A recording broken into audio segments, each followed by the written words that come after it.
I am engaging my intellect. So what purpose does the 3S capabilities serve? Author, Shang Dai. Synopsis. 3 years ago, Suyi found himself in an unfamiliar world after a fateful crossing. In this realm, the invasion of phantoms and the rampant existence of virtual beasts prevail. Humanity possesses unique abilities, enabling them to become phantom hunters, fighting valiantly to protect their kind. By a stroke of fortune, Suyi awakened his powers, only to discover that due to certain limitations, he could only comprehend and wield a great ability. However, he remains undeterred. Instead, he masterfully exploits his great ability to its fullest potential. Other awakened individuals and phantoms are left bewildered, dazzled by the prowess of his great ability. Your great ability can restore ancient artifacts? Your great ability can rival that of a Super Saiyan? No, wait, is this truly what you call a great ability? Chapter 1. Awakening Day Ability Assessment. Since the disaster day 300 years ago, awakened beings have begun to emerge on Blue Star. According to data released by the government, more than 50% of citizens successfully awaken, acquiring their unique abilities and becoming awakened beings. Upon becoming an awakened being, one may choose to join the Academy of Awakened Beings, where they can systematically study the knowledge of abilities to combat virtual beasts in the future or to become researchers in the field of virtual beast studies. Among the awakened, those with sufficient strength can even become phantom hunters, tasked with hunting virtual beasts to safeguard the nation. Today, on Awakening Day, is the moment to determine whether you possess the potential to become an awakened being. Within a classroom in the city of Jean, a teacher with a receding hairline was eloquently expounding his thoughts. Suddenly, a beam of light refracted off his thick glasses, causing the piece of chalk in his hand to fly forth with the velocity of a projectile, heading straight for the back door of the classroom. Suyi, you are late again. Ouch. A student standing near the back door yelped as the chalk struck him squarely on the head of a tee that moment. A handsome youth, gripping the shoulders of the afflicted student, cleared his throat and peered curiously over his shoulder. Good morning, Teacher Wang. This marks your 22nd tardiness this month. Teacher Wang slammed his hand on the desk, his eyes wide with fury.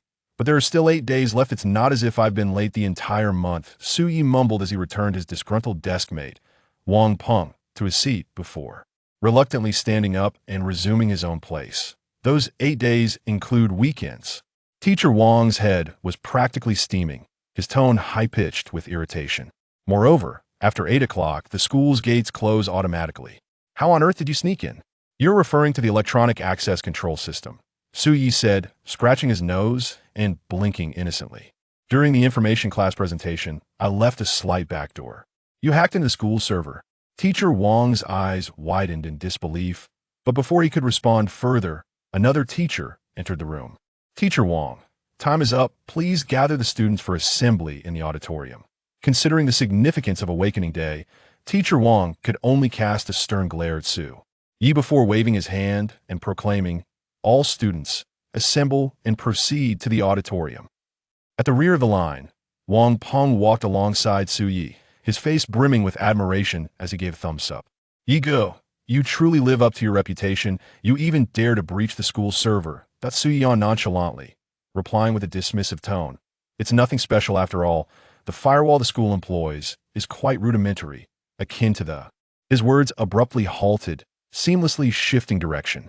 Like the operational principles of the past, cracking it posed no significant challenge.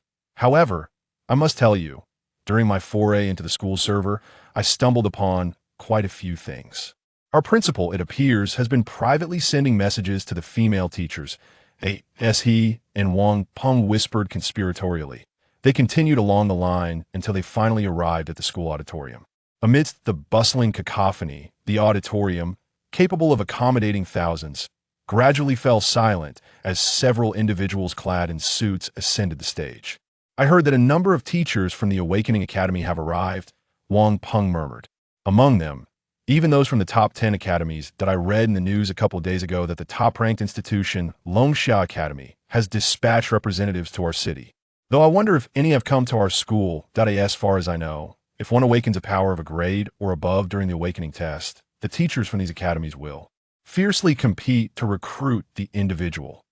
If someone were to awaken in great ability, those teachers would likely engage in a brawl on the spot. And should one be fortunate enough to awaken an S-grade power, they might find themselves kneeling in supplication, begging to join their academy. Regarding the legendary powers, there are only 3 in existence, and our school is unlikely to possess any. My aspirations are not lofty, I merely wish to awaken in a great ability. He gazed ahead, hope shimmering in his eyes, as he murmured to himself. Abilities, you say? Suyi maintained a serene expression, his gaze fixed forward, his eyes glinting with unspoken thoughts. 3 years had elapsed since he traversed into this world. Though this realm is also Blue Star, it boasts a world order and backdrop starkly different from his previous life. The existence of awakeners, abilities, and phantasmal beasts profoundly challenged his worldview. It took him an entire year to gather various pieces of information and intelligence before he could come to terms with this reality. 3 centuries ago, during the catastrophic day, Blue Star was invaded by a race known as the Phantoms. In this tumultuous period, the Phantoms unleashed creatures called phantasmal beasts, which, with overwhelming might, slaughtered millions of humans on the very first day of their arrival. Meanwhile, among humanity, a certain group of individuals possessing extraordinary abilities emerged, known as the Awakened. They wield powers akin to superhuman capabilities, engaging in fierce battles against the malevolent spirits, vanquishing the rampant beasts that plagued the land. The conflict persisted for a century, until the Dragon Kingdom witnessed the rise of its first Kunlun-class entity, known as Tao Tai, which shifted the tide of war. Under Tao Tai's leadership, nearly 70% of the malevolent spirits within the Dragon Kingdom were eradicated, and their most formidable adversary was gravely injured. Ultimately retreating from the realm, in the wake of this calamity, a significant portion of the nations on Blue Star perished, leaving only 5 to survive. Following their devastating defeat, the malevolent spirits established dominions among the remaining 5 nations, occupying nearly 70% of Blue Star, biding their time for another opportunity to invade. During these several centuries, humanity fervently researched the phenomenon of the awakened, standardizing the awakening tests to commence uniformly during the student's final year of high school. At the age of 18, on the elevated platform, a well-dressed teacher delivered a passionate oration, resonating with fervor. Yet, Suyi's consciousness had already drifted beyond the earthly realm, his ears filled with a monotonous hum.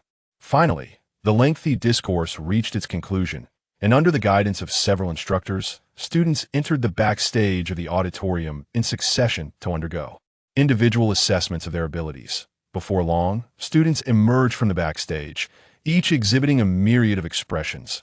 Their countenances revealed their emotional states and the status of their awakened powers with striking clarity. That moment, Wang Peng's voice once again reached Su Ye's ears. "Brother Yi, why must we undergo the awakening test precisely at the age of 18? It seems rather peculiar, considering our birthdays are not the same. From a general perspective, it is said that our bodies are not fully developed until around 18. Su Yi replied, momentarily regaining his focus.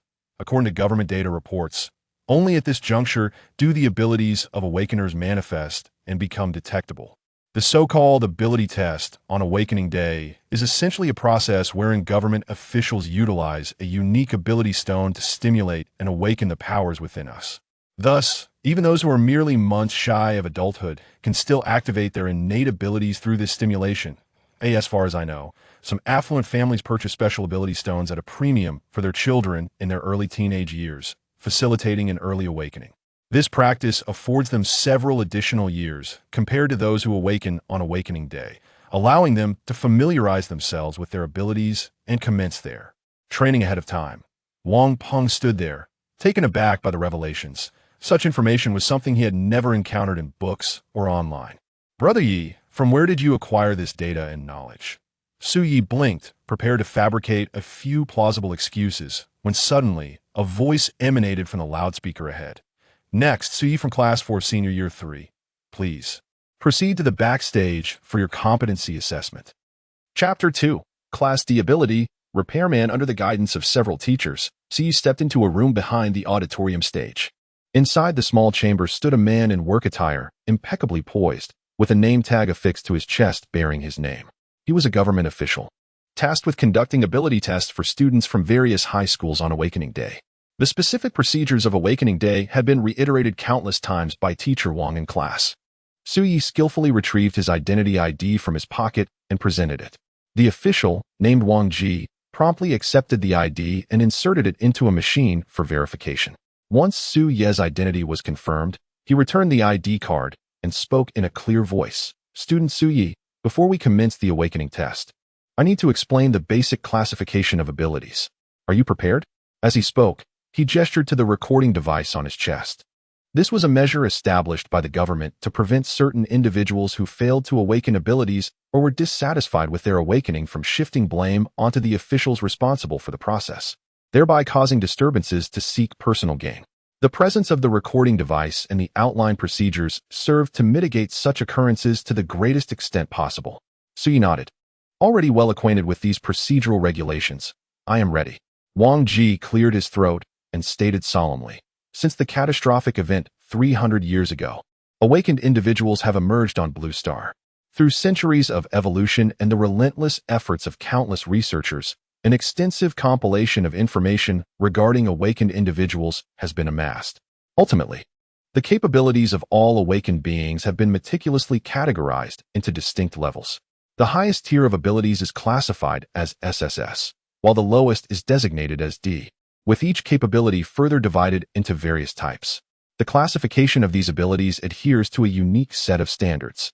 Firstly, the D-level abilities represent the most fundamental skills, constituting the majority among awakened individuals, with nearly 60% possessing D-level capabilities. These abilities predominantly serve auxiliary functions, exhibiting only modest combat prowess, slightly surpassing that of an ordinary person due to certain exceptional traits. C-level abilities signify the possession of basic combat skills, albeit some may entail considerable side effects. B-level abilities are regarded as elite among awakened beings, showcasing considerable combat strength, though they also come with certain drawbacks or adverse effects. Ascending to A-level abilities, one may be deemed a prodigy. Individuals within this category can gain direct admission to prestigious higher awakening academies without examination, possessing relatively well-rounded capabilities, and are considered the CRME de la CRME of future awakened beings, with significant potential to become hunters of the void. As for S-level abilities, they are exceedingly rare, representing the pinnacle of genius. Their powers approach perfection, generally exhibiting formidable strength, and with a modicum of training, they can achieve extraordinary combat capabilities. Each S-level ability possesses at least one unique effect. Above this, the SS-level abilities are rare prodigies in the Dragon Kingdom, appearing only once in a decade. SS-level abilities exhibit two distinctive effects, each possessing formidable power. Meanwhile, the SSS-level abilities exist solely in the realm of legends. According to government-released data, there have been only 3 awakeners of SSS-level abilities in the entirety of Blue Star to date. With a grave expression, Wang Ji delineated the classification of abilities to Su Yi before allowing a smile to grace his face as he patted Su Yi's shoulder. However, my intention in sharing this with you is not to instill the belief that the hierarchy of abilities is insurmountable. While superior abilities are indeed powerful, they also require the diligent cultivation of the awakeners themselves. Even a D-level ability, through rigorous training, can possess the potential to vanquish an S-level ability. Therefore, do not underestimate yourself. Even if you awaken a D-level ability, strive to hone your skills to contribute to the fight against the void beasts in the future. And even if you do not successfully awaken an ability, you can still pursue studies at an ordinary university. As a researcher, you can also make your own significant contributions. Wang Ji's lips moved rapidly, and these words flowed forth like a torrent, each syllable crystal clear to Su Yi's ears, evidently invoking some form of ability. These seemingly lengthy words were, in fact, conveyed within a mere 10 seconds, and each phrase remained vividly etched in Su Yi's mind. In response to Wang Ji's words, reminiscent of comforting platitudes, Su Yi remained utterly unmoved, standing still with a vacant gaze, his face betraying weariness and disinterest. His expression suggested a complete lack of enthusiasm for the impending ability assessment. Wang Ji was momentarily taken aback. He had never encountered a student displaying such indifference on the day of awakening. Senior students, typically brimming with fervor and youthful exuberance, often exhibit heightened anticipation and significance regarding this day after years of preparation. Yet, a student as composed as Su Yi was truly a rarity. Shaking off his surprise, Wang Ji resumed the ceremony with a sense of duty. He solemnly retrieved a fist-sized, pale blue stone from his pocket. The stone was adorned with intricate patterns, seemingly forming a mysterious design, pulsating with light like a breathing lantern. This was a specially crafted ability stone. By grasping it with both hands and focusing intently, one could ascertain their abilities. As Su Yi accepted the ability stone, he felt a chill enveloping his hands, as if his very soul had quieted. Gripping the stone firmly, he sensed his consciousness being drawn inexorably into its depths. Soon, a faint white light flickered above the ability stone, enveloping his entire being. Oh! Wang Ji revealed a hint of a smile as a wisp of azure smoke drifted forth from the ability stone, transforming in midair into a line of text. Congratulations, Su Yi, you have successfully awakened your ability. Although it is a D-grade ability, you have qualified for admission to the Awakener Academy. As he spoke, he gestured towards the words above his head. Su Yi raised his gaze to see the line of text. D-grade ability, Repair Hand. This ability allows one to mend objects using energy. While it may lack direct combat prowess, it possesses considerable potential for development. Wang Ji nodded and offered Su Yi a friendly smile, saying, "You may leave now. Information regarding your awakened ability will be directly uploaded to your ID card." Observing his D-grade ability, Su Yi raised an eyebrow, displaying a peculiar expression. Just then, the ability stone he held in his hand suddenly emitted a faint red glow. Su Yi immediately sensed the anomaly, swiftly withdrawing his left hand and grasping the ability stone solely with his right, returning it to Wang Ji. Once deprived of dual contact, the red glow promptly concealed itself, vanishing from sight. Due to Su Yi's palm obscuring the view, Wang Ji remained oblivious to this irregularity. Su Yi expressed his gratitude to Wang Ji and turned to leave the small room. As he pushed the door open, Wang Peng happened to emerge from another room backstage. Upon seeing Su Yi's figure, he immediately displayed an expression of excitement and hurried over, exclaiming, "Yi Ge, tell me, have you successfully awakened your abilities? I've just awakened a C-level ability. This is quite a rare level at our school." Su Yi blinked in surprise at Wang Peng's achievement of a C-level ability. However, as one of his few friends at school, he managed to smile and calmly replied, "I suppose I have also successfully awakened, though it is merely a D-level ability." D-level ability? Before Wang Peng could respond, a robust voice boomed from behind them. Following this was a furious growl. "Su Yi, you bastard. I finally found you." Chapter 3. The Fiery Red Light. Hidden powers. Su Yi and Wang Peng turned around, only to behold a towering man, standing at an impressive height of 185 centimeters, gazing down at them with an air of superiority. Clad in the same school uniform, his expression was haughty, his face contorted with a menacing scowl. Su Yi, at 178 centimeters, felt dwarfed in his presence. He scrutinized this imposing figure, then turned to Wang Peng with a perplexed expression. "Who is this guy? Your friend?" Wang Peng twitched his lips and replied in a hushed tone, "Have you forgotten? Yi Ge? This is Liao Wei from class 3 next door. Last week, you kicked him into a well, and it took him 3 hours to climb out." "Oh, so it's that fellow," Su Yi exclaimed, a look of dawning comprehension illuminating his face as he finally recalled the individual before him. "How many people have you tormented? That incident was just last week, and you've already forgotten?" Liao Wei, overhearing their candid whispers, felt his eyes widen in fury as he silently roared within. However, he maintained his composure and, with a disdainful snort, glared at Su Yi, asserting, "I have successfully awakened my powers. I now possess a B-class ability, one of the top tiers in the entire school." Clenching his fists tightly, he tilted his head back to the ceiling, a hint of excitement lacing his voice. "Let me make myself clear. If you bow and apologize now, I might show you some mercy. But if you refuse to recognize your situation," he sneered ominously, casting a cold glance forward. Before him stood Su Yi and Wang Peng, who had already distanced themselves by more than 10 meters, seemingly oblivious to his words. It was as if they regarded him with utter disdain, rendering him a mere jester, conversing with the air. "Stop right there." Liao Wei, filled with fury, swiftly caught up to them and positioned himself in their path. What an insistent individual he is. Su Yi rubbed his nose and turned to Wang Peng. "Do you recall why I kicked him into the well?" Wang Peng promptly replied, "He seems to be a suitor of Tang Xiaowan. Ever since last week when you publicly rescued her with a princess carry, her fervent fan club has placed you at the top of their assassination list."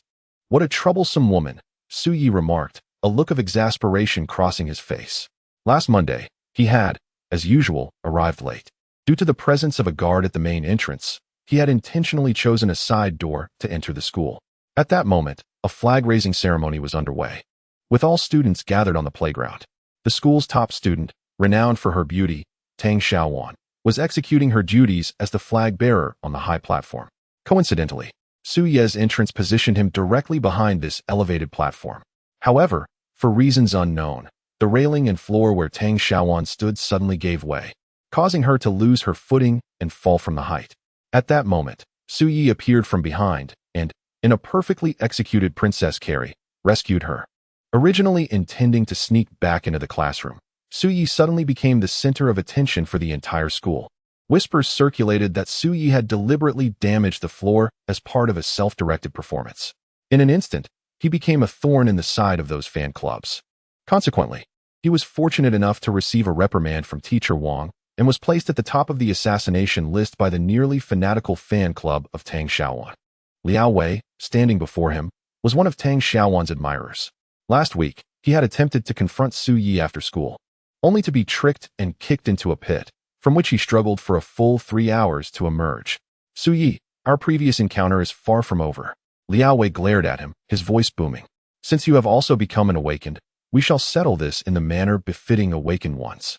At the graduation ceremony the day after tomorrow, I will challenge you, and I hope you will not shy away from the fight.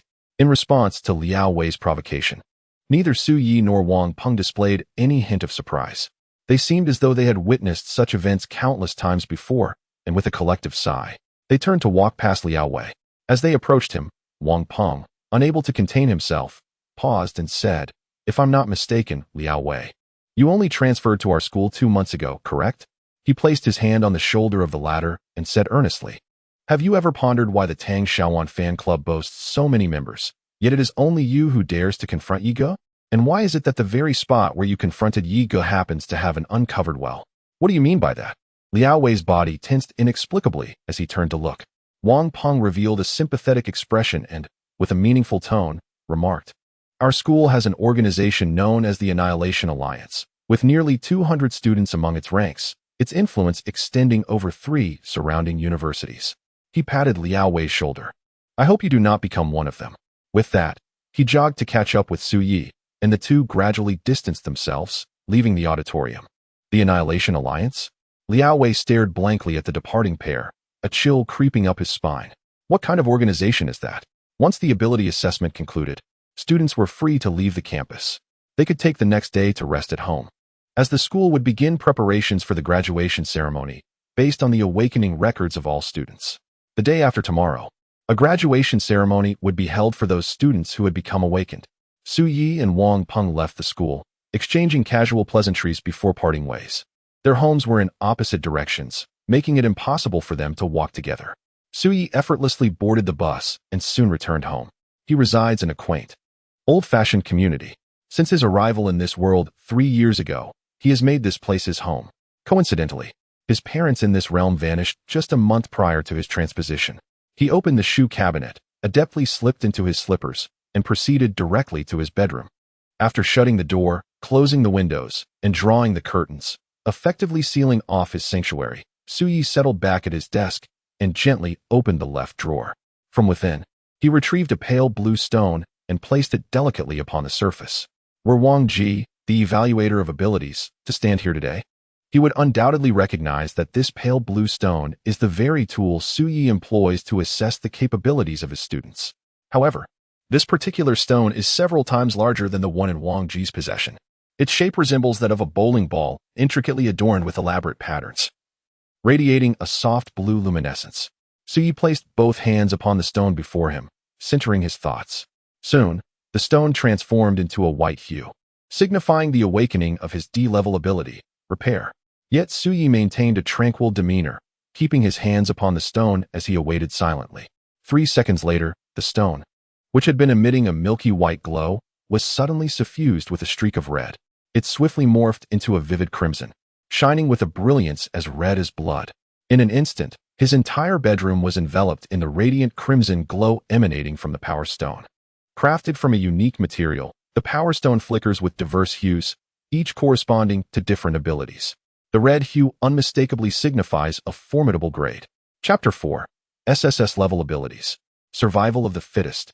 The ability stone in Su Ye's possession did not emanate any wisps of smoke, nor did it reveal the name of his power. This was due to the fact that the ability stone held by Wang Ji contained a chip linked to the government's database. Consequently, once the student's abilities were detected, the chip would automatically upload their ability information, releasing smoke that would unveil the names of their powers. In contrast, the ability stone that Su Yi discovered among his parents' legacy lacked such a chip. Therefore, he could only ascertain the level of his ability through the stone's radiant glow. During his first year after crossing over, he unearthed this ability stone within his home and, utilizing his own abilities, thoroughly investigated its functions and methods of use.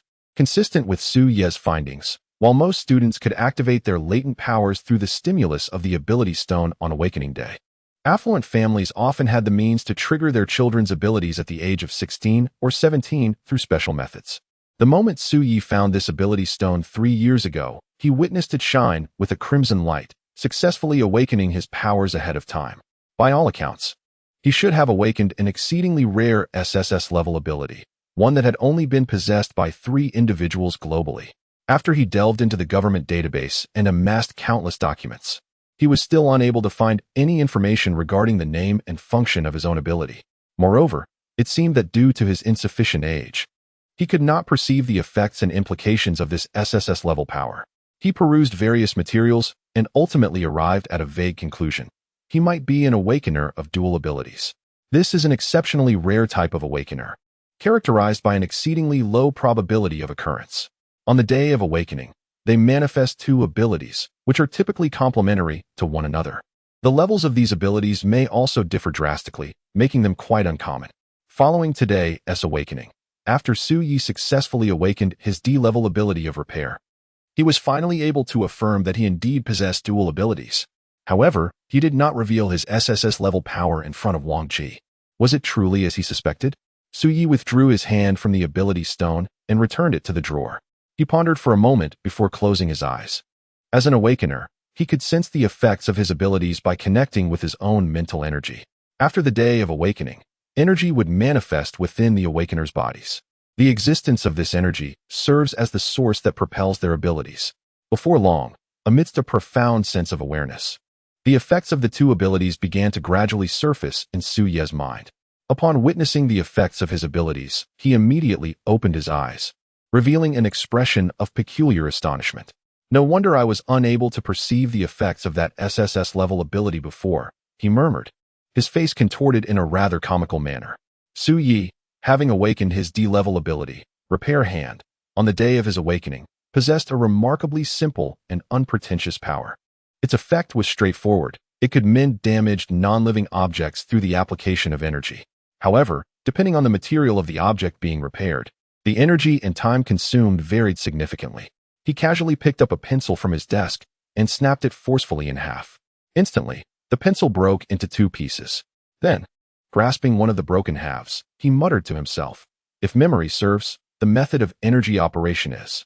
In that instant, a faint white light emanated from the palm of his hand. Following this, a milky white thread emerged from the fracture of the pencil, connecting it to the other broken half. Soon, the 2 segments of the pencil swiftly rejoined, returning to their original form. Su Yi held up the pencil, scrutinizing it closely. It was intact, showing no signs of breakage whatsoever. He broke the pencil again, this time discarding the other half directly out of the window. Once the discarded half vanished into the darkness, he lifted the remaining half of the pencil and employed his repair hand once more. Once again, a radiant light enveloped the pencil. Yet, at its fractured point, it appeared as if it had sprouted from thin air, swiftly manifesting a half-length pencil. The consumption of energy had increased significantly. In the absence of damaged components, could the form be reshaped solely through energy? Su Yi placed the pencil back at the corner of the table, refraining from further detailed examination. His current preoccupation was with another SSS-level ability residing within him.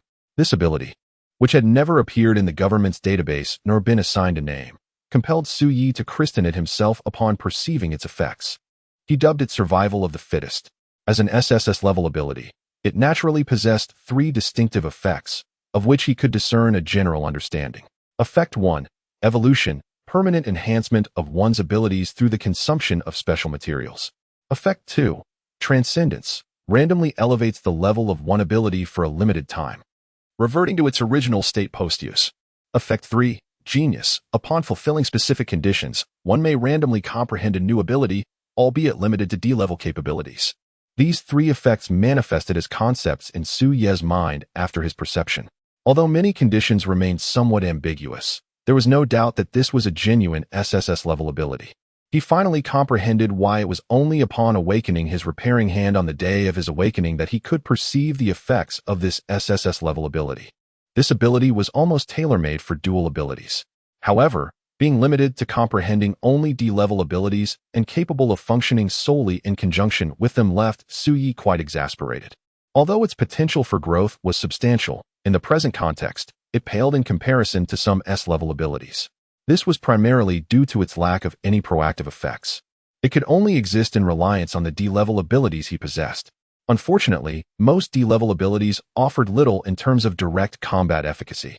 Hence, even if the ability level were to be elevated, guaranteeing its applicability in combat remained a challenge. Su Yi chose not to dwell further on this and instead took a deep breath, silently channeling the energy within him to activate his ability, Survival of the Fittest. The precise effects of this ability would require empirical testing for conclusive understanding. His method of energy manipulation was rudimentary, and with this approach, he could not successfully perceive the conditions for Special Effect 1 and Special Effect 3. Thus, at this moment, he could only activate the second special effect of Survival of the Fittest, Diminution. The target of this effect was his repairing hand. A faint crimson glow flickered in the palm of Su Ye's hand, and at that instant, a concept surged within his mind. Diminution was successful. Chapter 5. The Jewel. The mirror world of peculiar sensation surged throughout Su Ye's entire being in an instant. Within his perception, the repair hand seemed to have undergone a profound transformation. Although he could not yet discern the precise nature of this newfound ability, he vaguely sensed that it could no longer merely be referred to as a repair hand. It appeared that even a simple pencil, when subjected to the repair hand, could undergo astonishing changes. As his realm of understanding expanded, the capabilities he possessed also manifested with greater potency. This was evidenced by a reduction in energy expenditure coupled with an enhancement of their effects. If this were the case, forcibly elevating the repair hand to an SSS-grade ability might similarly yield remarkable enhancements and outcomes. Su Ye's expression flickered with contemplation, a subtle stirring within his heart. Perhaps his repair hand now possessed the potential to transmute ordinary objects into jewels. Rising to his feet, he was eager to put this theory to the test. He pushed open the door and made his way to the small room in his home where miscellaneous items were stored. In this room, there was a delicate, hollowed-out loft. He climbed the ladder, hunched over as he rummaged through the dust, and ultimately unearthed an ancient chest. This was a relic left behind by his parents in this world. His parents, both archaeologists, had passed away 3 years prior. During an extensive exploration of ancient ruins, two individuals inadvertently activated a certain mechanism, after which they vanished without a trace. When Su Yi traversed into this world 3 years ago, his parents had already been missing for several months. However, they had left behind numerous belongings in their home. Among these was a stone of remarkable ability, roughly the size of a bowling ball, which Su Yi uncovered from a chest filled with various archaeological tools. Regrettably, apart from these tools and the ability stone, the chest contained only a largely shattered ancient vase. This vase, seemingly an artifact of some significance, was palm-sized and appeared to be made of bronze, adorned with numerous intricate patterns. Yet it bore the marks of a heavy impact, riddled with cracks and in a state of disrepair. When Su Yi first discovered this ancient vase 3 years ago, he sensed that it was no ordinary object. Thus, he had always handled it with utmost care, placing it gently within the chest. He solemnly lifted the vase and returned to his bedroom. On the reverse side of the vase, there was a label affixed prominently at the top. Clearly, it was a note left by his parents for the sake of remembrance, inscribed with the characters Jiu Li Hu, seemingly the name of this ancient vessel. What would happen if I were to apply my SSS-grade repair ability to this artifact? Su Yi pondered as he gently touched the Jiu Li Hu, a thought flickering through his mind.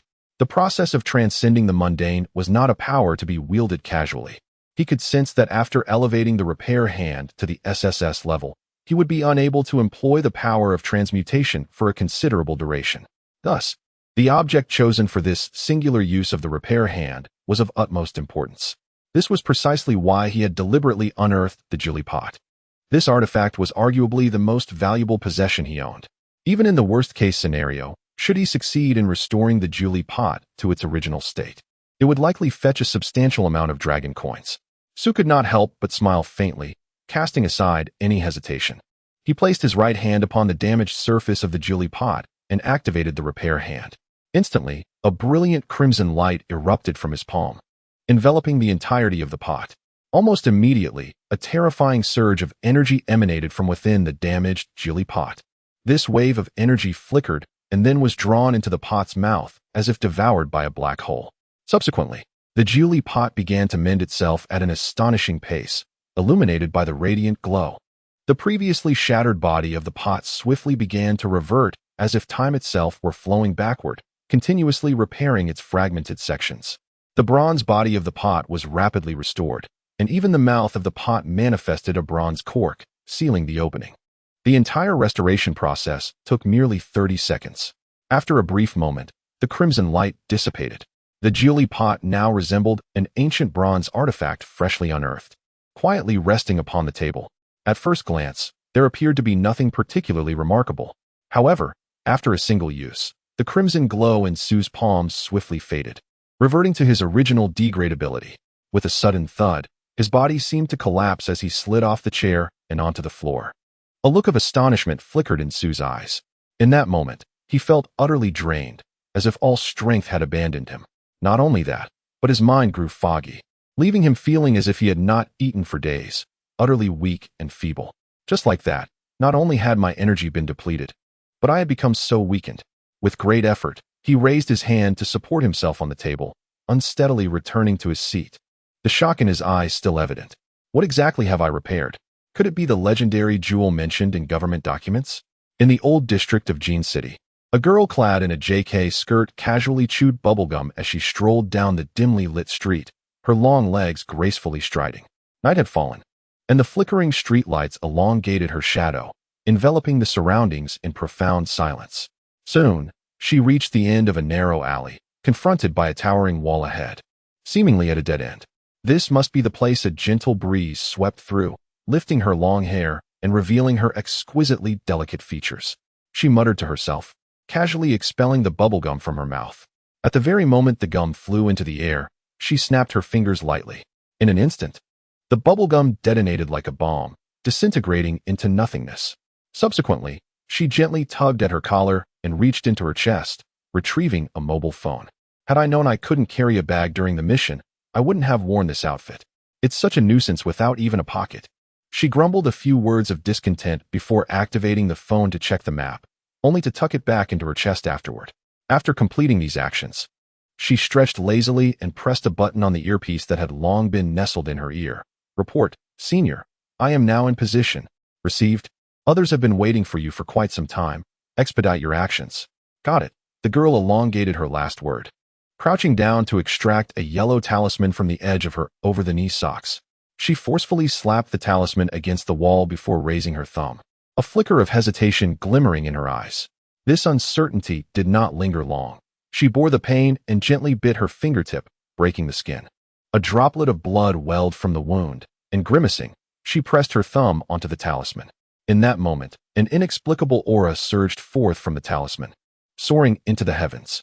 Having completed all of this, she finally lifted her gaze to the night sky, murmuring to herself, Juebao, the world within the mirror. Is it truly as wondrous as the senior described? Chapter 6. Auditory hallucinations. Distant sounds at the moment the young girl affixed the yellow talisman. For inexplicable forces surged simultaneously from the four cardinal directions of the old city, ascending to the heavens. These four nameless energies coalesced in the air, intertwining with one another, ultimately forming a square, transparent barrier that enveloped the area within. The world within the mirror had unfolded. A grave voice emanated from the girl's earpiece. Concurrently, several figures began to dart swiftly throughout this vicinity. The phantom beast had been confirmed to be in this area. Expedite the search and accomplish the task at hand. Upon discovery, notify me immediately, and do not engage alone. With your current strength, you are not a match for this phantom beast. So, What exactly is the purpose of this vessel? Beside the desk, Su fiddled with the fully restored Jiuli pot, a look of perplexity etched on his face. After a brief period of rest, he had regained some strength and was finally able to move normally. Seizing this opportunity, he began to inspect the Jiuli pot in his hands, eager to ascertain its specific effects. Yet, no matter how he manipulated it, even opening the spout to channel energy within, there was nary a response. Could it be that this is merely an ordinary ancient bronze artifact? A wave of frustration washed over him as he replaced the spout, holding the palm-sized Jiuli pot tightly, scratching his head in bewilderment. It is important to note that he has expended a precious opportunity to utilize an SSS-grade repair hand to restore the Ninely pot. Nevertheless, at least it remains a complete bronze artifact. With a heavy sigh, Su Yi finally came to terms with reality. After a moment's hesitation, he casually tucked the Ninely pot into his pocket and rose to his feet. The earlier use of the repair hand had nearly drained his entire being. At this moment, he felt utterly weakened, waves of hunger relentlessly surging within him, causing immense discomfort. Dragging his feet into the kitchen, he gazed at the empty refrigerator and could not help but sigh, placing a hand on his forehead. At this critical juncture, he had discovered that he had completely depleted the food supply at home. It seemed he had no choice but to make a trip to the convenience store. With a sense of resignation, Su Yi slipped on his shoes and stepped outside. Though his neighborhood was an old district of Jin City and somewhat remote, there was, nonetheless, a 24-hour convenience store located just outside. It was already past 10 in the evening. Yet Su Yi was unwilling to succumb to his overwhelming hunger and retire for the night. Suddenly, a deafening roar pierced the air, as if it were tearing apart the very night sky. Fong Xian's face turned pale, her steps faltering as she staggered back several paces. She had not anticipated that, having only just set up the mirror world, she would directly confront a void beast. Void beast, shadow beast. She murmured the name of the creature before her, her expression becoming increasingly grave. Before her stood a monstrous creature, towering nearly 2 meters in height, its 4 limbs firmly planted on the ground. The fangs glistened ominously in the moonlight, reflecting a chilling white glow. Its entire body was shrouded in a cloak of black energy, and faintly, one could discern large patches of scaled armor covering its form, while its crimson eyes flickered with intense murderous intent. Fong Xian steadied her racing heart, swiftly reaching for the Bluetooth headset nestled in her ear. "Senior, I am." Whoosh. Fong Xian's pupils contracted as she instinctively sidestepped. A shard of black scaled armor sliced through the night sky, narrowly grazing her cheek. In the next instant, a crimson gash marred her delicate porcelain face. Though the wound was shallow, blood began to seep from it. The headset that had once adorned her ears shattered into 2 pieces, tumbling to the ground. Fong Xian stared ahead, a look of astonishment crossing her features as she gently touched her face, wiping away the blood. Then, her gaze fell upon her thumb. Now stained with crimson, her focus momentarily faltering. Yet, an almost terrifying force surged from within her being. "You, how dare you mar my face?" she murmured, repeating the phrase as her eyes gleamed with determination, lifting her gaze toward the distant phantom beast. In an instant, a fiery red energy enveloped her entire body. "It appeared that you have chosen the path to your demise." At last, he felt invigorated. Inside the convenience store, Su Yi took generous bites of the bread, his face radiating sheer delight. The overwhelming sensation of hunger gradually receded from his body. The discomfort of his earlier exhaustion swiftly dissipated as well. "Brother Yi, have you not eaten all day?" The cashier, who had been working there for 2 years, looked at Su Yi with a peculiar expression as he devoured his food. 2 years ago, during a theft incident in the store, he had been mistakenly regarded as a suspect by the store manager and was about to be taken to the police station. Coincidentally, Su Yi was shopping at that moment, and he intervened, helping to identify the real culprit. This fortuitous event enabled Zhuegu to continue his employment at the store, and they subsequently grew closer. Despite being older than Su Yi, he respectfully referred to him as Brother Yi because of this incident. However, he had never witnessed Su Yi consume food with such ravenous intensity. After gulping down a mouthful of mineral water and swallowing his food, Su Yi replied without lifting his head, "Is it not common for a young man to replenish his energy in preparation for a night out? Oh, have you found a girlfriend, Brother Yi?" Upon hearing this, Zhuegu's face broke into a mischievous grin as he winked at Su Yi. "Would you like a box of battle gear? I can offer you a personal discount of 20%. Girlfriend? How pedestrian." Suyi finished the last drop of water and casually tossed the trash in his hand into the bin, disdainfully snorting. My comrade, this golden right hand is all I have. Zhuogu rolled his eyes and, standing beside him, remarked, Are you saying your comrade has drained you dry? You are still in high school. It would be wise to exercise some restraint. Enough chatter. I'm heading home. Suyi, uninterested in further banter, shrugged and made his way towards the convenience store exit, intending to return home and continue his contemplation of his abilities. Be careful on your way. Ye good.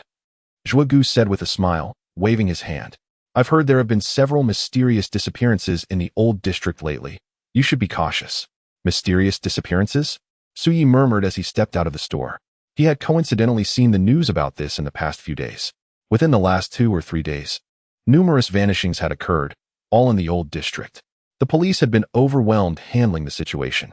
What a coincidence that it would happen to me, he muttered to himself, hands in his pockets, and walked straight home. A gust of night wind howled, causing the dim, dilapidated lights to flicker slightly. In the stillness of the night sky, however, a sudden muffled sound reached Suyi's ears. Thud. He abruptly halted, surprised, and glanced to the side. The recent muffled sound resonated within him as if it emerged from an entirely different realm, both profoundly distant and strikingly real. Was it merely an illusion? He squinted his eyes, listening intently, yet all that met his ears was the gentle caress of the night breeze. Just as Suyi began to dismiss it as a figment of his imagination and prepared to proceed, another deep thud suddenly echoed beside him. Thud.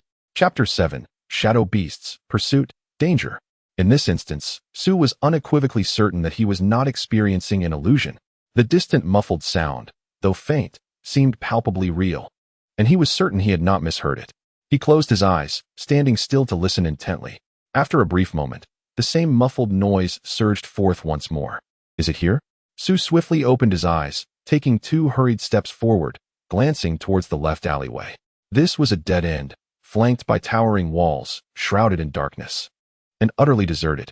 Yet, the series of muffled sounds appeared to emanate from within this very alley. Standing at the entrance, his gaze flickered uncertainly, revealing a conflict within.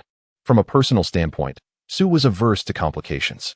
Yet, his insatiable curiosity compelled him to pay heed to the peculiar sounds. He lingered at the alley's mouth, hesitating for an eternity when the muffled noise resounded again. This time, the sound intensified significantly, and he could vaguely discern a girl's voice shouting in the distance. Su squinted ahead, abruptly taking a step back, murmuring to himself, "There's an ominous premonition. Perhaps it would be prudent to retreat." His instincts warned him of impending trouble ahead. Ultimately, he chose to sidestep the potential peril rather than indulge his curiosity. Swiftly turning on his heels, Su hastened to depart. Yet he had scarcely taken 2 steps forward when a deafening roar erupted from behind him. The sound was akin to the shattering of glass, and Suyi abruptly turned around, only to witness the very air at the alley's entrance fracturing as if it were a mirror. Within that breach, there appeared to exist another realm, astonishingly identical to his surroundings. Simultaneously, the thunderous roar that had previously echoed in his ears now resonated with startling clarity from the shattered opening.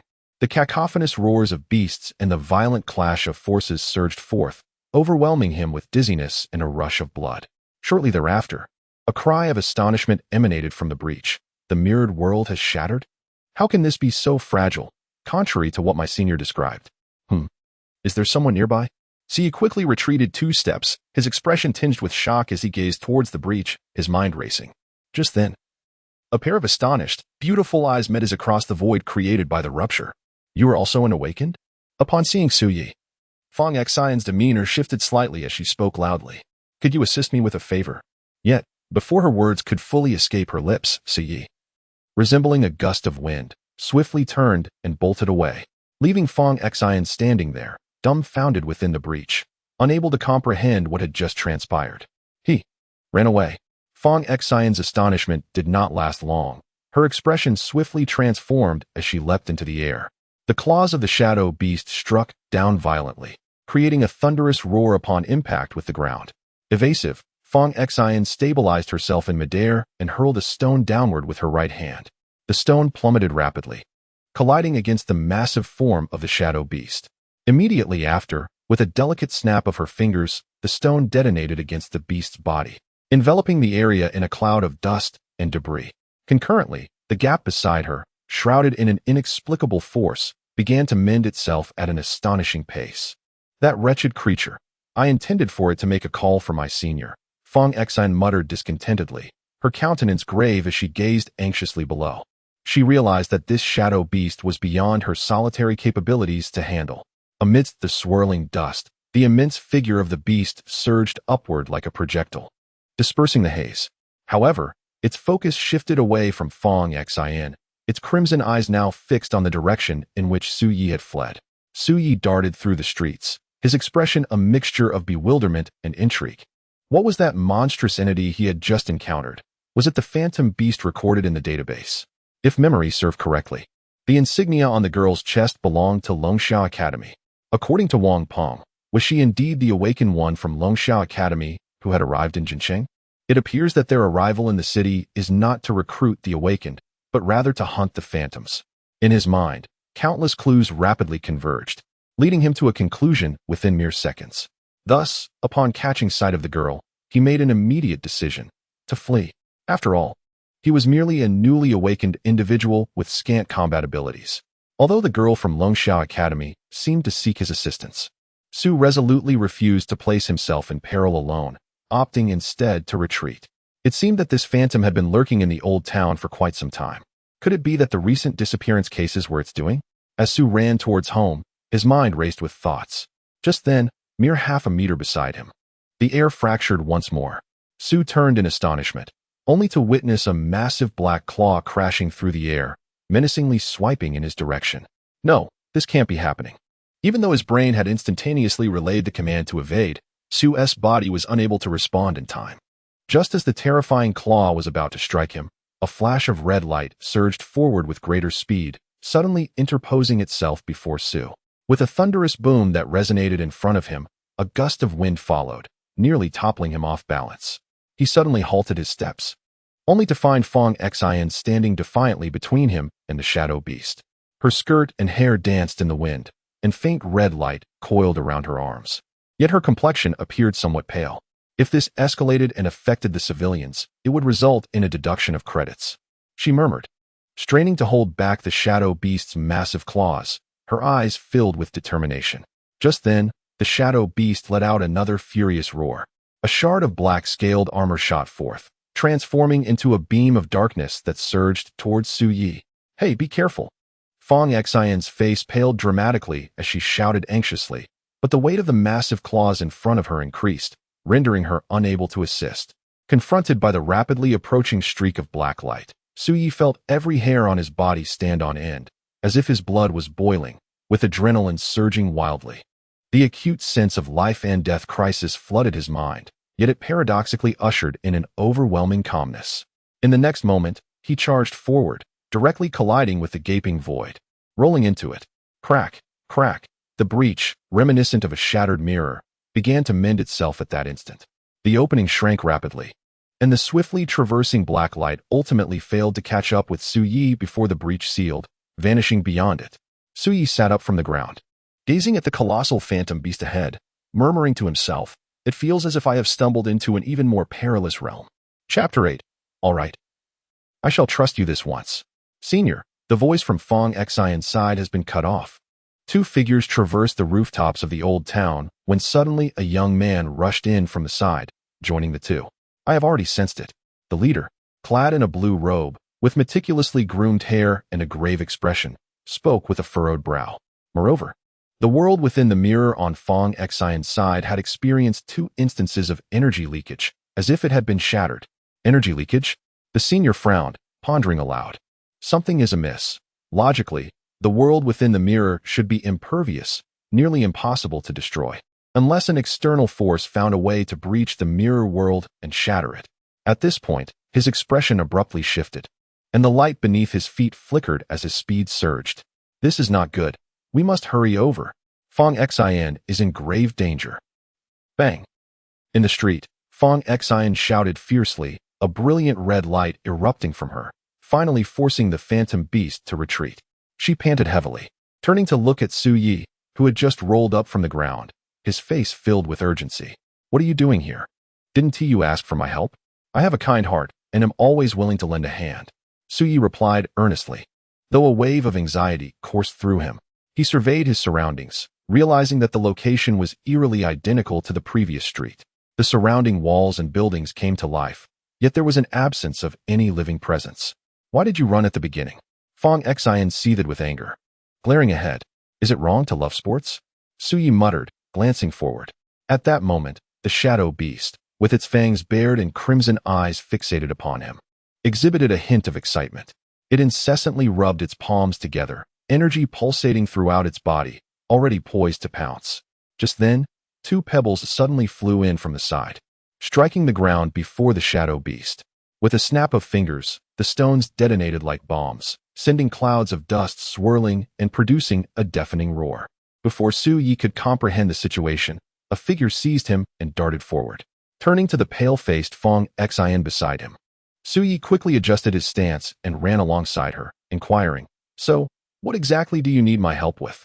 Without hesitation, Fong Xian reached into her chest and produced a mobile phone, stating swiftly, "Dial the first number and have the senior come to rescue us. The lock screen password is 1019. No sooner had she spoken than she forcefully propelled herself off the ground, leaping 3 or 4 meters high, landing against the wall of a nearby alley. Just as they ascended, the shadow beast's massive claw crashed down onto the ground, creating a deep crater. Had they not evaded in time, they would have been reduced to mere pulp by now. Fong Xian's complexion grew increasingly pale. Earlier, in her attempt to protect Su Yi, she had withstood the onslaught of the shadow beast, depleting her energy to a near-critical level. Yet, the shadow beast had only sustained minor injuries, posing no significant threat. If this entanglement continued, she would be unable to endure until her seniors arrived. No, there was no signal. Su Yi shouted loudly, waving his phone. Could this creature's energy be blocking the signal? Fong Xian's expression deepened with anxiety as she sprinted forward, casting 3 stones behind her without a glance. The stones exploded midair, momentarily impeding the shadow beast's pursuit. However, her breath grew increasingly labored. The intense drain of energy was becoming overwhelming. If she were alone, she could fight desperately, at least avoiding such a dire predicament. But with the recent shattering of the mirror world, civilians had inadvertently been drawn into the chaos.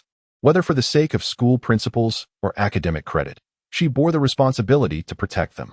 Her ability, a Christmas gift, though incapable of inflicting fatal harm upon the shadow beast, could still momentarily hinder its advance.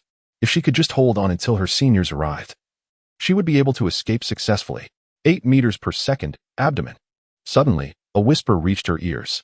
Turning to reassure herself, she saw Su Yi sprinting ahead while murmuring to himself. "What are you mumbling about?"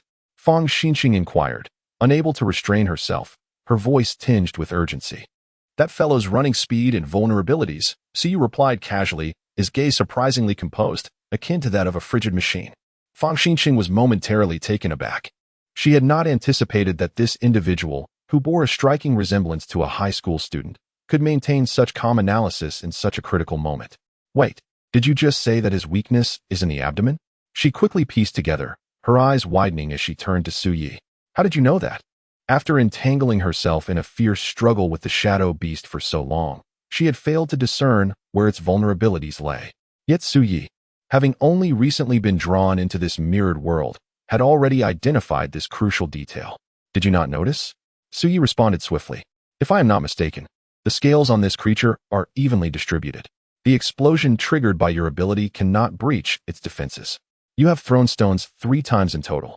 During the first 2 assaults, it did not even attempt to defend, absorbing the blows directly. However, during your most recent attack, you hurled 3 stones. Just as those stones were about to make contact and explode upon its body, it curled up defensively. The fact that it executed this maneuver indicates that. It implies my attack could indeed inflict harm, striking its vulnerable point." Fong Xian's eyes brightened as she immediately picked up on Su Ye's words. The shadow beast curled its body, its vulnerable area being precisely its waist and abdomen. Fong Xian gazed at Su Yi in astonishment, genuinely shocked by the keen observation displayed by the youth beside her. Soon, her spirits lifted as she leaped down from the surrounding wall, deftly picking up several pebbles from the ground. "I advise against a direct assault." Su Ye's voice suddenly resonated calmly beside her. "This creature possesses considerable intelligence. Should our first attack fail, It will undoubtedly anticipate our next move. Striking its weak point thereafter would be akin to scaling a mountain. What do you propose we do then? Fong Xian queried, her brows furrowed in concern. Utilize this. Su Yi opened his right hand, revealing a half-formed pebble resting in his palm. A thunderous roar echoed above them. The shadow beast had finally caught up, its forelegs forcefully crashing down, shattering a section of the wall as it charged forward. In mere seconds, it closed the distance to less than 10 meters. Meanwhile, Su Yi swiftly conveyed his plan to Fong Xian, ensuring she grasped every detail. Are you certain this will work? Fong Xian's eyes widened in disbelief as she regarded Su Yi. We have limited options. Su Yi maintained his unwavering gaze ahead, remarkably composed even amidst the life-and-death urgency. All right. Fong Xian gritted her teeth, her right foot striking the ground with force. Adopting a stance reminiscent of a baseball player preparing to pitch, she exerted herself to hurl the half-oval stone in her grasp towards the shadow beast. I shall trust you this once. Chapter 9. I am just an ordinary high school student passing by pebbles sliced through the night sky like arrows loosed from a bow, hurtling directly towards the abdomen of the shadow beast. Faced with this sudden assault, the creature's ebony form surged with dark luminescence, as if forewarned.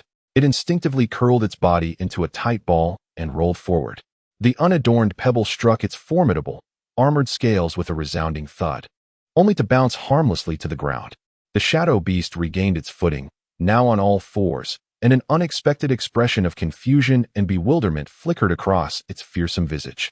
It halted in place, its crimson eyes fixed curiously upon the two humans before it, even tilting its head slightly in an almost endearing manner. Hey, you deceiver! Fong Xian exclaimed, gripping Su Yi's shoulder tightly and shaking him furiously, though it proved utterly ineffective. Moreover, the creature's gaze upon them felt as if they were being regarded as fools. I was being scorned by a phantom beast. How infuriating.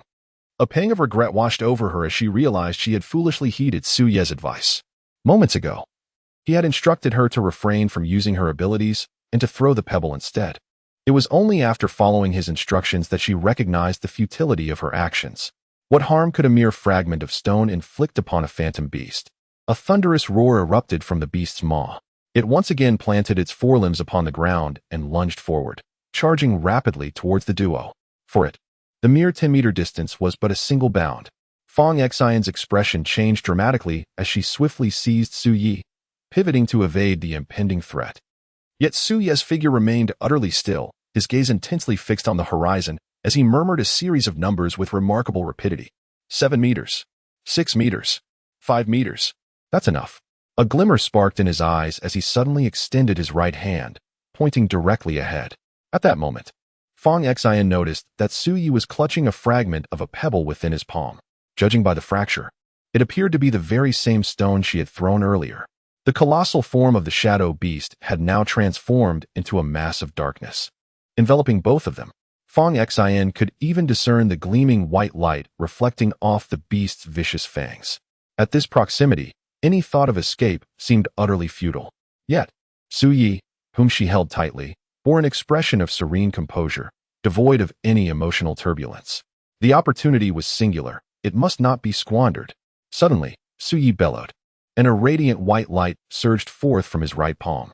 Ability, Repairing Hand, activate. In an instant, the fragment of the pebble in his palm erupted into a brilliant flash of white light.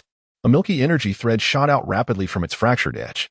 In the next heartbeat, the very fragment that Fong Xian had previously cast was drawn back as if guided by the thread, soaring through the air with astonishing speed. Traversing several meters in mere half a second, darting beneath the leaping shadow beast. Fong Xian's eyes shimmered with brilliance, her reflexes remarkably swift. At the precise moment when the half-embedded pebble flew beneath the shadow beast, she deftly twirled her fingers and skillfully snapped her fingers. An A-rank ability, a Christmas gift.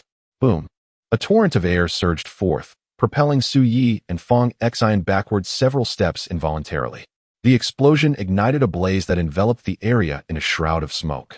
Yet, after a mere half-second, the sound of a heavy body crashing to the ground echoed ahead.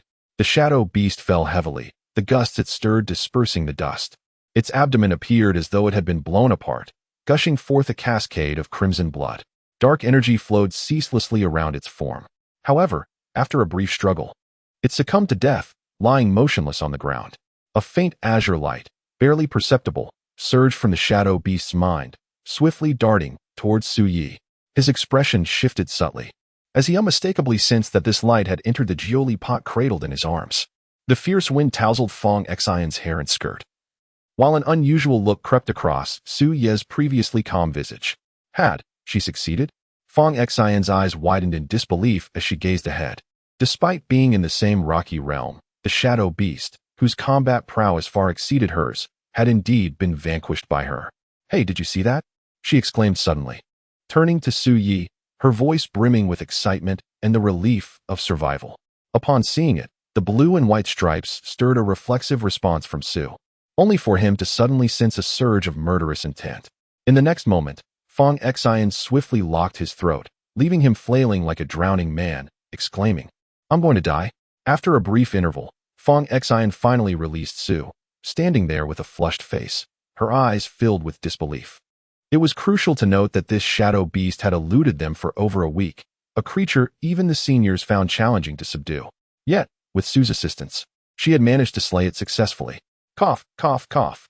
Su coughed rapidly while muttering under his breath, "I didn't mean to look." Fong Xian, her face growing even redder, stamped her foot and glared at Su with a threatening gaze. She turned sharply, eyeing the corpse of the shadow beast on the ground. Taking a deep breath, "Did I really kill this shadow beast?" Every entity possesses a weakness. Targeting these vulnerabilities makes it entirely feasible to triumph over the stronger adversary. Su's voice suddenly emerged from the side, as he gazed down at the shadow beast, his eyes shimmering with light. A memory from 3 years prior flickered vividly in his mind. "Weakness," Fong Xian murmured, repeating the word, only to suddenly recall hearing it numerous times during her school days. She was struck by a sudden realization.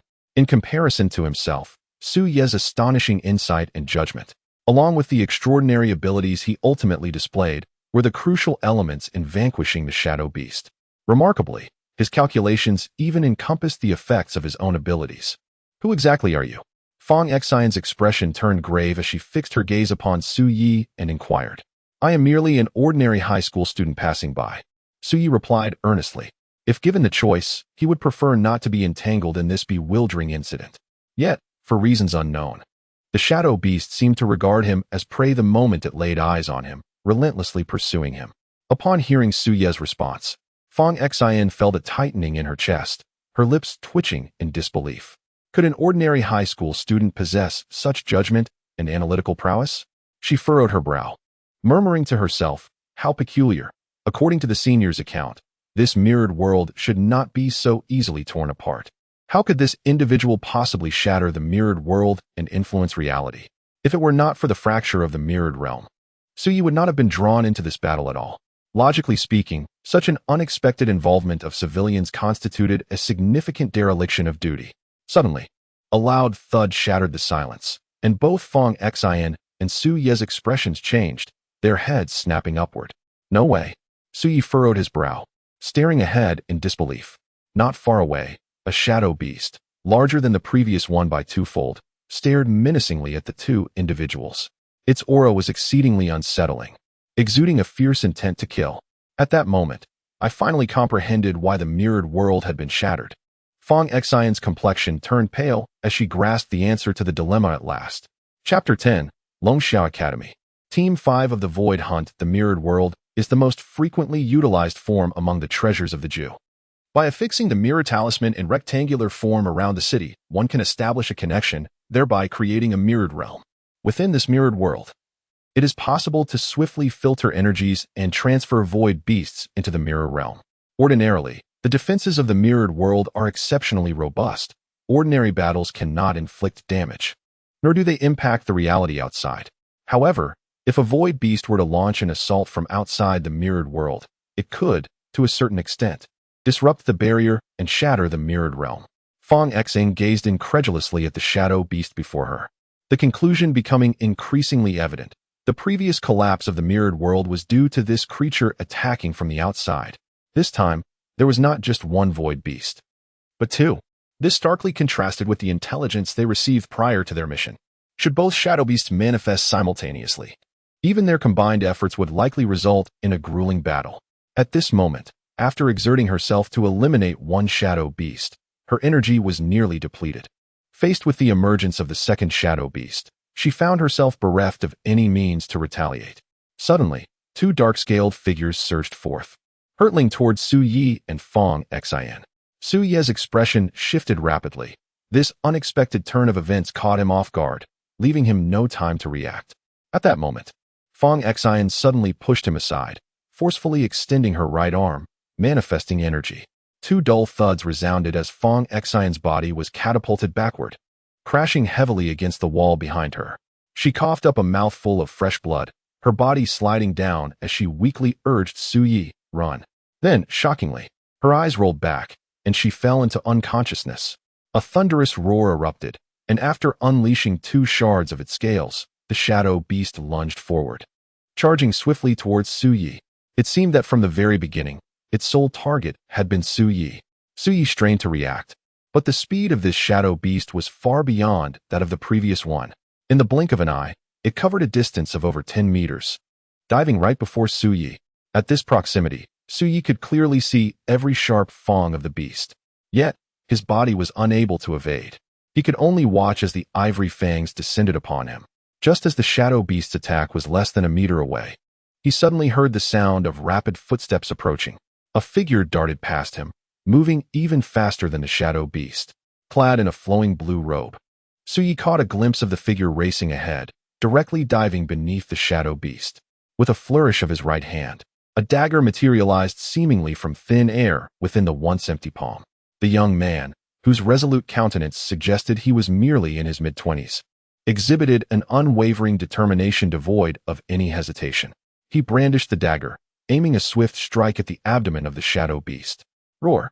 In response to the sudden onslaught, the shadow beast swiftly curled its body, attempting to shield its vulnerable belly beneath the protective scales to withstand the impending assault.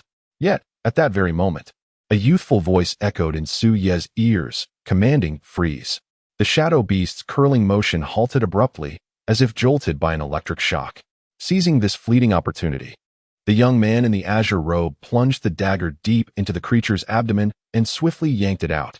Accompanied by a heart-wrenching roar, a deluge of blood rained down from above. The immense body of the shadow beast was cleaved open, crashing thunderously to the ground.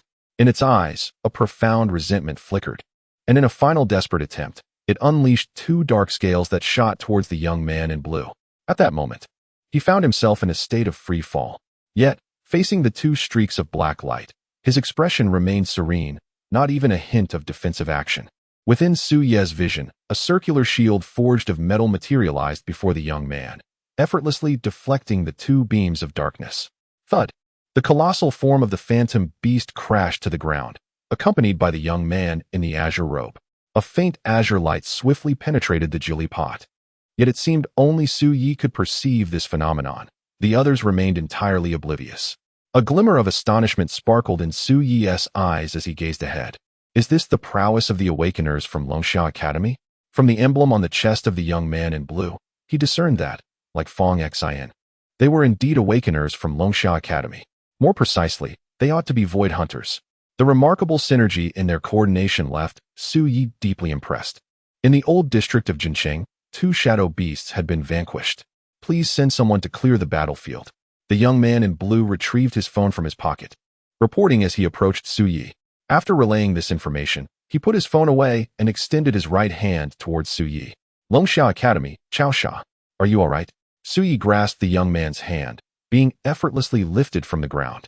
He blinked and replied calmly, Su Yi, rest assured, I am quite fine. Senior, Sister Xin is extraordinarily formidable, having single-handedly slain a shadow beast. A somewhat youthful voice emerged from behind. Su Yi turned around to see a short-haired boy, his face alight with astonishment as he stepped forward. Had we arrived even a moment later, her life might have been in grave peril. On the other side, a girl with long legs, clad in denim shorts, strolled out nonchalantly, her demeanor indifferent, immediately spotting Fong Xin by the distant wall. With a subtle flick of her right hand, the shield that had previously coalesced in the air dissipated into nothingness. If I am not mistaken, you two are an Awakened? Chaosha suddenly inquired, gazing intently at Su Yi before him. A high school student? You just awakened your powers today. Suyi hesitated for a moment before giving a slight nod. Alone, Fong Xian could not possibly have defeated that shadow beast. Qiao Sha spoke succinctly. Yet his gaze remained fixed on Suyi. Did you assist her? He continued, if you would permit. Might we relocate to another place for a more detailed discussion on this matter? Rest assured. We are from the Dragon Summer Academy's Void Hunter Squad 5 and harbor no ill intentions towards you. I certainly believe you, Suyi replied, surprisingly earnest. However, my sister Fong Xian just saved me, and I wish to check on her condition first. She is not in serious danger, merely unconscious from an energy shock. Qiao Sha acknowledged. Yet, if you are concerned for her, you may attend to her briefly. With that, he turned his attention back to the two shadow beast corpses before him and instructed, Guiyin, Xiali, collect blood samples and gather approximately 5 scales. He stood in place, his eyes slightly glazed as he gazed at the lifeless body of the shadow beast before him, lost in contemplation. A high school student, ensnared in the mirrored world, managed to assist Fong Xian in vanquishing a shadow beast. Could it be that the young man he had just encountered possessed abilities surpassing grade A? He was deeply intrigued by how Fong Xian and that high school student had succeeded in slaying the creature. Senior, we have completed the collection. Just as he pondered, the voices of Guiyin and Xiali finally snapped him back to reality. Qiao Sha nodded, intending to bring Fong Xian and the aforementioned high school student along as they prepared to depart. Yet, as he spoke, he turned his head, only to find his gaze frozen in place. Not far away, aside from Fong Xian, who was unconscious against the wall, there was no sign of Suyi. That fellow had actually fled. Chapter 11. The World Within the Pot. The Immortal in the Pot. With a gentle push, Suyi entered his home, releasing a long sigh of relief. He had narrowly escaped the clutches of troublesome individuals. Muttering softly, his eyes reflected a profound weariness. Facing the living, breathing shadow beasts for the first time had left him taut with tension, and only now could he finally relax. Although the Longxiao Academy is renowned throughout the nation, being one of the most formidable institutions for awakeners, Suyi had no desire to become entangled with them. After uncovering the perils and intricacies of this world, his sole ambition was to secure his own safety above all else. As the most illustrious academy, it naturally bore the weight of its esteemed reputation, along with corresponding responsibilities. Without absolute certainty, Suyi was reluctant to place himself in jeopardy. Another reason for his hasty departure from the scene was, he swiftly returned to his bedroom, retrieving the Jiuli pot from his pocket. The once unadorned and unresponsive Jiuli pot now emitted a faint azure glow. Indeed, it had absorbed something from the two shadow beasts. Suyi's gaze flickered with intrigue as he murmured to himself. He had distinctly observed that, at the moment of the shadow beast's demise, a pale blue light had burst forth from their bodies, directly entering the Jiuli pot. Yet those two beams of light seemed invisible to others, as if only he could perceive them. The seemingly ordinary Jiuli pot appeared to conceal some undisclosed secret. He gently lifted the lid and peered inside. However, the interior was shrouded in darkness, rendering it impossible to discern anything. The faint azure glow that had been pulsating gradually began to dim, slowly fading away. Su hesitated for a moment before once again channeling his energy into the Jiuli pot. In his previous experiments, even when energy was infused, the pot had shown no signs of response. But at that moment, as he poured his energy into it, the world around him began to spin, and his entire consciousness felt as if it were being drawn into the pot, engulfed by a sensation of tumultuous passage.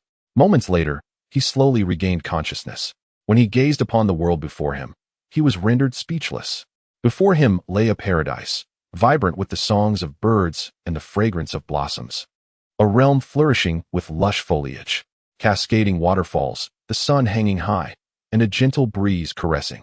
Everything exuded an air of unreality. In a daze, Su even entertained the thought that he had traversed time once more, arriving in another world. Glancing down at his own body, he found it to be as tangible as in reality. Yet, compared to his original form, this body felt even more ethereal, as if it were unencumbered by any restraints. This is your spiritual essence, inherently more ethereal compared to your corporeal form. Suddenly, an aged voice resonated through the air. Suyi abruptly lifted his gaze, scanning the surroundings. Who was speaking? Moving to his right, he could discern the old man. The voice echoed once more, guiding Suyi. Oh no, it should be in the direction of your left hand. Confronted by this peculiar voice, Suyi narrowed his eyes yet proceeded, stepping leftward. After traversing approximately 5 paces, yes? Indeed. The voice urged him onward. Is it here? Yes, indeed. Take approximately 3 more steps. However, just as Su Yi took those steps, the voice suddenly exclaimed, Oh dear. You've walked past me. You've stepped on the old man. At that moment, Su Yi felt as if he had trodden upon something solid beneath his feet, hastily lifting his foot to peer down. Yet soon, his expression morphed into one of bewilderment. Beneath the earth at his feet lay a segment of what appeared to be a bronze shell, protruding from the soil. From the exposed portion, he felt an inexplicable familiarity. Very well, now I kindly request you, young friend, to extract me. Su Yi's countenance grew increasingly peculiar. Could it be that the entity he had been conversing with was this object buried in the ground? He crouched down, grasping the edges of the bronze shell with both hands, exerting force to pull it upward. Fortunately, this object was not buried too deeply. With a slight exertion of his arms, he effortlessly extracted the object from the earth. However, upon witnessing its full form, Su Yi's expression transformed into one of sheer astonishment. The Jili pot? He gazed in disbelief at the bronze artifact in his hands, which bore an uncanny resemblance to the Jili pot he had painstakingly restored.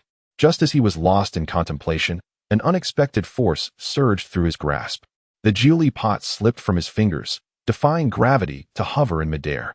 Subsequently, an enigmatic aura began to emanate from the vessel. The lid quivered slightly, and ethereal wisps of mist cascaded from its seams, enveloping Su Yi in a surreal, otherworldly ambience. For a fleeting moment, his surroundings transformed into a celestial paradise, saturated with swirling fog. Could it be? Su Yi felt a surge of exhilaration. As this scene unfolded before him, a myriad of memories from his past life raced through his mind: Aladdin's lamp, the One Ring, the ring grandpa. Could it be that within this Jili pot lay the soul of an extraordinary being, and he was the chosen one? Just as his emotions surged with fervor, the lid of the Jili pot trembled more violently, increasingly so. Su Yi's excitement gradually tempered as he stared, entranced, at the lid that churned for a full minute. Moments later, the lid ceased its quaking. The ancient voice, once more, softly echoed, Young friend, could you assist this old man in opening the lid of the pot? I have slumbered for too long, and my strength has waned considerably. Strangely, within his tone lingered a hint of embarrassment and unease. Su Yi remained silent for a few moments, rolling his eyes as he lifted the lid. A stream of pure celestial mist erupted from the pot's opening like a fountain. As the mist enveloped the surroundings, a figure emerged from within. This figure was diminutive, with half of its body still nestled within the Jili pot, yet it exuded an enigmatic aura. However, this sensation did not endure for long. Barely had the figure emerged when it began to cough violently from inhaling too much of the celestial mist. Seemingly aware of Su Yi's incredulous gaze, the figure hastily cleared its throat, exhaling gently to disperse the surrounding mist. At last, Su Yi beheld its form. It was, astonishingly, a shrunken old man, with only his upper half visible above the pot's rim. Disregarding his earlier lack of dignity, the phrase celestial demeanor and ethereal bearing aptly described his appearance. Yet, the old man's prior conduct left Su Yi unable to regard him with any semblance of respect. It remained uncertain whether the old man sought to salvage his dignity or was simply overwhelmed by embarrassment. The elder stroked his beard, gazing at Su Yi with an air of profundity, and spoke in a calm tone. I am the spirit of this world within the pot. You may also refer to me as the immortal of the pot. Chapter 12. How do you know my name in the realm of my abilities? The world within the pot, the immortal within the pot? Su Yi's eyes flickered rapidly, and within a mere 2 seconds, he unraveled the entirety of the situation. Thus, it appears that my consciousness has become entangled within the Jili pot. He scrutinized the elderly figure before him. And you, unreliable fellow, are the spirit of this vessel. The little pot? What an absurd title. The immortal within the pot nearly sputtered in indignation, exclaiming loudly, I am a spirit, not a eunuch. What? Do you not fancy this name? Su Yi quickly retorted. Then how about the title immortal eunuch? From a little eunuch to a factory manager. How absurd. TSK. Su Yi curled his lips in disdain. All right. Since you dislike it, I shall henceforth refer to you as the middle school pot. I advise you to tread lightly. Young man. The immortal within the pot huffed, puffing out his cheeks in irritation. I am the immortal within the pot. Do not bestow upon me any peculiar nicknames. Su Yi met his gaze for 2 seconds before ultimately conceding.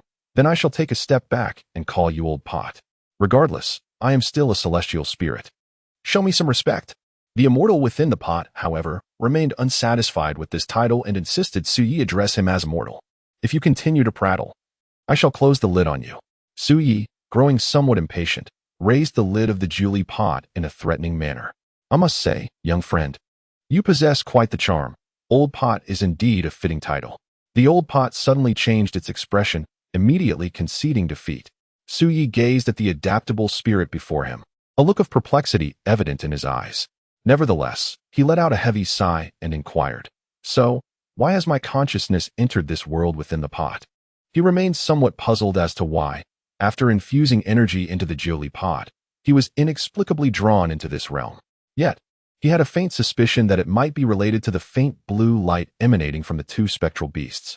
Because, my young friend, you are the first person in a millennium to restore the Jiuli pot, the old pot replied calmly, observing Su Yi. The souls of the two shadow beasts were absorbed by the Jiuli pot, allowing it to once again spring to life after years of dormancy. Once you infused your energy into the pot, you completed the bond of ownership. This means that from now on, you shall be the master of the Jiuli pot, the souls of the shadow beasts. Su Yi's eyes flickered with understanding, finally grasping the nature of the previous faint blue lights. Yet, confronted with the current situation, he remained bewildered. Then, what exactly can this Jiuli pot do for me now that it recognizes me as its master? Upon hearing this, the old pot displayed a look of triumph, stating, "When it comes to the capabilities of my world within the pot, they are truly countless." Immediately, he began to speak as if he were a salesperson in a live-stream shopping event, eloquently detailing the wonders of soaking in divine springs, cultivating celestial herbs, and raising spirit beasts. He extolled the virtues of refining spiritual tools, nurturing puppets, and the journey of transcendental cultivation. He recited an impressive array of information, leaving Su Yi exhilarated and thrilled. Could this be the golden opportunity that had presented itself to him in this new world? In a realm abundant with energy and capabilities, he could embark upon an extraordinary path of cultivation, wielding powers that transcended dimensions and ascending to the pinnacle of existence. It is worth noting that, in his understanding, the art of cultivation far surpassed what these so-called awakened individuals could achieve. Are all these functions truly the capabilities of the Jiuli pot? Su Yi inquired with enthusiasm. What are you thinking? How is that even possible? To his surprise, old pot rolled his eyes in exasperation, responding with a look of incredulity. None of these functions can be provided by the Jiuli pot. After all, this is not a few thousand years ago. The spiritual energy of this planet has long since diminished. The excitement on Su Yi's face faded as he locked eyes with old pot, and a palpable silence enveloped the air. Moments later, without a word, he directly lifted the pot lid and forcefully sealed it onto the Jiuli pot. In an instant, the lid began to roll, and old pot's voice emerged from within. Hey, let me out. I was merely trying to lighten the mood. It was just a joke." When Su Yi lifted the lid once again, old pot emerged once more from the Jiuli pot. He gasped for breath, muttering softly. The youth of today possess no patience whatsoever, to the extent that they cannot even appreciate a jest. It was only when he sensed Su Yi's gaze, brimming with lethal intent, that he coughed and quickly added, "Ahem. While the aforementioned functions are no longer achievable, some fundamental capabilities of the Jiuli pot are still retained." "Such as?" Su Yi inquired, casting a sidelong glance at him, a flicker of anticipation stirring within. "A charming pot spirit, available for online companionship?" The pot elder winked at Su Yi, playfully fluttering his eyelids. Stop. I am no longer jesting." As he saw the lid in Su Yi's hand rapidly descend, the pot elder hastily called out, abandoning any notion of humor. At that moment, Su Yi felt as though he were being toyed with. Gripping the pot lid tightly and glaring at the pot elder, he had resolutely decided that should this old fellow dare to make another quip, he would seal the lid shut and refuse to release him, no matter what. The pot elder, sensing the imminent peril, cleared his throat and adopted a more solemn demeanor. Finally speaking swiftly, the current Jiuli pot remains incomplete. The majority of its former functions have become inoperative. Only if you reach the Kunlun realm can you mend it through your abilities. Otherwise, to restore the Jiuli pot entirely, one must locate its original fragmented shards. As Su Yi's impatience grew increasingly palpable, Old Hu felt compelled to drop the pretense and quickly responded. Indeed, although the Jiuli pot is flawed, it retains some fundamental functions. For instance, I can assist you in unlocking the two special effects of your innate ability, natural selection. Furthermore, the Jiuli pot still preserves its original refining capabilities. As long as you provide sufficient materials, I can manipulate the pot to refine them. Additionally, the pot possesses basic spatial functions. Its internal world currently measures 100 feet in both length and width, allowing you to access and store objects at your discretion. Of course, to store living beings, they must be rendered unconscious, provided the host supplies ample energy or locates and repairs the pot's fragmented pieces. These functions can be further enhanced. Listening to Old Hu's detailed exposition, Suye's expression finally softened somewhat. In fact, the functionalities described by Old Hu surprised him, exceeding his expectations.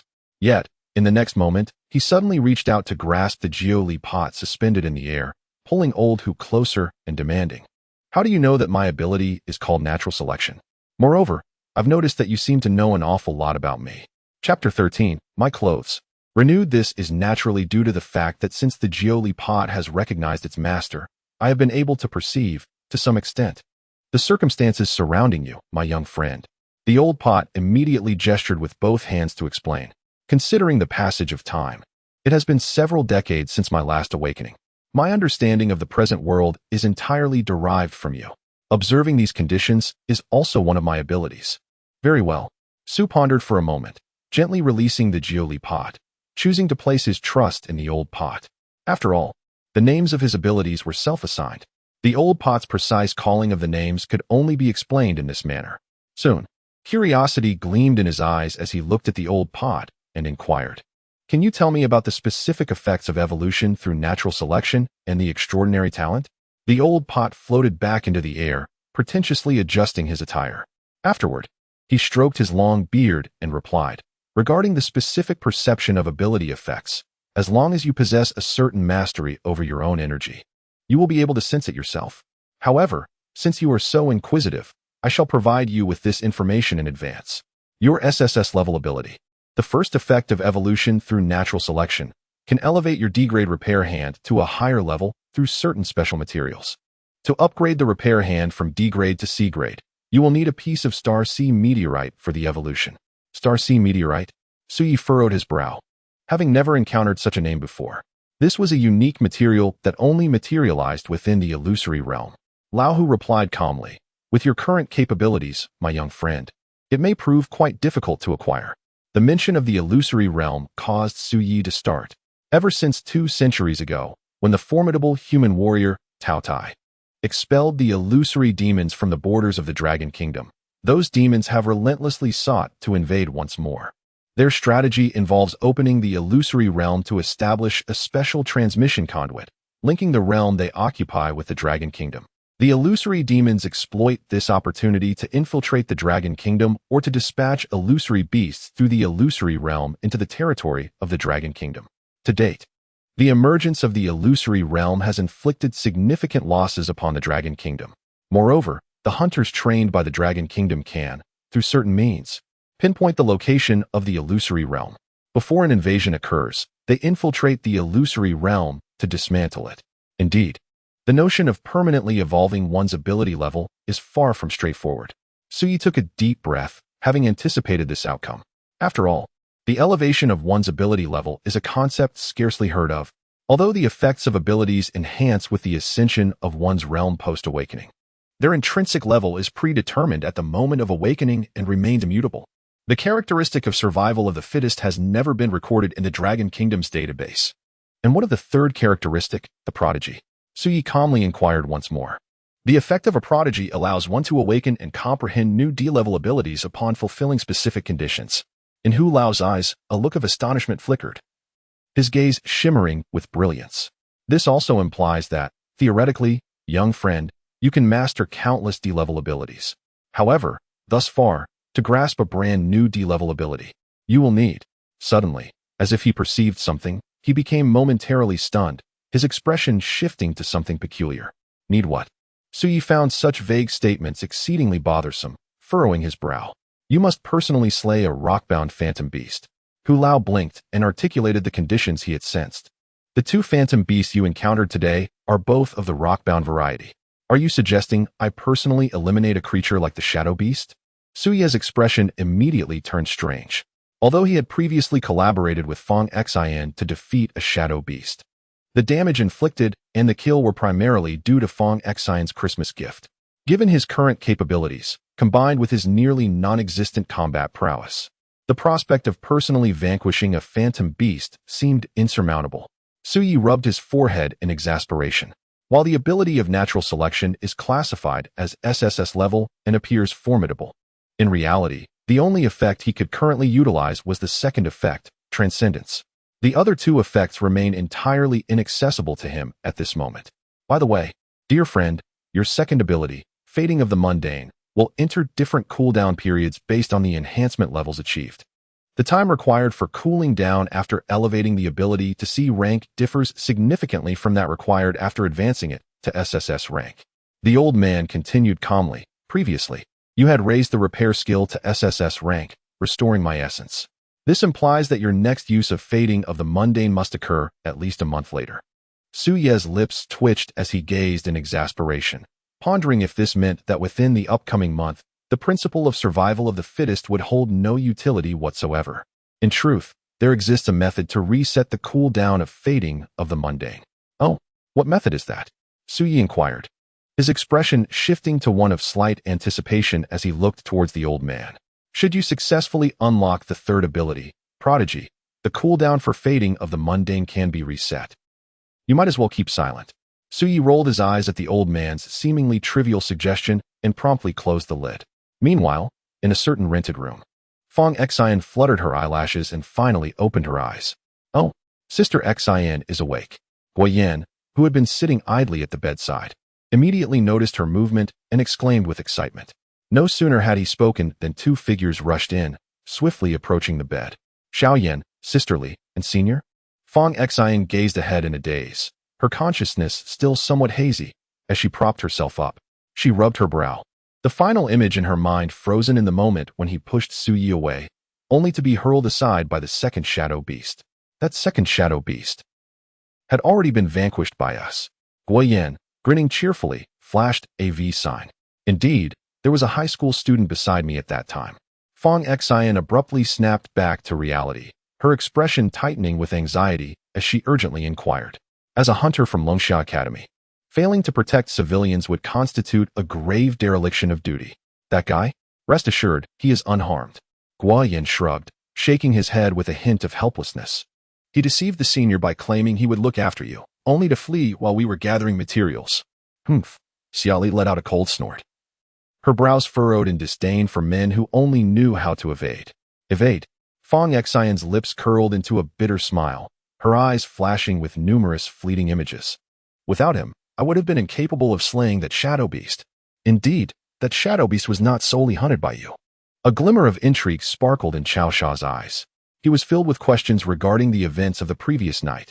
How could a high school student, who had just awakened his abilities on the day of awakening, possibly coordinate with Fong Xian to hunt a shadow beast of the rock realm? His curiosity regarding Su Yi was piqued, and Fong Xian lowered her gaze to her attire, a peculiar glimmer surfacing in her eyes. I surmised that she likely hadn't departed directly. She gestured towards her garments, directing her gaze at the three individuals by the bed.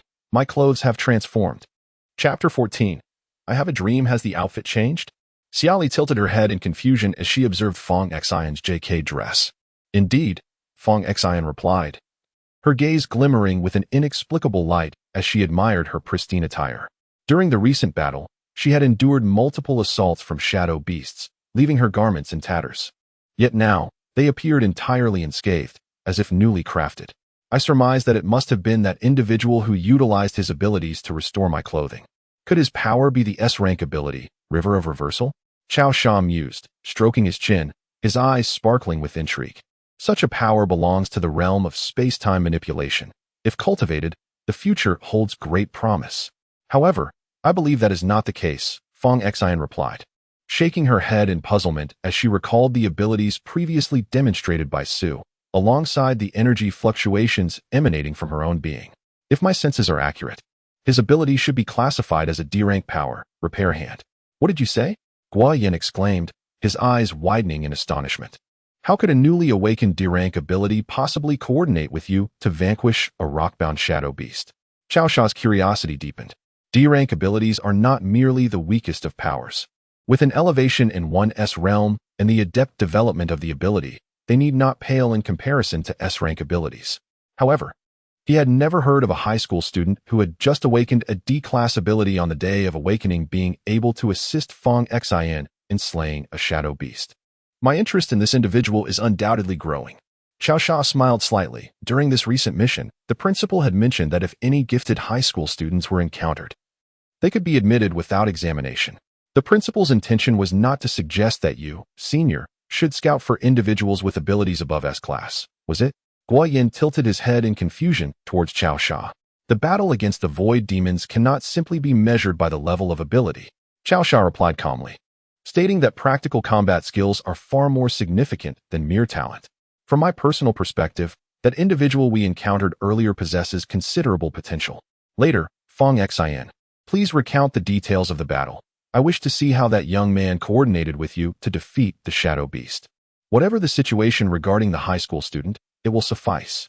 At that moment, Xiaoli spoke coldly from the side, displaying her phone screen. Just now, the school's technology department conveyed a message. The emergence of 2 shadow beasts in Jin City was not an isolated incident. She gazed at the group with an air of calmness, articulating in a composed manner that a week prior, the 38th team dispatched to suppress the Void Realm had met with total annihilation. They had sustained injuries while taking down a Mountain Realm Void Demon with their lives. This Void Demon has since exited the Void Realm and has entered the Dragon Kingdom. Moreover, due to the turmoil within the Realm of Illusions, 2 shadow beasts and a Gale Wolf from the Rocky Domain departed alongside the Phantoms. Are you suggesting that the 2 shadow beasts we encountered escaped from the Realm of Illusions? Fong Xin exclaimed in astonishment, taken aback by this revelation. The emergence of shadow beasts in Jin City implies. Guo Yin quickly connected the dots, his expression shifting slightly. The severely injured phantom is likely concealed within Jin City. A glint of cold light flashed in Xiao Sha's eyes as he swiftly reached a conclusion. Under the guidance of Master Hu, Su Ye's consciousness gradually returned to his body like a receding tide. He slowly opened his eyes, a whirl of thoughts swirling within. Lost in contemplation, from the Ninely Pot, he had gleaned a wealth of information from Master Hu. Even when compared to the treasures within the Ju Bao, the profundity of the Ninely Pot ranks among the foremost. Coupled with its own world contained within and its ability to absorb souls, its existence holds a deadly allure for the phantom beasts. It was precisely for this reason that the 2 shadow beasts, upon sensing Su Yi, charged at him frantically. Naturally, after absorbing the souls of the 2 shadow beasts, the spirit of the pot, Master Hu, awakened and concealed the aura of the Ninely Pot. Thus, Su Yi could finally feel a semblance of reassurance, no longer pursued by the phantom beasts due to the pot. At this moment, Su Yi felt an overwhelming sense of relaxation as waves of fatigue surged through his limbs. The vast amount of information he had recently acquired necessitated a period of contemplation. Never mind, a brief slumber would suffice. Su Yi turned over and lay on the bed, casually placing the Jiuli pot on the bedside table. A profound weariness enveloped him, and within minutes, he succumbed to sleep. That night, after a prolonged absence of dreams, he once again found himself in that recurring vision. Rather than a mere dream, it was a cherished memory buried deep within his heart.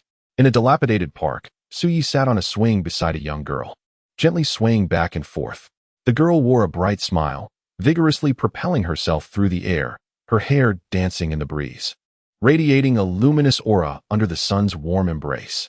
In contrast, Su Yi appeared drowsy, akin to an elderly man leisurely rocking in a chair, moving the swing at a languid pace. Su Yi, I truly appreciate your help. Suddenly, the girl leapt from the swing, arms outstretched, regaining her balance with a beaming smile directed at Su Yi. Ah, it was merely a trivial effort, Su Yi yawned, seemingly unconcerned. Why must you always wear that world-weary expression, devoid of any spirit? The girl playfully approached Su Yi, pouting in discontent. In response to the girl's murmurs, Su merely forced a smile and retorted in a tone laced with sarcasm. If you were to inexplicably find yourself in a foreign world, you would share my disdain for existence. A foreign world? The girl tilted her head in confusion, her face a canvas of perplexity. Nothing, I was just rambling, Su replied. his gaze unfocused as he casually dismissed the conversation. Do you not have any dreams? The girl resumed her seat on the swing, her curiosity piqued. Dreams, you say? Su's eyes glazed over as he stared blankly ahead. Only a child, oblivious to the harshness of reality, could entertain such an ethereal notion as a dream. Ha. You are far too pessimistic. The girl giggled, her laughter unaffected by Su's words.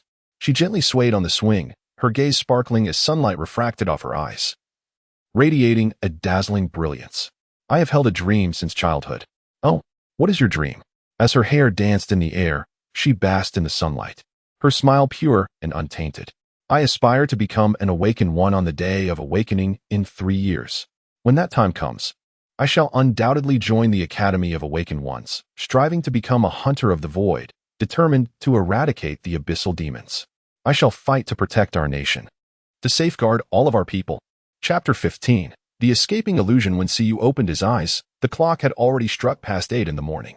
Memories from 3 years ago resurfaced in his mind once more, manifesting in the form of a dream. The hunters of the void, he turned over, the words of the girl echoing in his thoughts. A tedious dream. After a simple wash, Suyi returned to his desk. The battle from the previous night had left him too weary to organize the wealth of information and intelligence he had gathered. With his fingers interlocked, elbows resting on the table, he placed his thumbs gently at the center of his brow, forming a triangular void, and softly closed his eyes. This was his habitual gesture when deep in thought, a means to calm his mind. Based on yesterday's tests, the effective range of his repairing hand was approximately 10 meters. Though his eyes were shut, the vivid scenes from last night rapidly constructed themselves in his mind, every detail meticulously clear. Beyond 10 meters, he could no longer connect to the damaged parts. He could only commence the repair of the object itself through energy. Within the 10-meter radius, however, the damaged components could connect through energy, allowing him to draw in the remaining parts from the focal point of his palm. It was precisely this characteristic of his repairing hand that enabled him to successfully vanquish that shadow beast last night. Fong Xin's ability, the Christmas gift, was likely to transform any touched object into a bomb. First, let her cast aside half of the pebbles, and I shall retrieve that portion with my repair skills. As I pass through the abdomen of the shadow beast, I will unleash my power, enabling me to obliterate its innards with a single strike. This suggests that the interplay of abilities may not merely be one of overlap, but rather a harmonious layering. His mind resembled an orderly library, meticulously organizing the intelligence gleaned and experimented upon during last night's battle onto the shelves, committing it to memory. For Suyi, maintaining such a continual reflection and synthesis is the cornerstone of survival in this world. After a brief moment, he released his hands, rose to his feet, and languidly stretched. Subsequently, he retrieved the Julie pot from his pocket, placing it upon the table, gently lifting the lid and tapping it. However, the Julie pot remained utterly unresponsive, enveloped in silence. Did that old codger deceive me? Suyi's expression turned peculiar as he gazed down at the Julie pot, still met with no reaction. He paused for 2 seconds in silence, then suddenly seized the Julie pot, directing its opening as he shouted, "Old pot, come forth." Boom. No sooner had he spoken than a plume of mist erupted from the opening. The figure of the old pot materialized, a visage of terror etched across its face, with traces of drool at the corners of its mouth. It quickly scanned the surroundings, hands clasped protectively over its chest, striking a pose reminiscent of Ip Man, anxiously inquiring, "What is happening? Is it the end of the world?" After a few seconds, his gaze finally met Suyi's, and he was instantly jolted back to reality. "So it was you, my young friend. Could you refrain from shouting at the mouth of the pot next time? My ears are nearly bursting." He stifled a yawn, gradually regaining his composure. "Is this what you meant by simply knocking on the pot to summon me?" Suyi regarded the unreliable spirit with a look of exasperation. Cough. The old pot spirit's face flushed with embarrassment as he awkwardly stroked his beard. "I must have inadvertently dozed off and not heard you. You, a spirit, require sleep?" Suyi replied incredulously. "Well, you see, I have only recently awakened, and my strength is still quite feeble. I need to restore my spiritual energy through rest." As he spoke, his confidence waned, prompting him to clear his throat and awkwardly redirect the conversation. "So, my young friend, is there something you wish to discuss that summoned me? You didn't finish explaining the refinement capabilities of the Julie pot yesterday." Suyi cut straight to the point, dismissing any further tangents. "Please, elaborate once more." The old pot's spirit blinked before responding. One of the remaining functions of the Jiuli pot is indeed refinement. However, due to damage to the pot's body, the current refinement capabilities are not fully intact. If you can find an object infused with energy and use the soul of a virtual beast as a binding agent, I will be able to activate the refinement function and process it.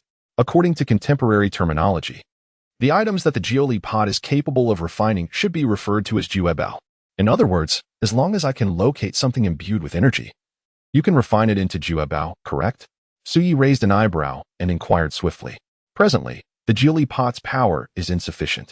If the energy content of the refining materials is minimal, it can at most produce a flawed Juebao, merely a hollow form, incapable of manifesting any true power. The elder of the pot responded hastily. Such a flawed object should be of little difference to you, my young friend, than scrap metal. Suyi's gaze flickered, yet he remained unfazed by this revelation. Seemingly harboring other intentions, he continued to ask, what kind of objects are more likely to harbor energy? Logically, items that have been stored for a longer duration are more likely to accumulate energy. Understood, Suyi replied, having obtained the information he sought. Without further ado, he secured the pot's lid and tucked the Jiuli pot into his pocket. Hey, where are you off to, my young friend? The elder's muffled voice emanated from within the pot, resonating deeply. Antique Street, Suyi answered without turning his head, a peculiar glimmer flashing in his eyes. I wish to test the capabilities of the repair hand. In the rental apartment, Chao Sha and his companions remained awake throughout the night. Their eyes were bloodshot as they perused various materials, a map strewn before them, filled with annotations and drawings. What did the technical department have to say? Chao Sha fixed his gaze intently upon the map of Jin City before him, sweeping his eyes back and forth. Based on the on-site investigation and assessment, the abilities of that phantom creature pertain to mental influence. Guoyan, fatigued, replied while glancing at the content on his phone, stating that although the entire hunting Phantom Team 38 had met with annihilation, they had inflicted considerable damage upon it. From the traces of energy, it was evident that it was gravely injured. To heal its wounds, it must replenish energy swiftly. Moreover, it had been a full 8 days since its escape. Given that the two shadow beasts had appeared in Jin City, there was a 90% probability that it was still within the city, lacking the strength to flee elsewhere. Chao Sha's eyes grew colder as he listened to Guoyan's report. For the phantom creature, the most efficient way to restore energy was by hunting awakened individuals. If he was not mistaken, the two shadow beasts were deliberately unleashed by it to investigate the distribution of awakened individuals in Jin City. For him, time was of the essence. This also implied that, in the near future, he would undoubtedly launch an assault to hunt awakened beings in order to recuperate his own injuries. Chapter 16 You just said, who lacks common sense? However, with such a vast expanse of Jincheng, how can we determine where he intends to strike? At this moment, Fang Xian's injuries had largely healed, yet she sat cross-legged on the bed, her brow furrowed with frustration. Among the entire cadre of hunters in Jincheng, we are merely 4. Moreover, there is a mountain realm demon by our side, not to mention a rock realm gale wolf accompanying him. The remaining hunters are preoccupied with their own tasks and are utterly unavailable to assist us. Xia Li's tone remained as frosty as ever, her expression devoid of any superfluous emotion. Furthermore, our senior, also hailing from the mountain realm, should be more than capable of handling an injured demon. Our immediate priority must be to pinpoint the demon's location and eliminate it before it can launch its attack. So, Fang Xian elongated her tone, pouting in exasperation. How on earth are we supposed to locate the demon's whereabouts? Unless it reveals itself voluntarily. Searching for it throughout the entirety of Jincheng is akin to finding a needle in a haystack. Let us reconsider. Chao Sha, who had remained silent for a considerable time, suddenly spoke. Since we are unable to ascertain the demon's position, we should ponder where it might choose to go, to recover from its injuries. It must absorb a significant amount of awakened energy. This implies that the locations it may target are those where awakened individuals are congregating during this period. Guoyan's eyes lit up, immediately aligning with Chao Sha's line of thought. If that is the case, he swiftly navigated his phone, subsequently revealing the map. Within the next 2 days, there are approximately 6 venues in the city hosting events and gatherings. These locations primarily attract ordinary individuals as well as some typical awakened ones. Chao Sha shook his head lightly. The energy that awakened beings can provide to the ethereal demons varies according to their own ability levels. This implies that, aside from quantity, Quality is also of paramount importance. He rapidly marked 10 red circles on the map before him. Let us not forget, it has only been a day since the Awakening Day. Different high schools hold graduation ceremonies for the awakened at varying times. Apart from today, which is a public holiday, there are 10 high schools conducting graduation ceremonies tomorrow. These ceremonies will gather a multitude of awakened beings, whose quality is generally far superior to that of ordinary awakened individuals. Xiaoli murmured, her eyes shimmering with light. Indeed, Cao Sha replied, his expression grave as he gazed at the map. He believed that attacking the school would be the optimal choice for recovering from injuries. Our task is to analyze and determine the location that the ethereal demon intends to strike before tomorrow, in order to uncover its hiding place. Based on data from previous years, the quality of awakened beings at Jin City No. 1 High School should be the highest among these 10 institutions. Guo Yin whispered his analysis, suggesting that the ethereal demon is likely to launch an assault on No. 1 High School. The intellect of the virtual demon is no less than that of humanity. Xiaoli spoke coldly, pondering whether it had deliberately chosen a more distant university, anticipating that we would search near Yizhong. Sister Li's reasoning is quite sound. Fang Xian nodded in agreement. The farthest from Yizhong should be Wuzhong in the southern city. If we intercept there, we might indeed catch it. However, what if it anticipated this and employed reverse logic to target other universities in the city? Xiaoli continued to counter, suggesting that by the time we rush back from the south, we may find it too late. Hey, aren't you just being contrary? Fang Xian finally reacted, twitching her lips while looking at Xiaoli.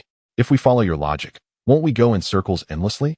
Xiaoli intended to convey that we cannot determine the attack location solely based on conjectures about the opponent's thoughts. Cao Sha spoke calmly, elucidating Xiaoli's point. To genuinely ascertain the opponent's intentions, one must analyze more objective clues. Fang Xian, you need to engage your intellect more often, rather than relying solely on combat instinct.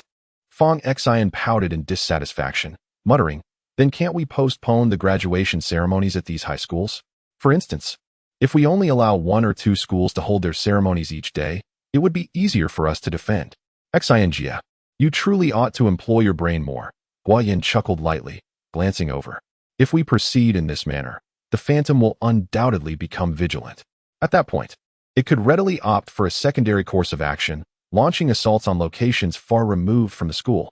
Consequently, not only would our position be revealed, but we would also find ourselves constrained by the adversary. How dare you call me foolish? With her cheeks flushed, Fang Xian, in a fit of anger, struck Guo Yin with her fist. Rising from her seat, she stormed towards the door, exclaiming that such cerebral endeavors should be left to them. I shall step out to procure breakfast for you. As she exited the rented apartment, her eyes were filled with vexation.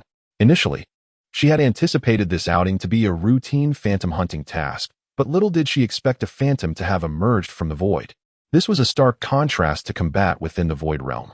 The enemy lurked within the city, poised to strike at any moment against the unsuspecting civilians. They found themselves somewhat hamstrung, needing to predict in advance the potential locations of the phantom's appearance. The very thought of such intellectual challenges gave her a headache. For some inexplicable reason, Su Ye's visage from yesterday suddenly surfaced in her mind. That fellow seemed rather astute. She muttered to herself, perhaps with his intellect, he could deduce the location of the phantom's impending assault. Moreover, the senior seemed quite intrigued by him. Just as she pondered this, her peripheral vision suddenly caught sight of a familiar figure casually strolling along the street, a piece of bread held between his teeth. That guy bears a striking resemblance to the high school student from yesterday. Indeed, very similar. Fang Xian widened her eyes as that familiar face came into view. She would never mistake it. Thud. In the next instant, she propelled herself forward, her feet leaving the ground as if she were an arrow loosed from its bow, rushing toward that figure. What the heck? Su Yi seemed to sense something, turning his head just in time to nearly drop the bread from his mouth. He froze, and without a second thought, snatched up the bread and swiftly turned to flee. At that moment, his heart was wailing in despair. Wasn't it just a trip to the antique street? Why was he so unfortunate as to encounter this rather dim-witted JK girl again? If she latched onto him, he would likely find himself ensnared in some troublesome predicament. Su Yi darted through the alleys, drawing upon his familiarity with the terrain, making several quick turns until Fang Xian's figure vanished from sight. He glanced back at the empty space behind him, finally letting out a sigh of relief, patting his chest. Thank goodness for her lack of wits. Keep chasing like this. and she'd have no hope of ever catching up to him in this lifetime. Thud! A sudden rush of wind erupted above his head. Su Ye's expression froze as he turned his head in a daze. Thud! Accompanied by a resounding roar, Fong Xin descended from the heavens, forcefully landing upon the ground and shattering the earth beneath her feet. With the demeanor of a rebellious young woman, she glared fiercely at Su Yi and demanded, "Who did you just say is not thinking clearly?" Chapter 17. A 90% probability. Who are you, sister? Su Yi inquired, his face betraying a look of confusion as he gazed at the furious Fong Xin before him. "You little rascal, still pretending with me, are you?" Fong Xin approached him, cracking her knuckles menacingly. "I believe you may have mistaken me for someone else. In fact, I have a twin brother." Su Yi blinked earnestly, his expression sincere. "Then why did you run upon seeing me? I am the sprint champion of our school." My legs suddenly became restless, and I don't know why I felt the urge to sprint a couple of steps. "Say another word, and I shall raise your hairline by 3 centimeters. Spare me, heroine." Su Ye's face paled at her threat, and he quickly bowed his head in submission. The hairline is indeed a man's greatest adversary. Fong Xin stepped forward, without further ado. She deftly trapped Su Ye's head under her arm, vigorously tousling his hair. "I have planted a bomb on your head. Behave and accompany me, as I have some inquiries to make." Su Ye's eyelids twitched, and with a resigned shrug, he followed her. "Where shall we converse?" "Let us go to that breakfast stall over there." Fong Xin nonchalantly pointed to a nearby vendor as she led Su Yi in that direction.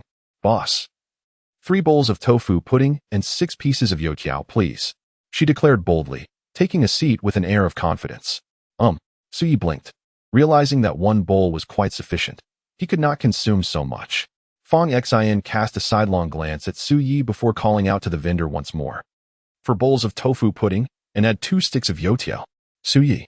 Moments later, the vendor approached, bearing a tray laden with 4 bowls of tofu pudding and youtiao, placing them upon the table. Fong Xin swiftly pulled 3 bowls towards herself and began to indulge heartily. Su Yi took a few casual bites, yet his gaze wandered restlessly around the vicinity. "I advise you not to entertain the thought of escaping." Fong Xin mumbled through a mouthful, her demeanor relaxed. "My ability extends to a radius of 25 meters. I could easily let you run 20 meters. Was it truly wise to disclose the extent of one's abilities so openly?" Su Yi relinquished the notion of fleeing, feigning nonchalance as he regarded Fong Xin across the table. "What does it matter?" Fong Xin swallowed her food with a determined gulp, her captivating eyes fixed intently on Su Ye's face. "After all, you deduced this distance last night, didn't you?" "In truth, I am not that formidable." Su Ye's eyelids fluttered, instinctively seeking to evade the inquiry. "That is not a question. It is a statement," Fong Xin declared, biting firmly into a piece of youtiao while maintaining her unwavering gaze on Su Yi. He felt as if seated upon a bed of nails, an unsettling chill creeping over him. Though Fong Xin appeared somewhat lacking in intellect, her instincts were unsettlingly accurate. Before he had the chance to speak, a voice from across the way interrupted. "Reveal your analysis of my abilities from last night. Should you dare to withhold anything. You know what I am capable of." Her expression suggested a desire to peel the skin from Su Ye's scalp. Su Yi felt a shiver run down his spine. After a moment's hesitation, he chose to speak candidly. "Your ability appears to allow you to transform objects you have touched into explosives. The destructive power is comparable to that of a hand grenade, varying with the size of the object. Simultaneously, you can convert up to 3 objects into bombs, each capable of being detonated independently. If you opt to create a new explosive, it will replace the first one. My estimation of the effective range is between 23 to 26 meters, though I have yet to pinpoint the precise distance of 25 meters. However, I have noticed that you always snap your fingers before employing your ability. I am uncertain whether this is merely for flair or a limitation of your power." Fong Xion's expression remained unchanged, yet she was secretly astonished. Though she had sensed Su Ye's intuitive grasp of her abilities, she was taken aback by how closely his deductions mirrored her true capabilities. Meanwhile, she had finished her first bowl of tofu pudding, casually wiping her mouth. She smiled at Su Yi and remarked, "Snapping my fingers is a necessary condition for me to unleash my powers. On the day of awakening, you must have gained some understanding of the abilities classified as level D and above, but below level S, which invariably come with certain side effects or restrictions. My ability, classified as level A, is akin to a Christmas gift, and naturally, it is accompanied by its own set of limitations. Aside from that, Your assessment of my capabilities has been nearly flawless. How intriguing, truly captivating. She scrutinized Su Yi from head to toe, as if admiring a rare treasure. Su Yi felt a shiver under her gaze, immediately adopting a wary expression, a chill running down his spine. Your intellect is indeed sharp. Fong Xin averted her gaze and resumed sipping her second bowl of tofu pudding while continuing to munch on fried dough sticks. Conveniently, I have a few matters that require your analytical prowess. If you can glean some insights about yesterday's events, I shall refrain from holding you accountable. Su Ye's mind raced back to the blue and white stripes, and he awkwardly mumbled, it wasn't he intentional. A sudden wave of lethal intent enveloped him. He froze momentarily, quickly mustering a smile, and hastily exclaimed, please, fair heroine, do enlighten me. Should there be any way I can assist, I am at your service. Fong Xin rolled her eyes, but promptly recounted the events they had encountered and their current predicament in detail to Su Yi. The existence of the elusive entities lurking within the city is a matter too sensitive to disclose to the general populace, lest it incite unnecessary panic.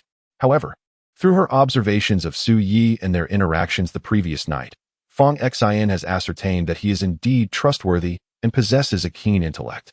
Moreover, as a current high school student, he undoubtedly has a more nuanced understanding of the intricate relationships among educational institutions. Initially, Su Yi appeared indifferent, but upon hearing the term elusive entities from Fong Xin, his demeanor shifted dramatically. He became intensely focused, absorbing every detail of the narrative. As Fong Xin narrated the events while consuming her meal, she found herself on her third bowl of tofu pudding, with only 2 pieces of fried dough remaining. Su Yi, after listening intently, wore a contemplative expression, his fingers interlaced against his forehead, a habitual gesture of deep thought. After a brief pause, he inquired, so, you are currently deliberating on which school the elusive entities might target? Precisely. Do you have any thoughts on the matter? Fong Xin replied, her words slightly muffled as she chewed. If I were in your position, Su Yi responded, spreading his hands and shrugging nonchalantly, I would say there's a 90% chance they would choose the third high school. Chapter 18, Kunlun, which signifies boundlessness. A probability of 90%? Fong Xin was taken aback by this likelihood, her eyes widening in astonishment. It is worth noting that they had just engaged in an analysis in their rented accommodation. Utterly perplexed by the situation, yet Su could draw such a resolute conclusion merely from her account. What is the reason? The explanation was quite straightforward. As Su spoke, he opened the city map on his phone and presented it to Fong Xin. Cao Sha's analysis was indeed accurate. If the phantom truly requires the hunting of awakened beings to recuperate, then it would undoubtedly choose to strike during the graduation ceremonies at the universities. Tomorrow, 10 universities are scheduled to hold graduation ceremonies. Among them, the first high school, second high school, and experimental high school are located in the city center. The third high school, sixth high school, and 12th high school are situated in the western part of the city. The remaining institutions are evenly distributed in the eastern and southern regions. He zoomed out the map, activated the drawing function, and marked out 4 universities. The first to be discounted were these 4 schools. The 2 in the eastern region are set in remote locations, devoid of people, and the quality of awakened beings is generally low. It would be more convenient for him to select a random square than to venture there. The 5th and 7th high schools in the southern area were dismissed due to their considerable distance and lack of bustling surroundings, rendering them quite desolate. Fong Xin gazed at the map, her brow furrowed in confusion. If that were the case, wouldn't it be more prudent to choose the 2 schools in the southern part of the city? Once the hunt was completed, wouldn't it be simpler to escape directly? I ask you, with your capabilities, are you able to sense energy fluctuations as soon as he commences his hunting? Su also turned to Fong Xin, speaking with a calm demeanor. Naturally, if you were to detect the energy fluctuations and rush to the southern district, how long would it take? Approximately half an hour? In that span, he must not only hunt the awakened ones, but also prepare for his escape and contend with you. Su lightly tapped the table, his tone surprisingly relaxed. Once he appears, you would swiftly locate him, making escape exceedingly difficult. Yet, the scenario you described applies equally to other schools. Fong Xin furrowed her brow, a hint of confusion in her eyes. I have already stated that there are no bustling districts near the 2 schools in the southern area, Su replied calmly. If you were to attack several schools in the city and then venture into a bustling area, what would your reaction be? Restrained and challenged in your pursuit. Fong Xion's expression changed, and she immediately grasped the implications. Hence, the so-called geographic remoteness is, for him, not an advantage at all. Su stated indifferently, rather, it is a trap that confines him to his doom.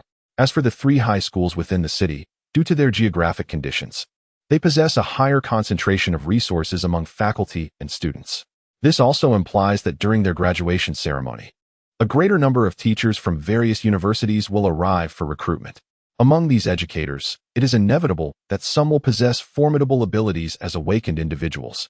Additionally, there are awakened individuals working in nearby governmental departments who can offer immediate support. Should he choose to assault the high school located in the city center, he would find himself mired in a quagmire, facing insurmountable difficulties in escaping. Thus, the only viable options left for him are the 3 schools situated in the western part of the city. These institutions are in close proximity to one another, surrounded by bustling urban areas. The most centrally located among them, School Number 3, boasts extensive connectivity to its surroundings. Were I in his position, the likelihood of choosing to launch an attack from this school would be exceedingly high. If you focus your search efforts radiating from School Number 3, you are likely to uncover traces of the phantom creature. Su Yi completed his analysis in one breath, taking a slight pause to catch his breath before adding, "By the way, I am a student of School Number 3. Fong Xian initially felt a surge of excitement, convinced that Su Ye's assertions held merit. However, upon hearing this last statement, she cast a skeptical glance at him and, with a hint of doubt, inquired, "You're not trying to lure us to your school's vicinity for your own protection, are you?" "How could that be?" Su Yi elongated his tone. Casting a sidelong glance at Fong Xian, "You are presuming too much about my intentions. It appears you have a rather astute understanding of your own position." "Huh." Su put away his phone and let out a soft hum. "The judgment I have reached is based on a significant reason. We encountered those 2 shadow beasts in the old district. If what you say is true, then those shadow beasts must have been released by that phantom entity. It is highly likely that it is lurking in the vicinity of the old district. The nearest high schools to the old district are precisely these 3 institutions in the west of the city.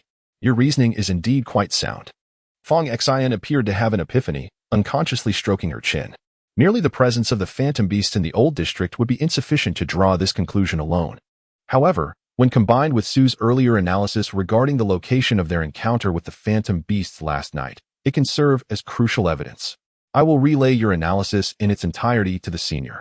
Fong Xian finally finished the last piece of her oil stick, contentedly patting her belly. "If your deduction holds true, we must thoroughly investigate all potential locations of the phantom entity in the west of the city before tomorrow, which would allow us to thwart any impending attack on the school. Since I have assisted you in analyzing this matter, would you not reciprocate by answering a few of my questions?" Su's gaze suddenly sharpened as he looked at Fong Xian and inquired, "Certainly, that is your due. I wish to know whether abilities possess levels and what the criteria for their evaluation are." Su swiftly posed a question that weighed heavily on his mind. "It seems you possess quite a bit of knowledge." Fong Xian raised an eyebrow and replied with a serene smile. "The level of one's abilities becomes fixed upon awakening and cannot be enhanced. However, an awakener can augment the efficacy and range of their abilities by elevating their personal energy realm. As long as the energy is sufficiently potent, even a D-grade ability can manifest formidable effects. Based on years of national measurement and assessment, we have broadly categorized energy into 6 realms. Energy resembles stones, accumulating freely within the body, sparse and scattered. This is the first realm, the stone realm. Energy manifests like pebbles, gathering densely and compactly. This is the second realm, the rock realm. Energy resembles mountains built from countless stones, towering and profound. This is the third realm, the mountain realm.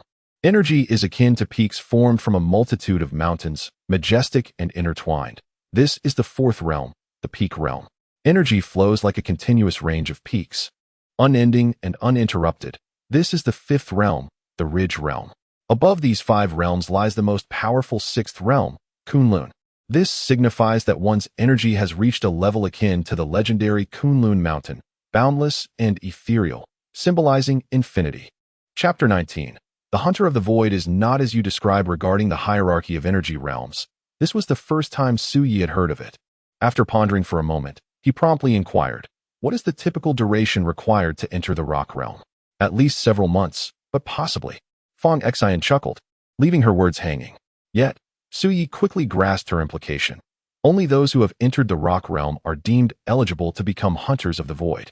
Most awakeners tend to linger in the stone realm for an extended period. You understand remarkably swiftly. Fong Xian nodded, though there are exceptions. If an awakener performs exceptionally well in the stone realm or possesses abilities rated S-class or higher, they may qualify to join the hunter team in advance and become a hunter of the void. What is the typical composition of this hunter team? Su Yi continued to inquire, unwilling to miss this opportunity to gather information. Such details were not particularly confidential for awakeners. So Fong Xian responded to Su Ye's questions without hesitation. Currently, there are 10 Awakener academies in the country authorized to establish hunter teams. Each academy is divided by rank, with 10 hunter teams per institution. Consequently, the total number of hunter teams within the borders of Longwo amounts to 100. The composition of its members is generally led by a captain from the Mountain Realm, supported by 3 to 5 members from the Rock Realm. At the inception of the Void Hunting Team, each member's responsibilities and abilities must complement one another, ensuring cohesive collaboration within the entire squad. Our Void Hunting Team 5 is one of the teams from the Longsha Academy. After sharing this information, Fong Xian cast a knowing glance at Su Yi, a smile playing at the corners of her lips. Do you have any further questions? For now, none, Su Yi replied calmly, his mind reassessing the strength of the Rock Realm's void beasts. Well then, I happen to have something else I wish to inquire. Fong Xian suddenly blinked and fixed her gaze upon Su Ye's eyes. I refuse, Su Yi responded almost instantaneously without raising his eyelids. Hey, I haven't even asked yet. Fong Xian paused, pouting in displeasure. Aren't you simply looking to invite me to join Longsha Academy? Su Ye's expression shifted to one of languid amusement. Having already discerned Fong Xian's intentions, you can see through that? Fong Xian exclaimed, her eyes widening in astonishment. And why would you decline? Longsha Academy is the top-ranked institution among Awakener academies.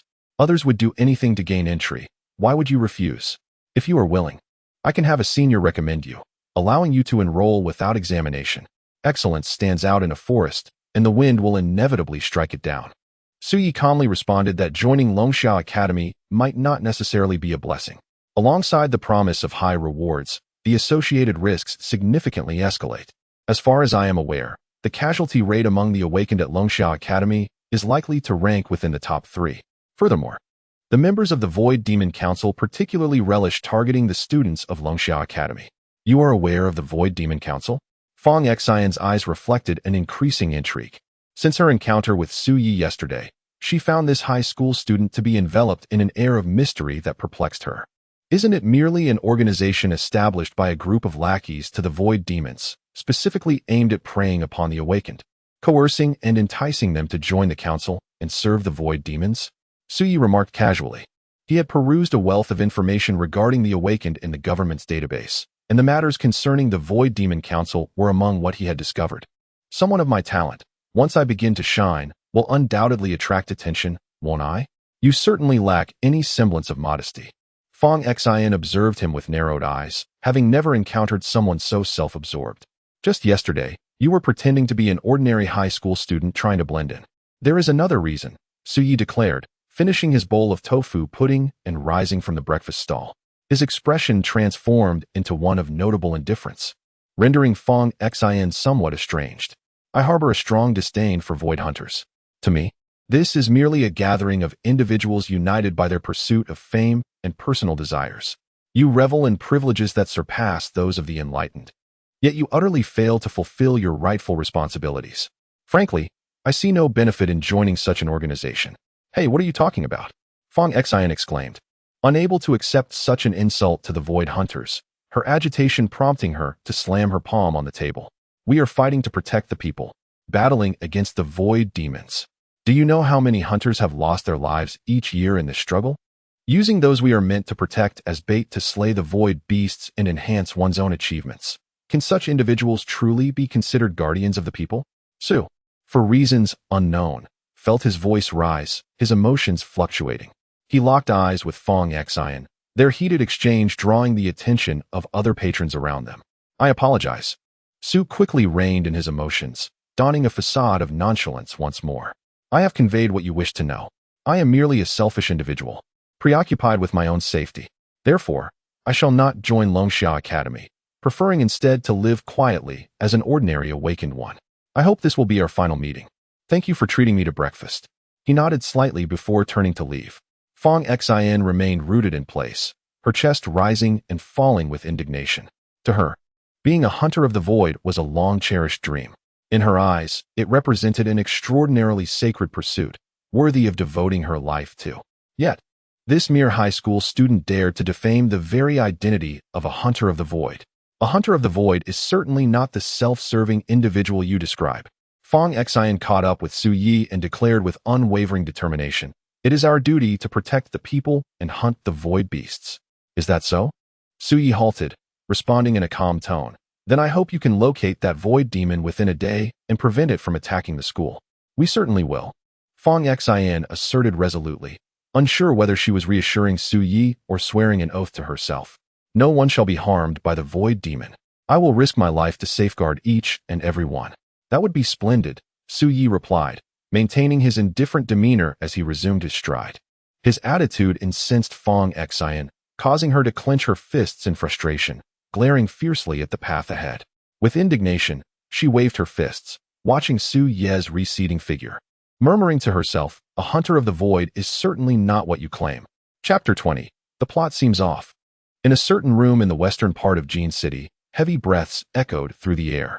Upon a grand bed, a man enveloped in dark energy sat cross-legged, continuously exhaling.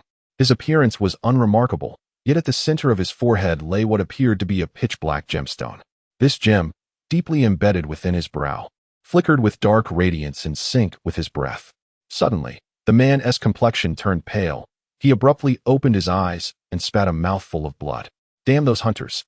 A fierce glint flashed in his eyes as he muttered a curse in a low, thunderous voice.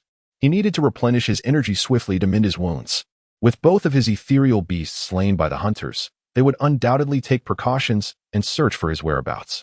However, these hunters were relatively mediocre in strength. He leaped off the bed, a cold smile gracing his lips, and extended his right palm. Within his grasp, a swirling mist emerged, subtly revealing the fierce visage of a wolf spirit. With this formidable wolf, he was confident it would cause considerable trouble for that group of hunters. The intelligence gathered from the ethereal beasts was nearly complete, and he had already discerned the surroundings of the school. Now, all that remained was to await the opportune moment. Closing his palm to contain the mist, the man clenched his fist with renewed ferocity in his gaze. "Brother, this time, I am determined to prove myself to you." With a deep breath, Siyu steadied his emotions at the entrance of the antique street. His feelings had momentarily spiraled out of control. He touched his nose, shrugged his shoulders, and allowed a nonchalant expression to re-emerge on his face. It was best to focus on the task at hand. Shaking his head gently to dispel distracting thoughts, Suyi stepped into the bustling antique street. As the most renowned thoroughfare in the old district of the western city, it was already teeming with a throng of people, even before noon. Countless vendors lined both sides, most of whom were peddling an array of rusty trinkets and scrap metal, hoping to profit from unsuspecting buyers. Yet, amidst this collection of discarded items, one might occasionally stumble upon a genuine treasure. When such serendipitous finds were publicized, the crowd would flock here in droves. Many came with the illusion of unearthing gems from a pile of refuse, often falling prey to unscrupulous merchants, blissfully believing they had struck gold. The more one sought to gain from trifles, the more susceptible they became to deception. To Suyi, this mindset was akin to those who dream of overnight riches through the lottery. He navigated the street, unfazed by the vendors' calls. Instead, he tucked his hands into his pockets and gently tapped. Moments later, a wisp of mist surged up his sleeve, ultimately enveloping his ear. "Can you perceive it?" Siyu inquired, his lips moving to form words only audible to himself. Fortunately, the surrounding clamor rendered his peculiar behavior unnoticed. "Ah!" The voice of old who emanated distinctly from the mist, resonating clearly in Su Ye's ear. The energy contained within such antiquities is elusive and difficult to detect through mere fluctuations. I can only sense an approximate essence. Proceed westward for a closer examination. Upon hearing this, Su Yi immediately adjusted his course towards the west. After navigating through an uncountable number of stalls, old Hu, visibly agitated, exclaimed, "Stop! At the stall to your right lies an antiquity infused with energy. While the energy may not be abundant, it should suffice for your needs, young friend." "Oh." Siyi halted and glanced to the right. At the stall by his feet, a middle-aged man with sharp teeth and a cunning expression was fanning himself while hawking his wares. Before him lay a collection of peculiar vases and antiquities, many of which bore signs of wear, enhancing their appearance of value. Upon noticing Su Ye's footsteps come to a halt, the vendor's eyes sparkled with enthusiasm as he greeted him with a warm smile, rising from his seat. "Is there something you wish to see, young man? The items here are relics that have been passed down for centuries. Each piece is a treasured heirloom of our family, each with its own extraordinary origins." Su Yi squinted at the stall owner, mockingly reciting, "Indeed, you possess quite a number of these family treasures." Naturally, the vendor remained blissfully unaware of the sarcasm in Su Ye's tone. Instead, he eagerly picked up several bottles, enthusiastically beginning to elaborate. "Look here. This bowl is from 500 years ago, and this is a 300-year-old imperial jade bottle. Now, this one is truly remarkable. It is said to be a spoon once used by the empress of a bygone dynasty." Su Yi took the bowl, purportedly from 5 centuries past, and examined it closely, his expression turning peculiar. He turned the bowl over to face the vendor and blinked, inquiring, "What does microwave safe mean inscribed on the bottom? Did microwaves exist 500 years ago?" Cough, cough, cough. The vendor's face flushed with embarrassment as he hastily reclaimed the so-called 500-year-old bowl, carelessly tossing it aside with a nervous chuckle. "That must have been a mistake on my part in my haste to leave. Rest assured, aside from that bowl, everything here is indeed a treasure, and you shall not regret your purchase." Su Yi rolled his eyes, harboring not a shred of belief in the vendor's claims. At this moment, the investigation conducted by the elder who finally yielded results. The broken sword to your right is the only ancient artifact here that possesses a trace of energy. This should indeed be your target for this occasion. Su also turned his gaze in that direction and quickly noticed the broken sword on the stall. Its hilt appeared antiquated, while the blade was shattered and marred by rust, giving it a pitiful appearance. Judging by its exterior, even though it was an ancient object, its degree of disrepair rendered it hardly worth a few coins. Su picked up the broken sword and examined it for a moment before suddenly inquiring, "How much is this broken sword worth?" A glimmer of shrewdness flickered in the vendor's eyes as he sensed a business opportunity. In the next instant, he abruptly snatched the sword back, cradling it against his chest, and hastily exclaimed, "Oh, I cannot sell this to you. It is a treasured heirloom of my family. I accidentally left it here. It is not for sale." Su let out a silent scoff inwardly, maintaining an expression of indifference on his face. Although he was eager to purchase the broken sword, he immediately assumed a nonchalant demeanor, rising to his feet and shrugging as he began to walk away. "Very well. Since it is a treasured heirloom of your family, I shall not press the matter." The vendor, clutching the broken sword, was left utterly bewildered. This isn't how the script was supposed to unfold. This narrative feels awry. Chapter 21. Alas, what a loss. "Hey, wait a moment, young man." As Su Yi was about to leave, the vendor could no longer contain himself and quickly called him to a halt. Su Yi turned around, perplexed, and inquired, "What is it?" The vendor cleared his throat, showcasing a broken sword in his hand. "Though this sword is a treasured heirloom passed down through generations, I can see that you have quite an interest in it. Today, I shall reluctantly part with it. If you offer a reasonable price, I will gladly sell it to you." He feigned a dolorous expression, cradling the broken sword in his hands and presenting it to Su Yi. "In truth, I am not particularly interested." Su Yi glanced at the vendor with half-hearted eyes. However, he still pretended to return, taking the broken sword into his hands for closer inspection. "Since you insist, name your price. This sword has been in my family for a millennium. Today, it finds a worthy master in you. I see a connection between us, my young friend. For 2,000 dragon coins, this family treasure shall be yours." The vendor spun his tale with ease, devoid of any embarrassment. 2,000 dragon coins? How audacious of you. Su Yi's lips twitched slightly, having gleaned some insight into the tricks of such merchants. Without lifting an eyebrow, he responded decisively, "A flat price of 10 dragon coins." The vendor stood there, dumbfounded, his scalp prickling in disbelief. "Although it is evident that the price of 2,000 dragon coins is exceedingly inflated, your audacity in bargaining is truly remarkable. You have slashed the price down to 1,990 in a single stroke, aiming for the jugular." He looked at Su Yi with a forced smile, chuckling awkwardly. "My friend, even if you were to venture out and purchase scrap metal, it would not be at this price. How about this? I shall endure the pain and offer you a further reduction to 1,000 dragon coins. Take it or leave it." "No, then merely 10 dragon coins." Su Yi remained steadfast, resolutely refusing. Such a treasure for a mere 10 dragon coins? Wouldn't that be akin to dismantling my stall? The stall owner, growing increasingly anxious, insisted. I can only reduce it once more. The minimum I can accept is 300 dragon coins. If you do not wish to buy, then so be it. Su Yi finally grasped the cunning tactics employed by these unscrupulous merchants. What had initially been a 2,000 dragon coin item had been whittled down to 300 in mere moments. Clearly, there was still profit to be made. Taking a deep breath, his gaze sharpened as he scrutinized the stall owner. Several items here must have only recently been unearthed, correct? The stall owner feigned ignorance, his temples twitching momentarily, before quickly mustering a smile. What do you mean, young man? I don't quite understand. Su Yi calmly pointed to a few shattered porcelain pieces on the stall, noting the dirt still clinging to their surfaces, not yet fully dried. The soil on these artifacts and the damp earth on the side of your shoe originate from the same place. And I see that a few osmanthus petals have adhered to your footwear. In the past week, only the outskirts of the western city experienced a rainfall. And among those remote areas, there exists but a single spot adorned with fragrant osmanthus trees. The damp earth, accompanied by petals of osmanthus and a few mud-stained porcelain pieces, leads us solely to the ancient tombs in the outskirts. Your fingers bear calluses between the index and middle fingers, likely remnants from wielding certain tools. His tone was calm, yet to the vendor's ears, it resonated like thunder, causing beads of sweat to form on his forehead as he instinctively swallowed hard.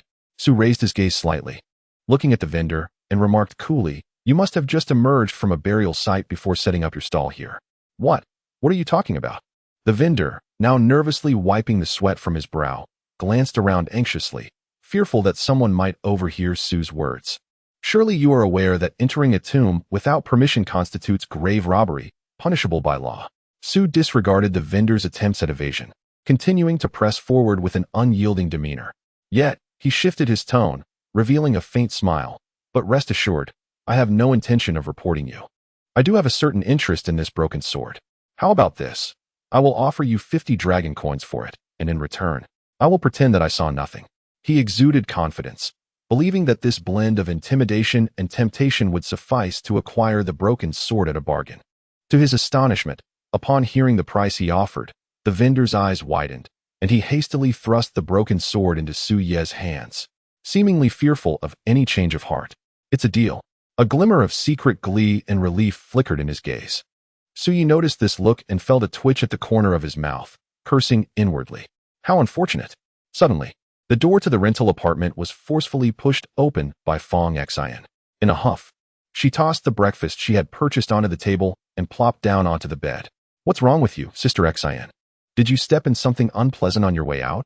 Gua Yin raised his head, tilting it in mockery. You're the one who stepped in something. Fong Xian retorted sharply, delivering a punch with fierce intensity. Gua Yin winced, clutching his head, and looked plaintively to the side. Senior, look at Sister Xian.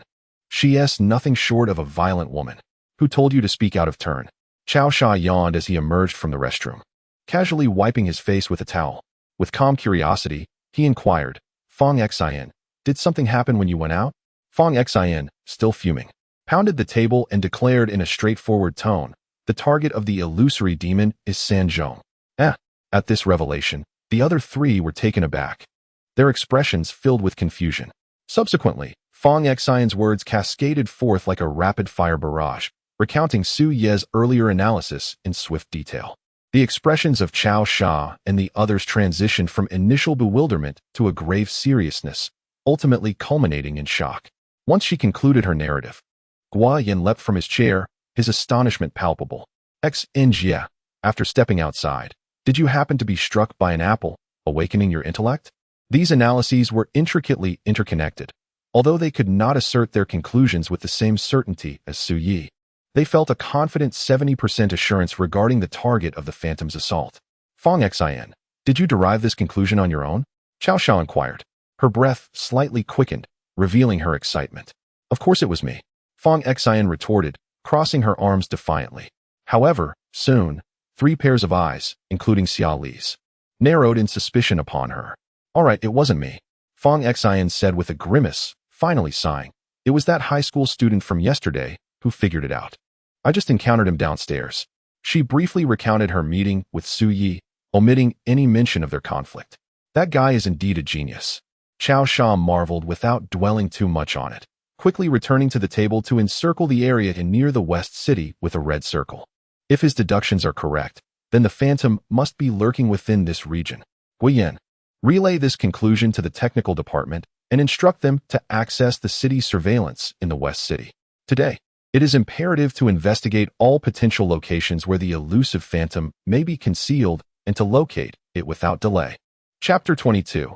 The Reforging of the Broken Sword and the Traits of the Artisan in the Realm of the Pot.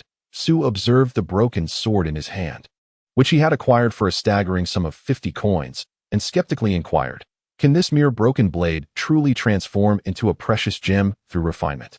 You underestimate the power of the Julie Pot, replied the elder of the pot, his face brimming with confidence as he stroked his beard and chuckled. If it were a complete Julie Pot, not only would it be capable of creating precious gems, but also elixirs of immortality and even enchanted constructs. Anything you can conceive can be refined. It can even transmute souls into puppets, allowing for the construction of dwellings within this pot world, even in its current incomplete state. Refining a fragmented gem is still quite effortless, he continued. Such trivial remnants can surely be exaggerated, Su retorted, casting a sidelong glance at the elder. Enough with the chatter. Let us commence the refinement.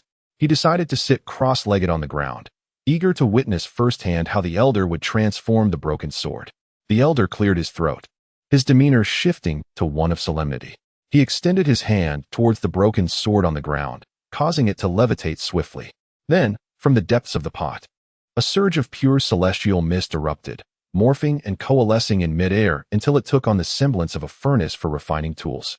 Under the elder's guidance, the broken sword was rapidly drawn into this ethereal vapor. Subsequently, with a wave of his right palm, a faint blue ethereal light surged swiftly from the distance. Su Yi discerned at a glance that within this luminous orb, there lingered the vague semblance of the shadow beast from the previous day. And he immediately comprehended that this was the soul of the shadow beast devoured by the Julie Pot. The soul of the shadow beast was drawn into the refining furnace, which soon transformed the pure white celestial mist into a deep azure hue. Thereafter, the refining furnace shimmered with blue light, igniting as if flames had been kindled within its vessel, beginning to blaze intensely. Su Yi sat cross-legged on the ground, resting his chin on his hand as he observed the furnace ablaze. Approximately half an hour passed. Suddenly, the furnace, formed from the celestial mist, ceased its fiery display.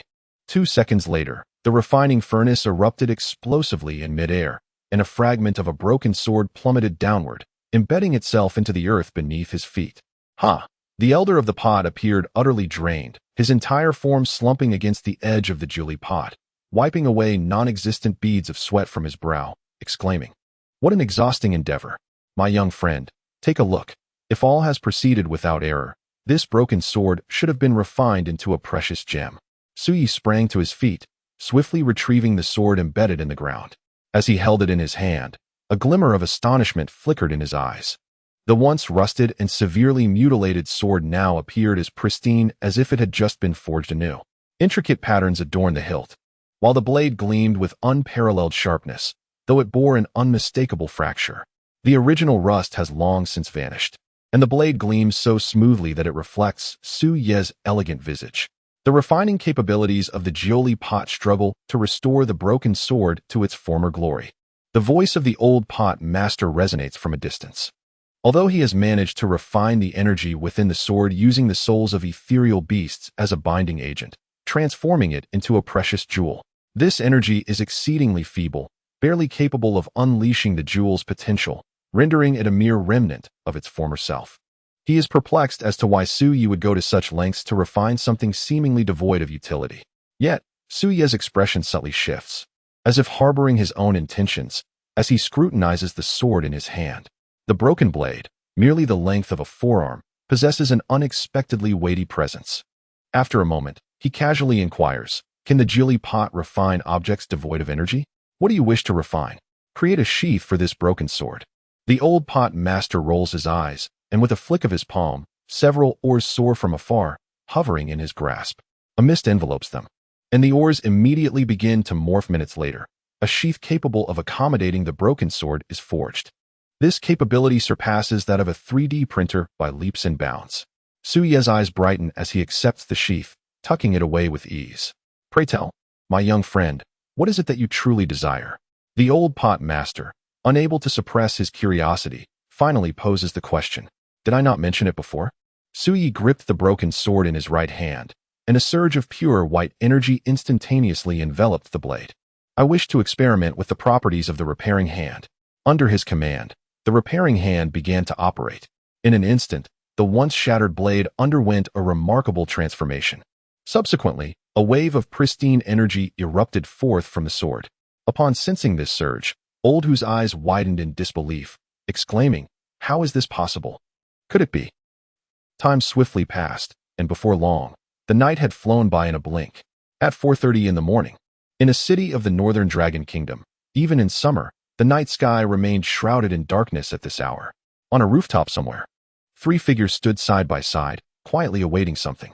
Suddenly, as if sensing an unseen force, they simultaneously turned their heads to glance behind them. A pale blue robe fluttered beneath the night sky.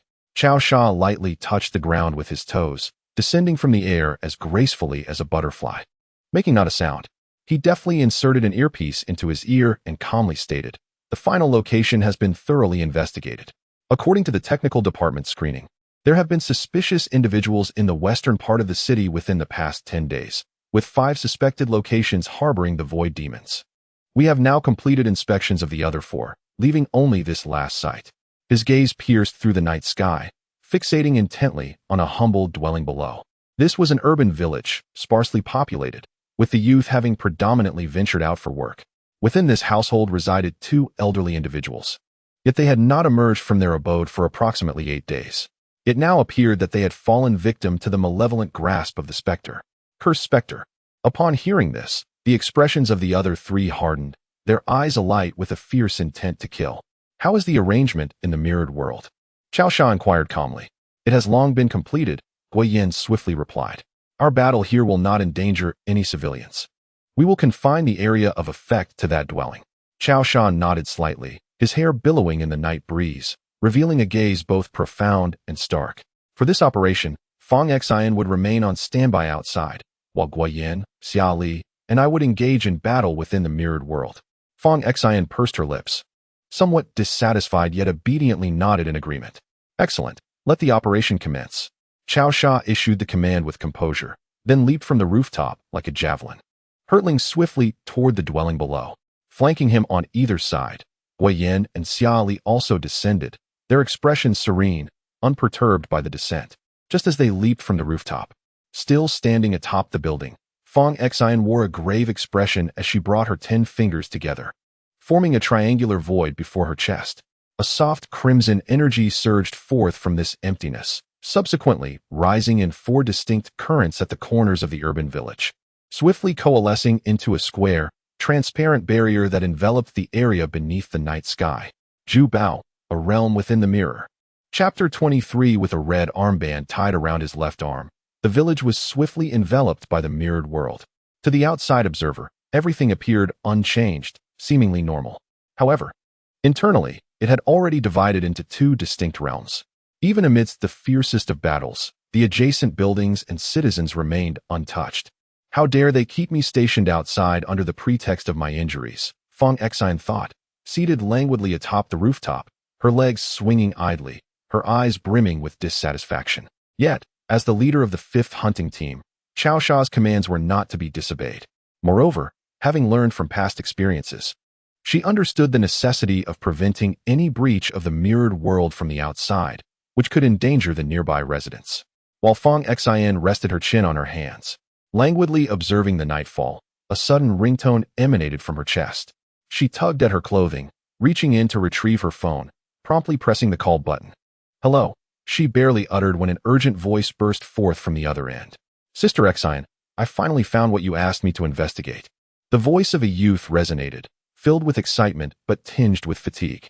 "I spent quite some time at the intelligence department just to gather this information for you." "Huh, well done." Upon hearing these words, Fang Xian's face brightened with joy. Once her sister returned, she would certainly treat you to a splendid meal. He. The young man chuckled awkwardly, seemingly devoid of any hope regarding this promise. All I wish is for you to allow me a peaceful night's rest without further disturbances. I have compiled all the information and sent it to your phone. You may check it at your convenience. However, Xinjia, why are you so intrigued by a mere high school student who has only just reached adulthood? Could he perhaps be my future brother-in-law? With a huff, Fong Xian forcefully hung up the phone, glaring fiercely at the screen. Brother-in-law? Just wait until I return. You shall see how I deal with you. As she muttered to herself, she quickly located the file sent by the young man and swiftly opened it. Within this document was startlingly detailed personal information about Su Yi, his age, background. It was as if she were sifting through a household registry. Fong Xian perused the information with great speed, yet her gaze abruptly halted, fixating on a particular line, her expression momentarily frozen. At the end of the document, a line of dark red text stood out. Survivor of the Haiqing incident, witnessed mythical beasts, psychological counseling completed. The timestamp on this intelligence was a staggering 3 years ago. Indeed, that fellow had encountered mythical beasts. Fong Xian's expression sharpened as she immediately turned her attention to another file within the packet. It contained a detailed account of an event known as the Haiqing incident from 3 years prior. She swiftly opened the document, reading line by line. Within a few minutes, Fong Xian's expression had grown exceedingly grave, her eyes even reflecting anger as she tightly gripped her phone. No wonder that fellow felt such disillusionment towards the Void Hunters. 3 years ago, he had encountered such a predicament. At that moment, her countenance subtly shifted as she suddenly glanced downward. Although the energy fluctuation was but a fleeting moment, she understood that this force was exclusive to the Void Demons. This also signified that a Void Demon was indeed concealed in this very place. Furthermore, her seniors had already come into contact with the Void Demon. You have arrived, spoke a man clad in black, standing with his hands clasped behind his back within the somewhat dilapidated house. He quietly regarded Qiao Sha and the other two as they entered through the door, his tone calm, seemingly unfazed by their presence. It appears you were already aware of our arrival, Qiao Sha replied, equally composed, locking eyes with the man. Void Demon Nightmare. Is this the moniker you have bestowed upon me? It is not entirely unpleasing, Nightmarish smiled faintly, surprisingly accepting this title with tranquility. However, your assertion is somewhat inaccurate. He smiled at Qiao Sha, seemingly indifferent to the encirclement formed by Guoyin and Xiali. I did not know for certain that you would come. Rather, I was prepared for the possibility of your arrival. Your presence here indicates that you are not entirely foolish. You appear to be quite a meticulous individual. Qiao Sha remained unperturbed, merely offering a serene smile. If you are so fond of preparation, then why have you found yourself in such a predicament? Upon hearing these words, a flicker of displeasure flashed in Nightmare's eyes, yet he merely huffed lightly. It is not uncommon for plans to deviate slightly, if one were to assess solely the outcome. Those few Void Hunters have been completely annihilated by me. The harrowing sight of their demise remains vivid in my memory. As he spoke, a cruel expression began to manifest on his face. However, Qiao Sha's demeanor swiftly darkened. You should not belittle them. With a flourish of his right hand, a Tang sword astonishingly materialized, resting in his palm. An intense aura surged from him, causing the dim lights in the room to tremble as if they sensed this force. I care not for the preparations you have made. Your fate today is singular, to perish here. Nightmares extended his right hand behind him, adopting a gesture of invitation. Wearing an expression that was both mocking and bemused, I await your performance with great anticipation. A pitch-black energy erupted from his being like a detonated smoke bomb, swiftly engulfing the entire room. Accompanied by the alarm set for 7 o'clock ringing, Su unusually refrained from indulging in slumber. In a sudden burst of energy, he sprang upright from his bed. The graduation ceremony held immense significance for every individual who had awakened. Even Su Yi did not wish to arrive late on this momentous day.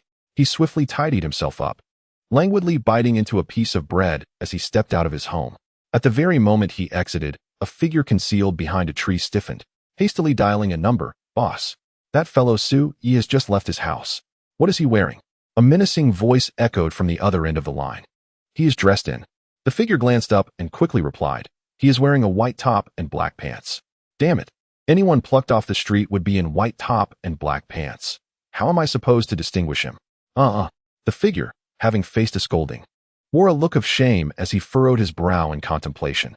Suddenly, a spark of realization illuminated his thoughts.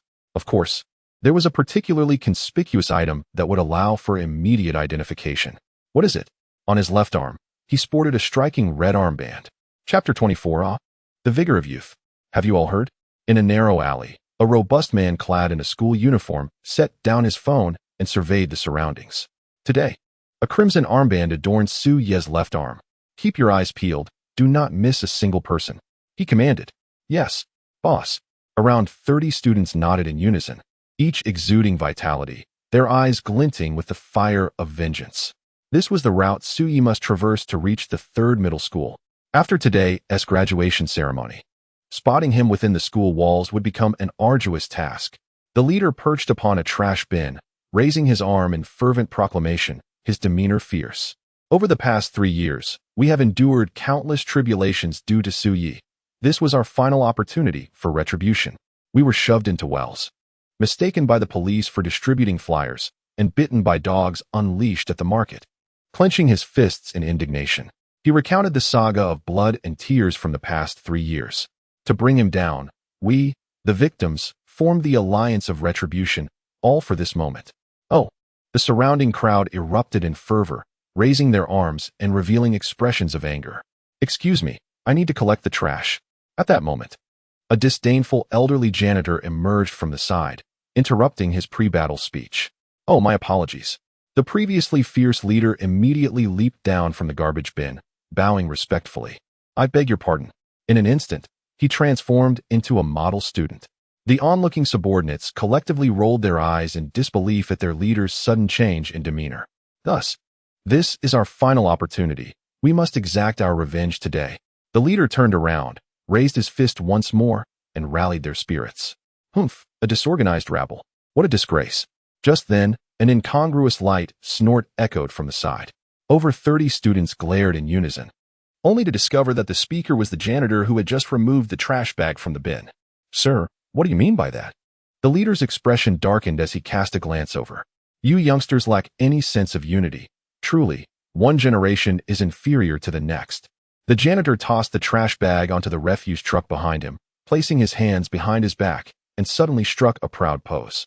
In my days at school, we fought for honor against hundreds from other institutions. The scene was far more magnificent than your little skirmishes. You lot, lacking cohesion, wouldn't even qualify as cannon fodder in my time. Upon hearing this, the previously disgruntled crowd exhibited expressions of admiration as they gazed at the elder. Sir, please enlighten us.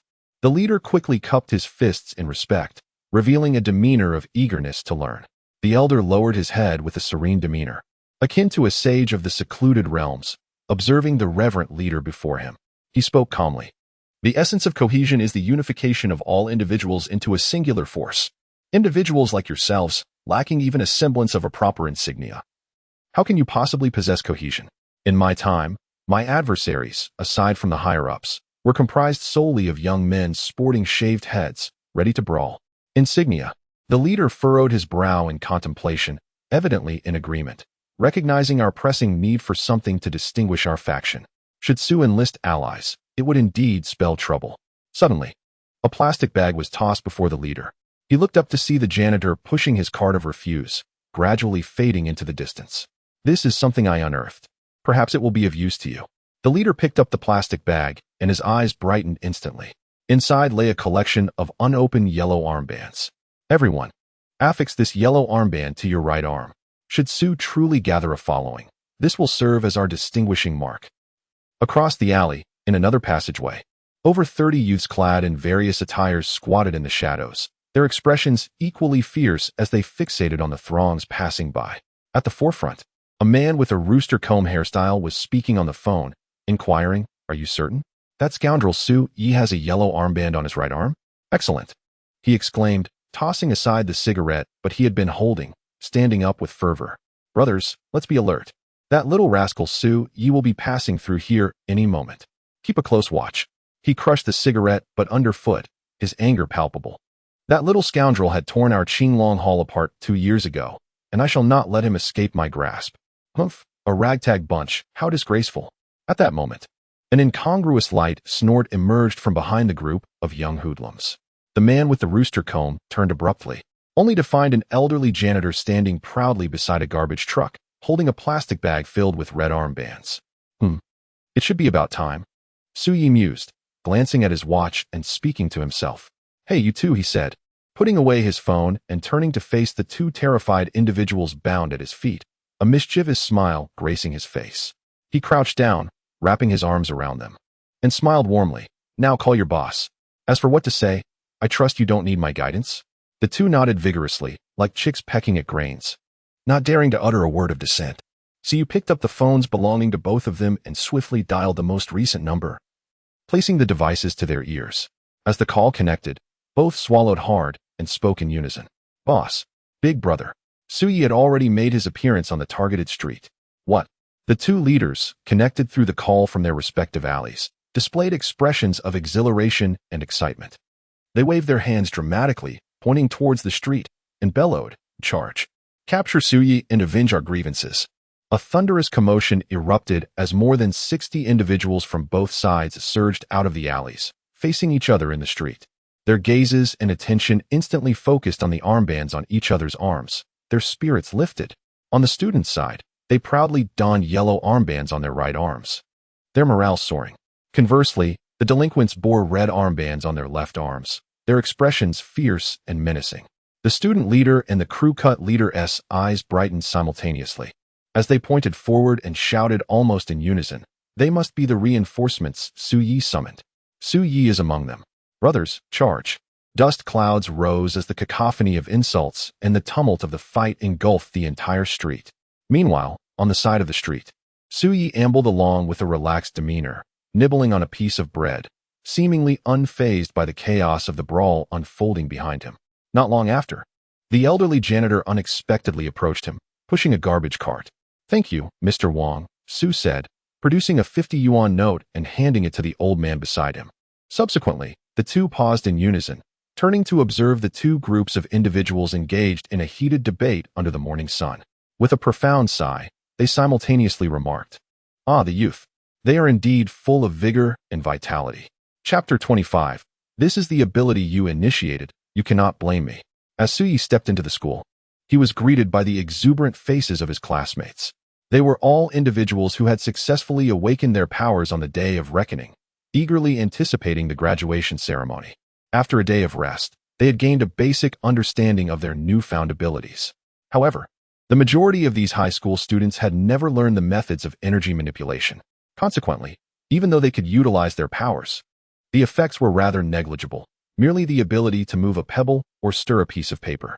Their grasp of energy was so rudimentary that it hardly qualified as foundational. Su Yi's proficiency in employing his repair skills stemmed from the fact that he had awakened his ability several years prior. During these past 2 years, he had been diligently experimenting with energy manipulation. Although he lacked a systematic approach and his methods were somewhat crude, he was nonetheless capable of utilizing his powers effectively. As Su Yi strolled towards his classroom at a leisurely pace reminiscent of an elderly man, a furtive figure stealthily approached him. "Su Yi." Upon getting closer, Wang Peng shouted, launching himself forward with both arms outstretched towards Su Yi, yet seemingly oblivious to Wang Peng's approach. So you stepped aside just as Wang Peng leaped towards him. Splash! Wang Peng lay face down on the ground, raising a cloud of dust. "I hope you refrain from calling me in such an ambiguous tone next time, especially with intentions of physical actions." Su, with a vacant gaze, looked at his deskmate and couldn't help but voice his concern. "I fear others might misinterpret my sexual orientation." "How infuriating. How did you notice my approach?" Wang Peng rose from the ground, nonchalantly brushing off the dust from his clothes while muttering to himself. "Next time you plan an ambush, do try to choose a better angle." Su pointed at the shadow on the ground and rolled his eyes, having sensed the peculiar shape beneath his feet long before Wang Peng drew near. "So that's it," Wang Peng exclaimed, striking his left palm with his right hand, a look of sudden enlightenment crossing his face. "Being around you truly seems to diminish my intelligence." Su grimaced, placing his hand on his forehead with a sigh. "Ha! Brother Yi, I believe I just spotted that group from the Jianya Alliance clashing with the ruffians from the Qinglong Hall on my way here." Wang Peng, undeterred by Su's sharp tongue, burst into laughter. "Indeed, they were lurking on the roadside looking for trouble, so I simply allowed them to collide passionately." Su shrugged nonchalantly, not taking the matter to heart. "Impressive," Wang Peng exclaimed, giving a thumbs up, continuing to laugh. I recall that the Qinglong Hall was quite a notorious organization just 2 years ago. I never anticipated that within a mere 2 months, you, Brother Yi, would completely dismantle them. Had it not been for your guidance that day, leading me astray and inadvertently into their lair, I would not have engaged in conflict with them. Su Yi cast a sidelong glance at Wang Peng, expressing his dissatisfaction. They merely hurled a couple of insults at us, and yet you annihilated their organization. It seems you possess a rather dark heart. Wang Peng was taken aback, not expecting Su Yi to place the blame upon himself. Ahem. Su Yi cleared his throat, reflecting that perhaps he had indeed overreacted. Nevertheless, disbanding these delinquent youths and urging them to focus on their studies might not be such a bad thing after all. These were merely youthful indiscretions, hardly worth mentioning. It has barely been 2 years since then, Wang Peng retorted, yet his expression brightened as he turned to Su Yi. By the way, Brother Yi, have you tested your abilities since you returned? At the mention of abilities, he instantly became animated. Upon my return, I delved into research for quite some time. The C-grade ability I awakened is called Metal Mastery, and it is indeed a formidable power. As he spoke, he spread his palm open, halting in front of the teaching building. A faint wave of energy coalesced in his palm, and moments later, whoosh, a nail, seemingly materializing from nowhere, landed in his hand. Did you see that, Brother Yi? Wang Peng, filled with excitement, grasped a nail and showcased it to Su Yi, exclaiming, "With the mere activation of my ability, I can manipulate the surrounding metals." Su Yi was at a loss for words, merely glancing upwards. Although Wang Peng had only attracted a single nail to his hand, the fact that he could activate his ability without any understanding of energy manipulation was indeed commendable. However, this talent, if cultivated, held significant potential. Indeed, your ability. Su Yi began to speak, poised to offer a few words of critique, when suddenly, the shadows beneath their feet enveloped them. Turning around, they found Liao Wei's imposing figure standing behind them, a cold smile etched on his face. Su Yi, we meet again. Both Su Yi and Wang Peng stepped back in unison, retreating into the classroom building. I remember you. You're Yang Wei from class 3 next door. Su Yi exclaimed, his eyes widening with sharp recognition as he recalled the name of the individual before him. I am Liao Wei. Liao Wei's temper flared, and he could not help but roar. You're the one who is nurturing your stomach. Your whole family is nurturing their stomachs. His outburst immediately drew the attention of passing students. Upon hearing his words, they exchanged bewildered glances, scrutinizing Liao Wei. Some female classmates even blushed, hastily averting their eyes and scurrying away. Liao Wei. Su Yi earnestly patted his shoulder, letting out a soft sigh. Do not fear this illness. Early treatment is essential. You are still in high school, and with prompt care, there remains a chance for you to find a girlfriend. Liao Wei's temples throbbed with fury, feeling a surge of anger rising within him. With a darkened expression, he cracked his knuckles and sneered. I had originally intended to challenge you at the graduation ceremony. It seems you wish to engage me in battle now. His face contorted with rage. A subtle wave of energy emanated from him. What I have awakened is a B-class ability, far superior to your mediocre skills. Wang Peng. Su Yi suddenly tilted his head and spoke softly. Can you use your ability once more? Try shifting a little to the right, he instructed. Although Wang Peng was uncertain of Su Yi's intentions, he obediently activated his power again. In the next moment, another nail shot down from above, landing swiftly in his hand. What are you both planning? I assure you. Liao Wei furrowed his brow at the two, continuing to deliver his overwhelming declaration. But abruptly, a shadow loomed over him. Bang! Ouch! Deprived of the support from the two nails, the plaque at the entrance of the teaching building suddenly fell, striking Liao Wei to the ground with unerring accuracy. On the other side, Wang Peng stared in astonishment at the two nails resting in his palm, as well as at Liao Wei, who lay on the ground nearby, burdened with the doorplate. Were these nails from the doorplate? Beside him, Su patted his shoulder and turned to leave, saying, This is your ability at work. If the school decides to seek compensation, you cannot pin it on me. Hey, Su Ge, you can't just do this to me. Wang Peng exclaimed, his face contorted in despair as he hurriedly chased after him. Chapter 26. I shall challenge you. The awakened upon returning to the classroom, Mr. Wang swiftly entered. The once crowded classroom was now barely half full. Across the entirety of Blue Star, those who successfully become awakened comprise only about 50% of the population. The potential to awaken is predetermined at birth. As for those who remain unawakened, they must pursue the conventional college entrance examination.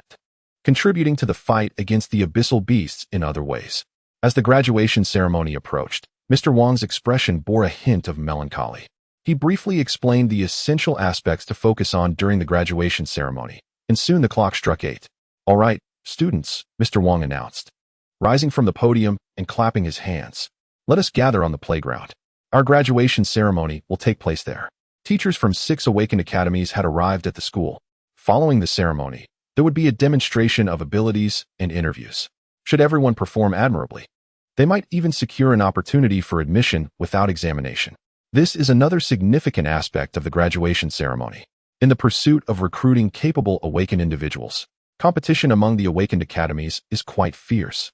To date, there are 20 Awakened Academies in the Dragon Nation, with the top 10 institutions each having established abyssal hunting teams, making them the dream academies of all awakened. Within the academy, one can not only acquire fundamental knowledge but also refine combat skills, enhancing oneself for the purpose of joining the Void Hunter team to combat the phantoms. Only those with exceedingly mediocre combat abilities or the unsuccessful awakeners opt to attend the latter 10 academies for their education.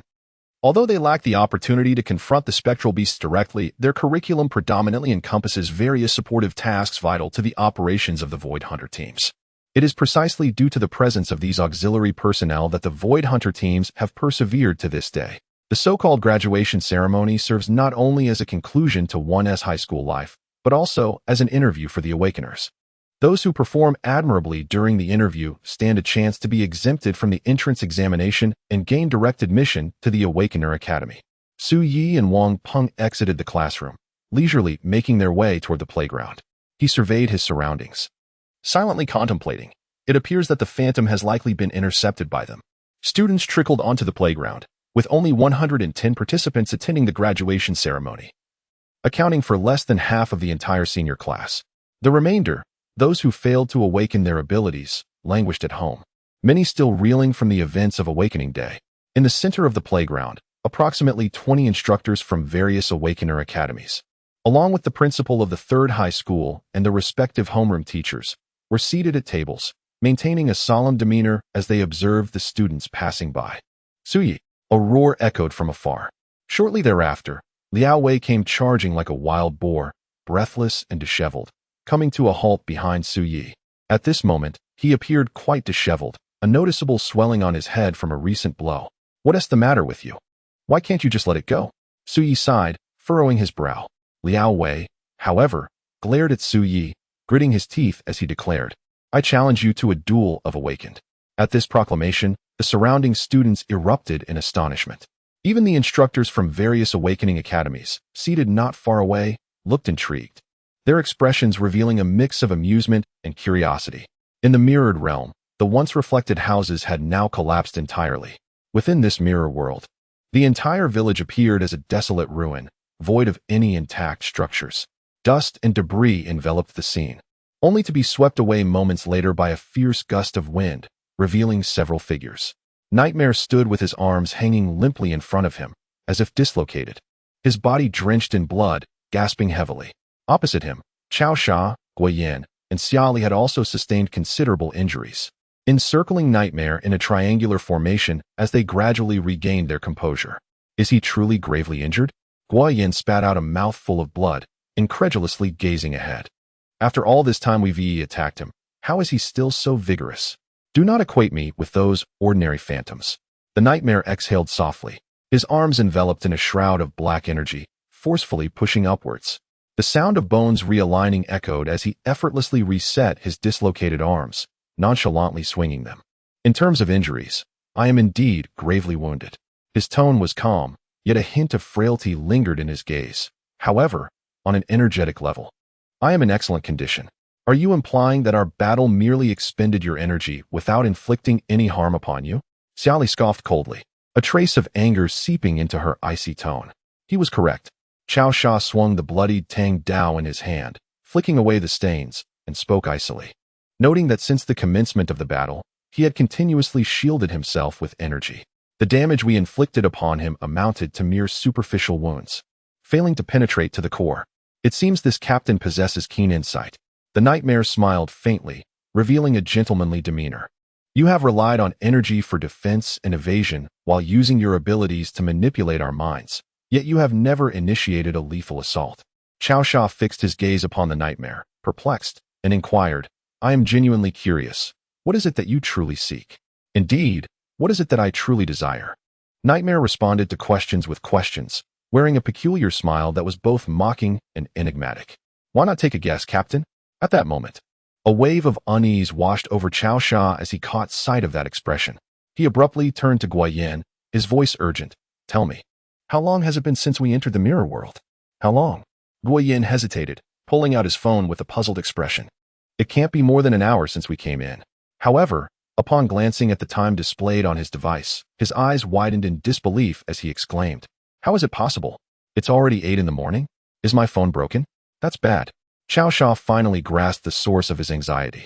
This individual had distorted their perception of time using his abilities. He had been stalling them all along. What? Both Guo Yin and Xia Li were taken aback. But with others present, what purpose would stalling serve? It's the Void Beast. A flash of clarity struck Qiao Sha's mind. This creature had released that formidable wolf. Bingo! Nightmare's smile grew brighter. You are correct. In the next moment, his grin faded, and dark energies surged from behind him, coiling towards the trio. Unfortunately, there would be no reward. Chapter 27. The Hunter Fong Xin receives orders. With a swift motion, Qiao Sha brandished his broadsword, its gleaming blade effortlessly cleaving through the dark energy before him. Subsequently, he waved his left hand, and 2 daggers materialized seemingly from thin air, darting towards the direction of the nightmare. The nightmare wore a smile, merely retreating while conjuring energy to block the 2 assaults. Compared to the team of hunters who wounded me, you are woefully inadequate, he remarked, standing firmly in place as he spoke with calmness.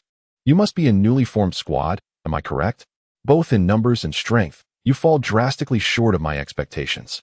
Allow me to guess, your previous hunting team must have perished not long ago? His words struck a nerve with Qiao Sha, igniting a fierce anger within his eyes as he recklessly charged towards the nightmare.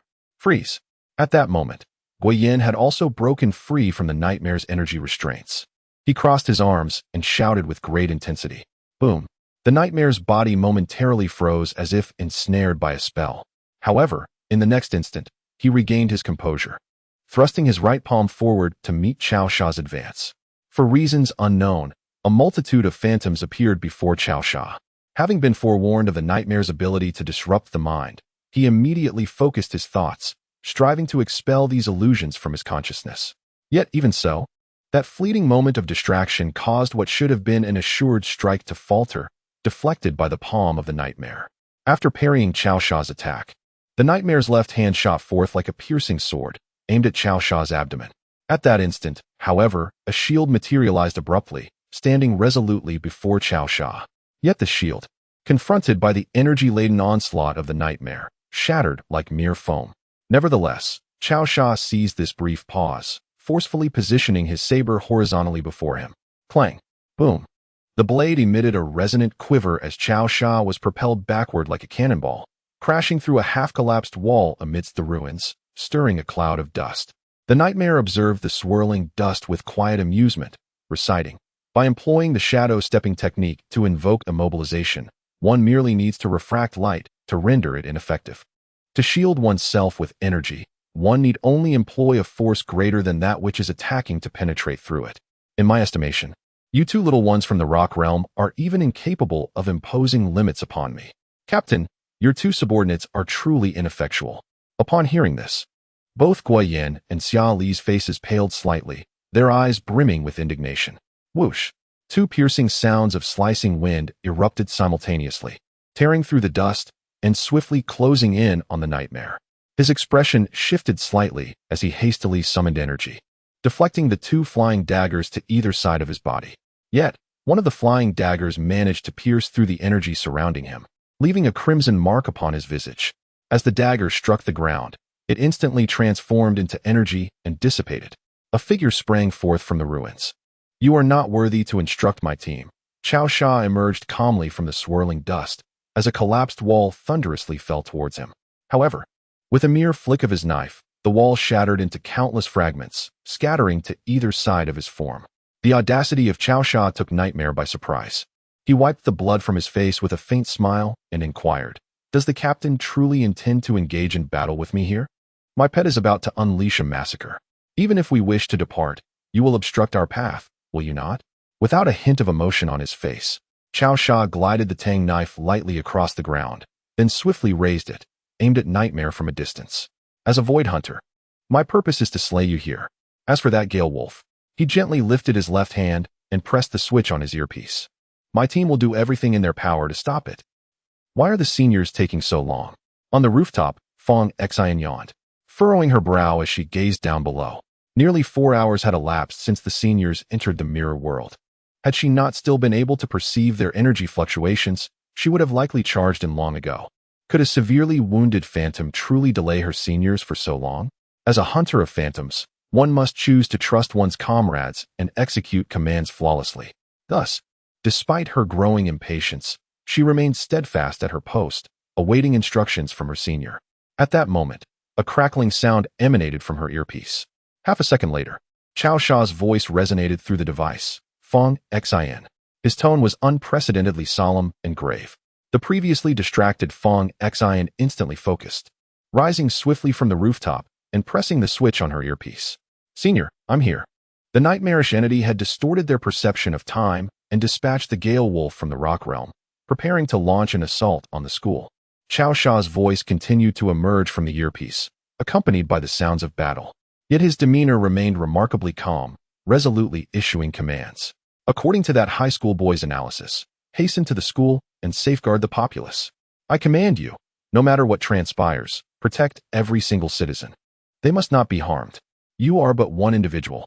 Nevertheless, you must thwart that Gale Wolf, even if it costs you your life. As soon as Fong Xian heard the mention of Gang Wolf from her senior, she commenced a rapid movement, swiftly traversing the rooftop and hastening towards the direction of the third middle school. Upon receiving Cao Sha's almost inhumane command, her expression revealed not a hint of displeasure. Rather, a subtle smile graced her lips. Her long hair billowed behind her as she darted forward, yet her gaze remained resolutely steadfast. From the moment she embraced her role as a hunter, she had been prepared for this moment. With a gentle touch on her earpiece, her tone calm, she declared, Hunter Fong Xian, command received. I vow upon my life that I shall safeguard all civilians and strive to thwart the Gang Wolf with every ounce of my strength. Fong Xian positioned her feet at the edge of the rooftop and leapt forcefully into the vast emptiness before her. At that moment, the morning sun shone brightly in a cloudless sky. Beneath her, countless office workers navigated the bustling streets, their faces adorned with smiles and brimming with anticipation for the future.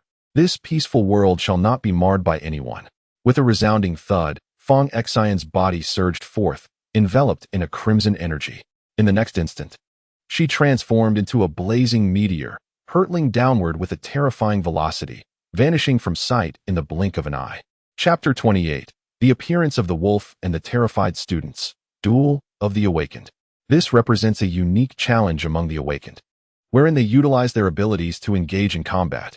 During the graduation ceremony, the Awakened not only have the opportunity to exhibit their prowess to the esteemed instructors from various academies, but may also showcase their skills through dueling. Provided that no one is harmed, such contests are greatly endorsed by the faculty. After all, these young individuals may one day confront the beasts and phantoms of the void. Thus, accumulating combat experience in advance is essential to mitigate casualties. When Liao Wei provocatively challenged Su Yi, a tide of gazes immediately surged towards them. The spot where they stood swiftly became the focal point of the playground. Alas, women truly are the source of calamity. Faced with Liao Wei's taunt, Su Yi could only let out a resigned sigh and shrug his shoulders. His impulsive challenge, driven by a desire to display his masculinity in front of Tang Xiaowan, seemed rather childish. I am Liao Wei. Liao Wei retorted through gritted teeth, his eyes ablaze with anger. Upon hearing Tang Xiaowan's name, he momentarily faltered, hastily grumbling. I merely find you irritating. It has nothing to do with Tang Xiaowan. Amidst the crowd, a pair of enchanting eyes swept over. Xiaowan, it appears that over there is your admirer, remarked a lively young girl beside her with a cheerful grin. What suitors? Don't speak carelessly, Xiaoyu. Tang Xiaowan's voice was exceedingly gentle, her face betraying a hint of helplessness. Countless pairs of eyes were drawn to the two of them, making their presence the most captivating on the playground. Yet, Tang Xiaowan's gaze lingered on Su Ye's face, and an image resurfaced in her mind, causing her ears to flush slightly. Just last week, she had inadvertently fallen from the flag-raising platform, only to be rescued in a public display of a princess carried by Su Yi, who happened to be passing by. Having never had any physical interaction with the opposite sex, she could not shake the memory of that moment. What left the most profound impression on her was Su Ye's expression, as if confronted by a plague. She had scarcely had the opportunity to express her gratitude before Su Yi had unceremoniously set her down and dashed away. That fellow was quite the notable figure. Beside her, the vivacious Xiao Yu continued to laugh, remarking, "For some reason, many boys in our class mention his name daily. Whenever they do, they utter terrifying words like extermination and annihilation." Su Yi. Tang Xiaowan softly murmured the name, her eyes shimmering with a flicker of thought, lost in her own reverie. Meanwhile, the majority of students had gathered on the playground, each face illuminated with smiles, eagerly anticipating the forthcoming graduation ceremony. Above the school, however, a swirling mist of black energy twisted and morphed in the air, as if biding its time for something momentous. Suddenly, a dark light flickered within the mist. In the next moment, as if receiving a command, the fog emitted a chilling wolf howl. Subsequently, the mist began to surge and swell uncontrollably. Shadows of wolves flickered within the haze, occasionally letting out low growls. While their energy escalated rapidly, the unusual occurrences above went unnoticed by anyone. On the playground, students remained blissfully unaware, cheerfully observing Su Yi and Liao Wei. Seeing Su Yi still appearing nonchalant, Liao Wei's irritation intensified. He spoke with a fierce tone. "Su Yi, are you afraid?" In response to his provocation, Su Yi helplessly rubbed his brow and replied coolly, "Initially, as graduation approached, I intended to behave more prudently and avoid attracting trouble. However, your persistent entanglement leaves me no choice." His voice abruptly ceased as he suddenly raised his head, his expression shifting dramatically. In the next instant, Liao Wei had no time to react before Su Yi delivered a kick that sent him flying. "Get down!" Su Ye's roar echoed across the playground, prompting immediate action. Beside him, Wang Peng, trusting Su Ye's words implicitly, hesitated not a moment, hastily covered his head with his arms, and dropped to the ground. "Su Yi, you audaciously launched a surprise attack on me." Liao Wei's body rolled twice upon the ground, his blood surging as he managed to rise partially, his mouth filled with astonishment and fury. Yet, before he could articulate his thoughts, a terrifying beam of light suddenly descended from the heavens, sweeping across the ground with the swiftness of a laser. The intense energy melted the rubber surface of the playground, carving a deep trench that obliterated everything in its path. With a thud, Liao Wei, having just regained his footing, collapsed back onto the ground, his eyes wide with terror. Had it not been for Su Ye's timely kick that had sent him away, he would have been incinerated by that lethal beam. A tumultuous gust of air erupted from the surrounding chasm, causing the garments of Su Yi and Wang Peng to flutter wildly. Fortunately, apart from the three of them, there were no others in the vicinity of the beam, thus avoiding any casualties. Su Yi abruptly lifted his gaze towards the source of the radiant beam. A colossal figure, nearly 3 meters tall, descended from the sky, crashing onto the playground. It was a gigantic wolf, its entire body cloaked in black fur. With a fierce gaze, dark energy swirled around its form, and its jaws gaped open, releasing wisps of smoke. Embedded in the center of its forehead lay a fragment of a purple crystal, which, under the beam's illumination, emitted a faint violet glow, enhancing its menacing presence. Many individuals on the playground noticed this sudden change. Upon turning to see the wolf, they collectively emitted terrified screams and shouts. They scattered in all directions, frantically fleeing away from the creature. The teachers from various Awakener academies, who had been seated on the playground, all leapt to their feet, disregarding the overturned tables and chairs, and gasped in astonishment. The Gale Wolf from the Rocky Domain? How could a creature from the void appear here? Though they hailed from the Awakener academies, none were combatants or void hunters, possessing little to no experience in battling such creatures. One teacher's expression shifted dramatically. He immediately crouched down and pressed his hands to the ground. In an instant, four robust vines surged up beneath the creature's feet, ensnaring its 4 limbs. Having accomplished this, he bellowed, his voice echoing in all directions. "This is a void beast from the Rocky Domain. I cannot hold it back for long. Everyone run." Why had a void beast appeared here? Su, feeling a surge of anxiety, rapidly processed the situation. Had that group failed to locate the void demon? No, that cannot be right. If that were the case, it should have been a void demon attacking here, not this Gale Wolf. Without further hesitation, he seized the stunned Wang Peng from the ground and shouted at him, "Run." At this moment, Wang Peng finally reacted, letting out a loud shout as he dashed in the opposite direction. Su did not immediately follow him. Instead, he crossed the ravine and swiftly approached Liao Wei, who was trembling and weak. "What are you dawdling for? Run." Liao Wei, still engulfed in terror and apprehension, finally snapped back to reality at Su's furious bellow. His eyes widened, filled with a complex mix of emotions as he gazed at Su, before he pressed his lips together and dashed forward. The virtual beasts of the rocky realm posed an undeniable threat to these individuals. Though Su's demeanor was frantic, his mind remained remarkably composed. Their only recourse was to exploit the brief moment when the fierce wolf was restrained, to flee as swiftly as possible and minimize casualties.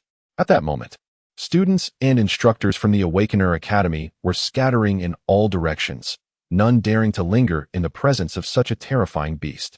Just as Su was about to commence his own escape, an urgent shout suddenly pierced the air behind him. "Xiaoyu, are you all right?" Chapter 29. The irredeemable fool. Su Yi turned around. Amidst the scattering crowd, Tang Xiaowan anxiously crouched on the ground, aiding her fallen friend. The girl, whom Su Yi recognized as Nie Xiaoyu, was in the same class as Tang Xiaowan, and the two shared a close bond, often inseparable. However, at that moment, Nie Xiaoyu's face was etched with terror. She had inadvertently twisted her ankle and collapsed to the ground.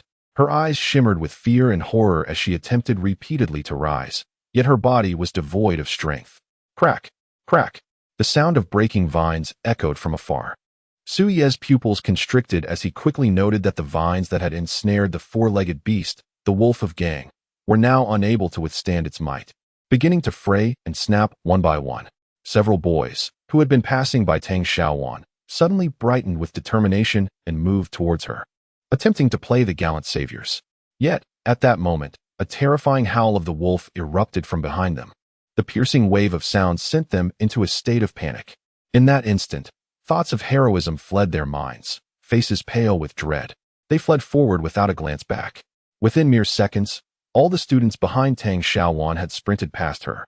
Many, in their frantic escape, stumbled and fell to the ground, yet those rushing by paid no heed to help them.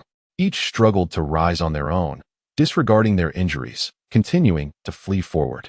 At this moment, the thoughts of nearly everyone revolve solely around their own safety. Tang Xiaowan's body trembles incessantly, clearly overwhelmed by fear and trepidation.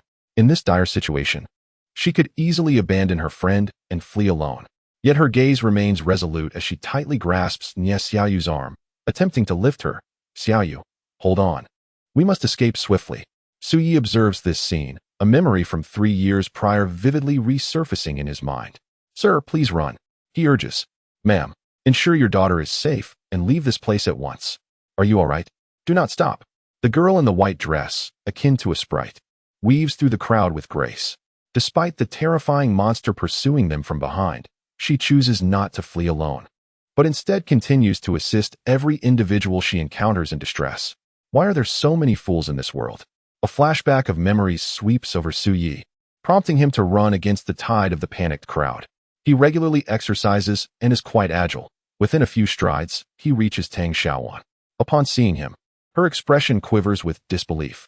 How can someone be willing to return and help her amidst such peril? Without uttering a word, Su Yi swiftly pulls Tang Xiaowan to her feet and, with a single motion, lifts Nie Xiaoyu from the ground. "Why are you standing there in a daze?" he bellowed at Nie Xiaoyu, who was still engulfed in fear. "Run, do not look back. If you wish to survive, even if your legs break, you must keep running." His roar forcefully ignited her instinct for survival. Trembling, she stood her ground, then shouted and, against her better judgment, staggered forward. The howls of the wolf drew ever closer. The massive form of the wolf covered a distance of over 10 meters in mere strides, now less than 20 meters away from the three of them. Tang Xiaowan cast a deep glance at Su Yi, fully aware of the dire situation. Without hesitation, she turned and swiftly grasped Nie Xiaoyu's arm, urging her to run ahead. Su Yi, observing their flight, felt no hesitation either and dashed in a different direction. In the blink of an eye, only the three of them remained on the school playground. The thunderous footsteps of the wolf reverberated like an earthquake, causing the ground to tremble incessantly. It moved rapidly, traversing the earth with alarming speed, its bloodthirsty gaze fixated on Tang Xiaowan and Nie Xiaoyu. Their faces turned ashen as they sensed the menacing rush of air behind them, their hearts racing in terror. Just then, a sharp sound sliced through the air. A half-broken brick struck the wolf squarely in the face. "You fool!" Su Yi stood at a different angle, cursing vehemently, and then, without looking back, he sprinted away. The Gale Wolf let out a low growl, unable to endure such provocation, and abruptly redirected its course, abandoning Tang Xiaowan and Nie Xiaoyu, charging directly towards Su Yi. Su Yi continued to weave beneath the fitness equipment beside the playground, racing swiftly towards the teaching building. He could sense the surging airflow approaching from behind, yet his expression remained stern, his right hand tightly gripping an object, his mind calculating speed and distance. The Gale Wolf moved with astonishing rapidity, its entire form resembling an uncontrollable train barreling through the playground. The iron bars of both the parallel and single bars were sent flying, scattering to the sides as it relentlessly lunged at Su Yi. Shadows enveloped Su Ye's head, and from the corner of his eye, he could even glimpse the gleaming white fangs. At this proximity, he could smell the foul stench emanating from the wolf's maw. Just as the fangs were about to sink into him, ready to rend his body asunder, Su Yi's gaze flickered, and he forcefully swung his fist.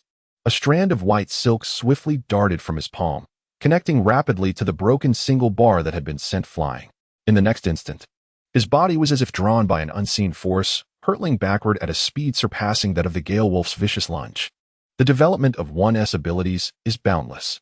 With a profound understanding of one's own capabilities, one can manifest strikingly different effects. Su Yi conducted a capability test on the repair hand over the course of a day, and what he employed at this moment was one of its effects. Using an object infused with his own energy as the focal point, he initiated the restoration process. Just moments ago, while running, he had attached his energy to a half segment of a horizontal bar and removed a loose iron piece from it. Now, having activated his ability, he found himself being irresistibly drawn back to the repaired horizontal bar by the very iron piece he had detached.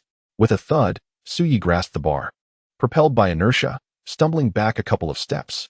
Not far away, the Gale Wolf missed its target, swiftly planting its forepaws on the ground and executing a graceful drift. Subsequently, it opened its maw, unleashing a beam of light that shot directly towards Su Yi. Faced with such a pure energy-based attack, evasion was futile. A bitter smile crept across Su Yi's face as he murmured, "I never imagined I would do something as foolish as you. It seems I am indeed an irredeemable fool." His gaze remained calm. Fully aware of the inevitability of the impending assault, he met it with a remarkable composure. Just then, 3 streaks of red light surged from behind him, colliding directly with the breath unleashed by the Gale Wolf. Following this, a familiar voice resonated from behind him, "Don't dawdle.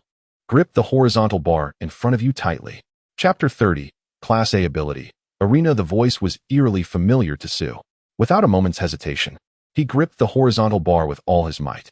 Suddenly, a sharp crack echoed from behind him. An explosion erupted directly in front of him, and the terrifying shockwave nearly swept Su off his feet.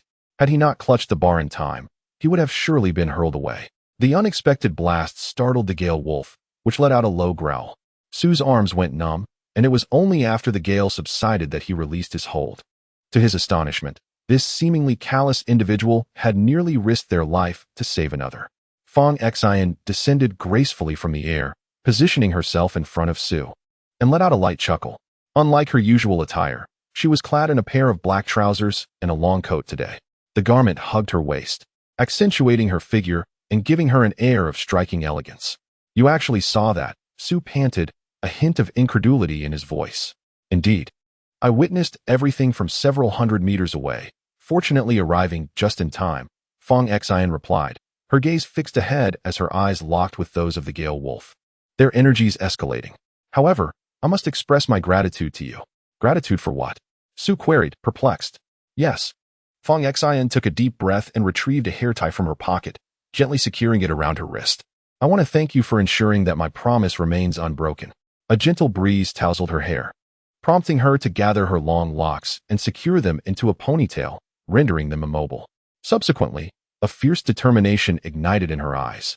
Her hands clenched into fists as she adopted a combative stance. From this moment forth, I shall exert every effort to thwart it, ensuring that no one suffers at its hands.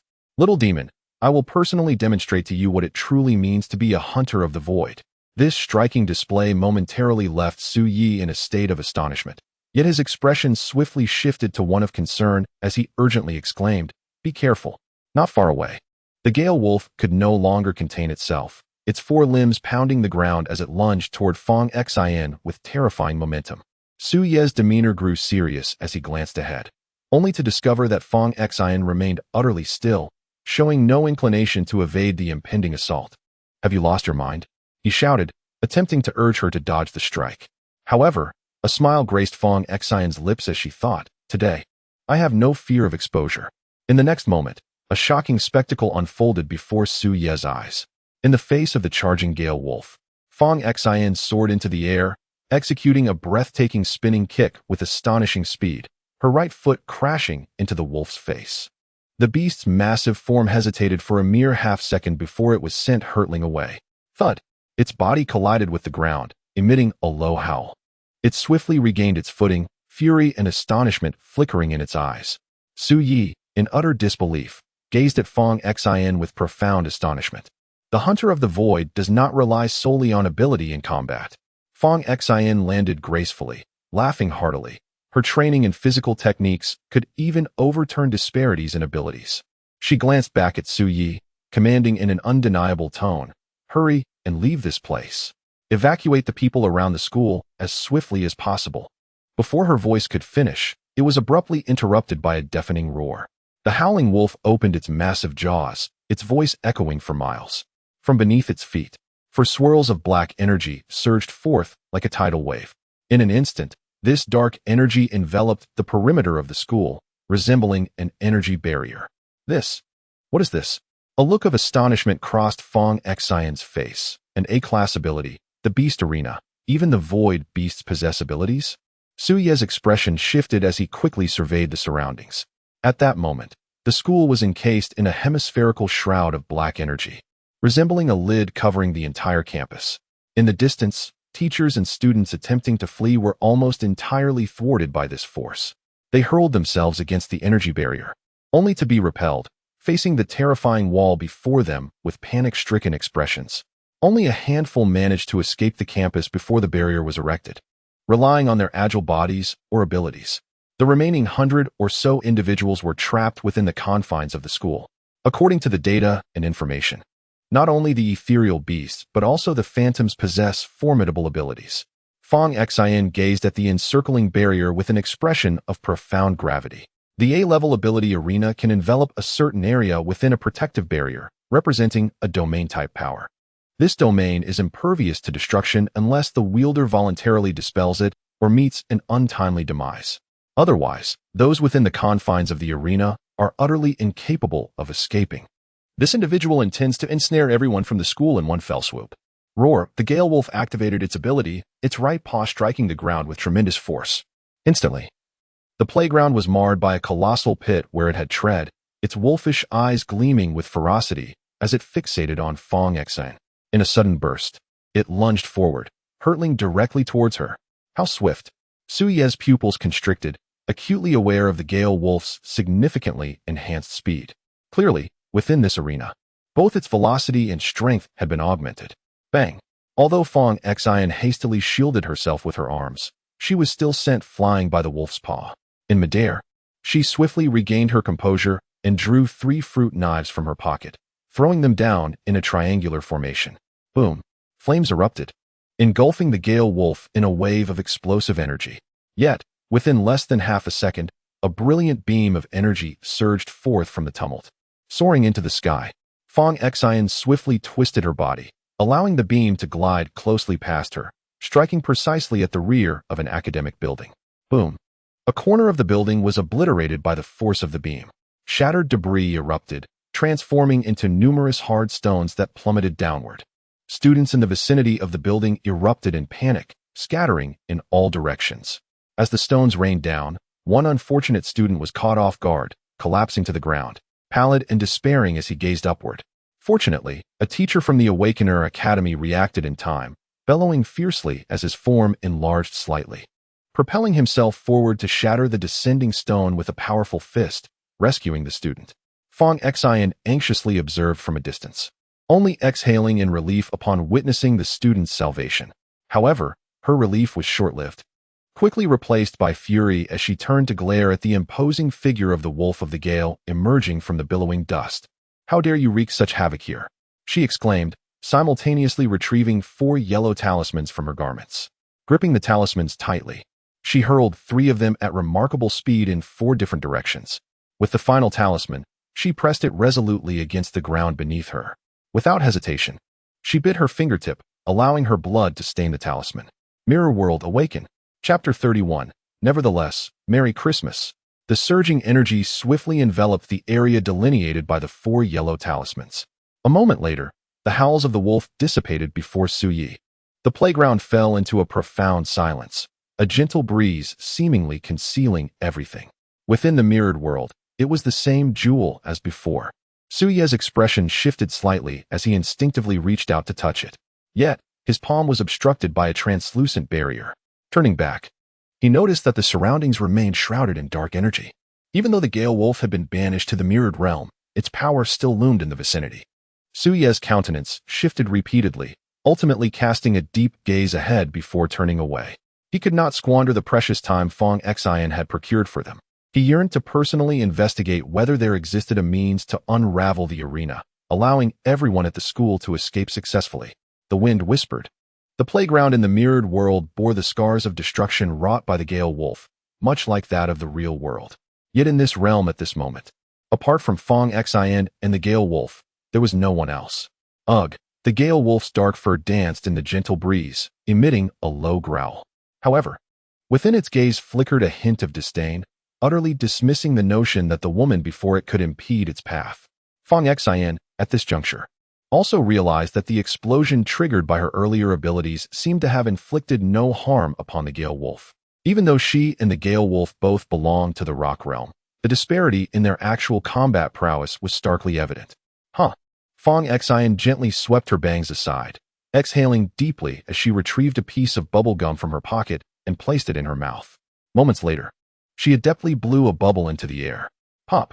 As the bubble burst softly, Fong Xian helplessly gazed ahead, uncertain if she would have another opportunity to savor bubblegum in the future. Thud! The Gale Wolf's right foot struck the ground, resembling a monstrous beast that devours stars and moons, emanating an aura of terrifying oppression. Each time its colossal form made contact with the earth, it stirred a gust of air that caused the artificial grass of the playground to rustle incessantly.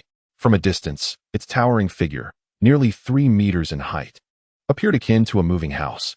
Reflecting on her circumstances, Fong Xian realized there were countless things she had yet to accomplish. While chewing the bubble gum, she murmured to herself, "I wish to see the sea in the south just once. I had promised to take Xiao Yu to the amusement park, and the hot pot in Shu City. I have longed to taste it." Sigh. Ever since becoming a void hunter, it seemed like ages since she had last taken a break. They had often teased her for never having been in a relationship, yet she had never found the opportunity to explore that path. Frustrated, she tugged at her hair, venting her grievances. Alas, being a void hunter is truly exhausting. Every day, I rise at 6 to train, with scarcely a weekend to rest. Once I complete one task, it is but a fleeting moment before I am summoned to the next.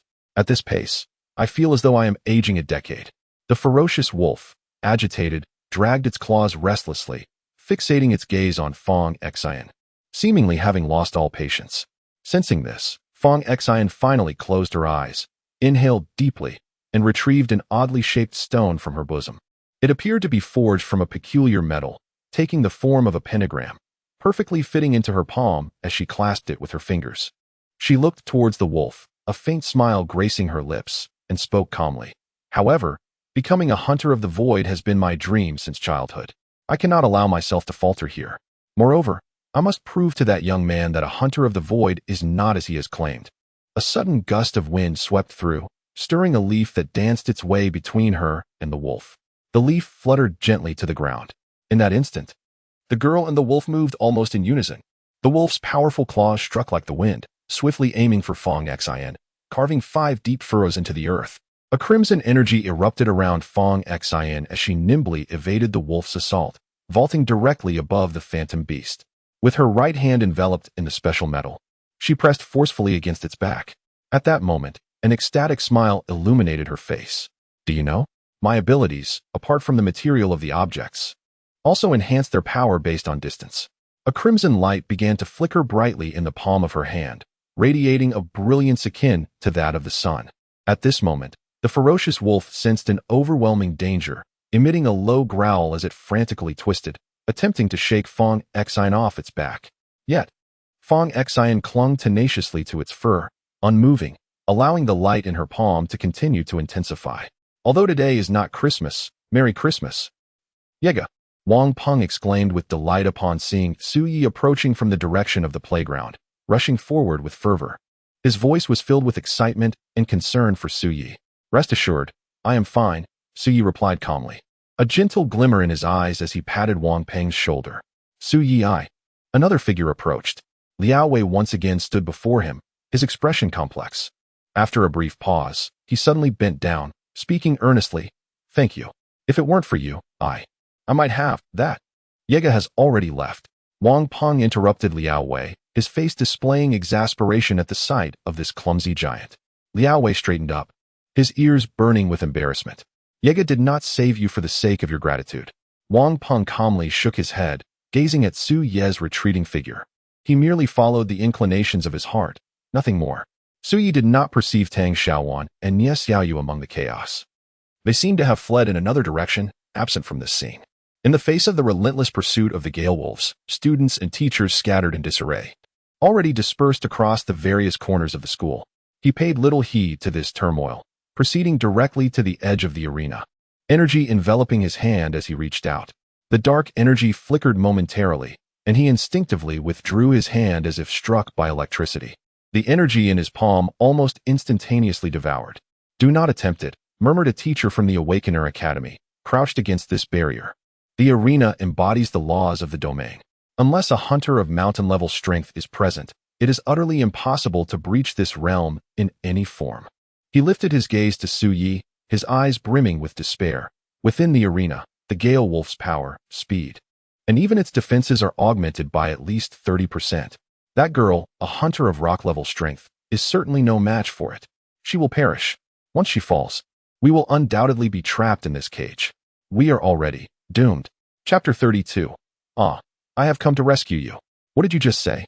Su Ye's expression subtly shifted as he intently gazed at the Awakener Academy instructor beside him, urgently inquiring. You mentioned that the Gale Wolf's speed and strength would increase by 30%? Indeed, the instructor lamented, gripping his head in despair. I specialize in the study of ability data at the Academy, based on previous instances of Awakener data possessing arena abilities. The increase in the Rocky Realms arena is approximately 30%. This is dire. The beast has concealed the extent of its enhancement. Su Ye's complexion paled significantly as he turned to face the direction of the playground. Previously, although the Gale Wolf had exhibited a surge in speed and strength following the activation of its ability, Su Yi had estimated the enhancement to be at most 10%. However, if what this instructor asserted were true, the creature's potential augmentation could indeed reach 30%. This revelation indicated that the Gale Wolf had been deliberately withholding its true capabilities. I ask you, is the disparity between hunters and phantoms within the same rocky realm vast? He crouched down, exhibiting no trace of politeness, as he began to interrogate the instructor. The instructor, unfazed by his demeanor, merely murmured. The classification of realms is solely related to one's own energy. However, in actual combat, due to their size, phantoms significantly surpass Awakener in terms of strength and speed, even within the same realm. Unless there exist beings with extraordinary physical prowess, or individuals whose destructive capabilities are exceedingly high, it is quite challenging for an awakened individual of the same realm to engage a phantom beast in solitary combat. It is precisely for this reason that hunters of phantoms have formed hunting teams to synergize their abilities in the pursuit of these elusive creatures. That young woman is destined to perish. Su Yi rose to his feet with a somber expression, finally grasping the gravity of the situation. Just moments ago, Fong Xian had displayed an air of nonchalance, seemingly exchanging blows with the Gale Wolf. Yet, she must have sensed the true horror lurking within the creature. Coupled with the Gale Wolf's cunning nature, which allowed it to conceal its amplified strength, Fong Xian was surely walking into a trap. In his mind, the image of Fong Xian standing defiantly before him, exuding a fearless demeanor, rapidly surfaced. Little ghost, watch closely. I shall show you what a true phantom hunter embodies. What a fool to think she is a true hunter. Su Yi swiftly rose, the last remnants of hesitation evaporating in an instant, and without uttering a word, he turned and sprinted towards the training ground. After witnessing the tragic events of 3 years prior, he could not bear to witness another calamity unfold before his eyes. Hey, Yi Ge! Wang Peng noticed his sudden movement, his expression shifting, and he immediately shouted out. Yet Su Ye's figure did not falter, rapidly vanishing from sight. The teacher, who had just crouched on the ground, murmured while gazing at the departing Su Yi, his eyes shimmering with profound shock and bewilderment. Did this child truly wish to court death? What could a newly awakened high school student accomplish against the monstrous entities that even the adept hunters of the rock realm could not contend with? Yet, inexplicably, a ripple stirred within his heart, as if propelled by Su Ye's courage, compelling him to tremble and rise unsteadily from the ground. Perhaps there was something I could still do. Suddenly, with a resounding thud, the ponytail tied at the back of Fong Xian's head unraveled due to the tremendous impact. Her figure was propelled backward like a cannonball, crashing violently into the earth. The soil of the playground shattered beneath her, fissures spreading like a spider's web. This girl had concealed her strength. Fong Xian coughed up a mouthful of blood, half of her body stained crimson, her eyes reflecting deep astonishment. She could even sense that at least 3 of her ribs had fractured. In that moment, her entire right arm was a mangled mess, charred and lifeless, hanging limply by her side as if it had endured a catastrophic explosion. With immense difficulty, she struggled to rise from the ground, her body swaying unsteadily, her eyes glimmering with defiance. Not far away, the howls of the Fong wolf surged like a sonic wave, its massive form now marred by numerous wounds. Its back bore the marks of an explosive assault, a patch of blood staining its fur crimson. Yet it remained vigorous and full of life, its wolf-like eyes glinting with a hint of insidiousness and cunning. In order to deliver this fatal blow to Fong Xian, it deliberately concealed its enhanced strength, all for the sake of that singular strike. To its surprise, the explosion at such close range inflicted only minimal damage. Fong Xian stood unsteadily in place, nearly toppled by the sonic waves. Silently, she gazed ahead, a bitter smile curling her lips, her chest heaving as she gasped for breath. It seemed that she was destined to fall here. A sense of unwillingness surged within her chest, almost igniting her spirit. She had promised her senior to protect every individual in this place. The Gale Wolf adjusted its stance and charged toward her. Gritting her teeth, she hurled the red mineral stone from her relatively unscathed left hand forward. Then, with a lack of finesse, she snapped her fingers with her left hand. Instantly, the red stone erupted in a cloud of crimson mist. This bloodstone was her final weapon. The explosion's force evidently inflicted significant injury on the Gale Wolf, which let out a low growl and rolled backward. Though wounded by the blast, it remained spirited and ferocious. However, the violent shockwave from the explosion knocked Fong Xian, already unsteady, to the ground. She rose from the ground once more, her legs trembling, yet her lips remained tightly pressed together as she gazed ahead. I have declared my intent to protect every individual here. I shall not allow you to advance another step. A fleeting hesitation flickered in her eyes, but ultimately, she placed her palm upon her chest. A vibrant crimson energy surged momentarily in her hand. This was the ultimate move of her Christmas gift, a farewell offering. Once unleashed, she could transform herself into a final explosive device. Its power would be tenfold that of a conventional bomb. Given sufficient distance, this force would be capable of penetrating the very core of the Gale Wolf. At that moment, a glimmer of madness danced in her eyes. Even if it meant sacrificing her life, she would not allow you to leave this place. The Gale Wolf sprang up from the ground, its body adorned with numerous wounds. Fury ignited in its gaze as it once again charged towards Fong Xian. Fong Xian fixed her eyes forward, silently calculating the distance. Her left index and thumb were pressed tightly together, preparing to snap her fingers. The Gale Wolf, oblivious to the impending threat, continued its reckless advance. 8 meters, 7 meters, 6 meters. Fong Xian's gaze remained locked ahead, waiting for the Gale Wolf to take that final step, at which point she would unleash her power, embracing a fate of mutual destruction. At that moment, a whisper suddenly echoed as if it had emerged from another realm. Could this be the place? With a shattering sound, The air fractured like glass, the piercing noise resonating in all directions. The fierce wolf halted abruptly, its paws striking the ground, and Fong Xin also ceased her movements. Staring incredulously to the side, in the very center between the two, Su Yi stood wielding a broken sword, forcefully shattering the mirror. His figure emerged abruptly from the breach, slightly panting from the exertion of running, yet upon seeing Fong Xin, a smile graced his lips. "Ah, I have come to rescue you." Chapter 33. Even if the heavens were to shatter, I would mend them. In that moment, not only Fong Xin, but even the fierce wolf exhibited a look of bewilderment, utterly astonished that someone had intruded upon this fierce battle. "How did you come to be here?" "No, how did you gain entry?"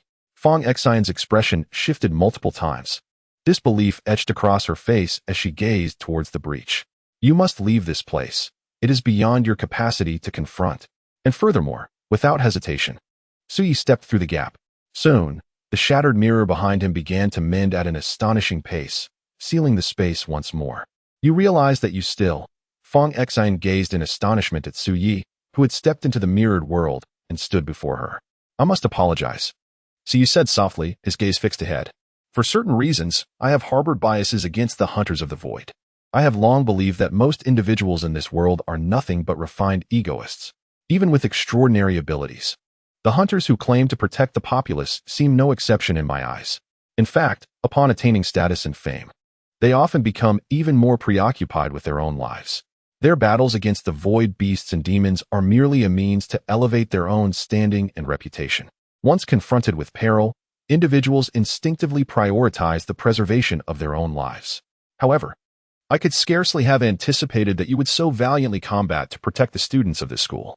His calm demeanor and words, coupled with the broken sword in his hand, effectively intimidated the Gale Wolf.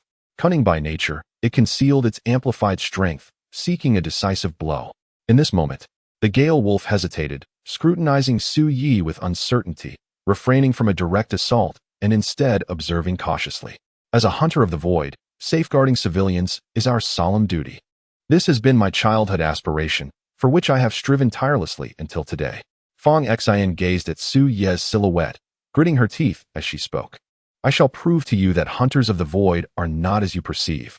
The group you encountered in Haicheng 3 years ago cannot possibly represent the majority of us." She stepped forward and declared, "Stand aside. This is my battle with it. You have no cause to interfere. It seems you have conducted an investigation into me." Su Yi did not retreat. Rather, he spoke with remarkable composure.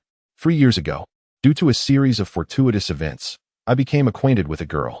She was vivacious and cheerful, possessing a naive belief that the world was filled with sunshine, utterly foolish in her optimism. And this fool's dream was to become a hunter of the void. In the 3rd month of my acquaintance with her, due to a wager lost, I accompanied her to the neighboring city of Haicheng to attend an art exhibition.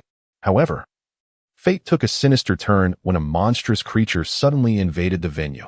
In the face of this terrifying entity, chaos ensued, and numerous individuals fled in panic, with over a dozen people swallowed right before my eyes. Yet, amidst the turmoil, she courageously navigated through the crowd, assisting those who struggled to escape. Fong Xin stood transfixed, her fists clenched tightly. This narrative was absent from the records. Consequently, she gained a profound understanding of Su Yi's inner fury and the reasons behind the deep-seated prejudice against the hunters of these beasts. Su Yi maintained a calm demeanor as he continued recounting the events. Ultimately, when confronted by the advancing creature, she chose to push me away, sacrificing herself as the beast shattered a portion of her body. At that moment, several hunters finally revealed themselves, striking down the creature. They had been lurking among the crowd, witnessing the horror unfold as the populace was devoured, yet remained indifferent. Only when that fool stepped forward, causing a brief pause in the beast's movements, did they seize the opportunity to strike and vanquish it. The underlying motive for their inaction was their desire to wait for the perfect moment to slay the creature, to gain accolades, even at the expense of the very civilians they were meant to protect, who fell victim to the beast's wrath. Upon recalling this memory, a flicker of anger ignited in his eyes, yet it was swiftly suppressed. The fool, in his final moments cradled in my embrace, uttered his last words. "Su Yi, do I resemble a void hunter?" Fong Xion's body trembled slightly, her breath quickening, as a mixture of compassion and fury flashed in her gaze. She could scarcely fathom that among those she deemed noble void hunters, there existed such selfish individuals. Yet Su Ye's voice persisted from in front of her. I have never regarded the exalted void hunters in her eyes as something worthy of pursuit. However, I perceive a semblance of her spirit within you. Were she still alive, perhaps she would have mirrored your actions today, stepping forth to shield those she cherished. The Gale Wolf's claws scraped the ground with increasing frequency, its eyes alight with impatience. It growled incessantly, its body coiled like a spring, having lost all patience for further observation. You must move aside, do not linger here. Fong Xin noted the wolf's movements, her expression growing increasingly frantic. The sole means to thwart the Gale Wolf lay in her final parting gift. Yet Su Yi stood before her, rendering her unable to utilize this last resort. I once believed that fools like you could never survive in this treacherous world. Yet Su Yi remained remarkably composed, showing not a trace of alarm at the actions of the Howling Wolf. Perhaps the world could benefit from more fools like you. He raised the broken sword in his hand, directing it towards the Howling Wolf ahead, his eyes igniting with fierce combat spirit.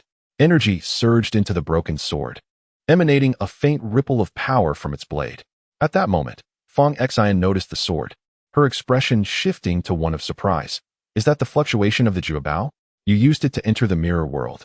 But soon, her countenance changed, and she exclaimed urgently, the broken sword in your hand is a flawed Juebao. It cannot unleash its true power. Quickly, retreat. That Howling Wolf is beyond your capabilities. The Howling Wolf let out a low growl, ceasing its observation, and finally lunged towards Su Yi. However, a radiant white light enveloped the broken sword in Su Ye's grasp, the brilliance seemingly mending the other half of the blade, extending upwards. Simultaneously, an astonishing wave of energy surged forth from the sword. I forgot to mention, Su Yi gripped the sword with both hands, as the rushing currents ahead whipped his hair and garments back, revealing his calm, yet slightly frenzied gaze. My ability is called Repair Hand. As long as the conditions are sufficient, even if the heavens were to shatter, I can restore it. Chapter 34. The Ancient Treasure of the Night. A day ago, within the realm of the pot. What is this? The old pot was utterly astonished as he gazed upon the bronze ancient sword extending from Su Ye's hand, unable to fathom that Su Yi could restore such an artifact. Not only that, but the residual energy within the sword began to swell rapidly, emanating intense waves of energy as it underwent restoration. Indeed, Su Ye's complexion paled slightly, as nearly 80% of his internal energy was siphoned by the ancient sword. Nevertheless, his gaze burned with intensity, affirming the conjecture that had taken root in his heart through this action. The essence of the restoration hand is to mend the incomplete into the complete. Conceptually speaking, a flawed treasure naturally possesses the potential to be restored to wholeness. With the bronze ancient sword in hand, he could distinctly perceive the energy contained within the blade. Old pot, I recall you mentioning that every treasure contains a unique ability, correct? Precisely, the old pot replied, his eyes wide with astonishment as he regarded the bronze sword. These abilities are akin to those of awakened beings, but are not constrained by energy realms. The efficacy and strength of the abilities solely pertain to the treasure itself. Can you discern the effects of this bronze ancient sword's abilities? Yes, I can. The old pot's expression grew peculiar as he fixed his gaze upon Su Yi. However, my young friend, I have two matters to advise you on. The first matter of importance is that this sword, once akin to the powerful artifact known as the Ninely Pot, is but a fragment of a formidable jewel. However, its essence has been nearly entirely shattered, rendering it incapable of returning to its former glory. Perhaps possessing it may invite unnecessary troubles upon you. Nevertheless, even in its current state, under your restoration, it can still yield commendable results. Now, what about the second matter? Su Yi nodded slightly, indicating his acceptance of this situation. The eccentric old man gazed at the sword in Su Ye's hand, slowly articulating, the second matter is. As the fierce wolf lunged toward him, Su Ye's gaze sharpened, his ancient bronze sword now fully restored. Although the blade was heavy, he was able to wield it with ease after channeling energy into it. With a swift motion, he hurled a shard of tile toward the wolf's head, immediately activating his repairing hand ability. The other half of the tile in his palm connected seamlessly with the one in midair. White threads of energy, manifesting as a delicate web, propelled Su Yi rapidly upward. This degradability, repairing hand, astonishingly exhibited remarkable effects in his hands. Fong Xian observed Su Ye's actions in disbelief, her beautiful eyes blinking in astonishment. Is this really the degradability repairing hand? Why does he wield it with such finesse? In conventional understanding, degradabilities are predominantly auxiliary in nature. Seldom do individuals like Su Yi demonstrate such agility in combat. The fierce leap of the Gale Wolf nearly grazed Su Ye's body. Under the force's pull, Su Yi soared swiftly into the air, and the broken tile in his hand reformed into its complete state. Meanwhile, the Gale Wolf, displaying remarkable agility, spun around on its four legs and, turning its head, unleashed a torrent of breath towards Su Yi. A blinding beam of energy erupted from its maw, almost instantaneously closing in on Su Yi. Yet, suspended in midair, Su Yi found himself unable to evade, plunging instead into a perilous predicament. Be careful. At that moment, Fong Xian's heart seemed to constrict, her voice a gasp as she beheld Su Yi on the brink of being struck. However, a smile graced Su Ye's face. Casually tossing the tile from his palm, he grasped the hilt of his sword firmly and swung it downward with all his might. In the next instant, to Fong Xian's astonishment, Su Yi wielded his sword with both hands and cleaved the breath in two, his body descending under the influence of gravity as he slashed back toward the ground. The severed breath transformed into two shock waves, crashing against the buildings behind him and erupting into a multitude of debris. He had indeed severed the breath, Fong Xian murmured, her gaze fixated on the bronze ancient sword in Su Ye's grasp. The intricate patterns as she scrutinized the sword's design. A vivid image from her textbooks flashed through her mind. How could this be? The Juebao ancient dawn. Wasn't this shattered by the void demons during the war 2 centuries ago? Originally, this individual was known as Gu Shao. Su Ye's ears subtly twitched as he overheard Fong Xian's murmurs, prompting a faint smile to grace his lips. According to the old man's account, this sword was once a remarkable treasure. It is entirely plausible that it was documented in historical records. Upon landing, he did not pause. Instead, he propelled himself forward with a leap, defying convention, and charged towards the Gale Wolf. The Gale Wolf, witnessing its breath being severed, displayed a mixture of astonishment and fury in its eyes. It then perceived Su Yi, who was rapidly approaching in an uncharacteristic manner, and felt a surge of indignation. As if it had been belittled, with a swift motion, its paw struck out like the wind. Its claws, enveloped in formidable energy, were exceedingly hard, and it harbored ample confidence in its ability to shatter this human being. In the annals of history, Fong Xian gazed intently ahead, murmuring softly. The ancient treasure Gu Shao possessed an S-class ability known as Shao Duan, which manifested as the formidable beast's paw descended, Su Ye's gaze sharpened, and he raised his sword to strike.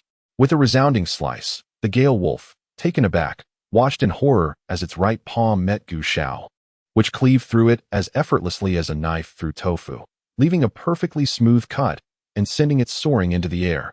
Simultaneously, Fong Xian's whispered words resonated, unyielding, unbreakable, possessing absolute destructive power. Roar! At that moment, the Gale Wolf unleashed a deafening howl. At the fractured point of its beastly claw, blood gushed forth like a fountain, painting the surroundings in a crimson hue. Yet Su Ye's gaze remained sharp, unwavering as he surged forward without a moment's hesitation. Before the ancient Shaos, no defense was insurmountable for him. Thus, even wielding the fragmented ancient Shaos, he effortlessly tore through the mirrored realm, breaking into its depths. It was precisely for this reason that the seemingly indomitable wolf's claw was severed with the ease of slicing through vegetables. The eyes of the fierce wolf glimmered with profound trepidation. Confronted with the sword capable of cleaving all, it dared not attack with its body any longer. Instead, it leapt back with a powerful bound. Following this, it flung its wolf head, and 3 slender beams of black light shot from its maw, forming an inverted triangle as they hurtled towards Su Yi. Faced with this sudden change in assault, Su Ye's expression shifted subtly. He swiftly deduced that he could not intercept all 3 of these strikes. In that case, his gaze hardened, and resolutely, he pressed forward without the slightest reduction in speed. He would not block. Chapter 35, A Life and Death Rush in 5 seconds. With a sudden thrust, Su Ye's shoulders were pierced by 2 beams of black light, leaving behind 2 gaping wounds. However, he managed to sever the lower black beam with his ancient sword. Stifling a groan, his body shuddered slightly, yet his speed remained unyielding as he pressed forward. The searing pain radiating from his shoulders coursed through his entire being, blood gushing forth. Nevertheless, he showed no signs of hesitation, leaping into the air to strike at the Gale Wolf. The Gale Wolf, taken aback by Su Yi's audacious approach, displayed an expression of rage. The agony of its severed claws clouded its judgment, and it swung its left paw towards Su Yi with ferocity. The claw loomed over him, closing in relentlessly. At that moment, it seemed Su Yi had no time to adjust his sword for defense, yet his gaze remained fixed ahead, and without a moment's hesitation, he hurled a fragment of the sword sheath into the air. Anything deemed as a singular entity could be repaired. The repair mechanism activated instantly, propelling him through the air in a nearly perfect arc towards the Gale Wolf's head, driven by the ancient sword in his grasp. The Gale Wolf's attack once again missed its mark, and seizing this brief opportunity, Su Yi plunged the ancient sword into the sheath. However, this sheath had been intended for a broken sword, and its dimensions could scarcely accommodate the fully restored ancient sword. Consequently, the sheath was swiftly severed by the blade, shattering into two halves that tumbled away. Only 5 seconds remain. Su Yi's expression was solemn, yet his mind persistently calculated the passing time. The words spoken by Master Hu echoed in his thoughts. The second matter is this: the D-level ability inevitably possesses limitations. Coupled with your current energy level, it barely qualifies as Stone Realm. This implies that even if you manage to restore the ancient bronze sword to its complete form, the energy you impart will dissipate within a minute, and it will revert to its incomplete state. Furthermore, the energy within you can only sustain that restoration once in a brief span. Therefore, you must not overly rely on it. Cherish this minute of time. 55 seconds have elapsed since he began restoring the ancient sword. Su Yi continued to silently count the seconds in his mind. After years of practice, this timing would not deviate by even half a second. It was precisely due to the urgency of time that he chose to endure the impact and press closer to the head of the Gale Wolf. Roar! The Gale Wolf was engulfed by a sense of impending danger, its fur bristling as it sensed extreme peril. It let out a furious roar, and its tail whipped like a lash, striking Su Yi with tremendous force. Cough! Su Yi spat blood, his body thrown off balance, and he was sent flying through the air, astonishment evident in his eyes. Alas, he had been careless. Even the most meticulous can overlook something. He had failed to consider that the Gale Wolf could strike with its tail. At that moment, it felt as though his chest had been struck by a vehicle. An unbearable heaviness enveloping him, and his mind teetered on the brink of unconsciousness as his body uncontrollably hurtled to one side. And, for seconds, he endured the excruciating pain, forcefully regaining his awareness, struggling to adjust his posture, and with all his might, he hurled the ancient artifact, Gu Shao, towards the Gale Wolf's head. Gu Shao traversed the air swiftly, heading straight for the top of the wolf's cranium. 3 seconds. At this proximity, the wolf's piercing eyes narrowed to the size of a pinprick before it suddenly opened its maw, gathering a sphere of energy within. 2 seconds. Cough. Su Yi's body crashed heavily to the ground, the impact exacerbating his injuries as blood erupted from his mouth once more. Yet, he rolled on the ground, desperately raising his head to gaze ahead. Upon witnessing the energy orb within the Gale Wolf's mouth, his expression shifted drastically, a wave of unease washing over him. At this distance, Gu Shao would not be able to sever the impending attack entirely. He would be struck by the energy blast. He grasped the artificial grass on the playground with fervor, his eyes reflecting a profound unwillingness. Only 1 second remained. Was this truly the end? Despite having exerted himself to this extent, he could not ignore the chasm of disparity that loomed above him. Gu Shao continued its rapid advance. Yet the Gale Wolf's assault was already fully charged. A glint of malevolence flashed in its eyes, resolute in its decision. After casting aside the shattered sword, it intended to shred those two humans to pieces. At this pivotal moment, 2 pebbles unexpectedly traced crimson arcs through the air, forcefully embedding themselves between Gu Shao and the wolf. Su Yi swiftly turned his head, only to see Fang Xian poised in the act of throwing, her eyes shimmering with a red glow as she exerted every ounce of her strength to snap her fingers. Boom! One of the pebbles detonated within the wolf's maw, unleashing a surging wave of energy that violently disrupted the energy sphere it had been accumulating. White smoke billowed from its mouth, resembling a gruesome explosion. The wolf's expression morphed into one of astonishment and fury, casting a glance towards Fang Xian, its heart brimming with rage, wishing to shatter this human woman into fragments. Yet, the shockwave from the close-range explosion sent Gu Shao spiraling through the air, unable to descend as he was caught in the tumult. Su Ye's fleeting joy was extinguished as if doused with cold water. But in the next moment, the sound of fingers snapping reached his ears once more. The second pebble thrown by Fong Xian landed precisely in the diagonal path above Gu Shao as he was propelled upward. At her command, the pebble detonated, and Gu Shao was swept up by the blast once again, spinning downwards with increased velocity. The wolf gazed upward in disbelief, its eyes widening as the ancient sword whirled rapidly, magnifying within its gaze. The speed is sufficient. Su's face displayed excitement as he clenched his fists, reigniting the flickering flame of hope that had previously been extinguished. At that moment, however, the pale purple crystal, long concealed atop the head of the wolf, suddenly radiated an eerie violet light.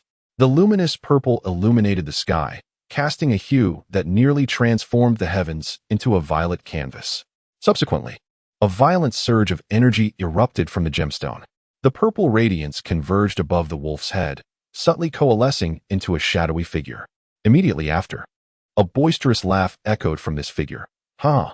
Fear not, by the time you arrive, I shall have already restored my strength and annihilated the individuals from these schools. If you value your life, then do pursue me, Captain." The voice grew nearer, as if it were hastening from a distant realm.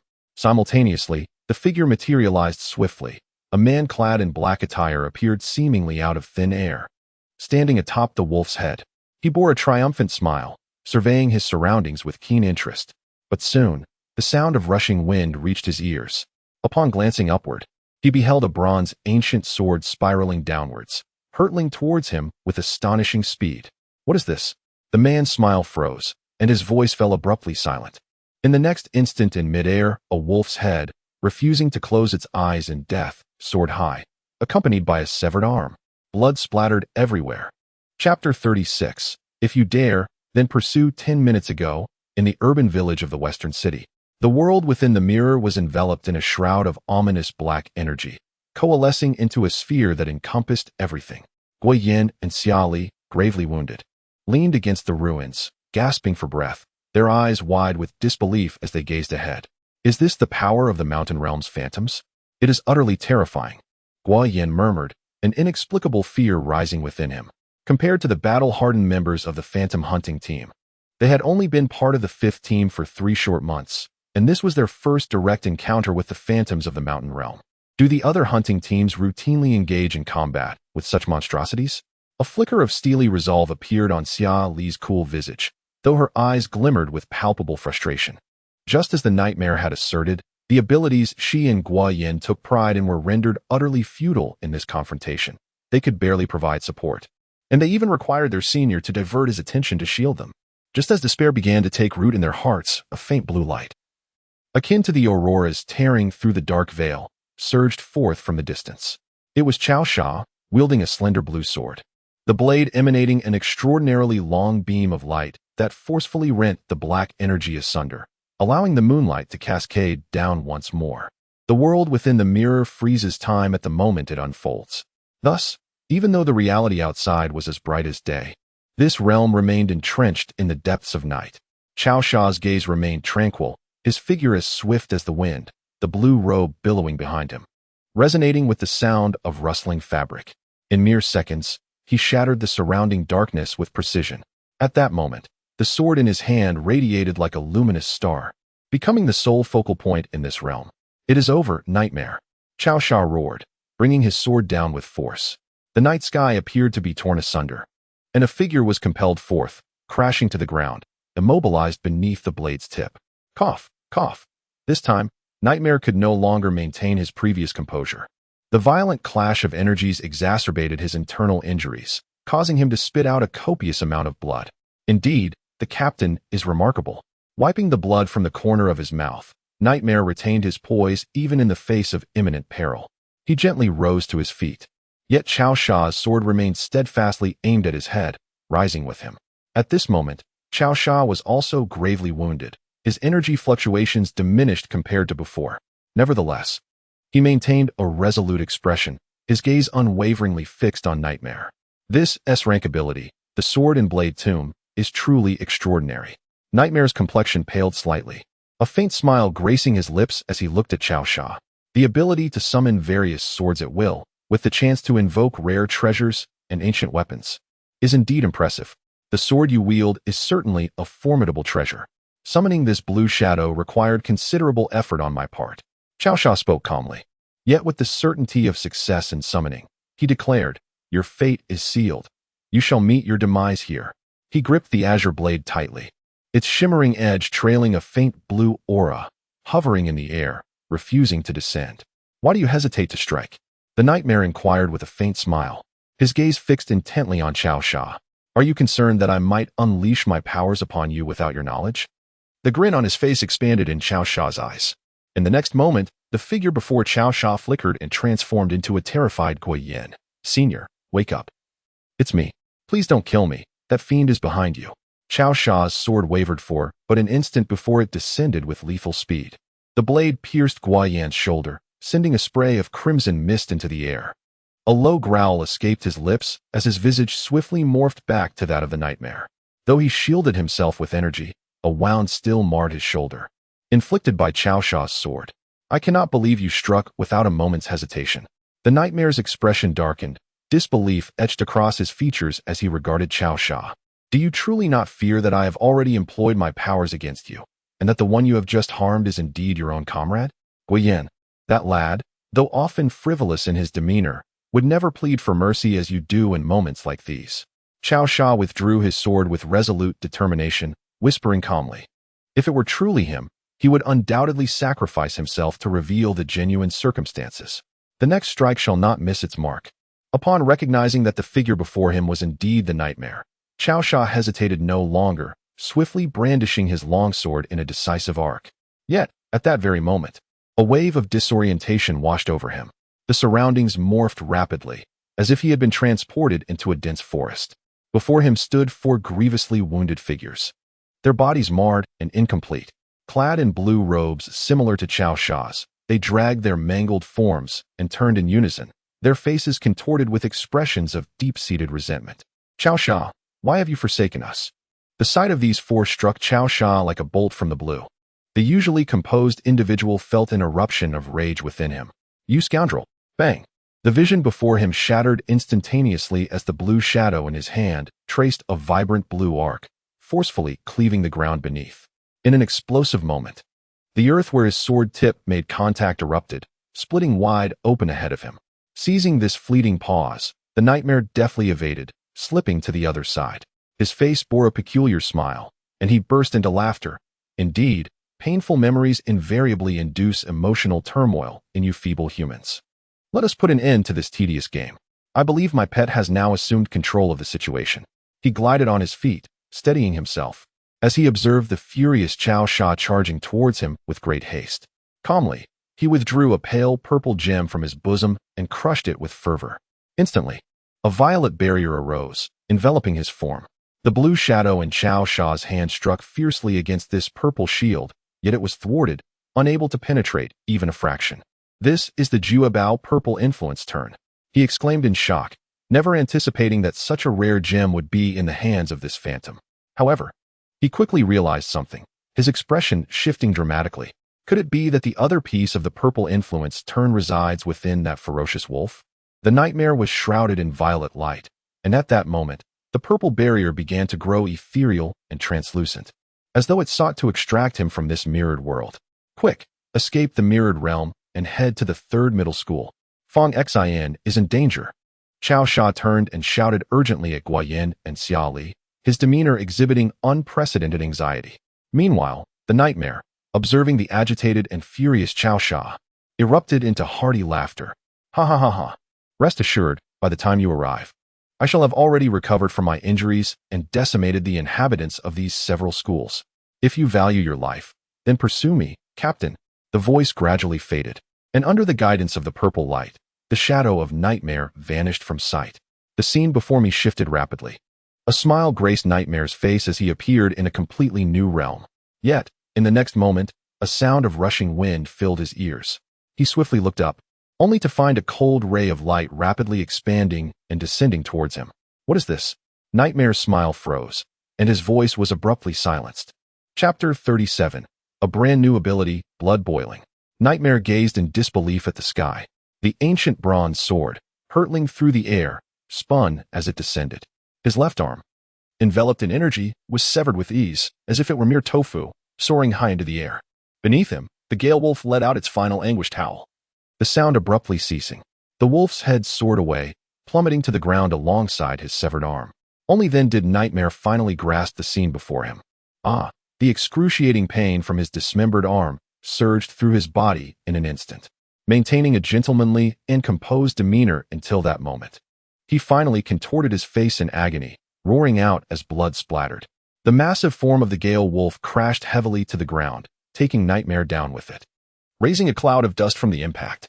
As the spinning sword severed the wolf's head, it swiftly reverted to its original broken form, embedding itself into the earth. Su Yi and Fong Xian, both bewildered, stared at the sudden apparition, their hearts racing. They had exerted immense effort to slay the Gale Wolf, yet they had never anticipated that someone would brazenly intervene and appear in such a dire moment. "You, how dare you?" Nightmare stumbled to the ground. His right arm pressed against the site of his severed left arm, using energy to staunch the bleeding, his face contorted in pain. Even the wounds sustained while battling the Void Hunters in the virtual realm pale in comparison to the severity of this moment. Fong Xian perceived the fluctuations of aura emanating from the nightmarish shadow, as well as the obsidian gem nestled in the center of his brow. Her countenance shifted dramatically, and she gasped in disbelief. "Is this the Void Demon? How could he possibly be here? What are my seniors?" Simultaneously, a sudden cacophony erupted from the headphones adorning her ears, followed by the urgent voice of Chao Sha. "Fong Xian, that Void Demon has utilized the Violet Influence shift and is likely headed your way. You must hold on. If you can endure for just 10 more minutes, we shall." Crack! A beam of dark energy shot forth from the distance, instantly shattering the headphones in her ears. The nightmarish shadow's eyes blazed with an unparalleled fury, and with a subtle gesture of his right index finger, the energy of the mountain realm surged skyward, as if an overwhelming force were crashing down upon them. Both Fong Xian and Su Yi felt an oppressive weight upon their shoulders, as though they were confronting a ferocious beast from the wild. Su Yi's heart sank, and he stumbled to his feet, the earlier exhilaration from vanquishing the Gale Wolf dissipating entirely. Was it a case of one wave not yet settled before another arose? His chest heaved violently, and his stance wavered. The impact from the Gale Wolf's strike had inflicted tremendous injury upon him. "You managed to slay the Gale Wolf," the nightmarish shadow murmured, his voice rife with fury as he advanced step by step. With each step he took, Su Yi felt the weight upon his shoulders grow heavier. Yet, in that very moment, a glimmer of light flashed in his eyes, rendering him momentarily frozen in place, as if ensnared by a spell. Although this step was beyond my design, even if he were to perish, the arena sustained by the energy within him could endure for 5 more minutes. Nightmarish energy surged forth from his feet as he took another step. The sound of shattering mirrors echoed around him. This seemingly indestructible world of mirrors crumbled under the force of his energy. Fong Xian's complexion paled, her expression transforming dramatically. The hastily constructed mirror realm was indeed insufficiently stable. She abruptly lifted her gaze toward the distance. The entire sky above the school remained enveloped in the dark energy of the arena. "These 5 minutes would be ample time for me to crush and exterminate all of you insignificant insects." As he whispered, Nightmarish appeared merely 2 meters away from Su Yi. This mere human, a waste of the rock realm, had the audacity to sever my arm. He stepped forward, his right hand darting out like lightning, reaching for the paralyzed Su Yi. Bang! A crimson flash hurtled through the air, detonating within Nightmarish's palm. The explosive shockwave surged toward him, enveloping his entire being in a cloud of dust and debris. Fong Xian staggered to her feet, enduring the pain coursing through her body as she gritted her teeth and approached. "I am still here. How could I allow you to harm others?" At that moment, the sound of an explosion and the ensuing shockwave finally roused Su Yi from his stupor. Noticing Fong Xian's movements, his expression shifted dramatically, and he shouted urgently, "Don't come any closer. Get away." Suddenly, a burst of black light erupted from the cloud of smoke, striking Fong Xian with devastating force. She was hurled backward, her body crashing against the outer wall of the school. The violent impact caused her to cough up blood once more, and she slumped down, unable to rise. As the fierce wind dispersed the smoke, the nightmare faced Fong Xian's abilities, seemingly unscathed. He refrained from immediately dispatching her, his gaze fixated on Su Yi, his eyes alight with fury. Is my meticulously crafted plan to be thwarted by you, a mere whelp of the stone realm? I will see you dead, he declared, thrusting his palm forward, energy crackling within. In his estimation, this strike was potent enough to reduce Su Yi to nothing but dust. Yet at that moment, an acrid scent of blood suddenly wafted into his nostrils. Su Yi's hand had firmly grasped his wrist, halting the attack mid-air. In that instant, his hair seemed to stand on end, and the blood coursing through his veins felt as if it were boiling, rapidly evaporating. The crimson mist enveloped his body, and his speed and strength seemed to have been endowed with some extraordinary enhancement, enabling him to intercept the nightmarish assault seemingly out of thin air. A flawless scheme? Su Yi murmured, his voice heavy, as if burdened by an immense pressure, yet his eyes flickered with a trace of mockery. Are you referring to this plan of yours? Riddled with flaws, devoid of any contingency, simplistic to the point of resembling a child's scheme? His derision instantly provoked the nightmarish entity. In an instant, a surge of energy rippled from its wrist, forcefully repelling Su Yi's hand, the fury in its gaze almost taking on a tangible form.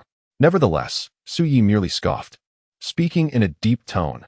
What you rely on to speak to me so boldly is this sanguine ability of yours, is it not? If memory serves me right, this ability is classified as the weakest D-grade among your kind. To put it bluntly, the capability to ignite one's own blood for the sake of enhanced speed and strength strikes me as pathetically feeble. Suddenly, Su Yi broke into an easy smile, his hair settling back down as the blood coursing through him ceased its combustion. You know, I have always felt rather fortunate. Clenching his fist, he sensed the newfound power bestowed upon him from vanquishing the Gale Wolf. Taking a deep breath, I hope your luck is sufficient to allow you to survive my next strike. The nightmare wore a chilling smile, gazing down upon Su Yi with an air of superiority. Yet, Su Yi met his gaze unwaveringly, gently closing his eyes. In the palm of his hand, a crimson glow swiftly spread throughout his body. Half a second later, he opened his eyes, a smile gracing his lips. It seemed that the card he had drawn this time was the Little King. Chapter 38. You should not become her. Just after Su Yi vanquished the Wolf of the Wind, the third extraordinary talent of nature's selection was successfully activated, allowing him to grasp a novel D-class ability, Boiling Blood. The effect of this ability is quite straightforward. By igniting his own blood, he can exchange it for multiple times the speed and strength. Among D-class abilities, it is exceedingly rare to find one suitable for combat. However, it is also among the few D-class abilities that come with significant side effects. According to the National Database's predictions, a normal individual can maintain the state of boiling blood for a maximum of 3 minutes. Should this duration be exceeded, one would swiftly enter a state of anemia. If the ability is not promptly dispelled, there exists a risk of succumbing to blood loss. At this very moment, confronted by the terrifying pressure of the nightmarish entity, Su Yi simultaneously activated the second extraordinary talent, Transcendence, which had become available once more due to the triggering of his talent. This time, the target of his enhancement was none other than this newfound ability, Boiling Blood.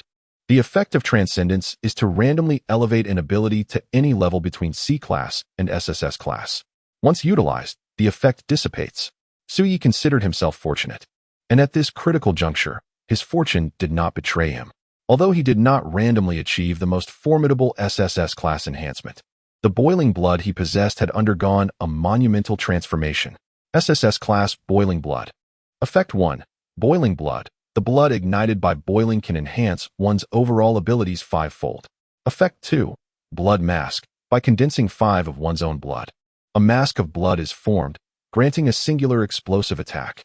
In Su Yi's mind, the two effects arising from the elevation of his Boiling Blood ability flashed rapidly. The corners of his mouth curled into a subtle smile, while his gaze remained eerily calm as he fixed it upon the nightmare. He had now acquired the capability to engage in battle with this phantom. Su Yi's expression immediately intensified the fury in the knight's eyes. It was incomprehensible to him how a mere wretch from the stone realm could speak so boldly in his presence. Die! A glint of cold light flickered in his eyes as his right fist, enveloped in energy, thundered towards Su Yi's face. Bang! The anticipated scene of a human skull being shattered did not unfold.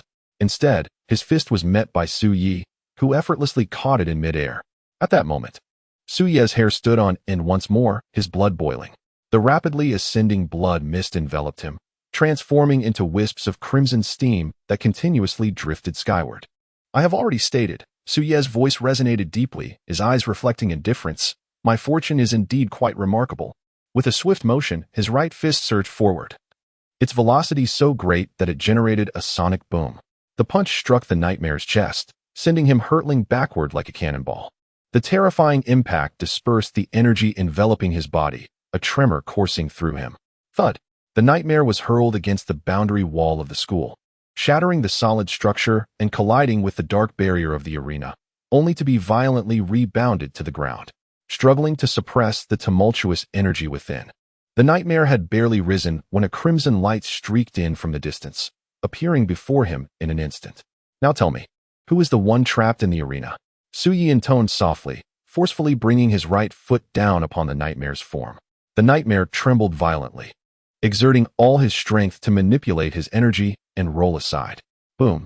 Su Ye's foot struck the ground, causing the hard surface to fracture instantly, forming a web-like pattern of cracks. The shock waves surged forth, propelling the nightmare's body upward. He fought to maintain his balance, staggering backward. His eyes filled with disbelief. How could this be? A mere D-rank ability could unleash such might? A sense of absurdity spread through his mind. Were it not for his cultivated restraint, he might have erupted in a fit of expletives. Can this truly be a D-rank ability? Yet, Su Yi offered him no time for a response. The duration that his boiling blood could sustain him was at most 3 minutes, and he dared not relinquish his power for a moment. After all, once released, the previously elevated bloodlust, now downgraded to SS level, would revert back to D level. He planted his feet firmly on the ground and charged towards the direction where the nightmare was evading, his right fist swinging outwards. Yet, at that very moment, the scene before him shifted abruptly. The figure ahead, astonishingly, transformed into Fong Exine, who leaned against the wall, her face etched with terror. She gazed at him in disbelief. Su Yi, what are you doing? Bang! Su Ye's fist struck with unwavering precision, landing squarely on Fong Exine's face. Her features contorted in agony as her body was propelled backward, reverting once more to the form of the nightmare. His visage twisted in pain, eyes flashing with shock and incredulity. Why did you not hesitate at all? His ability, known as Mirage, belonged to the category of mental influence, classified as an A-level power. Once activated, it could easily blur the lines between reality and illusion, conjuring incredibly lifelike phantoms. Even someone as formidable as Cao Sha would experience a fleeting moment of hesitation under the sway of his power. Yet, Su Ye's attack exhibited no signs of pause, as if he were truly intent on shattering Fong Exine. The human brain is a marvel of complexity. Su Yi landed gracefully, a slight furrow appearing on his brow due to the strain on his body. As he regulated his breathing, he advanced towards the nightmare, aware that with appropriate training, he could even possess capabilities rivaling that of a computer. Within the recesses of my mind, I possess an exceptionally intricate mental model of all the scenes surrounding me. How could an illusion conjured by one such as you possibly sway my resolve? Even with my eyes closed, I would remain steadfast. In a swift whisper, Su had already caught up to the plummeting, nightmarish figure. At this moment, he resembled a malevolent specter, his visage twisted into a grotesque expression by the agonizing, boiling blood coursing through his veins. This ghastly countenance, upon entering the gaze of the nightmarish entity, instilled within it an unsettling sense of dread. For the first time, the specter found itself enveloped by the chilling sensation of impending doom. This punch shall send you to your demise. Su did not hesitate, his fist crashing down with formidable force. Yet, at the very instant he unleashed his strike, the nightmarish figure before him underwent yet another transformation. A momentary haze enveloped Su's vision, revealing a girl in a white dress, her form reduced to but half, yet she managed to muster a faint smile. Su, do you see? Did I appear as a hunter of shadows just now? You should not become her. In an instant, fury ignited in Su's eyes, and his right fist erupted with searing crimson flames. The explosive force of his punch struck the ground, causing a deep indentation, a pit with a radius of 3 meters to manifest instantaneously. And you should not have hesitated in that fleeting moment. The maniacal laughter of the nightmarish figure echoed from the side, resonating with madness. Chapter 39. You call this a D-rank ability? Su Yi abruptly turned his head, only to see the nightmare taking advantage of that fleeting moment to retreat to a distance. At this moment, the nightmare's eyes shimmered with malice, whispering with a hint of madness. If it weren't for my grave injuries and the loss of an arm, how could a mere wretch from the stone realm force me into such a predicament? Although his abilities were not suited for direct confrontation, he was nonetheless a being of the mountain realm. Had he not already been wounded and drained of substantial energy by Chaosha earlier, he would never have been cornered to this extent. I am the brother of the 10 emperors. How could I be obstructed by a mere human wretch? Gathering energy in his left palm, he conjured a black energy sphere and hurled it backwards. The sphere soared rapidly, instantly striking the distant building. Upon impact, the structure erupted violently, and enormous chunks of stone, each half a floor high, plummeted towards the ground. Su Ye's expression shifted as he hurriedly glanced upwards. If his memory served him correctly, that was precisely where Wang Peng and the others were gathered. With over 20 students congregated there, should they be struck by those falling stones, their demise would be inevitable. You pitiful and foolish humans. The nightmare cackled madly. Will you choose to save them or continue battling me? A flash of anger crossed Su Ye's eyes, and without a moment's hesitation, he planted his feet firmly on the ground and charged towards the direction of the falling stones. A glint of coldness flickered in the eyes of Nightmare, accompanied by a smirk that hinted at disdain. The tedium of guardianship was merely the genesis of your folly, you foolish humans. Without uttering another word, he immediately began to move in the opposite direction. Regardless of the circumstances, he needed to consume a fragment of humanity to restore his energy and heal his wounds. However, he had scarcely dashed away when he sensed an unusual disturbance behind him. In that instant, not only did Nightmare come to a halt, but even Su, who had sprinted several meters ahead, paused in his tracks. Several robust vines erupted from the ground, propping up the stone beneath. The force of the stone's descent was significantly mitigated, yet it soon pierced through the vines and continued its plunge. Simultaneously, streams of energy surged from all directions, an array of bizarre and varied powers converging upon the stone. In a fleeting moment, the immense stone and countless falling bricks were utterly shattered, scattering debris across the ground. Amidst the smoke and dust, dozens of figures gradually emerged, and as the haze dissipated, Su beheld nearly 100 students and teachers. At the forefront stood the very instructor who had previously cowered beside the barrier, the one who had been engulfed in despair, alongside his classmate, Wang Peng. In that moment, the despair in the instructor's eyes had vanished. Although fear still lingered, he shouted with vigor, I have gathered everyone from the school. If you fall, our escape will be futile. Let us cast aside our reservations. We need not rely on you, for we possess the ability to protect ourselves. Behind him, familiar classmates and teachers congregated, their expressions fraught with tension as they cast anxious glances toward the playground. Though separated by a considerable distance, they could still sense the pulsating energy and fervent life force emanating from both the illusory demon and Su Yi. Wang Peng summoned his courage, sprinting forward with determination, cupping his hands in a trumpet shape as he shouted, Brother Yi, defeat this illusory demon. If it were you, you could surely do it. His eyes sparkled with unwavering trust, seemingly oblivious to fear, as he cried out passionately, Damn humans! Nightshade's expression shifted dramatically, his retreating form abruptly freezing. His original strategy had been to methodically eliminate the scattered students throughout the school, devouring them one by one to restore his vitality and power. Yet, he had not anticipated that these humans, who had previously only known to flee in the face of danger, would gather their courage and unite. They seemed to place their hopes entirely upon Su Yi and Fong Xian, believing in their ability to vanquish the wolf of strength, to conquer him. Su Yi stared in astonishment at the nearly 100 figures that had come together, a faint smile appearing at the corners of his mouth. In the next moment, he abruptly turned, speaking as if to himself, Perhaps what a fool like you wishes to protect is precisely this. His gaze lifted slightly to meet Nightshade's, the boiling blood within him nearing its limit, on the verge of crossing the 3-minute threshold. This time, I shall not falter. With a powerful stomp, the ground fractured beneath him, and he transformed into a blazing inferno, propelling himself towards the nightmarish entity in the blink of an eye. He unleashed a flurry of punches. Although the nightmarish figure hastily summoned energy for defense, it was still forced to retreat. His chest surged as blood erupted from his mouth, energy pulsated within him, and madness flickered in his gaze. How could I allow you to impede my path here? I must prove to my elder brother that I am not merely the younger sibling of the 10th prince. I am a formidable entity in my own right. In his mind, He once again recalled the faces of those hollow beings who feigned admiration while secretly looking down upon him, as well as the look of disappointment in his brother's eyes and the frigid words spoken to him. With your meager strength, entering the realm of illusions to reach the Dragon Kingdom is akin to courting death. Do not waste my time here. If you find yourself with nothing to do, hone your abilities properly. You are my brother. Do not tarnish the title of the 10th Prince with such childish notions. The nightmarish entity roared in defiance, refusing to retreat any longer, swinging its lone arm at Su Yi. I am the sole victor.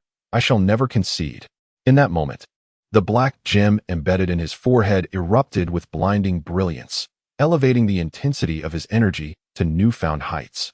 Su also swung his fist with ferocity, his gaze icy, roaring with intensity. That fellow Fong Xin, in order to protect the people behind him, fought with nearly his life at stake.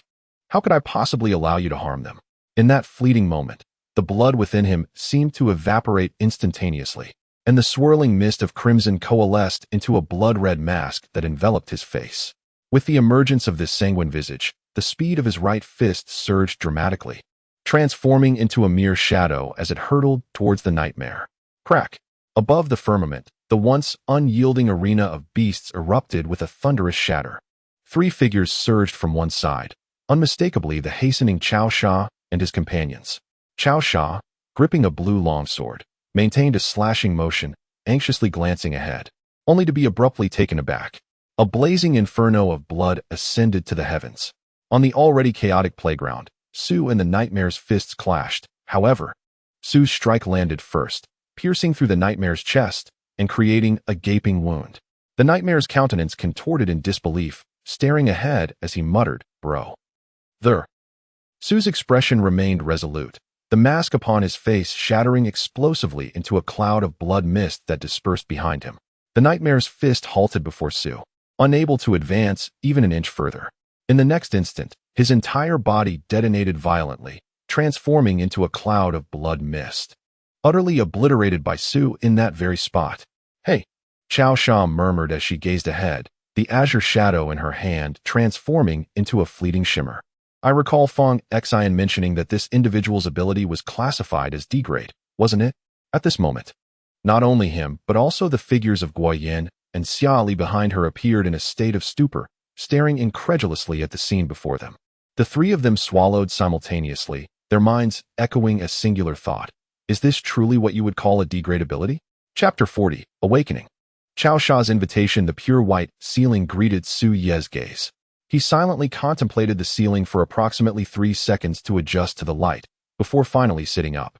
"Oh, Su Yi, you are awake." Guo Yan, who had been seated beside Su Ye's bed, immediately set his phone aside, his face lighting up with surprise. His voice resonated loudly, and moments later, Cao Sha entered from the doorway, exclaiming, "Oh, you're awake."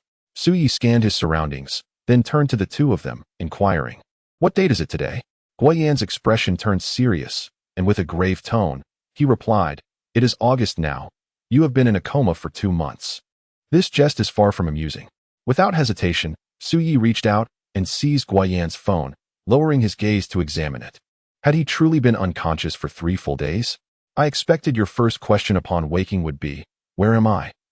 Cao Sha remarked, taking a seat in the chair beside the bed, a smile gracing her lips. "Isn't this the hospital?" Su Yi raised his left hand, noting the 4 drip attached to the back of his hand. Given the hospital bed and equipment, it should be quite evident. Outside the window, an advertisement for a trade building was visible. This must be the central hospital in the west of the city. The reason for my presence here is likely due to excessive blood loss. What was the response time? Cao Sha turned to Guo Yan, playfully inquiring. 42 seconds. Guo Yan replied, glancing at his stopwatch, his eyes reflecting astonishment. Did you see that? In merely 42 seconds, he discerned the duration, location, and circumstances of his own unconsciousness. Cao Sha remarked with evident admiration. Such swiftness and observation and judgment could only be aptly described as genius. In the heat of battle, possessing such rapid perceptiveness and discernment is sufficient to anticipate the enemy's moves and secure an advantage. He chuckled and patted Guo Yan on the shoulder before turning to Su Yi. You have slain a virtual demon from the mountain realm and a virtual beast from the rock realm. Moreover, you have saved all 110 students from Class 3. These achievements will be attributed solely to you. The government will also reward you with ample benefits. In accordance with the regulations for the demon hunters, Su Ye's expression remained unchanged. After a brief moment of contemplation, he replied, "Could the rewards be given solely to me? As for the merits, let them be recorded under your names. I wish to avoid unnecessary attention and complications." "Are you certain?" Although Cao Sha had anticipated this response, he still inquired with a faint smile, "Do you realize that this merit is quite distinguished among the demon hunters? With such accomplishments, even if you were to join the Longxia Academy, you could easily become the top among the new students. Others would hold you in great esteem. Merely a tedious title." Su Yi remarked as he removed the needle from the back of his hand, sitting cross-legged on the bed, silently attuning to the current state of his body. What about Fong Xian? He suddenly recalled Fong Xian, who had been rendered unconscious by the nightmare during the battle, and inquired, "Are you all right?" "Rest assured, I am perfectly fine," came a vague voice from the entrance. Su Yi lifted his gaze, his expression transforming into one of bewilderment. There, accompanied by Xia Li, was an exceedingly corpulent mummy, hobbling its way inside. "Is this your bloodline awakening, transitioning into a mummy?" Su Yi struggled to maintain a serious demeanor, suppressing the urge to laugh aloud. "Enough of the nonsense." Fong Xian, with only one eye visible, muttered in a remarkably dull tone. "That was a virtual demon from the mountain realm. Surviving is no small feat. Her injuries were grievous, necessitating such an emergency measure." Xia Li's expression remained as frigid as ever, yet Su Yi discerned the slight twitch at the corner of her mouth, a subtle indication of her amusement. It appeared everyone had gathered. Cao Sha turned to glance at Fong Xian as she entered and abruptly rose from her chair. Guo Yin immediately followed suit. With Xia Li supporting Fong Xian, the four of them stood side by side, their expressions shifting to one of solemnity. "Present arms," Cao Sha commanded sharply, and the quartet instantly adopted a serious demeanor, placing their right fists against their left chests and standing tall. "Su Yi, on behalf of the 5th team of the Void Hunters, I extend my gratitude to you." The four individuals bowed deeply, entirely disregarding their own identities, and offered their respects to Su Yi. Although Fong Xian appeared somewhat cumbersome and was a beat slower, she too inclined her body in gratitude towards Su Yi. "The appearance of the virtual demons and beasts on campus signifies my grave dereliction of duty." Cao Sha spoke with a calm demeanor, a hint of remorse lacing his voice. "Had it not been for your selfless intervention, the casualties would have been catastrophic. Your actions have rectified our mistakes and saved 110 lives. We are profoundly grateful." His voice was imbued with utmost seriousness, his expression sincere, and his tone exceedingly heartfelt. However, the scene that Cao Sha had envisioned, where Su Yu would be deeply moved, did not materialize. Upon witnessing the actions of the others, Su Yu recoiled as if confronted with something distasteful. Retreating to the opposite side of the bed, his expression radiating sheer aversion. "Do you virtual hunters all revel in such awkwardness?" "Haraha!" Fong Xian erupted in laughter from within the mummy, exclaiming, "I told you long ago, this fellow would never appreciate such antics." Cao Sha awkwardly lifted his head, his lips twitching slightly. The atmosphere that had been carefully cultivated dissipated entirely in the wake of Fong Xian's boisterous laughter. He helplessly rubbed his brow, muttering to himself, "It's clearly portrayed that way on television." For pairs of curious eyes fell upon him, prompting him to clear his throat and address Su Yi earnestly. "We have already managed the aftermath of this incident. The student witnesses will only conclude that the ethereal creature and Fong Xian battled fiercely, and you happen to be the one who dealt the fatal blow, so there will be no unnecessary trouble for you. While I am quite intrigued by your situation, an urgent communication from the Academy requires us to return promptly." From within his pocket, he retrieved a fragment of a broken sword, the ancient Shao, along with its severed scabbard. "This is yours, and I have retrieved it for you. Regarding your reward, a designated person will contact you later to arrange its distribution." With that, after placing the items on the table beside the bed, Cao Sha's expression grew more earnest as he produced an exquisitely ancient jade pendant from his pocket and tossed it to Su Yi. "I have heard some things about you from Fong Xian and am aware of your previous biases against the Void Hunters. I do not expect you to overturn these preconceptions swiftly. However, I do hope you will use your own eyes to witness the true nature of the Void Hunters." Having thrown the pendant, he turned to leave with the other three. As he approached the threshold of the hospital room, he gently turned his head, revealing a profile adorned with a faint smile. "If it is within the realm of possibility, I would like to see you at the matriculation ceremony. Chapter 41. The Dragon Jade. The invitation from Longxiao Academy, Su Yi extended his hand to receive the jade pendant, lowering his gaze to inspect it. Upon its surface was intricately engraved a vivid azure dragon, appearing almost lifelike, while the entire body of the jade exuded a refreshing coolness that was quite pleasant to the touch. On the reverse side of the pendant, the characters Longxia were prominently inscribed. As the most ancient academy in the Dragon Kingdom, Longxia Academy enjoys a prestigious reputation, regarded as the dream institution for nearly all awakened individuals. Su Yi had heard of the origins of this jade pendant. It was crafted from unique materials obtained from the Void Realm, combined with spiritual jade, and is commonly referred to as Dragon Jade. Within the jade resides not only a reservoir of energy capable of nurturing the body, but also serves a significantly vital purpose. It acts as an invitation to enter Longxia Academy. In contrast to other awakened academies that require interviews or academic achievements for enrollment, Longxia Academy operates solely on an invitation basis. Only those recognized by special personnel from Longxia Academy or members of the Void Hunting team are bestowed with the Dragon Jade as a means of invitation. Consequently, the number of entrants to Longxia Academy each year is exceedingly limited.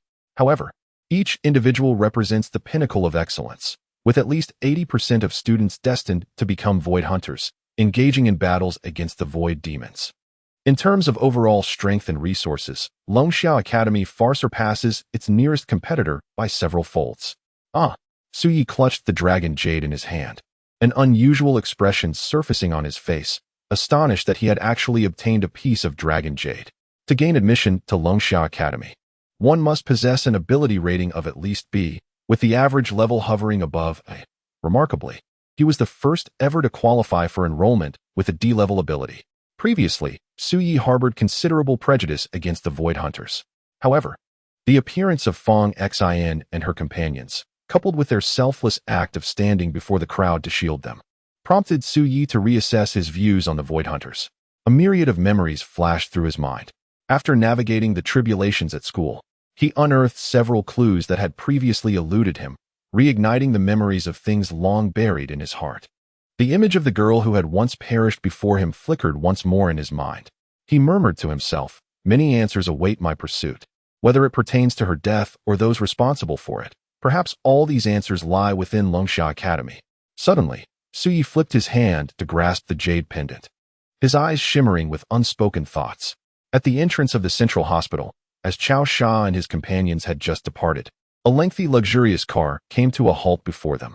Two individuals clad in black, resembling bodyguards, emerged from the vehicle and opened the car doors for the group. They entered in succession and took their seats in the car, which immediately roared to life, speeding towards the airport. "Senior, why are we returning so hastily?" Guo Yin inquired, casting a perplexed glance at Chao Sha, voicing the question that lingered in his mind. The recent demise of that nightmare bore the mark of a void jade upon its brow. At this moment, Chao Sha's expression shifted to one of heightened gravity. "You must understand that within the realm of void demons, there exists a stringent hierarchy. Possessing void jade signifies an aristocratic status among them, indicating an extraordinary position. After reporting the specifics of the situation to the school, the board communicated with me today." He paused for a moment, suddenly adopting a very serious tone. "The nightmare is likely to be the biological brother of Ming Zhou, one of the current 10 monarchs of the Void Demons." "What did you say?" "The 10 monarchs." Fong Xin's eyes widened in disbelief as she emerged from her stupor, utterly astonished by this revelation. "The board has deemed this situation exceedingly perilous," Chao Sha nodded, continuing. "Since the disappearance of our strongest warrior, Elder Tao Tai, 50 years ago, the Void Demons have been restlessly stirring. Although we have made considerable efforts to conceal this, they have still gleaned this information through certain clandestine channels. They are attempting to stage a resurgence and invade the Dragon Kingdom once more. Now, the younger brother of the 10 emperors has met his demise within our nation's borders. It is difficult to fathom whether they might seize this opportunity to enact some form of retribution. This is precisely why the board has hastily convened us, seeking to uncover further details. Does this not place Su in considerable peril?" Fong Xin was the first to contemplate this issue, her expression instantly turning anxious. If the Void Demon sought vengeance, he would undoubtedly be the first target. Hence, the senior had just entrusted the Dragon Jade to that individual. Xiali spoke with an icy demeanor, pondering aloud. And moreover, we have already sealed the information. Even if the Void Demon desires revenge, he would only come after us. Ah, the Dragon Jade was what the senior just discarded? Fong Xian finally understood, her face illuminating with realization. Xiali, exasperated, rubbed her temples and continued, however, that individual is indeed unlike ordinary people. Have you not noticed? Just now, although he feigned disdain and deliberately shrank away, it was merely a pretense to avoid accepting our favor. Indeed, Cao Sha replied with a slight smile, seemingly having discerned this matter long ago. His apparent nonchalance belied a heart of righteousness. Should he truly manage to join the Longxia Academy, it might very well stir a monumental upheaval. He turned his gaze toward the window, a faint smile gracing his lips. The Void Nation. Lord Mingqiao, you truly cannot recklessly activate the Void Realm. A panicked Void Demon hurriedly pursued the white-clad figure ahead, attempting to thwart the esteemed Ten Sovereign. He hastened forward, his eyes betraying a profound anxiety. You must understand.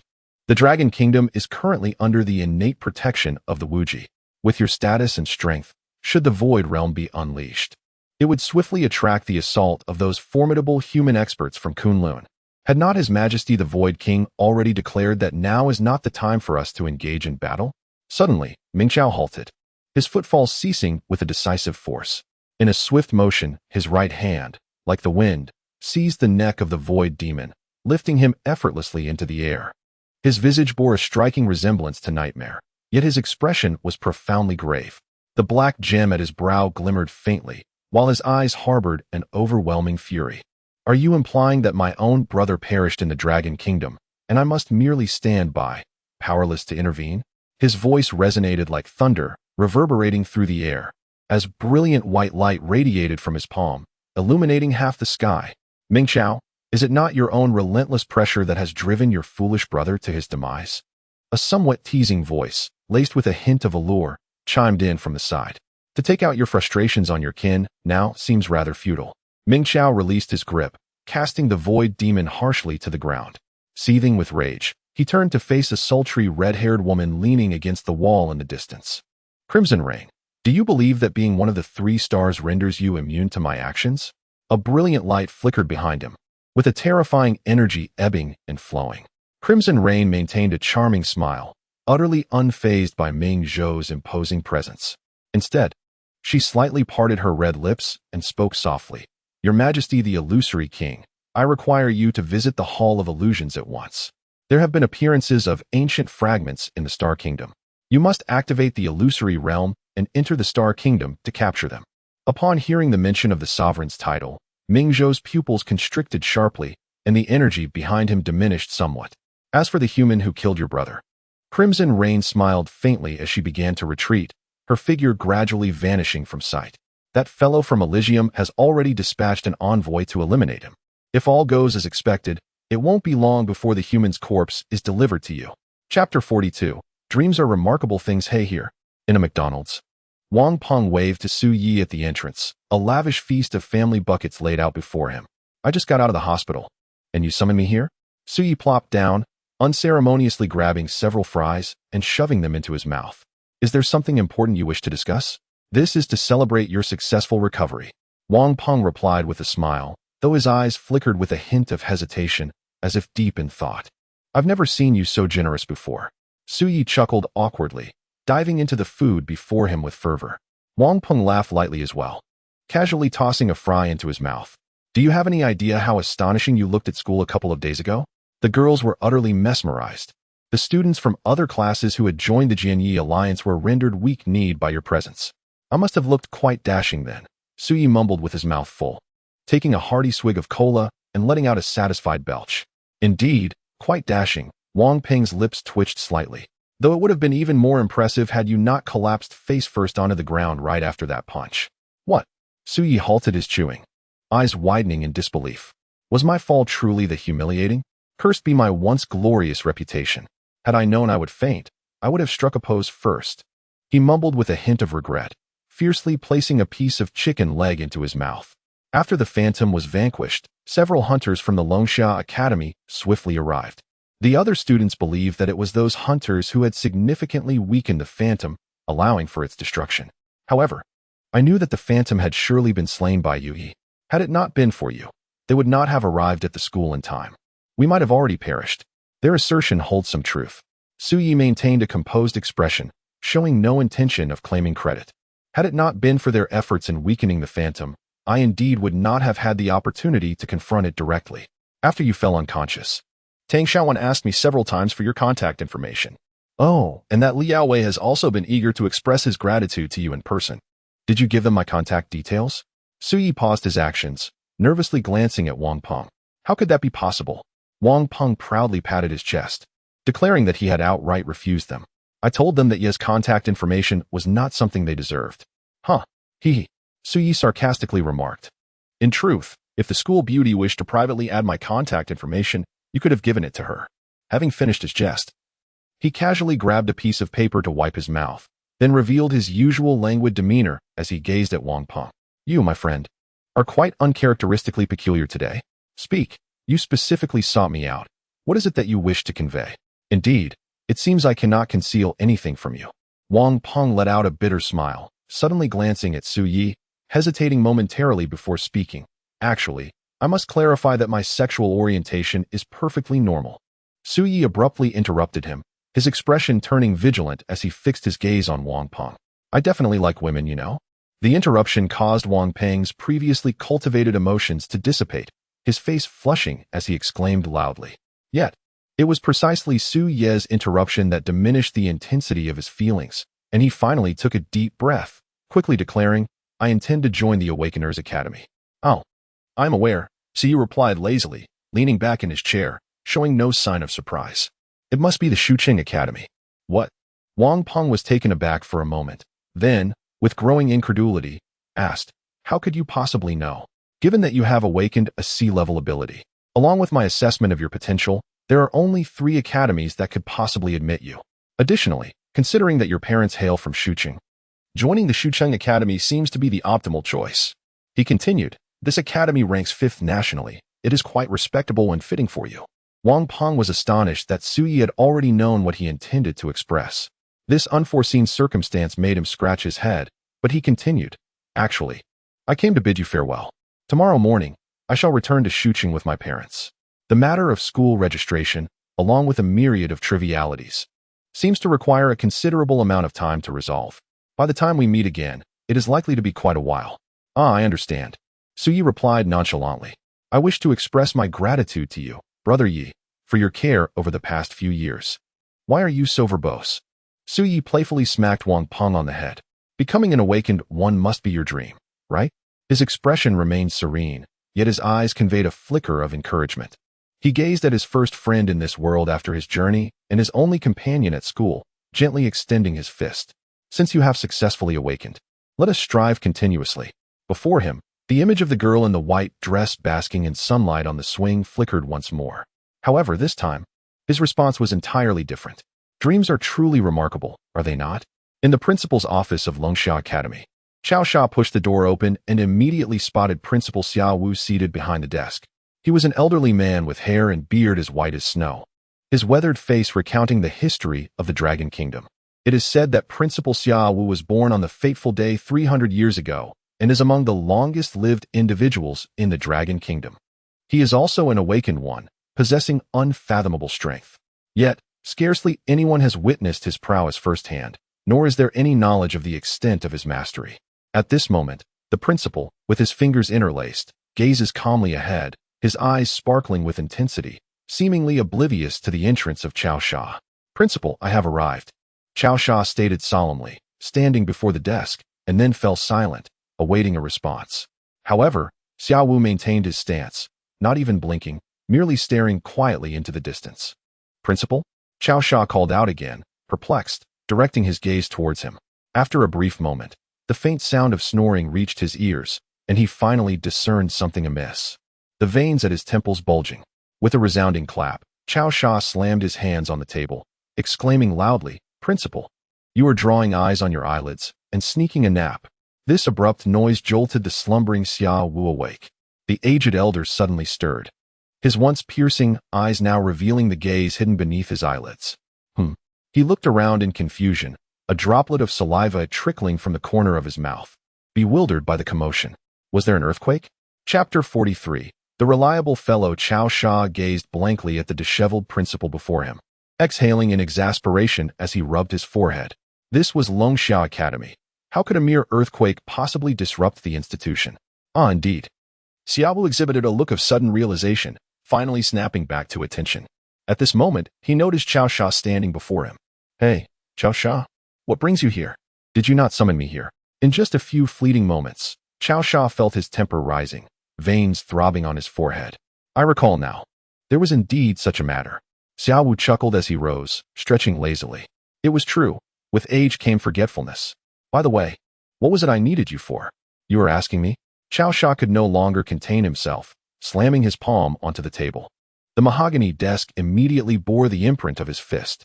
Xiaowu's eyelids twitched as he instinctively cradled the desk, exclaiming loudly, Hey, this is a custom-made desk I commissioned at great expense. How can the youth today be so careless? I have many matters to attend to. Cao Sha enunciated each word with deliberate intensity, almost as if biting his teeth. If you have no further matters, principal, I shall take my leave. Suddenly, Xiaowu's voice emerged from the side of the desk. The student you recommended, is it Suyi? The playful expression on his face vanished, replaced by a more composed demeanor.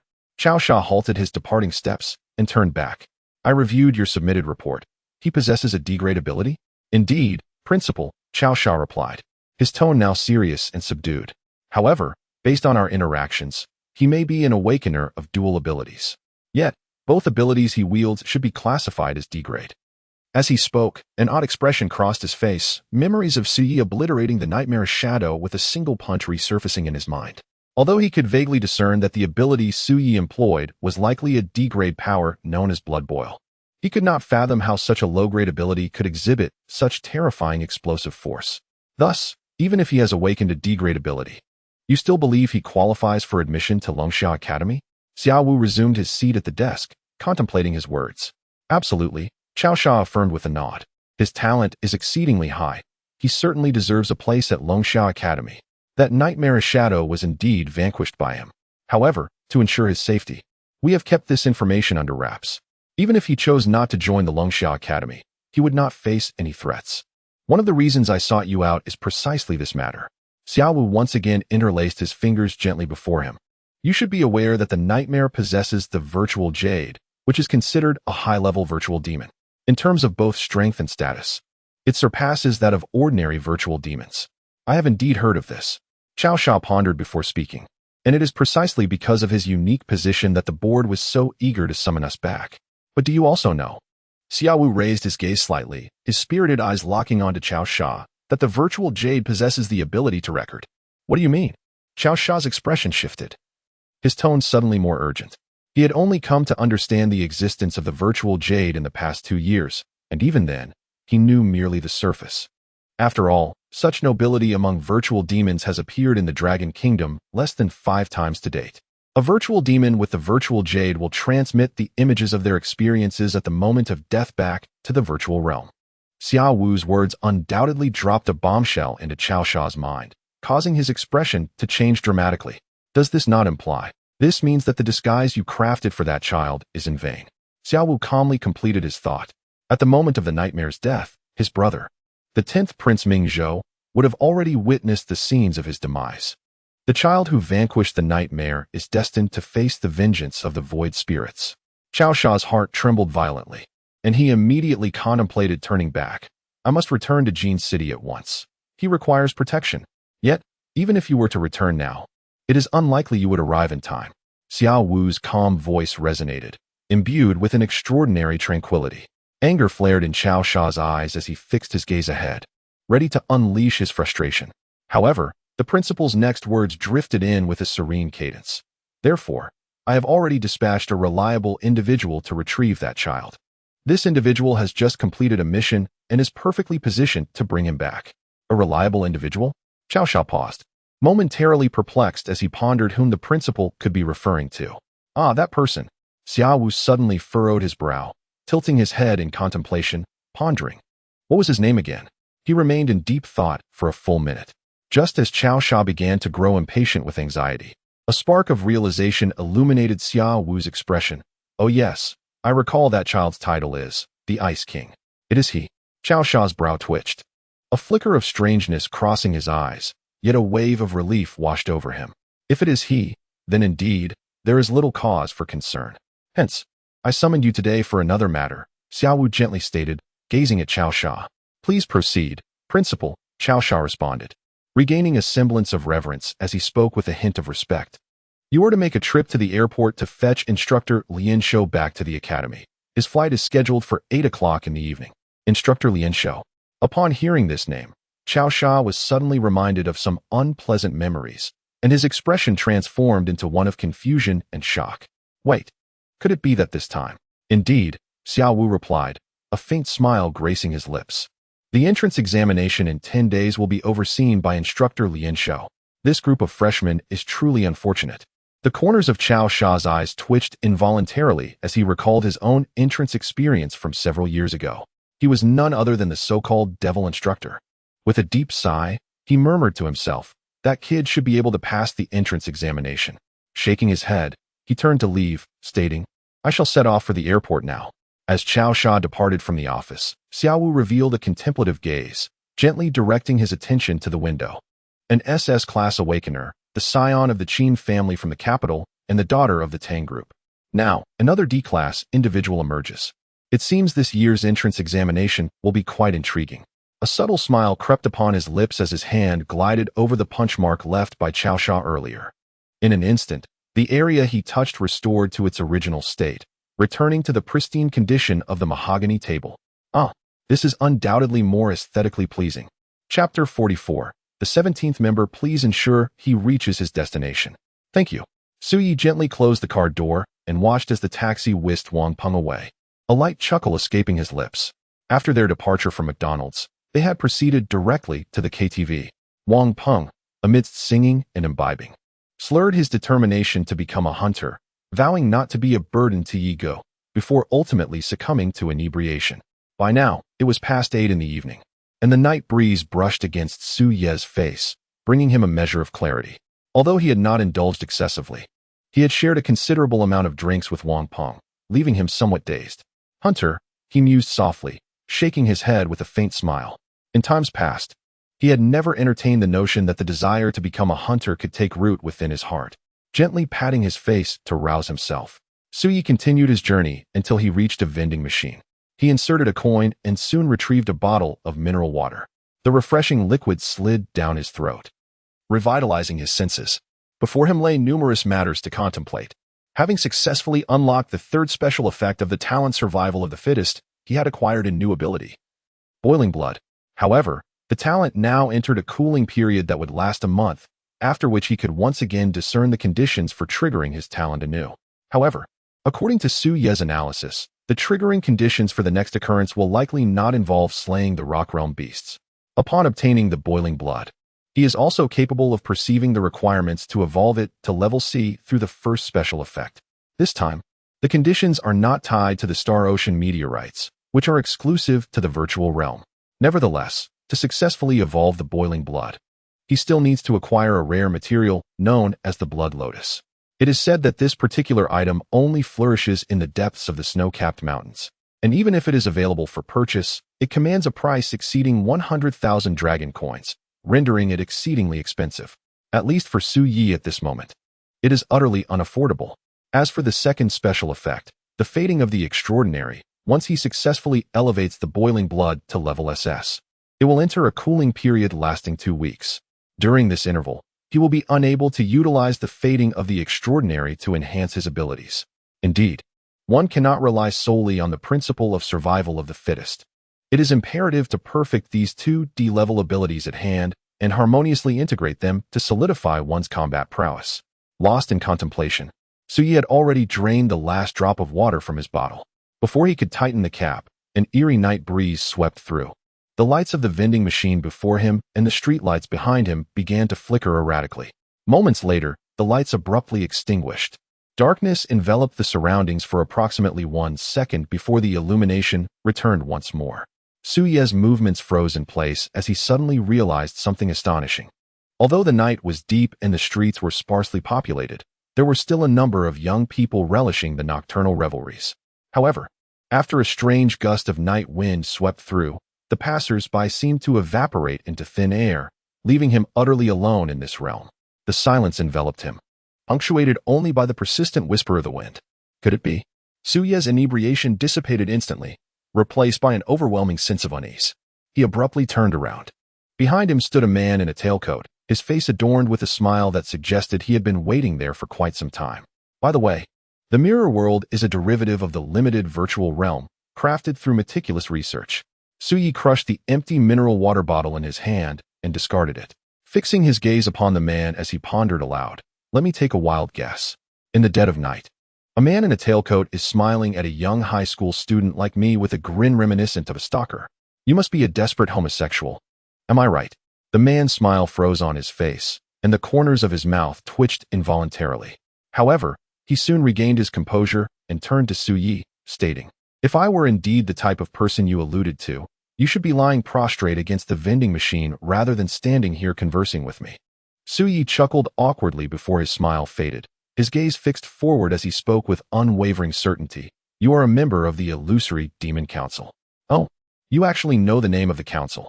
The man appeared somewhat surprised, a hint of curiosity flickering in his eyes as he regarded Suyi. "Indeed, I also know that you are merely a pack of lackeys serving the illusory demons." Suyi replied with a nonchalant smile, his words dripping with sarcasm. "Or rather, you should be referred to as human traitors." The man remained unfazed, not the slightest bit provoked by Suyi's words, merely offering a serene smile. "The masses do not comprehend us, nor do they grasp the aspirations of the illusory lords." He gazed at Suyi with a touch of pity. "We exist solely for the greater good. Only by assisting the illusory lords in achieving their ultimate goal can we save this world." "It seems the nature of this council resembles that of a cult," Suyi retorted with a cold laugh, his words becoming increasingly cutting. "Are you about to say, I sincerely believe in the illusory demons?" "You will not understand until after the baptism," the man replied, regaining his earlier composure, a calm smile gracing his lips. He then looked at Suyi with a smile. "According to Lord Bliss, you are quite the astute individual. Why not take another guess as to why I am here?" "It must be due to the nightmare," Su remarked lightly, having already deduced the identity of his opponent the moment they appeared. "Fong Xian and the others would not deceive me. Thus, the matter of my slaying the nightmare must have been handled appropriately, and my personal information remains confidential. Yet, you still stand before me. This implies that the news of my killing the nightmare has been conveyed to the void demon in some peculiar manner." The nightmare had mentioned before his demise that he was a sibling of the 10 sovereigns. "I surmise that you are perhaps the emissary sent by that so-called 10 sovereign to deal with me." His analysis was astute and methodical, devoid of any hint of panic in his eyes. Instead, he utilized the dialogue to buy himself time while rapidly contemplating an escape strategy. "Indeed, you are quite clever." The man in the tailcoat acknowledged with a nod, only to suddenly extend his hand. In that instant, Su's expression shifted as he felt an invisible force restraining him, rendering him immobile. This was not a result of any special ability, but merely a suppression through energy. "Yet, it is precisely for this reason that you shall meet your demise here today." The man maintained a smile throughout, his gaze unwavering. He even displayed a remarkable sense of gentlemanly decorum, placing his right hand over his heart, his left hand behind his back, and bowing slightly to Su. "I am the 17th member of the Void Demon Council. Do not harbor futile thoughts of resistance. You possess no chance of victory. For my realm is the pinnacle." Chapter 45. Do I appear so foolish? Completely immobile, Su Ye's expression shifted subtly as he exerted every ounce of strength to tremble his body, yet he remained utterly motionless. At this moment, save for the movements of his face, his entire being was firmly pressed to the ground by an unseen force.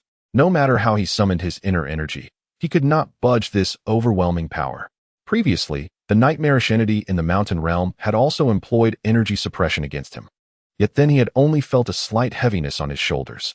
Now, however, the energy wielded by this congressman No. 17 was akin to a mountain roaring and a sea surging, rendering him completely immobile. Was this the peak realm? Su Yi once more sensed the profound disparity that came with the elevation of energy realms. Yet, even in such dire circumstances, he lifted his gaze slightly, directing it towards the front. This esteemed congressman, To send a peak realm awakened one specifically to eliminate me, is that truly necessary? I am but an insignificant ant of the stone realm. Even if you dispatch someone from the rock realm, I would still be no match. Heh. Congressman number 17 chuckled gracefully twice before speaking languidly. Within the ranks of the illusory Demon Council, aside from a select few elite individuals, there were none beneath the mountain realm. To ascend to the status of congressman, one must at least attain the mountain realm. His words trailed off, his expression subtly shifting, before he let out a light laugh. In such a situation, one still seeks to probe for information about the council. At a tender age, he possesses an extraordinary disposition and indeed displays a measure of cunning. As he raised his right hand, Su Yi immediately felt as if an invisible force was tightening around his neck, rendering him breathless. He clenched his right fist tightly, striving to break free from this overwhelming grip, yet his efforts proved futile. I could have easily ended your life just like this, the 17th counselor remarked, just as Su Yi was on the brink of asphyxiation.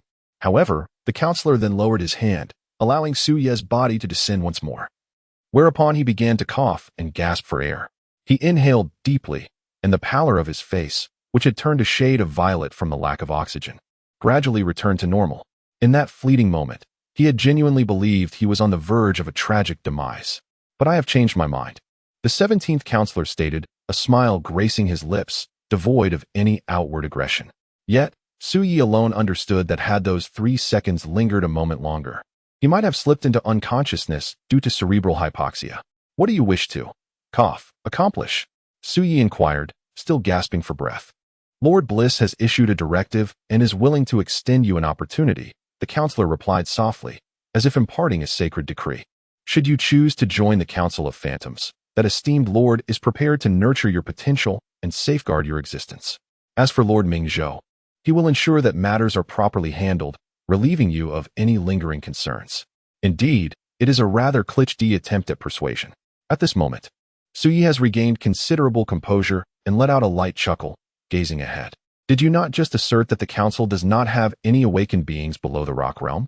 If you are willing to return to the council with me, Lord Elysium will undoubtedly devise a means for you to break through to the rock realm in a short span of time. The 17th counselor merely responded with a faint smile. Furthermore, if you so desire, achieving the status of a mountain realm being within 2 years is hardly an insurmountable challenge.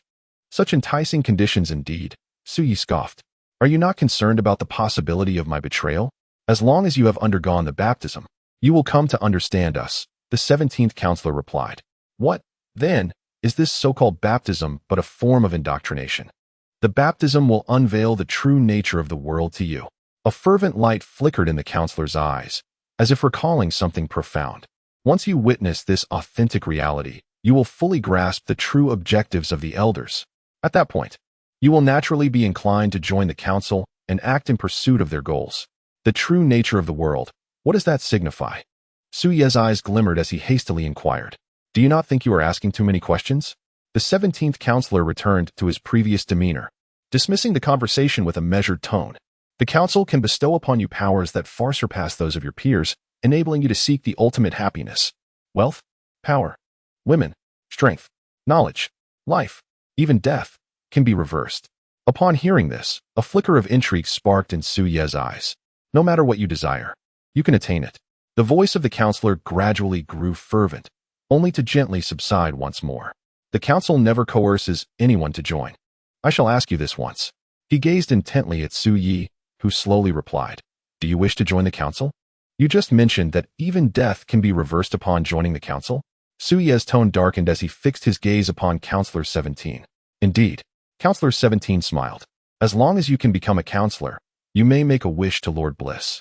No matter what the wish entails, he has the power to fulfill it. This includes even the resurrection of the deceased. Su Yi felt as though struck by lightning, his breath quickening, and a figure swiftly flashed through his mind. Is what you say true? He asked rapidly, his voice trembling slightly at that moment. Counselor 17 noticed his expression, revealing an exceedingly serene demeanor. It is indeed true. My wife, Lien Xiong, passed away 7 years ago. It was Lord Bliss who resurrected her, bringing her back to my side. I witnessed every detail of her resurrection, and it is precisely for this reason that I hold the utmost respect for the Lord of Bliss. If that is the case, then Su Ye's body trembled slightly, and the regrets long buried within his heart surged forth like wild grass after a rainstorm, growing wildly. If only she could. Counselor number 17 opened his right hand, gazing at him with satisfaction, awaiting his declaration of the right decision. However, in the next moment, the expression of yearning on Su Ye's face vanished instantaneously, replaced by a mocking smile, even accompanied by a playful tongue gesture. How could I possibly join an organization that sounds like a cult? Do I appear so foolish? He cast a cold smile towards the front, his eyes brimming with derision. So, how was my performance just now? The expression on Counselor No. 17's face shifted from satisfaction to astonishment, before swiftly turning icy. In that case, you may as well perish. Without the slightest hesitation, he extended his right hand, gripping it tightly as he launched a lethal strike towards Su Ye. Chapter 46. Senior, you must have seen enough. Su Ye instantly sensed an invisible force pressing down upon him, as if he were on the brink of returning to the suffocating state he had previously experienced. In that moment, he finally comprehended the resolute danger that lay within his opponent's heart. Should he receive an answer he did not desire, annihilation would follow swiftly. Such an organization was utterly perilous. The 17th counselor cast a cold glance forward, activating his powers with the intent to eliminate Su Ye. Yet, in the next instant, a flicker of astonishment crossed his eyes. A fierce crimson light erupted from Su Ye, who emitted a muffled, indistinct roar. Astonishingly, a white thread extended from his palm. In the blink of an eye, his body transformed into a shadow of blood, breaking free from confinement as if drawn by an unseen force, rolling away to the side. The 17th counselor observed clearly that within Su Ye's palm lay a bottle cap, which was now perfectly sealed to the mineral water bottle he had previously discarded. The once deflated bottle swiftly swelled, as if inflated. Coughing, Su Ye finally regained his ability to move. He leaned on his knee, gasping for breath, wiping away the saliva that had trickled from his mouth due to the pressure, and with a cold smirk, he gazed ahead, lamenting, unfortunately, I am not ready to die so easily. In the midst of their exchange, he had already dispelled the boiling blood state. Faced with an adversary of peak prowess, even if he were to deplete every drop of blood within him, he would scarcely inflict any significant harm. It would be far wiser to conserve his strength for alternative strategies. Oh, a glimmer of astonishment flickered in the eyes of the 17th council member, taken aback by Su Ye's unexpected ability to extricate himself from his restraints. A D-grade ability, Repairer, and another D-grade ability, Boiling Blood. I never anticipated you to be a dual ability Awakener. Yet, both of your awakened powers are of the most inferior D-grade. I find it difficult to comprehend how you managed to slay Lord Nightshade. He cast a glance at the water bottle in Su Ye's hand, and upon noticing me, hastily discarded the bottle while retaining the cap to activate his ability. Had you already devised this method of escape? However, I am curious. Did you genuinely believe that simply evading my restraints would grant you freedom? For me, keeping you immobilized is as effortless as breathing or drinking water. So, that is how your abilities function. Contrary to my expectations, Su Ye displayed no signs of fear. Instead, he chuckled lightly, as if he had discerned some deeper truth. What did you say? The 17th council member's expression tightened, his gaze fixed intently on Su Ye. I had initially presumed that you were harnessing the energy of peak prowess to confine me, rendering me unable to act. Su Ye straightened himself, feigning nonchalance as he replied. Yet, I realized I had been mistaken. If energy alone could subdue me, then your earlier gesture of raising your hand during the attack was entirely unnecessary. He gazed intently at the 17th council member, his eyes shimmering with the clarity of understanding. The overwhelming energy at its peak indeed exerts a significant restraining effect on me, yet it does not render me completely immobile. The true means by which you launched your assault and confined me is fundamentally reliant on your abilities, is it not? Allow me to speculate. Your power must be akin to an invisible hand? A flicker of astonishment briefly crossed the eyes of the 17th council member. His expression grew slightly serious, but soon transformed into a knowing smile. Indeed, the B-level ability known as the Invisible Hand is precisely my power. How aptly it reflects your peculiar and twisted tastes. Su also let out a derisive laugh. The council member disregarded his mockery, continuing to smile as he looked ahead. Perhaps Lord Nightshade's demise at your hands is not mere coincidence. However, for this reason, I cannot allow you to leave here alive. A glint of cold light flashed in his eyes as he waved his right hand. With your strength, even if you are aware of my abilities, How can you possibly defend against them? Su's heart raced with alarm, yet his right hand swiftly delved into his waist. In the next moment, a broken blade was drawn, gripped tightly in his hand, enveloped in a radiant white light. Under the influence of the repairer's hand, the ancient sword was instantly restored, and he wielded the bronze blade, sweeping it towards the front. In that fleeting moment, ripples surged through the air. 3 pitch-black arms unexpectedly fell from the sky. You can actually sever my intangible grasp. The 17th counselor's eyes reflected shock for what seemed like the umpteenth time. As a being of peak existence, he found himself thwarted twice in his attempts to eliminate this high school student, who had only just entered the stone realm. He quickly noticed the ancient sword in Su Ye's hand, his expression shifting slightly. Could this be the treasured artifact capable of slicing through my energy? If that is the case, his face turned cold as he raised his hand once more. This time, his overwhelming energy pressed down on Su Ye, leaving him breathless, and a scene of horror unfolded in Su Ye's eyes. Behind the 17th counselor, more than 20 pitch-black arms extended like the legs of a spider. Each arm was impossibly dark, seemingly capable of infinite extension. Among them, 3 arms were visibly severed, unmistakably the result of Su Ye's earlier strikes. At that moment, torrents of black energy surged from the fractures. Astonishingly, 3 hands re-emerged from the severed points of those arms. The counselor deliberately revealed his abilities before Su Ye, rendering them no longer invisible, as if he intended to ensure the student comprehended his impending demise. In the next instant, over 20 arms shot forth simultaneously, resembling a net that enveloped Su Ye's form. Su Ye's expression turned grave as he swiftly wielded the ancient sword, seeking to sever these appendages. Yet, one arm darted forth, rapidly interposing itself before the blade. Thud! A powerful impact resonated from the front.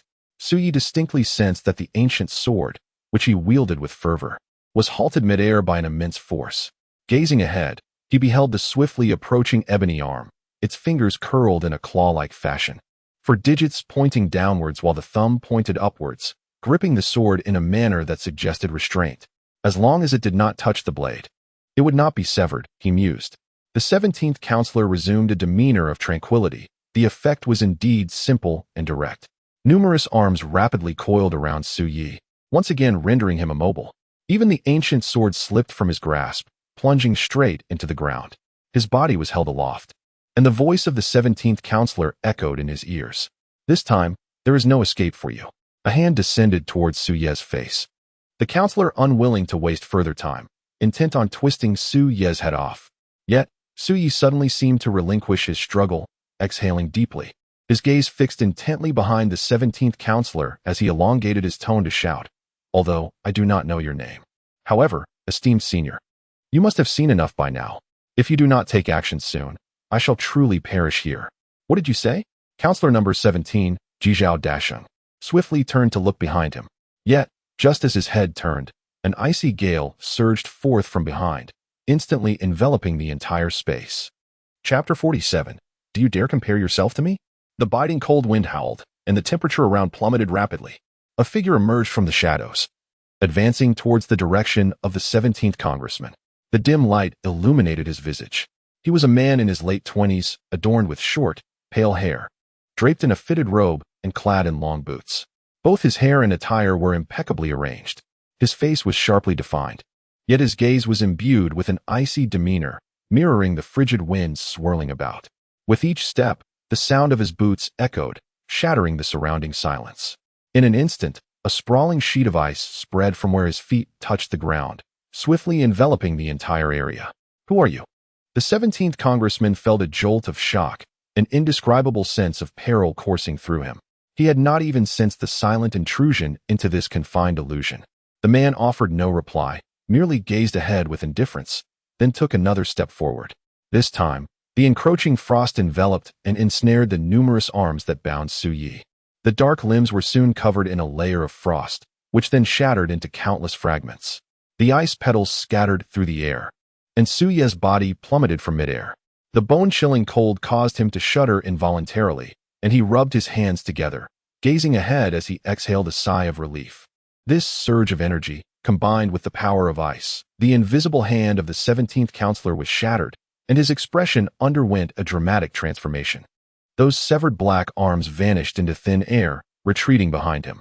He fixated his gaze upon the white-haired man, a name flashing through his mind, his face revealing a look of astonishment. You are the Ice King, Ruan Rui? The Ice King, Ruan Rui, a formidable hunter renowned for his fearsome reputation. He possesses an S-class ability of considerable might, a power of energy transformation known as the Ice Age. With his singular strength, he once encased an entire along with its entrance in ice. The Ice King. Suyi massaged his painfully sore neck, contemplating the white-haired man before him. From the moment the limited was opened, he had been aware of this man's presence. Although he suspected the individual might be a protector sent to safeguard him, he had not anticipated such formidable prowess. The intangible hand that had rendered him helpless was reduced to mere shards of ice in the blink of an eye. Oh, it seems I have underestimated the situation this time. The countenance of the 17th counselor darkened considerably. While his invisible hands could regenerate, it required a significant expenditure of energy. Given that the hunter had dispatched this Ice King, it appeared that I would not be able to eliminate him after all. With a cold snort, he summoned his energy, attempting to make his escape. Have I granted you permission to leave? The Ice King, Ruan Rui, gazed at him with a detached demeanor, his tone as frigid as an ancient glacier. In the next instant, the 17th counselor was horrified to discover that his feet had inexplicably become encased in ice. His expression shifted dramatically as he unleashed an explosion of energy, shattering the frost that enveloped his feet. Subsequently, his entire body began to levitate in midair, supported by an invisible force, creating an ethereal effect. Su, stroking his chin in contemplation, had long since abandoned any uncertainty regarding the outcome of this battle. At this moment, the counselor's arms transformed into an intangible state, concealed within the void. To the naked eye, their existence was utterly imperceptible. His countenance was grim, energy surging from him like a tsunami crashing against the Ice King. Your Excellency, Ice King, we are both at the pinnacle of our realms. Must you truly adopt such an aggressive stance? I concede that you may possess some superiority over me, yet should you push me to my limits, I assure you, I will not make it easy for you. He wielded both soft and hard tactics, his gaze icy, with a resolute fire of mutual destruction igniting in his eyes. Oh, Ruan Rui replied, lifting his gaze to scan the levitating counselor. In the next heartbeat, an icy silhouette remained where he once stood, as he vanished from sight. Simultaneously, a voice, chilling to the bone, echoed in the counselor's ears. I am curious, what has led you to the illusion that we are of the same caliber? The 17th member trembled violently, as if the very blood within him were flowing in reverse, his body covered in a chilling sweat. He failed to detect even a trace of Ruan Rui's movement. With a furious roar, he conjured over 20 invisible hands, each imbued with tremendous force, hurling them towards Ruan Rui at his side. Yet, Ruan Rui merely gazed ahead with a calm demeanor, gently extending his right palm. Boom! A burst of icy mist erupted from his palm, expanding in a conical shape. The frost instantly encased those invisible hands in the air, revealing their true forms under the freezing grip. Not only were those ethereal appendages affected, but half of the 17th member's body was also now encrusted with frost. The bone-chilling cold washed over him, leaving his eyes wide with astonishment. How could this be? So powerful. He clenched his teeth, his body trembling from the frigid air, yet a frenzied glint sparked within his gaze. You have forced my hand. Once I unravel this confined illusion, those nearby shall pay the price alongside me. I shall see whether you choose to protect these people or eliminate me. He began to channel his energy, attempting to break free from this confinement. However, his expression soon shifted as he realized, regardless of his efforts, the surroundings remained unchanged. The confined illusion showed no signs of dissipating. What do you think my purpose is in expending energy to freeze this area? Ruan Rui observed him with an impassive countenance. The frost that blanketed the ground was not merely a display for the sake of arrogance. Have you truly frozen this space? An astonishing conjecture surged within the mind of the 17th council member. The astonishment in his heart reached an unparalleled peak, despite being at the same pinnacle. How could the disparity be so vast? At the same pinnacle? Ruan Rui murmured softly, his right palm already poised toward the face of the 17th council member. Just then, Su's expression subtly shifted as he perceived something, urgently shouting, Ice King, beware of what's behind you. Before them, two extraordinarily thick, jet-black arms erupted from the earth, silently striking toward Ruan Rui's body. The 17th council member's face contorted with madness. This was his final resort, a strike that concentrated all his energy. If it landed, even this Ice King would undoubtedly suffer severe injuries. Crack, crack, crack. His deranged smile was encased by layers of rising solid ice, freezing his expression in place. Alongside it, the two black arms, which were less than half a meter from Ruan Rue, were also trapped. The resilient frost continued to spread from the ground, encasing them completely. Ruan Rue, with an impassive demeanor, gently clenched his fist. In an instant, the entirety of the 17th council member's frozen body, along with those two black arms, shattered, dispersing into countless shards of ice that scattered across the ground. Simultaneously, the latter half of his whispered words finally escaped his lips. Do you even think you are worthy to be compared with me? Chapter 48. Was it truly just an act? The imposing strength exhibited by the Ice King left Su Yi profoundly astonished. It was his first encounter with the fierce clash between pinnacle warriors up close. Ice shards and frost flowers danced chaotically in the air as Ruan Rue gracefully descended from above, striding directly towards Su Yi. Thank you for your rescue, Senior. Su Yi offered a slight bow in gratitude. Yet, before he could finish his words, Ruan Rue promptly interrupted him. When did you first notice my presence? Su Yi blinked, hesitating for a moment before responding. From the very beginning. What was the reason? A flicker of surprise crossed Ruan Rue's eyes. Though his expression remained largely impassive, my mind instinctively memorizes and constructs the images of my surroundings, Su Yi replied candidly, without evasion. This has become a skill and instinct that I have consciously practiced. As this confined illusory realm unfolded, I noticed a deviation in the light emanating from over there. He gestured towards a distant light at a corner. Thus, I surmised that someone was concealed beneath that light, employing some means to obscure their presence and form. Given my insignificance, the Void Demon Council would likely not dispatch more than 2 members to deal with someone like me. Therefore, I deduced that the senior might be a hunter sent to protect me.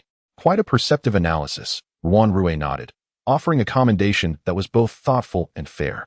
At this moment, he finally stood before Su Yi, calmly stating, since you have long been aware of my existence, when that member of parliament extended an invitation to you, was your refusal sincere, or was it merely a consequence of my presence?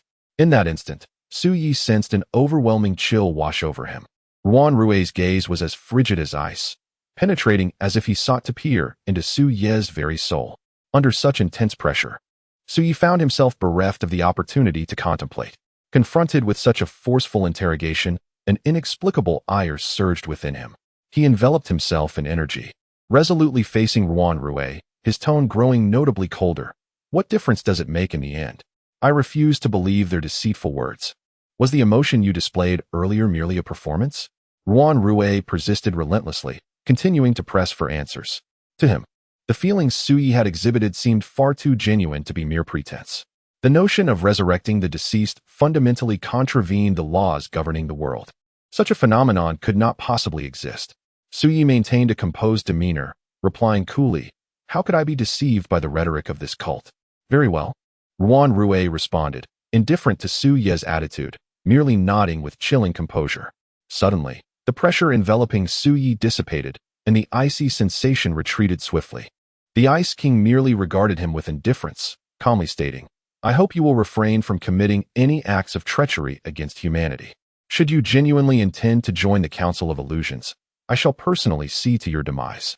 With a light chuckle, he added, let us hope that day never arrives. Su Yi stretched his somewhat stiff limbs, emitting a soft grunt. Only he understood the thoughts that had occupied his mind moments before.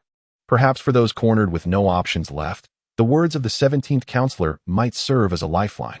Yet, he maintained a steadfast sense of reason and composure within his heart. As for whether he felt any stirrings of emotion, that was a truth known only to him. Silence enveloped the air. The Ice King, Ruan Rue, stood still, speechless. Su Yi, feeling the palpable awkwardness of the moment, rubbed his nose and cast a vacant gaze toward Ruan Rue, inwardly musing, what is this fellow trying to achieve with such a stoic facade? Shouldn't he clarify his intentions and offer some explanation? It seemed Ruan Rue had sensed Su Yi's scrutiny and returned his gaze. After a brief pause, he finally spoke. The principal has sent me to ensure your protection. Su Yi could not help but mentally scoff at this revelation, his lips twitching in exasperation. After all that contemplation, This is the best you can muster? For reasons unbeknownst to him, he sensed that this esteemed Ice King might, in fact, possess a hint of social anxiety. He took a deep breath, forcing a dry smile, and responded, "It appears the principal anticipated such a situation." Ruan Rui replied coldly once more, followed by a moment of silence. After a few seconds, he turned to Su Yi with a puzzled expression, as if to inquire, "Do you not have any questions? What on earth should I ask?" Su Yi inwardly roared, recalling the earlier threat.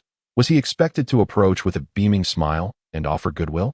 With a resigned sigh, Su Yi placed a hand on his forehead, feeling his discontent toward this icy figure dissipate. He had begun to realize that this so-called Ice King merely suffered from social anxiety and a lack of conversational skills, harboring no genuine malice against him.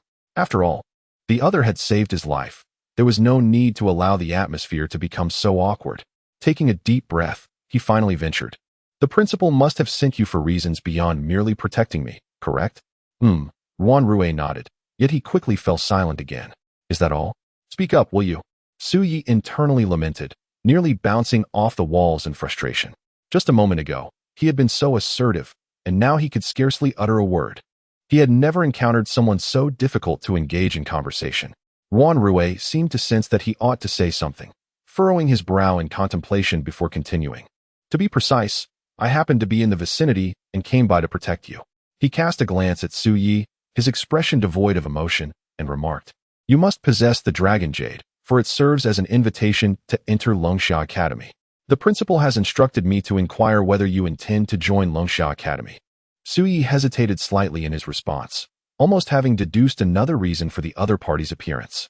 "I am still contemplating this matter," he admitted, revealing a flicker of uncertainty. Deep within, he too harbored doubts and considerations regarding his potential enrollment at Longsha Academy. "The principal also mentioned that you are now under the scrutiny of the Void Demon Council," Ruan Rui added, tilting his head as if recalling the principal's earlier admonitions. "The Void Hunters cannot provide you with constant protection. Therefore, next time, you may not be so fortunate as to escape unharmed from the hands of the counselors."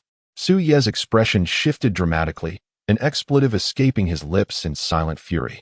At that moment, prompted by Ruan Rui's warning, he suddenly comprehended that today's assault was far from an isolated incident. However, he was reassured that as long as he could gain admission to Longsha Academy, no one would dare lay a finger on him within its grounds. "In truth, I have long admired Longsha Academy.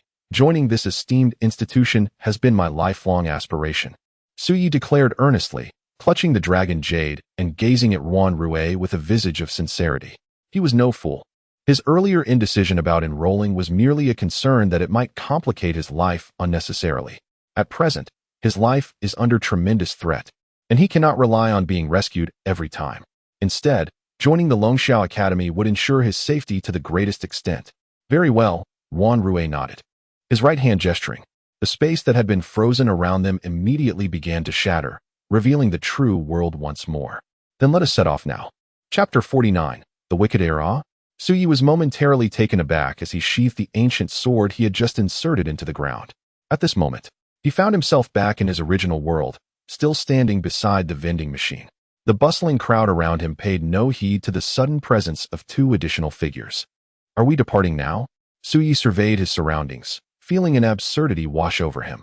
It was already deep into the night, and while he had consented to join Longsha Academy, there seemed to be no reason for such haste. The death of a council member would undoubtedly instill a sense of caution within the Void Demon Council. It was unlikely they would dare to send more assailants in the immediate future. "I can accompany you to bid farewell to your parents and gather some belongings," Ruan Rui stated expressionlessly, devoid of any hint of jest. "My parents have been missing for quite some time, and I do not have anything significant to prepare," Su Yi replied, a slight twitch at the corner of his mouth. Essential items, such as the ability stone and his parents' relics, had already been placed within the jar world. With merely a thought, he could retrieve them at any moment, rendering a special trip home unnecessary. Ruan Rui observed him for a few seconds before speaking again. "I apologize. My parents also passed away when I was quite young. There's no need to apologize in a place like this," Su Yi internally lamented, finding Ruan Rui's method of offering comfort rather peculiar. "What does the word also signify? My parents are merely missing, and not even their bodies have been discovered. Before his traversal, he was an orphan, and after crossing over, His parents in this world had long since vanished. He harbors no particularly profound emotions regarding his parents. Yet, upon hearing Juan Rue's words, an unsettling feeling washed over him. I am simply curious as to why we must embark on this journey now. Does the school not commence in September? Is there even anyone present at this early hour? Moreover, I ought to prepare myself prior to enrollment. The recent battle has left me quite fatigued. Might it not be better to return home for a restorative slumber and set forth tomorrow instead? Suyi chuckled awkwardly, his weariness evident in his eyes. Who told you that you were guaranteed admission? Juan Rue gazed at Su Yi with surprise, tilting his head in confusion. What do you mean? An inexplicable sense of unease surged within Su Yi, his expression tightening. Do I not possess the Dragon Jade? Its purpose. The Dragon Jade is merely an invitation to enroll, Juan Rue interjected. Only by obtaining it do you gain the opportunity to participate in the entrance examination. Wait, are you implying that only those who can successfully pass the entrance examination may truly join Longxia Academy and complete their enrollment? Juan Rue stated matter-of-factly.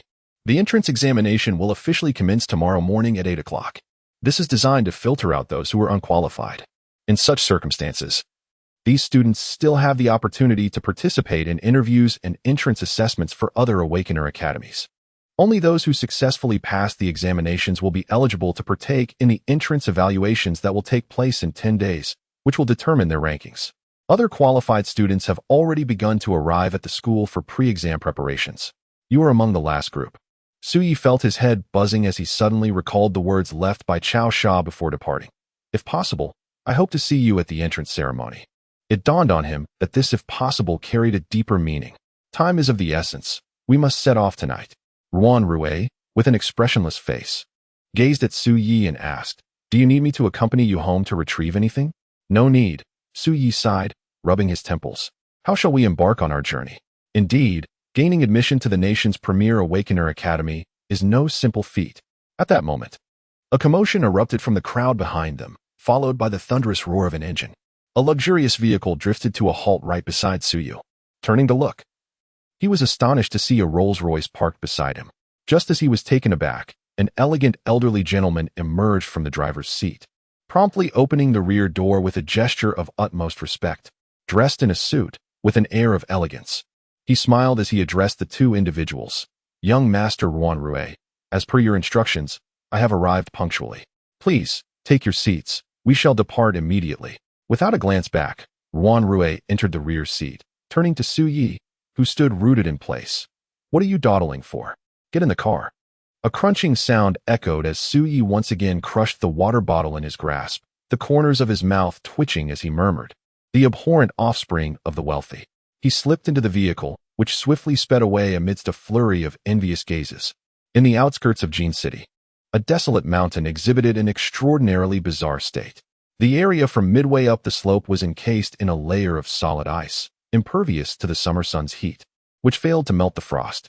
Atop this mountain, several fearsome phantom beasts were frozen in place, resembling ice sculptures, utterly motionless. Time passed, though its measure was indeterminate. Suddenly, one of the ice sculptures erupted with violent tremors. Moments later, it shattered explosively, the surrounding energy obliterating the other ice sculptures into fragments. From the remnants emerged a winged avian phantom beast, its body seemingly encased in ice, trembling violently. With a fierce visage, it glared at the heavens, its energy swirling as it expelled the bone-chilling cold from within. Cursed Ice King, the phantom beast uttered, its voice resonating with rage as it unleashed a growl filled with loathing. In his eyes flickered a gaze imbued with resentment, seemingly reflecting the expressionless and frigid visage of that man. I shall make you pay dearly. He closed his eyes for a moment, attuning himself to the surroundings, and suddenly unfurled his newly thawed wings, soaring into the heavens and vanishing into the embrace of the night. Time slipped away, and Suyi, in a state between dreams and consciousness, finally perceived the sound of the engine cutting off, awakening in a daze. Have we arrived? The fatigue from the battle rendered him somewhat groggy, and he rubbed his temples as he inquired. The refined elder gently opened the car door, gesturing for him to alight. It was the dead of night when Suyi exited the vehicle, the howling night breeze brushing against his face, gradually rousing him from his stupor. Yet, upon surveying his surroundings, he found himself once again in a state of disbelief. Do not tell me that Longxia Academy is situated in this desolate place. All around him lay a barren expanse. There were no structures in sight, not even a single mosquito. What are you looking at? Over here, came Ruan Rue's voice from behind him. Su Yi turned to glance, his pupils constricting in shock. There, on the open ground behind him, rested a helicopter. The cultured elder, having welcomed him out of the car, proceeded directly to the cockpit of the helicopter. Under his deft control, the rotor blades began to spin slowly, then rapidly, producing a resounding roar. Meanwhile, Ruan Rue sat in the back seat, her expression impassive as she called out to him. The capital is quite a distance from here, and I lack the patience to travel there by car. Come quickly, if all goes as planned. I should be able to return you to the academy before the entrance examination begins. Chapter 50. The Night Owl. King of the Night, will you not rest for a while? Ruan Rue inquired softly, gazing at Su Yi. The journey from here to the academy would take at least 4 hours, and they would likely arrive around 6. Without a moment to replenish his energy, how could he adequately prepare for the entrance examination? Su Yi rolled his eyes, reclining in his seat, his expression one of exasperation. This is my first time in a helicopter, he remarked, gesturing towards the whirring blades above. The incessant drone reverberated within the cabin, causing the aircraft to tremble. In such a cacophonous environment, how could I possibly find sleep? He sighed gently, adding, I managed to catch a few hours of rest in the car earlier. That should suffice. From a geographical standpoint, Jincheng and the capital, where Longxia Academy is situated, are close. However, since the catastrophe 3 centuries ago, the capital has emerged as the most vital region of the Dragon Kingdom, encompassing the largest urban expanse. Longxia Academy itself is located in a suburban area on the outskirts of the capital. If one were to drive, the journey would exceed 8 hours. Therefore, to save time, Ruan Rue opted for his family's private helicopter. After receiving Su Ye's response, Ruan Rue fell silent once more, choosing not to speak further. Su Yi lingered in silence for a moment before finally succumbing to curiosity. Is there anything specific I should be aware of regarding the entrance examination? The urgency of time caught him off guard, leaving no opportunity for prior research. Upon touching down, he was immediately compelled to prepare for the impending tests, placing his hopes on the enigmatic Ice King before him for guidance. Each year, the content of the tests varies. Ruan Rue replied with a hint of detachment. Yet the specific focus of the assessments generally revolves around a comprehensive evaluation of the new students' qualities. However, since all students have undergone combat tests prior to their admission, the entrance examinations do not impose overly stringent requirements regarding combat skills, primarily centering on the assessment of their overall capabilities. Combat test? Su Yi furrowed his brow upon hearing this term.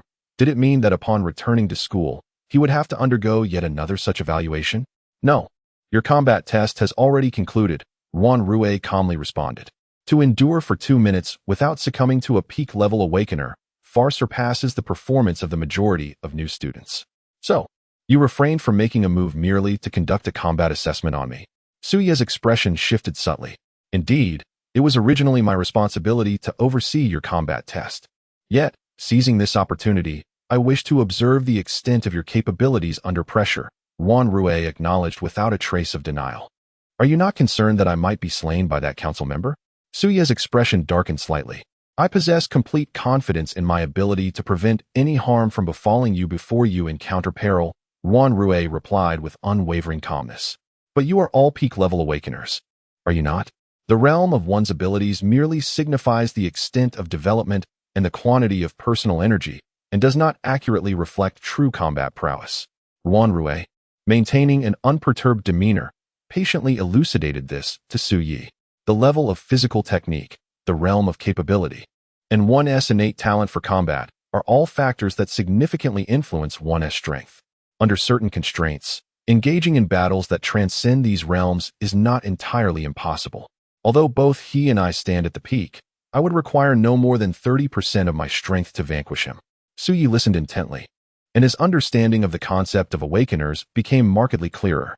Previously, in the mirror world, Fang Xian had also alluded to matters concerning physical techniques.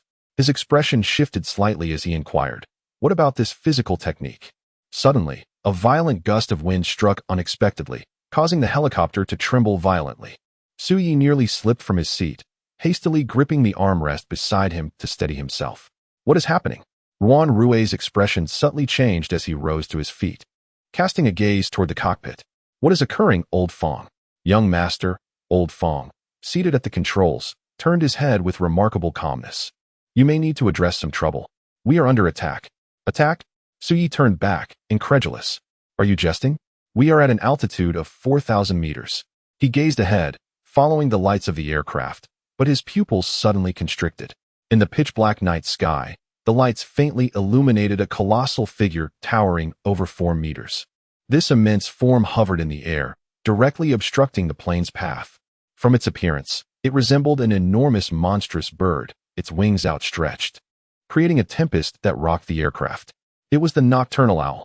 Upon discerning the creature's silhouette, Ruan Rue's expression shifted. It had not perished.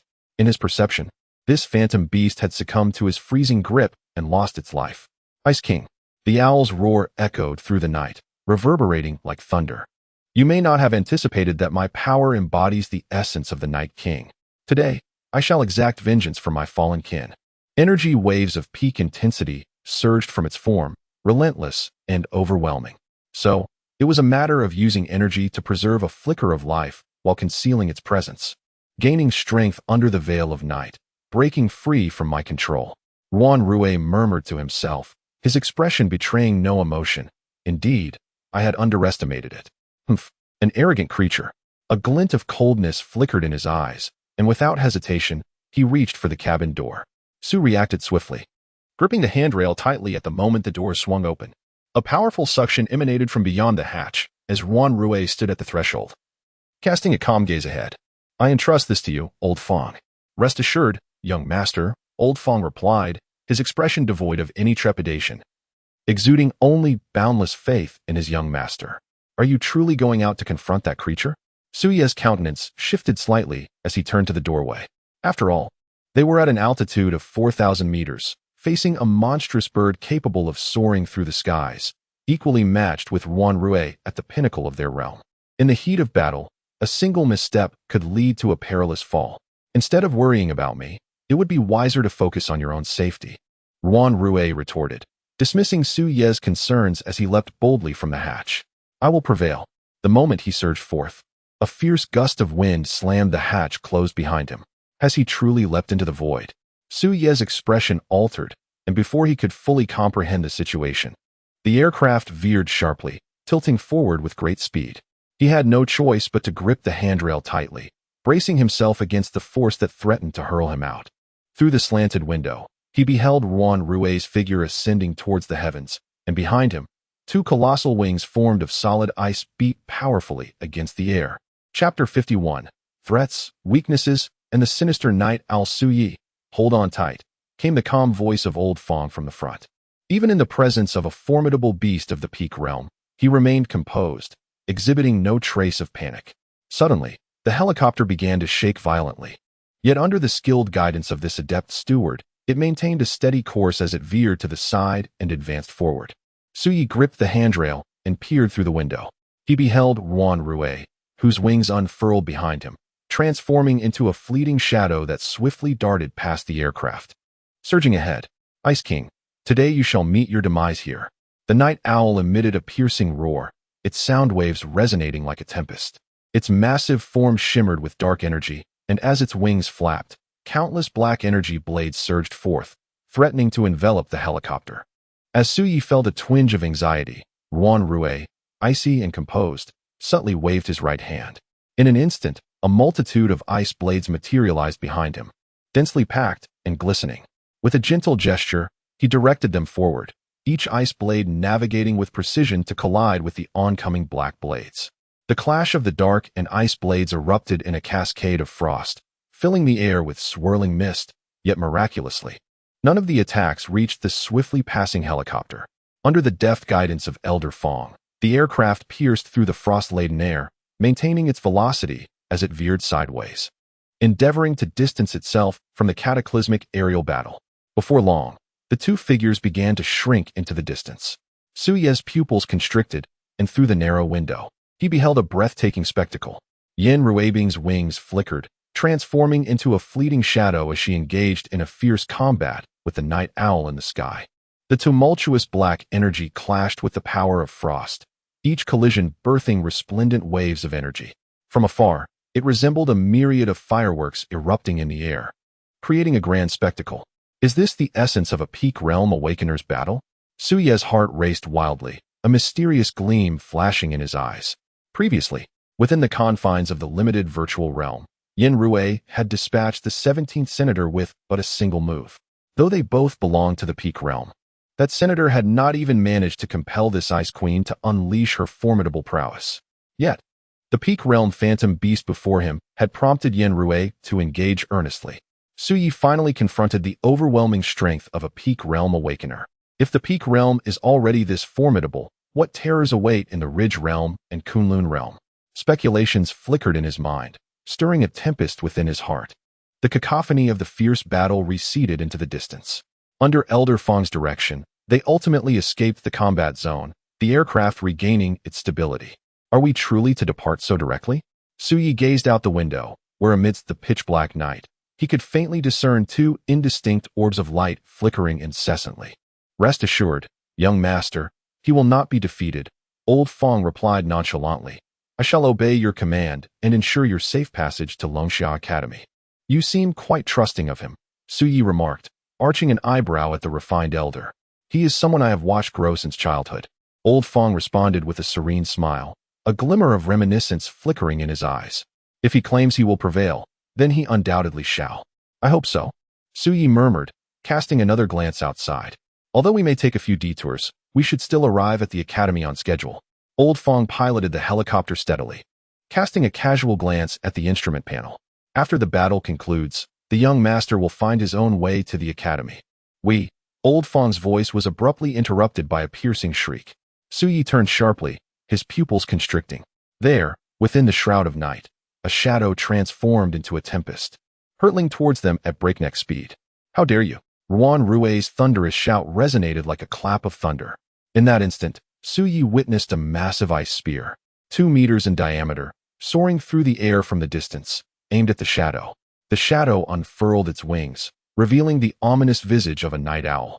The brief skirmish had left it marred with scars, yet it gazed resolutely ahead, already devising a strategy to confront the Ice King.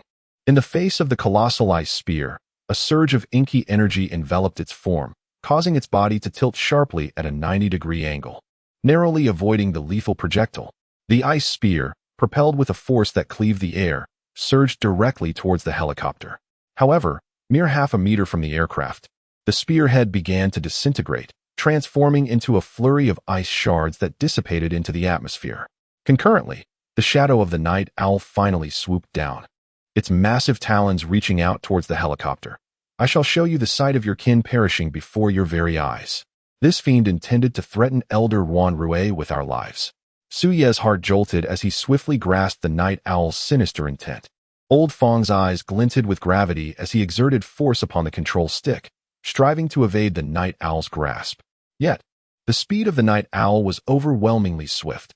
No matter how deftly he maneuvered, there was no escape. Thud! The talons struck heavily against a layer of frost. Su Yi gazed in astonishment out the window, witnessing a transparent barrier of ice, astonishingly spherical in form, enveloping the helicopter. The talons clawed at this impenetrable frost, sending shards flying, yet failing to penetrate its icy surface. In the distance, a trail of ice raced forth, halting abruptly in midair. Ruan Rui's expression was frigid, his eyes brimming with murderous intent and chilling resolve. Are you courting death? Without uttering a word, he unfurled his ice wings, transforming into a streak of light as he dove towards the night owl. Chilling air coalesced in his grasp, forming a spear of ice, which he thrust towards the night owl without hesitation. The night owl swiftly retreated, realizing there was no escape. Suddenly, it crossed its wings in front of itself. The ice spear struck its wings, producing a resonant clash akin to metal on metal. Remarkably, the wings of this night owl were as resilient as steel. Empowered by the King of Night, it felt invincible in the darkness. The night owl forcefully flapped its wings, generating a violent gust that compelled Ruan Ruiqing to involuntarily retreat. In an instant, it soared backward, catching up to the helicopter encased in a barrier of ice. A cunning glint flickered in its eyes as it coldly mused, and yet, you must distract yourself to protect those two feeble fools. What do you possess to contend with me? Its talons descended rapidly, striking the icy barrier with tremendous force. The solid ice shattered, sending shards flying and creating numerous fissures. Although the helicopter's structure remained intact, the expressions of Su and Elder Fong within the cabin changed dramatically. Boom! Another thunderous sound erupted from above.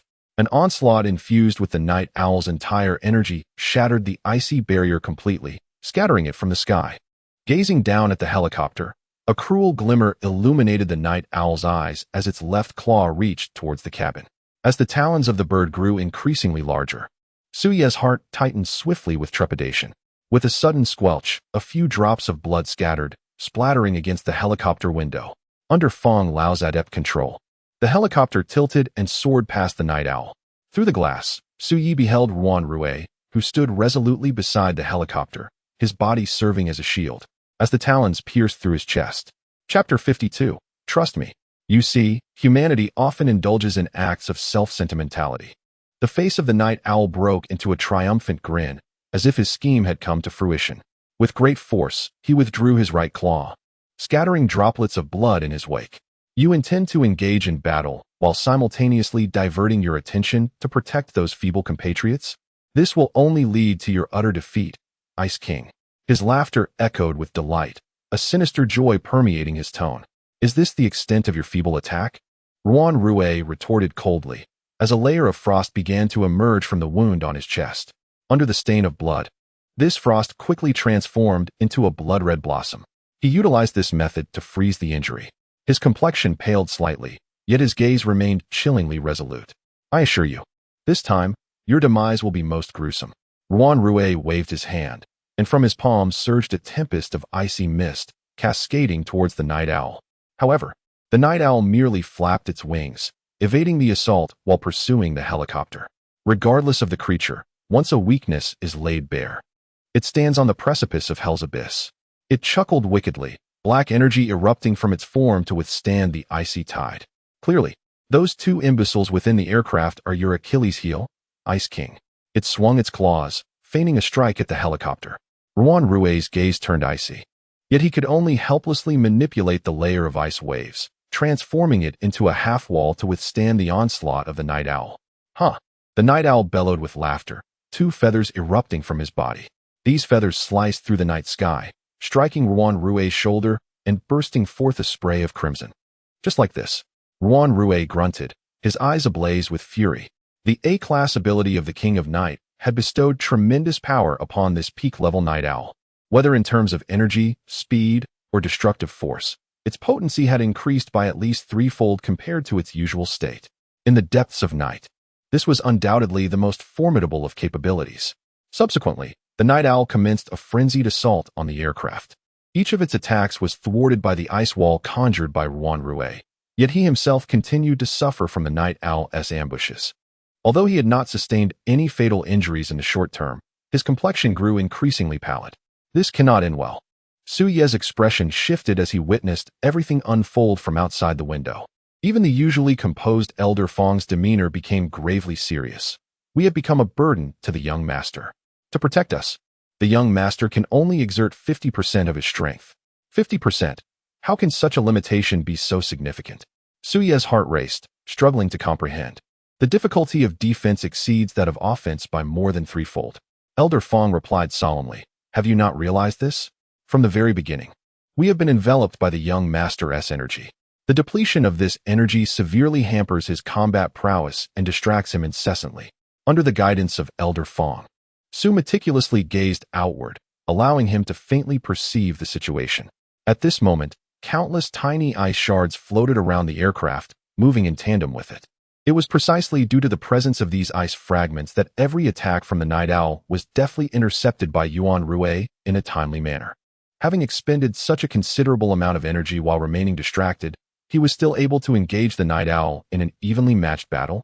Su felt a surge of astonishment within, casting a glance at the expressionless Ruan Rui outside the window. While safeguarding the aircraft, he also fended off the night owl's ambushes. Under these circumstances, this Elder of Ice could even find the opportunity to launch counterattacks against the night owl. In terms of sheer strength, even with the Night King's support, the night owl was undoubtedly no match for Ruan Rui. Yet, It employed its cunning and treachery to effectively restrain Yuan Rui in such a manner. In just over 10 minutes of combat, the fluctuations of energy surrounding Yuan Rui had noticeably diminished, indicating a tremendous drain. If this onslaught continued, even if he were to vanquish the Night Owl, the elder would undoubtedly suffer grave injuries. Su's expression turned grave, as he could almost foresee the outcome.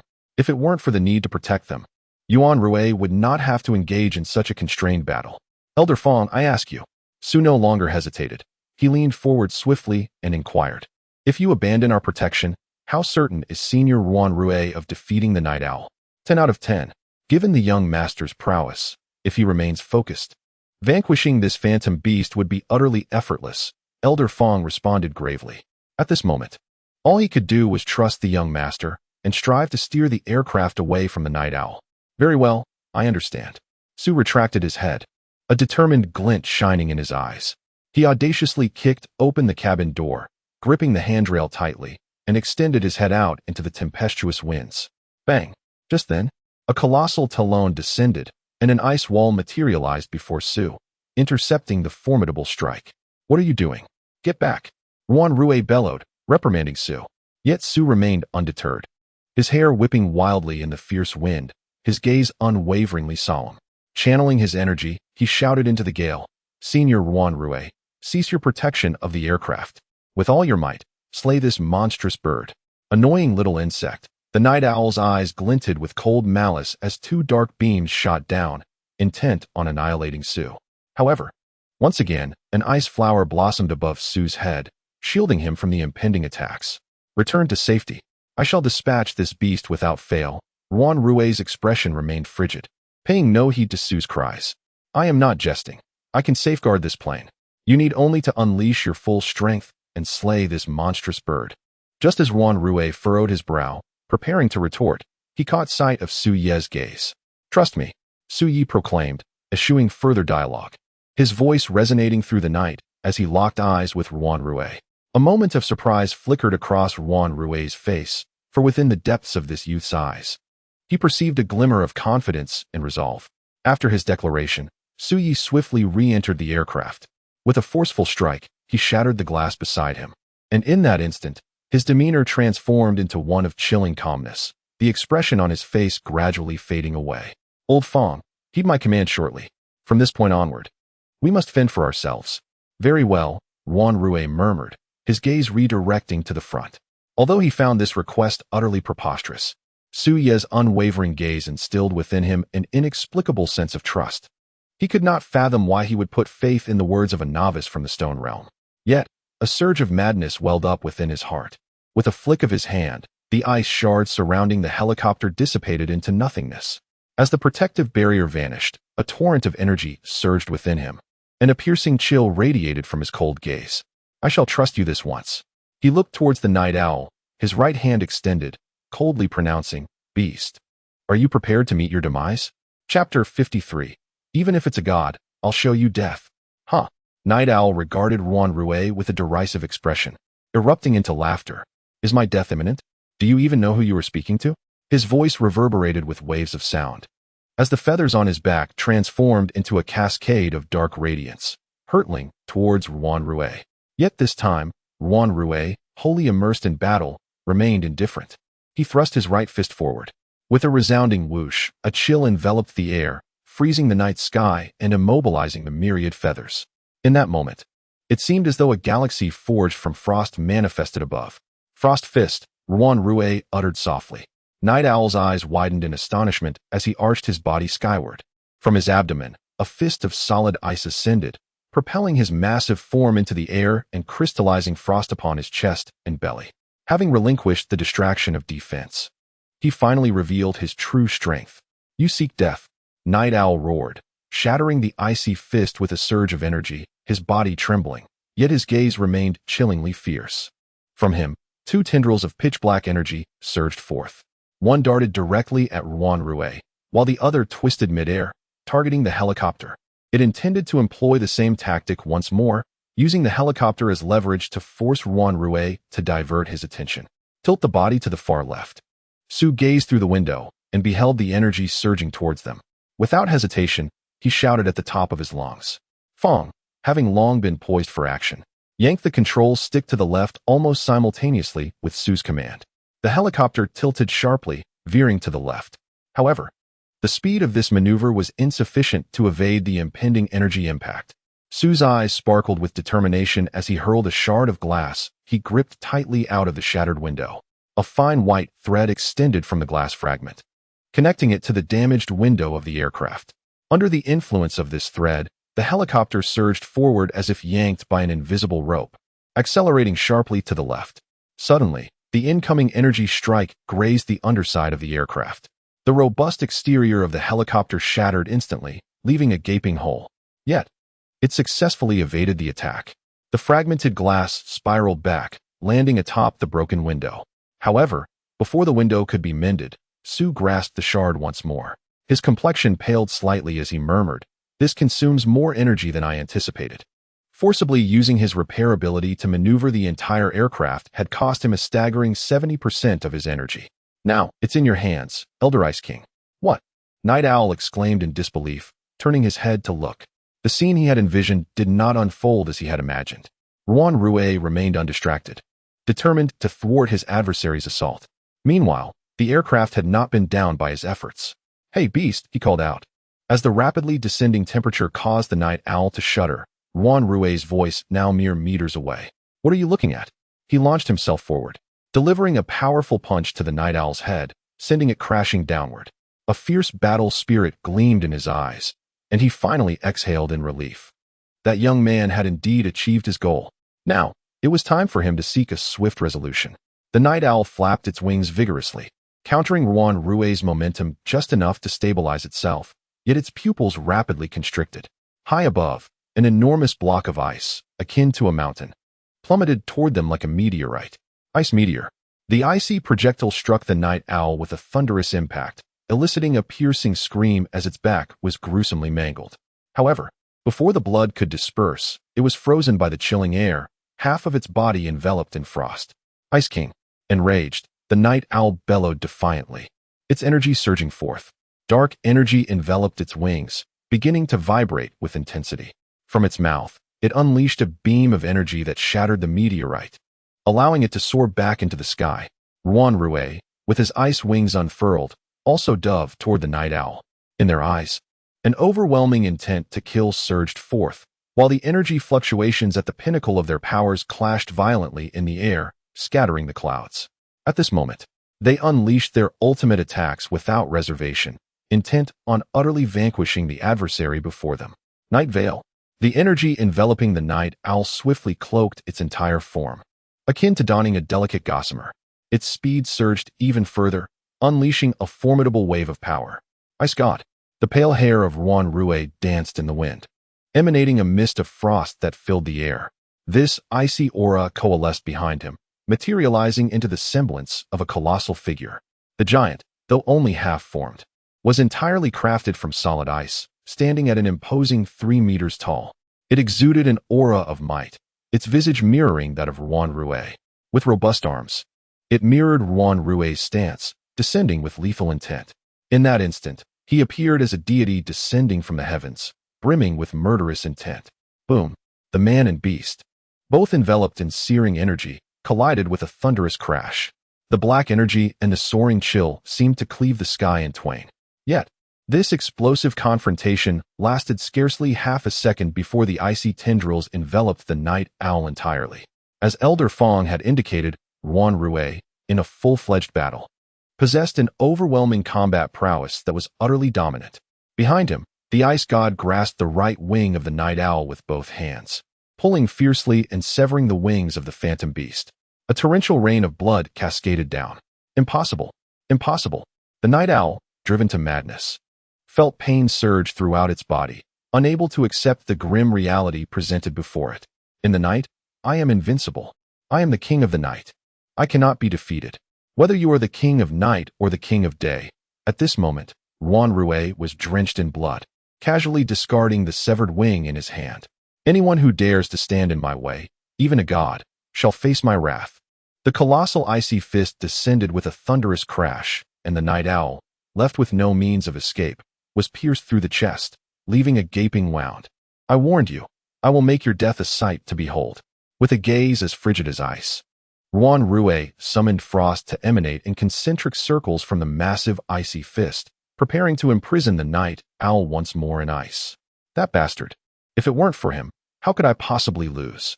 The night owl, with a fierce glare, fixed its eyes upon the quaking helicopter above, filled with unbridled hatred. For the Phantom King, it let out a final, furious roar, its body boiling with energy, surging wildly. You wish to self-destruct? Ruan Rue had not anticipated that this phantom beast would contemplate such a desperate act.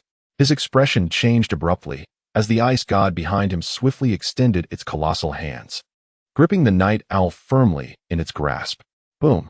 A terrifying surge of energy shattered the ice god's arms, and even Ruan Rue's body was propelled away, plummeting towards the ground. In the instant of the night owl's self-detonation, a single black feather shot forth from its being, hurtling rapidly towards the helicopter soaring high above. Chapter 54. I can assure you, the entrance examination appears to have reached its conclusion. A blanket of frost enveloped the sky, and Su Yi, peering through the shattered window, witnessed Ruan Rue's overwhelming victory. He exhaled in relief, preparing to mend the window when a terrifying surge of energy emanated from below. What is that? Su Ye's pupils constricted as a streak of black light tore through the night, crashing violently against the side of the aircraft. Boom! The plane was struck with tremendous force, emitting a thunderous roar. In the next moment, the entire fuselage began to shake violently, propelled forward several meters by inertia, before plummeting rapidly toward the ground. What is happening? Su Yi grasped the chair tightly, his voice raised in alarm. The aircraft swayed precariously, descending at an alarming pace, the clouds whizzing past him. Old Fong seemed equally unprepared for such a turn of events. He gripped the control stick firmly, frantically manipulating the instruments, his expression shifting drastically as he shouted, "The propeller! The propeller has malfunctioned."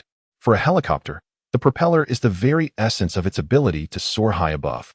That black light surged towards the aircraft, piercing through the propeller with devastating force.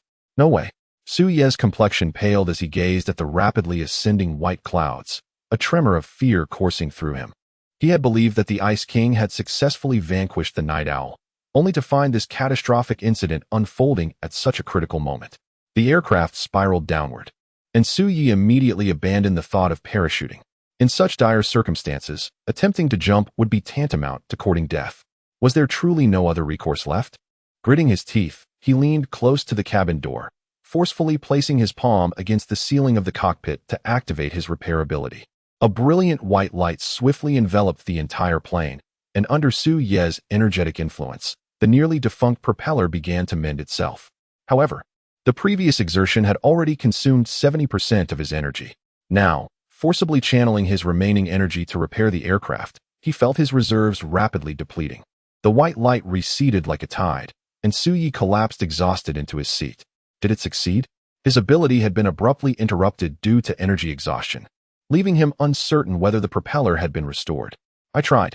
In such a perilous situation, Elder Fong maintained a semblance of composure, gripping the control stick tightly and attempting to restart the propeller. Yet, the helicopter continued its relentless spiral downwards, gaining speed with each passing moment. The propeller remained stubbornly still, suggesting that the repair had not been fully realized.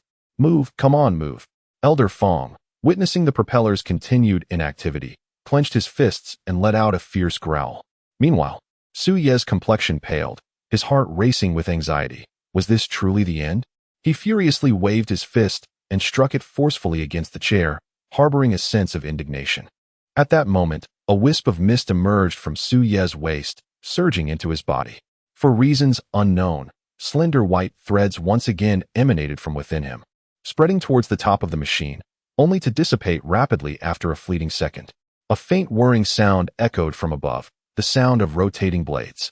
Though faint, it signified that the propeller had successfully begun its activation. Old Fong. Su Ye's eyes brightened. Without pausing to contemplate what had transpired, he shouted loudly, "I am already in the process." Old Fong's face lit up with excitement as he swiftly pulled the control stick towards himself, attempting to stabilize the aircraft. However, the activation of the propeller also required time.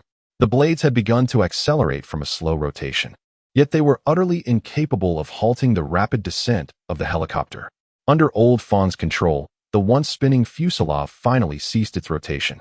Yet the downward momentum showed no signs of abating. Through the window, Su Yi could even see the ground illuminated by the moonlight. Below appeared to be a desolate expanse on the outskirts of Jin City, an utterly barren landscape devoid of any village. At this rate of descent, the outcome was inevitable: total destruction and loss of life. The whirring of the propeller increased in velocity, although the speed of the descent had somewhat lessened. It continued to plunge downward with relentless force. 300 meters, 200 meters, 100 meters. The ground beneath was vividly discernible, as if everything had become irrevocably too late. Yet at that moment, bang! The descending fuselage appeared to collide with something, abruptly halting its descent. Through the window, Su could only see a vast expanse of icy mist enveloping the area beneath the helicopter. He sighed wearily, reclining in his seat, finally able to relax. It seemed we had been saved. Bang, bang, bang, bang, bang.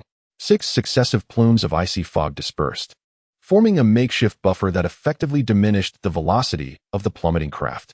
Under this cushioning effect, the rotor blades finally managed to sustain the helicopter's flight, alleviating the sensation of weightlessness for a few moments. Simultaneously, the helicopter drew closer to the ground. Bang! Dust erupted as, amidst this series of buffers, the aircraft finally touched down.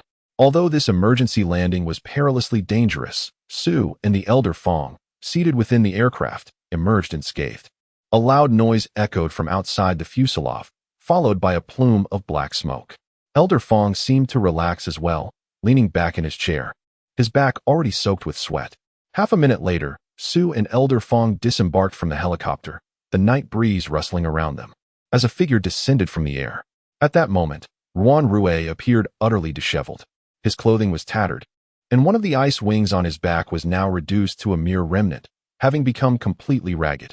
Behind him stood the frost giant, its arms shattered and its body marred by numerous cracks.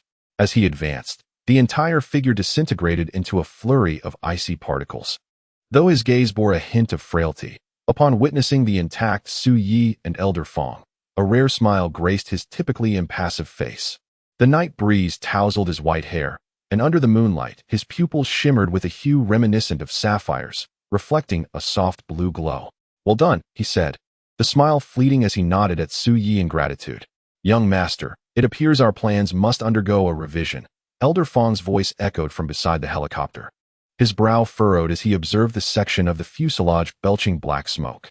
This was the very spot that had been struck during the Night Owl's initial assault. Within the damaged shell lay the helicopter's engine, now rendered inoperative due to the high-speed descent, and without tools at hand, repairs would be impossible in the near term. He turned to Su Yi, a flicker of regret in his eyes. "I'm afraid you may not be able to participate in this enrollment test. In this desolate wilderness, there was no means to procure transportation to Longxia Academy." Su Yi's expression momentarily faltered. He did not believe that Longxia Academy would postpone the entrance examination for his sake. Taking a deep breath, he forced a smile and feigned calmness. "It's all right. Such unforeseen circumstances, the responsibility for this rests entirely on me."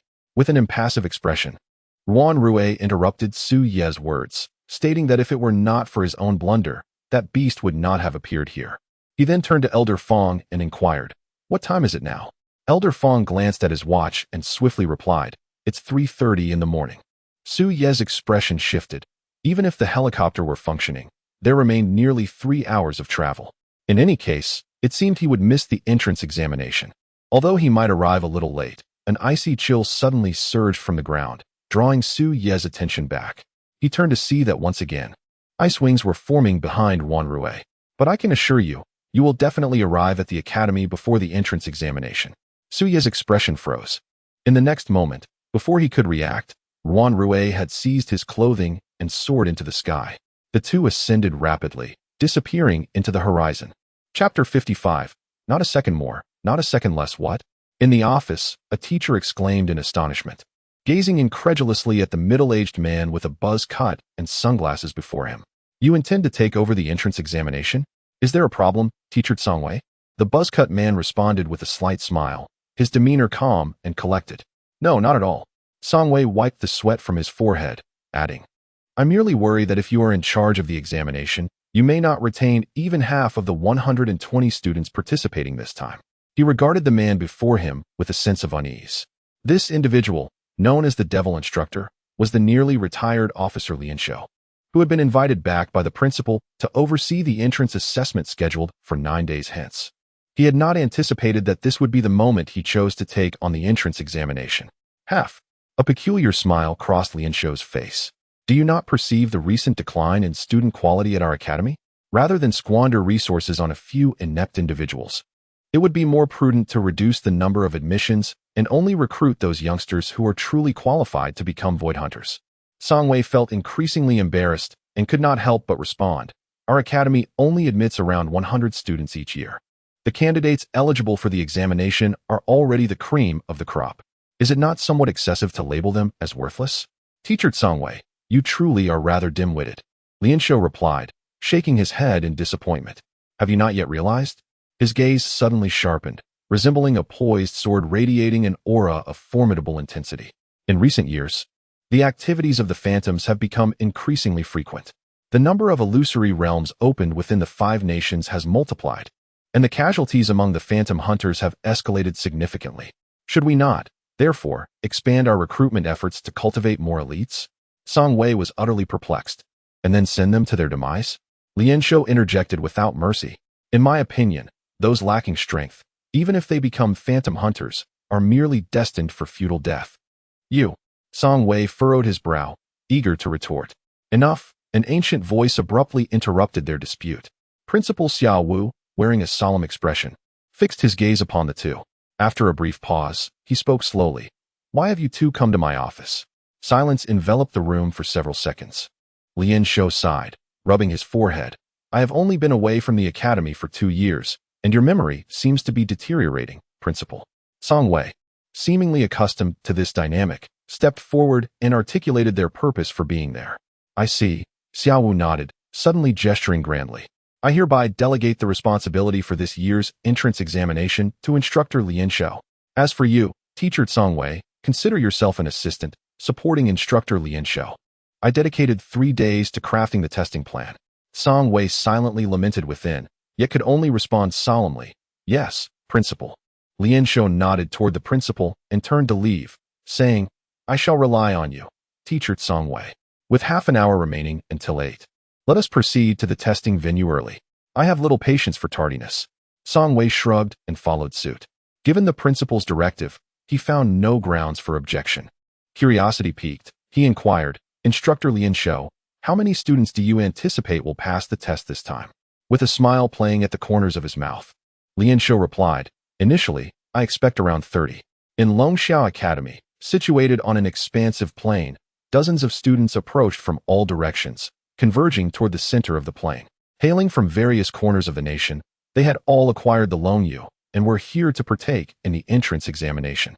Almost every face bore a gentle smile, exuding an air of confidence. They were the CRME de la CRME among their peers, far surpassing others in both innate abilities and overall assessments. It was precisely for this reason that they had earned the Longyu and journeyed to this esteemed institution for awakeners, Longxiao Academy. Truly, Longxiao Academy is magnificent.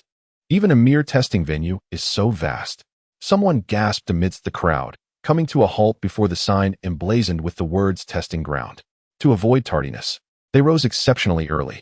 Your name is Tang Xiaowan, is it not? It is indeed a melodious name. Not far away, a youth with a frivolous demeanor and striking red hair was fervently circling around the stunning girl, his expression brimming with excitement. Such a beautiful maiden was a sight he had never encountered during his high school days. Had Siyu been present, he would undoubtedly recognize this girl as his former high school belle, Tang Xiaowan. I am Han Hao, and I possess an awakened S-rank ability. Impressive, isn't it? The red-haired youth introduced himself with an air of pride, completely oblivious to Tang Xiaowan's slight frown. Tang Xiaowan had no interest in the sudden approach of this young man. Just as she was about to speak, 2 figures seemingly materialized out of thin air, arriving swiftly at the signpost. Dressed in light blue suits, the emblems on their shoulders unmistakably revealed their identities. Good day, instructors. In an instant, the students present ceased their conversations, and a considerable number of them politely bowed. Quite commendable to have so many punctual young individuals. Lianshou smiled slightly, retrieving a pocket watch from his coat pocket. Ignoring the greetings from the students beside him, He lowered his gaze to the watch and stood silently in place. The remaining students felt an immediate sense of tension, promptly aligning themselves in front of Lian Shou. Even in their conversations, they dared to speak only in hushed tones, fearful of inciting the wrath of the two instructors poised to evaluate them. One by one, the students arrived, congregating in the front. Song Wei surveyed his surroundings, glancing at the motionless instructor Lian Shou beside him. His mind awash with speculation about the trials this legendary taskmaster would devise for the newcomers. As time slipped by, the clock struck 7:58, leaving merely 2 minutes until 8. The gathering now numbered 117 students, with the roster indicating that 120 were anticipated for the entrance examination. Song Wei pondered, gazing ahead, aware that 3 individuals had yet to appear. Were they late, or was there another reason?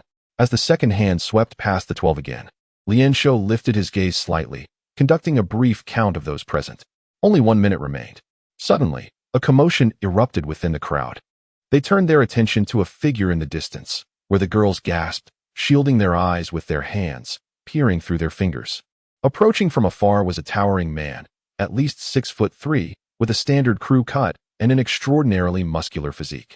He strode confidently toward the throng, bare-chested, his chiseled pectorals and abs on full display, his gaze exuding an audacious and untamed spirit. Is this it, the testing ground for new students? Ignoring the gazes of the crowd, he strode directly into their midst, his voice resonating like thunder. Moments later, a broad smile emerged at the corners of his mouth. Let's begin swiftly, for I can hardly contain my excitement. Yet, 2 individuals had yet to arrive.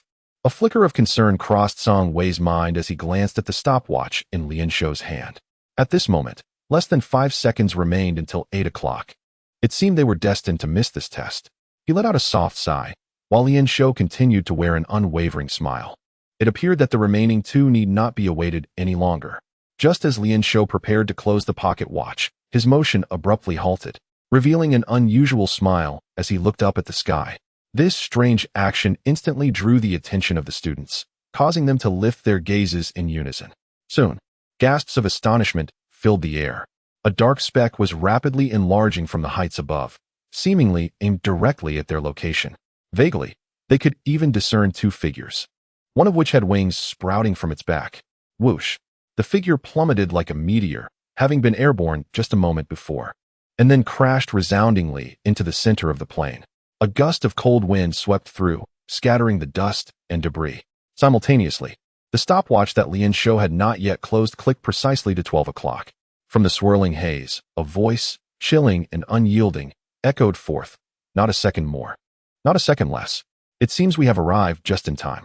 Chapter 56. Adhering to time is my minimum standard. The astonishing entrance that descended from the heavens left the over 100 students present utterly astounded. They could scarcely fathom that someone would make an entrance in such a dramatic manner. Who could this figure emerging from the swirling dust be? And how could they possibly descend from above? Just moments ago, there had been 2 individuals. Was the other one, like them, a new student at Longxia Academy? All eyes turned towards the billowing haze. As the cold wind swept through, the battered body of Ruan Rui, along with the wings fluttering behind him, gradually came into view, causing a collective gasp among the students. His eyes were filled with profound exhaustion. After battling fiercely with the Night Hawk and then hastily flying alongside Su Yi for 4.5 hours, both his mental fortitude and physical energy had nearly reached depletion. As the dust finally settled, another figure began to emerge behind him. Ugh, Su Yi, lacking any semblance of dignity, collapsed onto the ground, retching violently. The sensation of weightlessness from the rapid descent churned violently within him.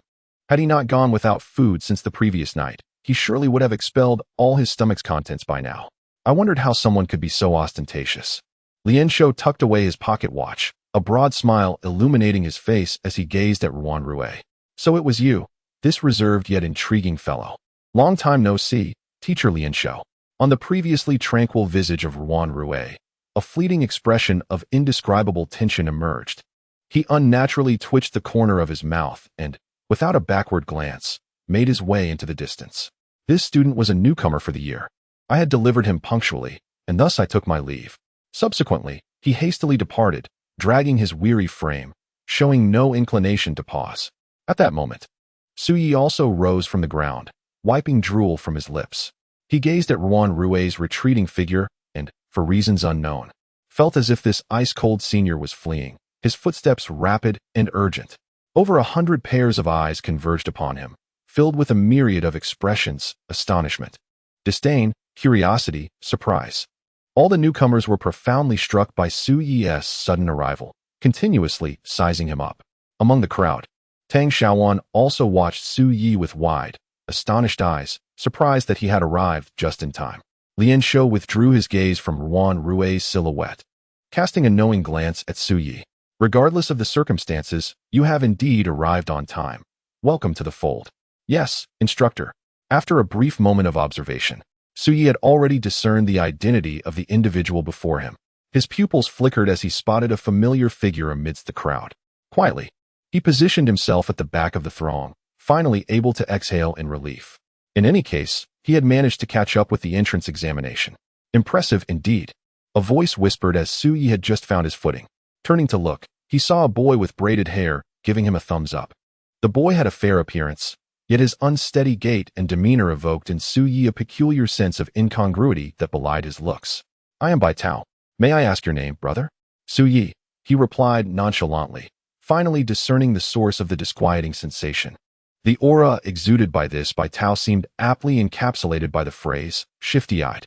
His movements and erratic gaze subtly conveyed an air of lewdness, creating a stark contrast with his otherwise pleasing visage. It was reminiscent of a petty thief, seasoned in misdeeds and perpetually wary of law enforcement. Su Yi, brother, you are quite fortunate, Bai Tao remarked with a grin, adopting a familiar tone. Had you arrived but a second later, it would have been dire. Dire? Su Yi inquired with curiosity, intrigued by the implication that a mere second could lead to calamity. It seems you have not heard. Bai Tao raised an eyebrow. Gesturing toward the figure ahead, that is Lian Shou, the notoriously fearsome devil instructor. A devil instructor? Su Yi's interest was piqued by this revelation. To him, utterly unprepared, it was immensely significant. What relevance did my tardiness hold? Would a mere second of delay necessitate 1,000 push-ups? The repercussions were far graver than that. Bai Tao shook his head with a smile, ready to speak when a loud shout echoed from afar. Report. A boy, breathless and sprinting at an astonishing speed, arrived at the sign, leaning on his knees, gasping for air. Reporting. I was overly exhilarated yesterday and couldn't rise this morning.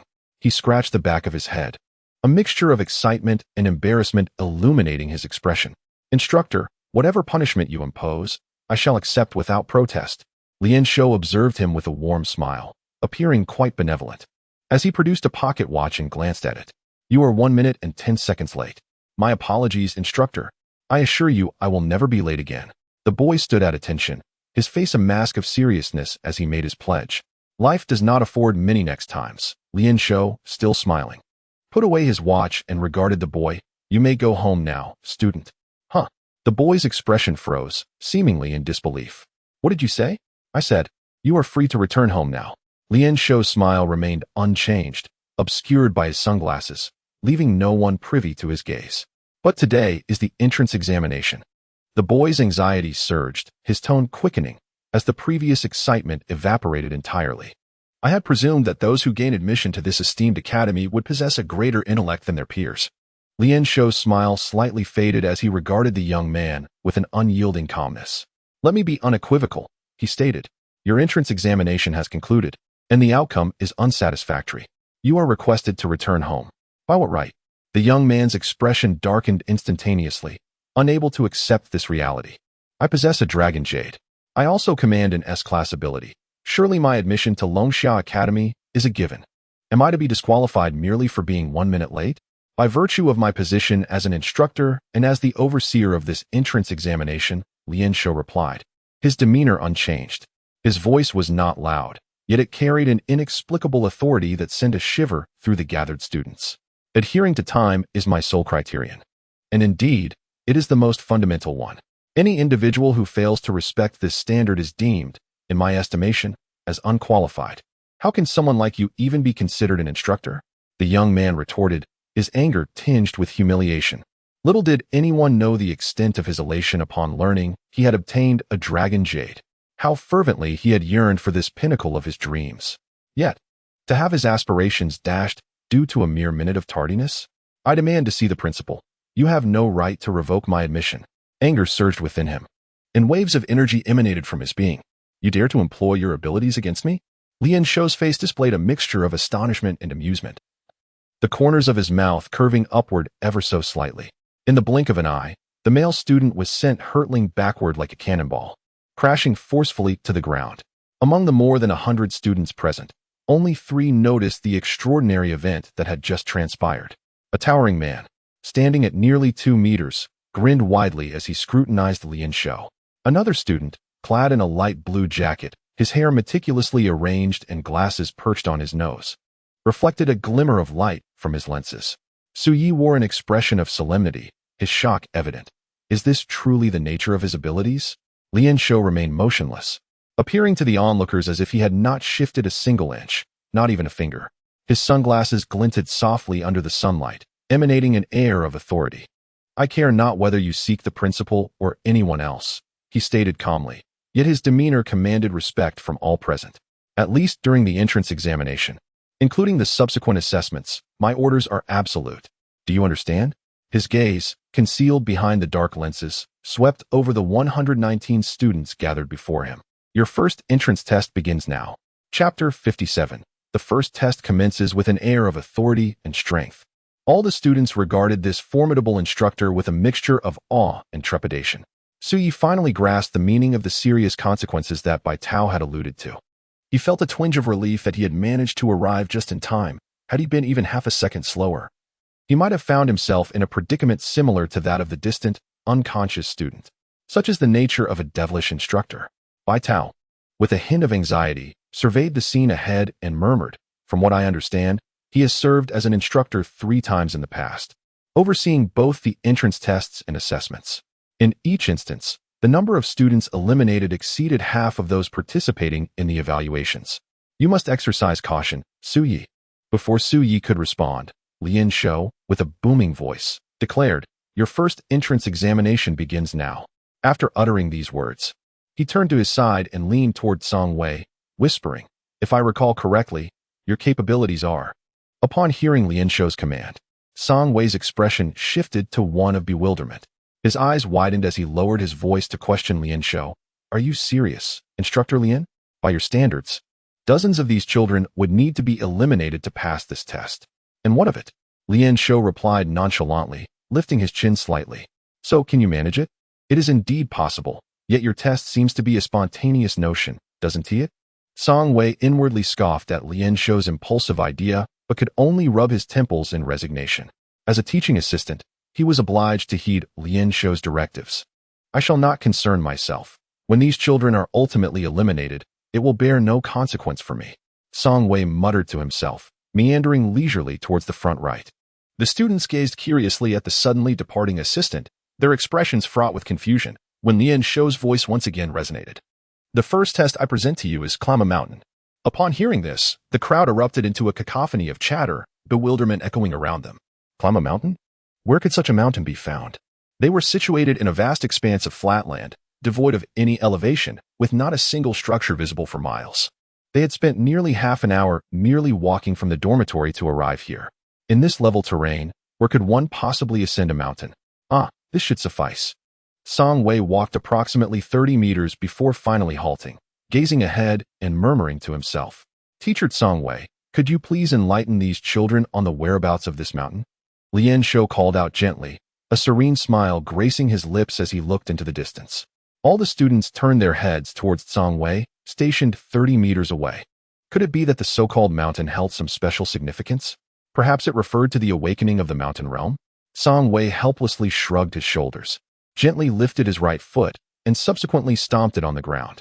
"The mountain lies beneath our feet, does it not?" With a thunderous roar. As his foot struck the earth, a cacophony of rumbling erupted from the depths of the plain. In the next moment, the ground fractured, and amidst gasps of astonishment, a towering peak burst forth from the depths, emerging with a resounding crash. This mountain, approximately 200 meters high, was adorned with a winding path and cloaked in dense foliage. The students stood frozen in disbelief, gazing upward at the suddenly manifested mountain, nervously swallowing their breaths. They were not foolish. In an instant, they discerned the truth. This mountain peak was undeniably a creation of their instructor, Song Wei's formidable abilities to conjure a mountain from thin air spoke volumes of his terrifying prowess. He was indeed a being of the pinnacle realm. Su Yi distinctly sensed a wave of energy enveloping the peak, casting a look of astonishment towards Song Wei, and he could not help but feel a surge of admiration. Truly, this was the esteemed Longxia Academy. Any instructor chosen at random was of peak realm status. It is worth noting that within the entire Dragon Nation, those who could ascend to the peak realm were exceedingly rare, a mere 1 in 10,000. Just then, Lian Shou's voice broke the spell of astonishment, drawing everyone's attention back to him as he announced the rules for the first test. He stood quietly with his hands clasped behind him, preparing to announce the rules. The test was exceedingly simple. As long as you could reach the summit within 30 minutes, you would successfully complete the challenge. Such simplicity? Dozens of students exchanged astonished glances, somewhat taken aback. Climbing a 200-meter-high mountain in 30 minutes was a feat achievable by an ordinary person with a modicum of training. Moreover, they were not merely ordinary individuals. As awakened beings, their physical prowess would be significantly enhanced through the flow of energy. Ascending to the peak within half an hour posed little challenge. With a smile playing at the corners of his mouth, Lian Shou continued, "Of course, in addition to the time constraint, there is a special rule." He slowly scanned each face before intoning. Only 80 individuals will pass this initial test. If, upon your arrival at the summit, there are already 80 present, I regret to inform you that you will not succeed in this first trial.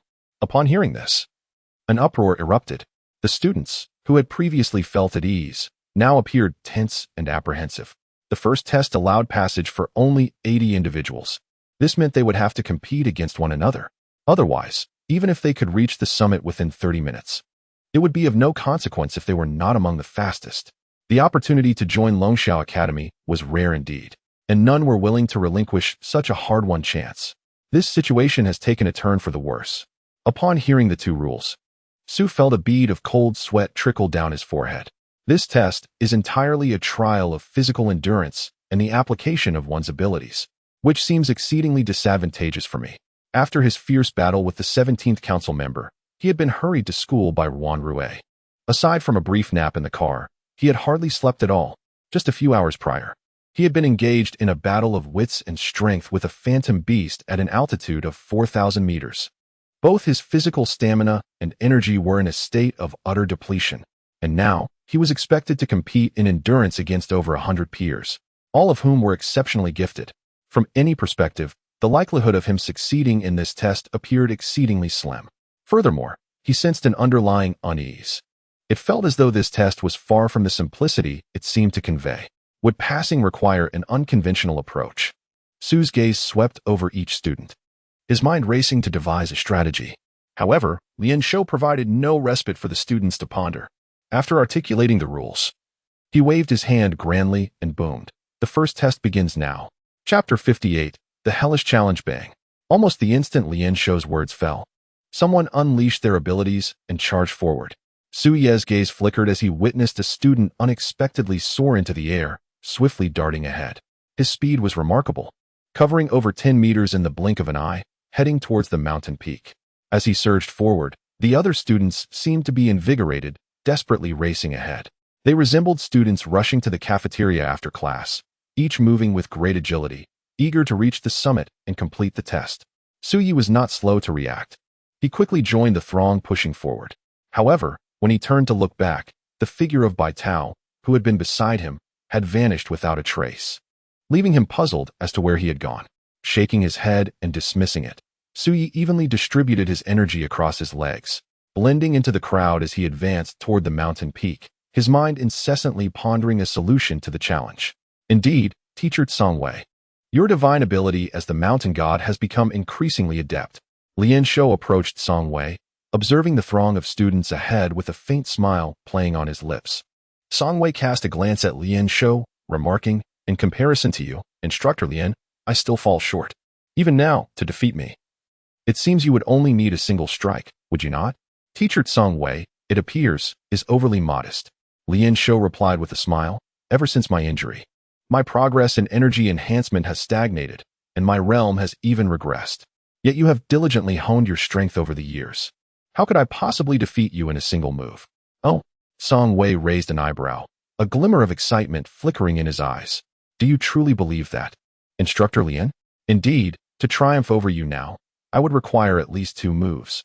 Lien Shou sighed, helplessly shrugging his shoulders. Song Wei stood there, the corners of his mouth twitching, wishing he could slap himself for asking that unnecessary question. He let out a long sigh, glancing towards the student who had been knocked unconscious by Lien Shou not far away, gently tapping the ground with the tip of his foot. Instructor Lien, your strikes are rather unrestrained. After all, he is merely a child. The ground trembled slightly, and suddenly, a rock emerged from the earth. This rock, however, possessed limbs. Its arms were formed from piled stones, giving it a muscular appearance from a distance. Although this rocky figure was only the size of a palm, it approached the unconscious student and gently lifted him with ease, carrying him atop its head as it made its way towards the academy's medical building. Its speed was swift, yet the student perched on its head remained remarkably stable, experiencing no jostling whatsoever. He had disregarded the time and violated the rules. Lien Shou merely responded with indifference. Moreover, he even desired to unleash his abilities upon me. Beneath the shades, his gaze seemed to sharpen intensely, causing Song Wei to sense a chilling aura. The powers of an awakened are never intended to be wielded against one's own kin. Disregarding time, harboring arrogance, treating everything with a sense of levity, and lacking any reverence or earnestness. If he were to join Longxia Academy, Lien Shou paused, his voice gradually turning frigid, he would perish. Song Wei fell into silence. Yet an inexplicable feeling surged within him. Perhaps Instructor Lien Shou was not truly devoid of humanity. His stringent demeanor might stem from a desire to minimize casualties among those children lacking sufficient capability. As the prejudice against this once legendary figure began to dissipate, a flicker of respect unexpectedly emerged. In the span of their brief conversation, the fastest among the group had already approached the foot of the mountain, preparing to commence their ascent. Among them, the foremost was that student who could soar into the air effortlessly. A smile graced his face, as he felt that this test was almost tailor-made for him, presenting no challenge whatsoever. The title of first place in this test would be claimed by me. He swooped down to the base of the mountain, slightly adjusted his stance, and then, like an arrow released from its bow, he shot straight towards the summit. Climbing a mountain, who would engage in such a laborious endeavor? Lien Shou, seemingly from nowhere, produced a cigarette, leisurely igniting it and exhaling a ring of smoke, while observing the movements of the students in the distance. It's about time, Teacher Song Wei, please commence. Do not be lenient. Understood, Song Wei replied with a wry smile, then crouched down, placing his right hand upon the ground.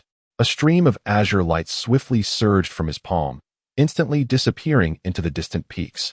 With a resounding thud, a wave of astonishment ensued. The students, who had just soared skyward, plummeted like kites cut from their strings. They barely managed to regain their balance just before hitting the ground, stumbling as they landed. One student, clutching his nose that was gushing blood, looked in disbelief toward the mountainside. To his astonishment, a colossal fist, measuring a meter in diameter, emerged from the mountainside. Following this, a deep humming reverberated through the air. A gigantic stone giant astonishingly burrowed forth from the mountain. Once it emerged, the mountainside reverted to its original state, showing no signs of disturbance. The stone giant stood approximately 3 meters tall, its body seemingly composed of countless piled rocks, radiating an explosive force as it leaped from the mountainside to the ground. As it landed, the entire mountain trembled violently, akin to the tremors of an earthquake. Upon witnessing someone descending from the sky, the few who had been racing ahead halted abruptly, their hearts racing. Hey, look above. Amidst the throng, a voice pierced the air, causing all heads to turn, their pupils constricting in alarm. The earth quaked beneath their feet, and from the ground surrounding the mountain emerged a series of formidable stone giants, each exuding an aura of immense power and gravitas. At this moment, the students, propelled by their varying speeds, had reached different elevations on the peak. The appearance of these stone colossi was perfectly distributed across the summit, effectively obstructing all routes upward. Ah, I see. Su Yi, positioned among the last group, had just set foot at the mountain's base. Observing the imposing stone giant before him, his expression shifted subtly as he finally discerned the source of his unease. These monsters were the true challenge of the first test. He would need to evade the pursuit of the stone giants while scaling the mountain within half an hour, all while ensuring he was among the top 80 participants. Su Ye's breath quickened, his gaze transforming into one of steely calm. However, he found himself physically drained, his energy depleted. Under such stringent conditions, could he discover a way to break through? His eyes gleamed with sharpness, and a hint of a smile involuntarily curved at the corners of his mouth. Indeed, this was a trial of hellish difficulty. Chapter 59. Brothers, shall we collaborate? These colossal stone giants possessed the formidable strength of the rocky realm. Su Yi observed the energy fluctuations emanating from the stone giants and quickly reached this conclusion.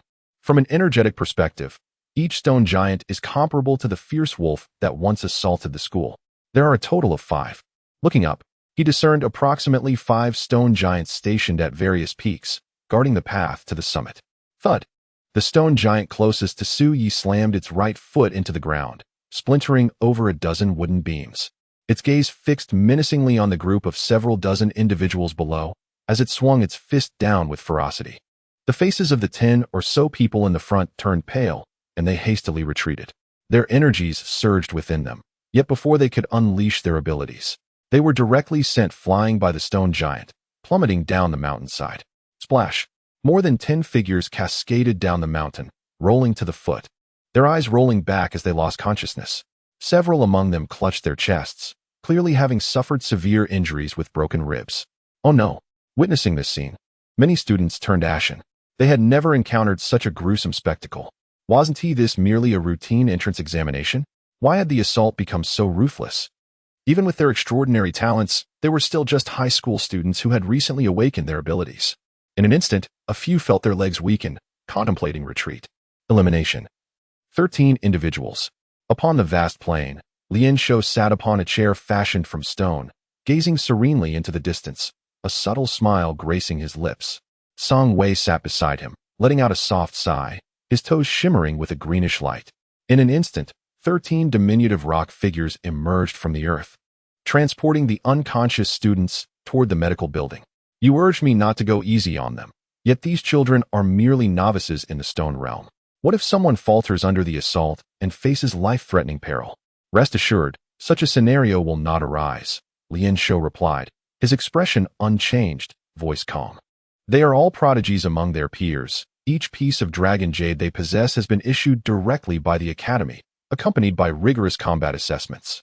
Although their realm is confined to the stone realm, their understanding of energy manipulation has already begun to take shape. They will not be so easily dispatched.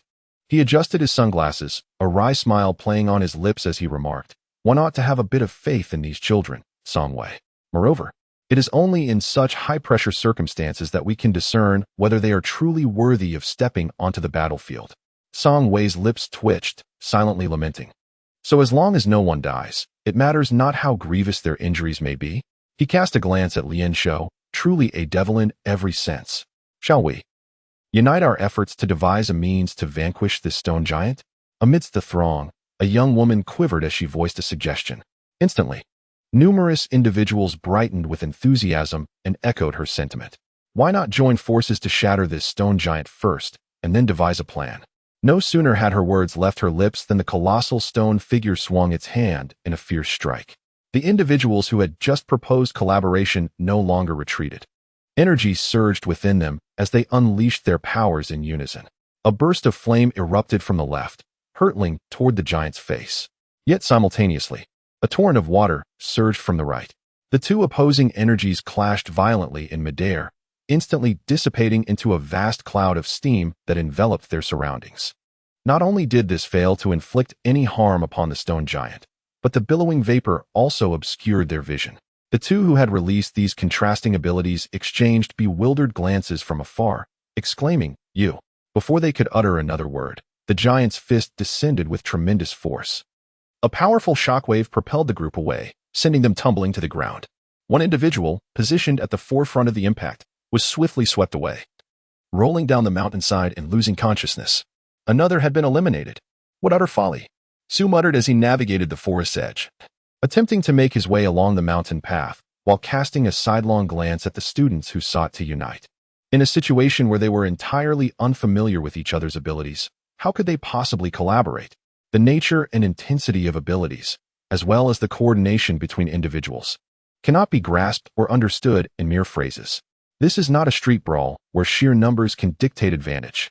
In a scenario where participants are unfamiliar with one another, the likelihood of mutual hindrance and constraint is exceedingly high.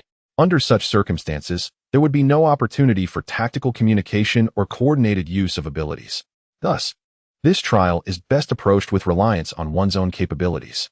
His gaze was fixed ahead, intently focused on the space between the legs of the colossal stone giant. Due to its immense stature, the giant stood with its legs widely apart, creating a gap spacious enough for more than 10 individuals to pass through. Many shared Su Ye's sentiments. Along this forest path, several others were also advancing towards the stone giant. At that moment, Su Ye's peripheral vision caught sight of an approaching figure. It was none other than the individual who had previously surged ahead, capable of soaring through the air, easily recognizable by his flamboyant crest of hair. He had just been struck down from the sky by the stone giant, making him impossible to forget. Having just fallen back to the foot of the mountain, he found himself alongside Su Yi and the others, obstructed by the first stone giant. At this moment, his gaze was sharp, hovering about a meter above the ground, as he sped forward, attempting to break through the stone giant's blockade single-handedly. Oh, the fellow, known as Roosterhead, experienced a sudden surge of speed, darting towards the feet of the stone giant, mirroring Su Ye's intentions by attempting to slip beneath its legs. At that moment, the stone giant had just completed a punch towards the front and was preparing to launch its next attack. In the blink of an eye, Roosterhead had reached the giant's underbelly, a triumphant expression adorning his face. I did it. However, just then, a shadow loomed over him, casting a pall of dread across his features. Upon looking up, he was struck with horror, his spirit nearly departing his body. The stone giant had detected his presence, its massive legs bending as it sat back, intending to thwart his advance. The sheer weight of its form descended at an alarming rate. At this velocity, he would scarcely have time to escape, and would inevitably be crushed beneath the giant's bulk. Even if he survived, his bones would surely shatter. This was dire indeed.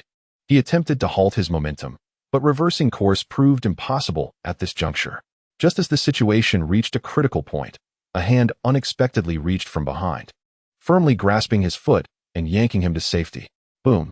The earth trembled as the stone giant collapsed onto the ground, shattering the surface and creating a deep pit. Before Roosterhead could comprehend what had transpired, he was propelled away, tumbling into the adjacent thicket. It was only then that he realized a black-haired youth had unexpectedly come to his rescue. Hey, brother, Su Yi grinned, gazing at the still-shaken Roosterhead. Shall we collaborate? I have a plan. Perhaps it will enable us to pass through here. Chapter 60. Class A ability. The colossal form of the earthbound stone giant rose from the ground. Yet it did not pursue Su Yi and his companion.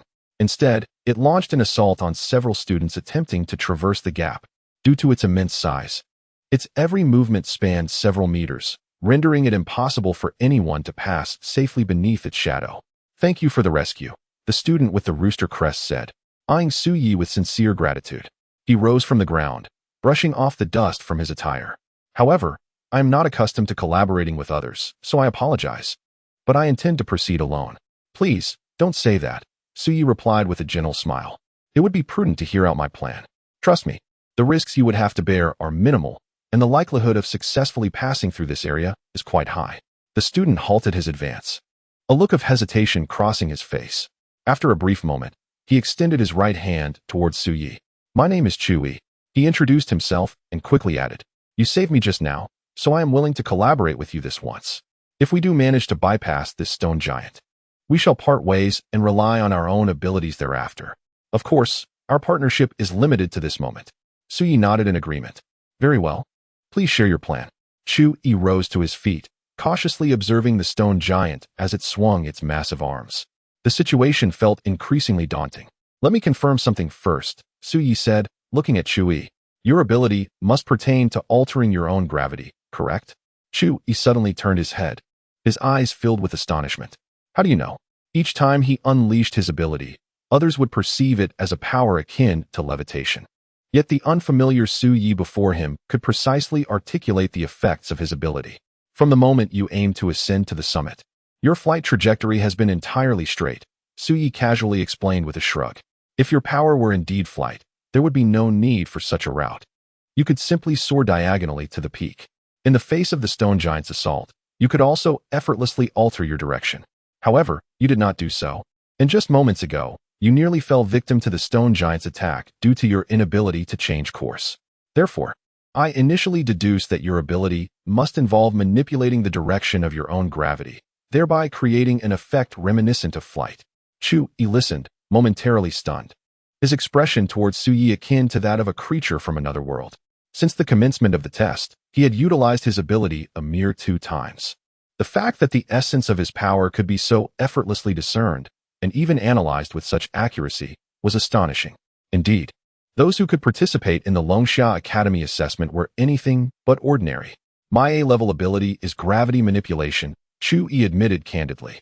It allows me to alter the direction of my own gravity, as well as briefly change the gravitational direction of objects I touch. However, the direction in which one can maneuver is limited to 6 possibilities: up, down, left, right, forward, and backward. Thus, diagonal movement is not feasible. Additionally, due to the presence of inertia, I must alter my course and accumulate momentum in advance before executing a reversal. In sudden situations like just now, I find myself unable to effectuate a directional change in time. Excellent, just as I anticipated. Su nodded, confirming the accuracy of the analysis before continuing. Now listen carefully. My plan is, someone has already navigated past the 4 stone giants. Song Wei gazed in astonishment towards the mountain peak, marveling at the prowess of an SS-level ability holder. Lian Shou had naturally been observing the student's movements and nodded gently in acknowledgement. Given the circumstances, he might be the first to reach the summit.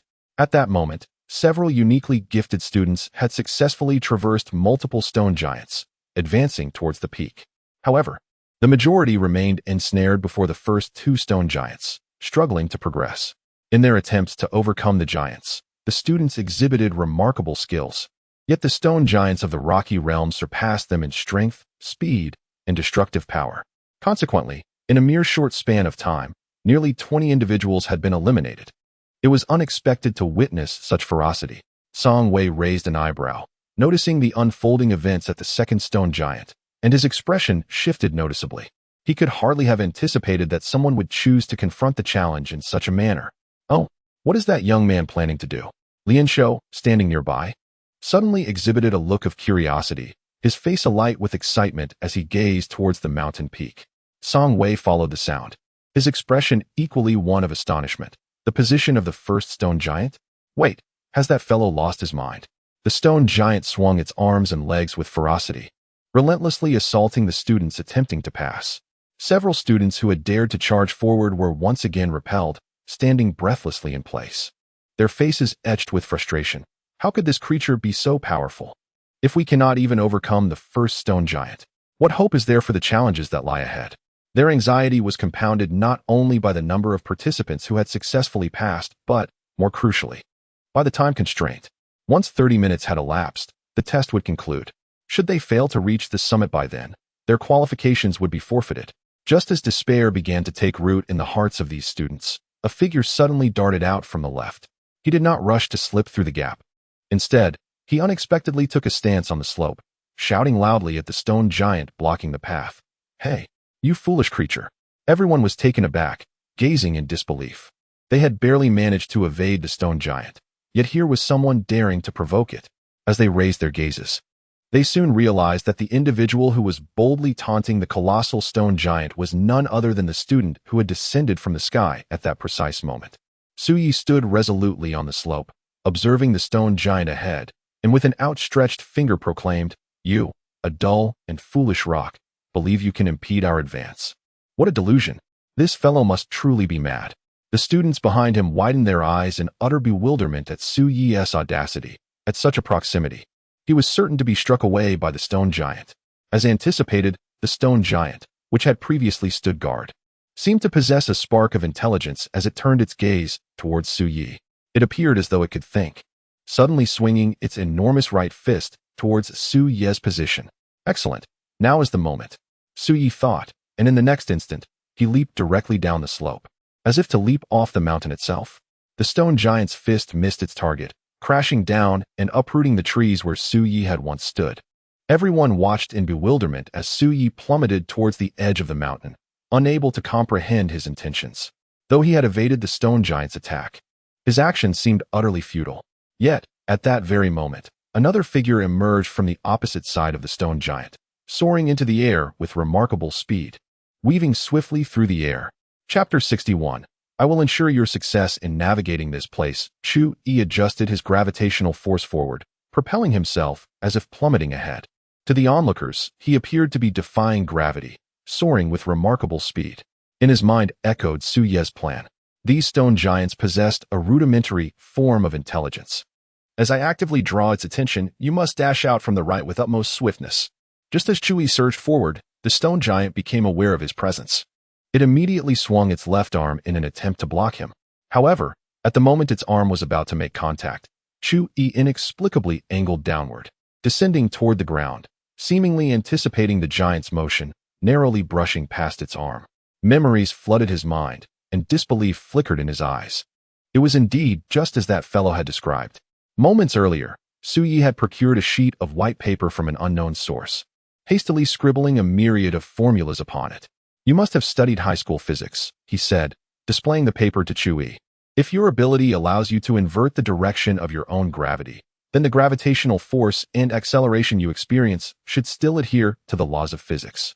Based on my observations, the stone giant's punching speed remains constant, approximately 6 meters per second.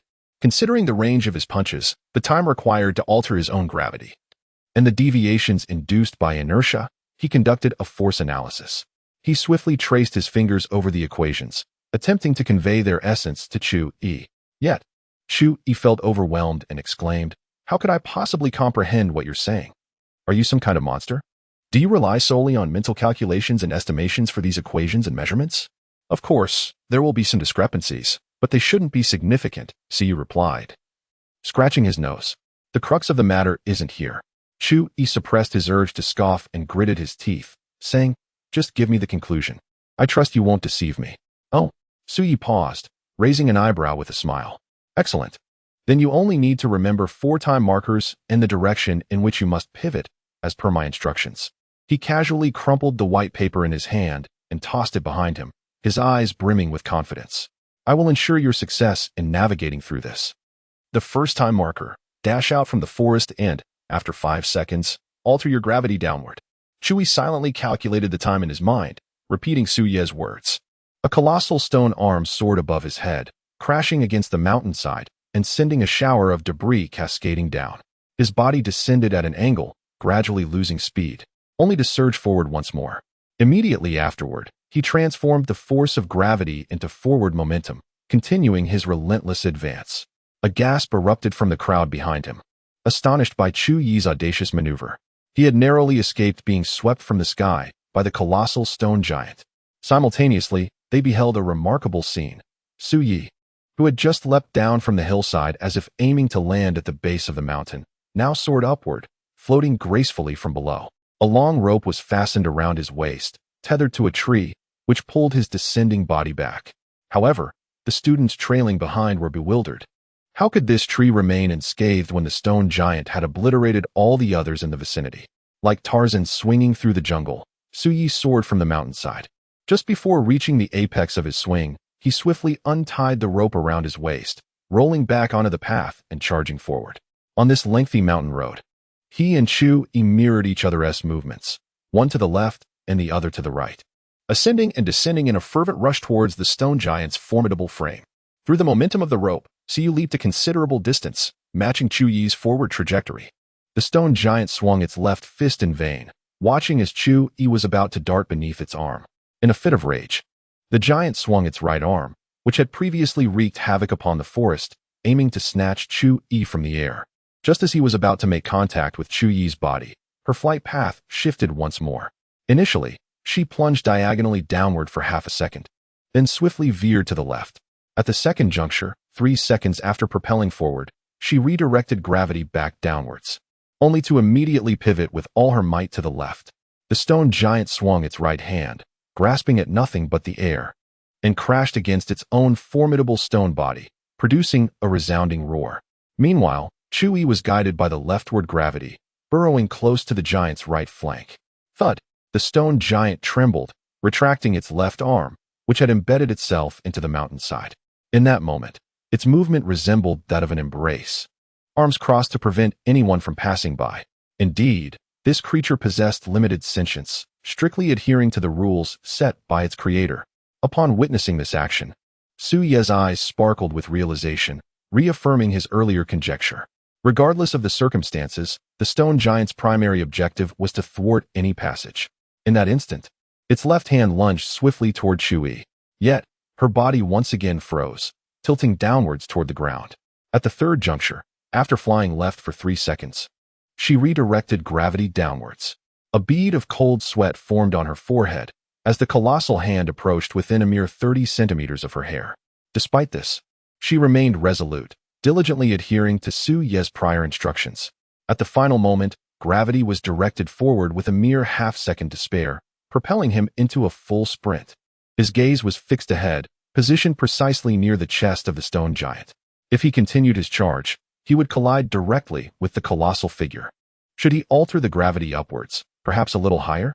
Such thoughts flashed rapidly through his mind. Yet, in the next instant, he resolved firmly. No, having made a promise, he would trust to the end.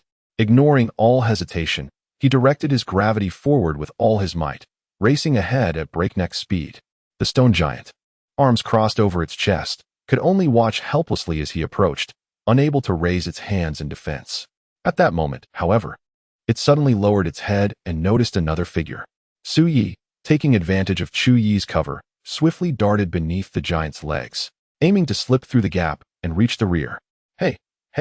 Hey, they were on a collision course. The students behind, for reasons unknown, became increasingly tense, their eyes glued to Chu-Yi's advance. As Chu-Yi's body surged forward, it seemed inevitable that he would crash into the stone giant. Yet he showed no signs of slowing or bracing for impact. His expression shifted as he too noticed Su Ye's daring maneuver beneath the giant. All his previous actions appeared to have been mere stepping stones for Su-Yi, a ploy to divert the stone giant's attention and allow Su-Yi to slip through. Had I been deceived by him? Was he manipulating me? A sudden thought flashed through Chu-Yi's mind. Yet, in this moment of dire crisis, he gritted his teeth and chose to believe. A thunderous roar erupted. Faced with the rapidly approaching figures, the stone giant's instincts compelled it to block Su-Yi, who was about to slip through its legs. It descended heavily, mimicking the earlier action that had thwarted Chu-Yi, intending to crush Su-Yi beneath its massive form and seal off the mountain path behind it. As its colossal body plummeted, astonishment filled Chu-Yi's eyes. The once imposing figure of the stone giant now sank down, creating an unexpected opening before him, devoid of any obstruction. Chu-Yi narrowly brushed past the giant's head, swiftly penetrating the blockade and speeding behind the stone giant. However, he quickly turned his gaze back. Shock etched on his face as he looked at the spot where the stone giant had settled. This is bad. That fellow cannot escape now. The weight of the Rock Realm stone giant is sufficient to crush Su Ye's body to smithereens. Chapter 62, Double Insurance. Contingency Plan. A piercing scream erupted from the crowd. No matter how one viewed the situation, Su-Yi appeared to be cornered, on the verge of being overwhelmed by the stone giant. Yet, at that moment, a slender white thread shot forth rapidly from beneath him, extending to connect with Chu-Yi. Moments later, under the guidance of this ethereal thread, a figure emerged with astonishing speed, narrowly slipping past the stone giant's rear. Boom! A thunderous roar reverberated, sending plumes of dust skyward. The massive form of the stone giant settled onto the ground, causing a cloud of debris to rise. Nevertheless, the figure broke free from the dust cloud and swiftly pursued Chu-Yi. Bang! The two figures collided, and Chu-Yi was forcefully propelled from the air, tumbling onto the ground. After a brief moment, he regained his footing, only to notice the torn fabric of his sleeve, which was now rapidly mending beneath a veil of white light. Beside him, Su-Yi lay on his back, a smile gracing his face. See, I told you we would succeed. The stone giant rose once more, disregarding the two who had slipped behind it, and resumed its blockade against those in front. Is this the reason you insisted I tear the fabric? Chu-Yi exclaimed, incredulously gazing at Su-Yi. Just after they had deliberated their plan, Su-Yi had specifically instructed him to rip the fabric from his sleeve. Little did they know it would prove invaluable at that very moment. Indeed, this is my capability. How extraordinary, isn't it? Su-Yi maintained his smile, slightly out of breath as he rose from the ground. Do you realize that just now, you were nearly crushed by that fellow? However, Chu-Yi paid no heed to Su Ye's grin. Instead, He appeared agitated, rebuking him in a sharp tone. If I hadn't chosen to trust you and altered the direction of gravity, you would be grievously injured by now. Do you understand? But you did choose to trust me, didn't you? Su Yi replied calmly, his smile still faintly present. Chu Yi was momentarily at a loss for words. The doubts that had flickered through his mind earlier left him with an inexplicable sense of guilt. What a madman. He stood up and, without looking back, strode forward, declaring, "Our collaboration ends here." After walking several meters, he suddenly halted, turning his head with a hint of complexity in his gaze. "I am truly grateful for your trust in me and admire your plan. However, this method carries too great a risk. You cannot succeed every time." It seemed he recalled something, his tone growing slightly colder. Not everyone can choose to trust in such circumstances. Having uttered those words, he soared into the air and swiftly vanished into the forest. Watching Chu Yi disappear into the distance, Su Ye's faint smile gradually faded, and he finally opened the palm he had tightly clenched, casually tossing aside a half-stone. It appears that the backup plan will not be needed after all. This fellow is quite an honest person, indeed. He never placed all his hopes on Chu Yi, nor did he expect Chu Yi to fully trust him. For him, when Chu Yi verbally consented to his plan, his objective had already been achieved. According to his calculations, unless the stone giant possessed an ability to accelerate unexpectedly, Chu Yi would encounter minimal errors as long as he adhered to the plan. The only potential issue lay in the final time constraint. Should any flicker of doubt arise within Chu Yi, leading him to abandon acceleration or alter his course independently, he would undoubtedly be thwarted by the stone giant due to his own deceleration. However, prior to this, his multiple charges and evasive maneuvers had effectively captured the stone giant's attention. Thus, Su Yi was able to advance towards the base of the stone giant with almost no obstruction. Long before the stone giant settled into position, he had already cast half a stone forward. Even if Chu Yi hesitated and did not continue to advance, Su Yi could still exploit the strength of the repairing hand to pass beneath the stone giant. Regardless of Chu Yi's choices, they would not impact Su Yi. The fabric on Chu Yi served as the first layer of insurance. By drawing attention away and subsequently tossing the stone behind the stone giant, he had established a second layer of security. From a certain perspective, he indeed utilized Chu Yi, yet he was also fulfilling his own commitments. As long as Chu Yi can place complete trust in him and follow his guidance, he can assure that the two of them will successfully navigate past the first stone giant. This also implies that the reason the flying lad succeeded was due to his choice to trust. Lian Shou smiled as he explained Su Ye's actions to the nearby Song Wei. Had he chosen to hesitate or entertain even a flicker of distrust, he would ultimately become bait, drawing the attention of the young man named Su Yi, only to be halted by the stone giant due to his deceleration. Thus, the decision of whether the flying lad would choose to trust solely determined his own outcome and fate. Meanwhile, Su Yi possessed a dual assurance, rendering any unexpected occurrences from the flying lad's choice utterly inconsequential. Marvelous, simply marvelous. After witnessing Su Yi and Chu Yi traverse past the stone giant, Lian Shou unabashedly expressed his admiration, bursting into laughter and applause.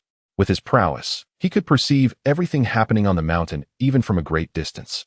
Are you suggesting that the student anticipated two possible outcomes from the very beginning of the plan and had prepared contingency measures for both? Song Wei gazed incredulously towards the mountain, feeling an overwhelming sense of absurdity. Moreover, within mere minutes, he had assessed and calculated the speed of the stone giant alongside Chu Yi's capability. Is such an individual truly just a recent high school graduate? He gazed at the peak, his eyes fixed on Su Yi, who was rising from the ground and continuing along the mountain path, a peculiar expression flickering in his gaze. Moreover, the ability he had just employed was the D-grade skill of repair, if memory serves correctly. Is this not the first freshman with a D-grade ability to be admitted to the academy? Ability levels have never been the sole determinants of strength. Lian Shou chuckled, shaking his head. How many of those so-called A and S-grade students have successfully navigated past the first stone giant? At least in my view. This young man ranks among the top 5 of this new cohort. Suddenly, a resounding boom echoed from the mountainside, diverting the attention of Lian Shou and Song Wei. That was the vicinity of the second stone giant, and such a commotion was entirely unexpected. Upon realizing what had transpired, their expressions momentarily froze. Subsequently, they exhibited entirely contrasting reactions. Song Wei's complexion paled as he looked towards the mountainside, disbelief etched upon his face. Is this a jest? How could such a monster exist among the freshmen? In stark contrast, Lien Shou's expression transformed into one of sheer elation, his lips curling into a broad smile. This new batch of freshmen is simply fascinating. Chapter 63. The brutal assault on the stone giant and the humanoid beast. As he watched Chu Yi depart, Su Yi sprang up from the ground. Behind him, a series of sounds emanated from the vicinity of the stone giant. The successful evasion of the stone giant had revealed its vulnerabilities to Su Yi and Chu Yi. By skillfully exploiting its characteristics, they could potentially find a way to navigate past it. Were there 4 more stone giants ahead? Su Yi pondered, gazing into the distance, a wave of frustration washing over him. Given the circumstances, reaching the mountain's summit within half an hour seemed an arduous task. Without dwelling on it further, he prepared to advance, when suddenly, a deafening roar echoed in his ears. The ground trembled as shock waves rippled from afar, causing his body to shudder involuntarily. What was happening? He quickly grasped a nearby tree for support, his eyes widening in astonishment as he looked ahead. From the distance, it appeared to be the location of the second stone giant. Could it be that each stone giant possessed a unique attack pattern? This thought flickered through Su Ye's mind, and without hesitation, he seized the moment to dash forward. Navigating through a thicket along the mountain path, a sudden brilliance illuminated his vision, revealing a shocking scene. Before him lay a stone giant, towering over 3 meters, sprawled on the ground, its rocky form shattered and strewn about. Surrounding it were more than a dozen astonished students. A few of them were even pinned beneath the fallen giant, their anguished cries echoing as they succumbed to unconsciousness. These students, seizing the moment before the colossal stone giant emerged, managed to reach this place without being intercepted by the first giant. However, like Su, they were enveloped in a state of bewilderment and shock, unable to fathom the sight of the fallen stone giant before them. Was it defeated by someone? Su's pupils constricted in disbelief at the sight of the giant sprawled upon the ground. Suddenly, with a resounding thud, the earth trembled as the stone giant stirred and rose. Though it could not articulate words, Su sensed an overwhelming aura of fury emanating from it. The scattered fragments of its rocky form seemed to possess a magnetic pull, reassembling themselves back onto its body. It forcefully stomped the ground, righting itself, and swung its fists forward with ferocity. This creature is indeed resilient. A booming voice echoed through the air, brimming with audacity. Su looked up to behold a muscular man, bare-chested, plummeting swiftly from above. It seemed that the giant's fall was the result of his handiwork. With a sinister grin, his right fist enveloped in crimson energy, he bellowed, "Get away from me, or you'll be caught in the crossfire." Upon hearing this declaration, the students who had gathered around wasted no time and charged forward, with the stone giant momentarily distracted. It was the perfect opportunity for them to ascend the mountain. From beneath the feet of those who had just been knocked unconscious, several small rock creatures emerged, swiftly lifting the incapacitated students and leaping down the slope.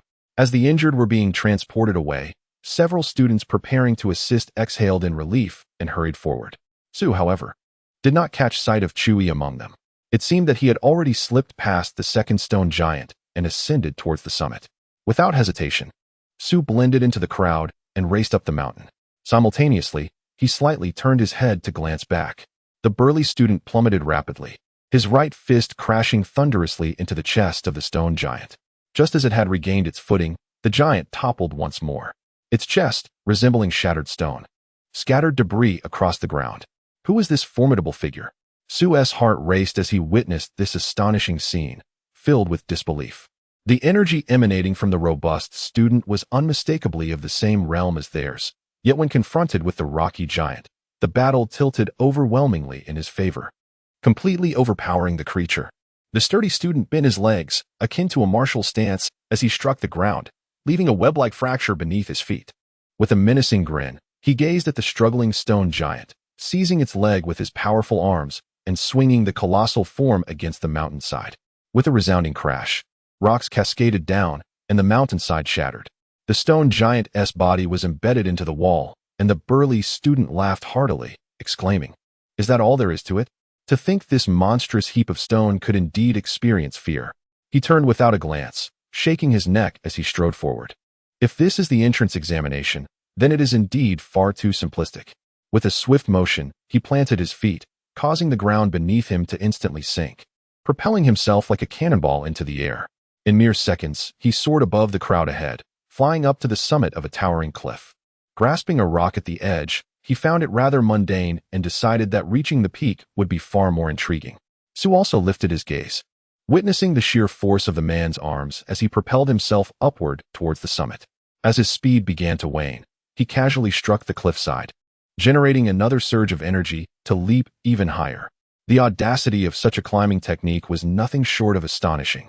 Just as he ascended halfway, a massive stone arm abruptly protruded from the cliff, attempting to swat him down. Clearly, such a method of scaling the heights was not permissible in this trial. Yet, the burly man merely let out a sinister laugh, maintaining his momentum as he unleashed a powerful punch. The stout stone arm shattered with a resounding crash, scattering debris in all directions. Simultaneously, a shadow surged upward from the ground, seizing the opportunity presented by the destruction of the stone arm to ascend. Su immediately recognized that it was none other than the departing Chu Yi. He deftly capitalized on the moment created by the burly man's assault to ascend towards the summit. The robust man took note of the figure of Chu Yi passing him by, yet merely scoffed, dismissing him entirely. With a surge of power in his arms, he swiftly caught up to Chu Yi. The two raced forward, soon vanishing into the mountain peak, thus completing the test in such a manner. Su Yi withdrew his gaze, a tumult brewing within him.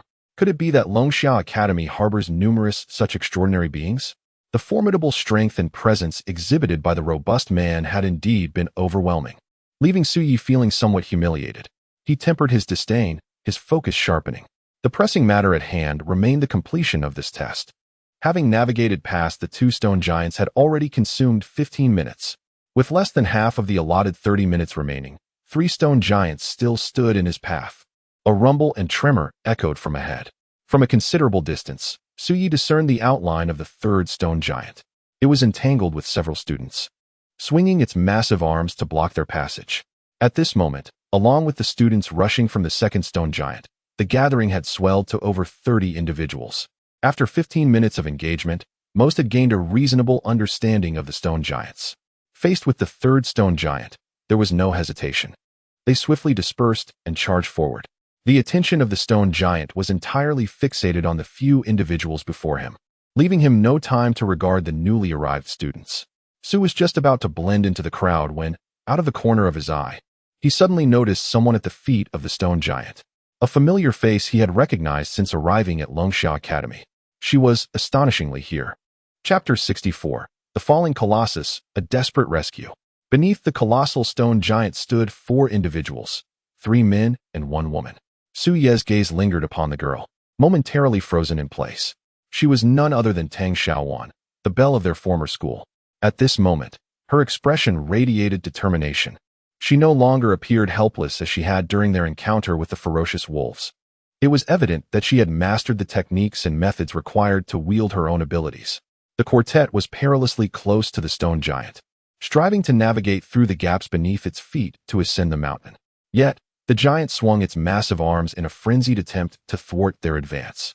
With a thunderous crash, its right fist descended, prompting one student to dash forward and shield himself with his arms crossed over his chest. Boom!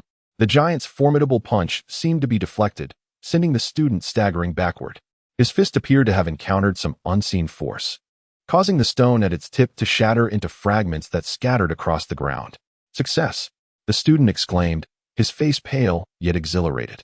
Now's our chance. Responding to his call, the force surged ahead, seizing the opportunity created by the damage to the giant's arm.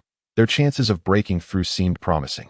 However, just as they had ventured a few paces forward, the stone giant lifted its right foot, preparing to stomp down upon them. I can't withstand another blow like that. You all need to come up with a plan, cried the student who had just bravely endured the giant's punch, his complexion paling in urgency. Beside him, the red-haired Han Hao's eyes sparkled as he forcefully stomped the ground. In an instant, the stone giant's left foot slipped, and the earth beneath him transformed into gravel, sinking away. In that moment, his entire form could not help but topple sideways, losing balance. The stone giant crashed heavily to the ground, leaning against the rock wall. Yet he still refused to relinquish his attempt to thwart the 4. He seized a massive boulder with great effort and hurled it forward. Simultaneously, Tang Xiaowan, who had been silently accumulating energy, suddenly spread her arms wide. The stone she had been clutching transformed into a handheld cannon amidst flickers of energy. This power is... Su felt an inexplicable gleam flash before his eyes at the sight of the cannon, and his breath quickened. If this is the nature of her ability, Tang Xiaowan aimed the cannon at the approaching boulder and unleashed its power. With a resounding bang and explosion, her body was propelled backwards, retreating 2 steps as if she had endured tremendous recoil.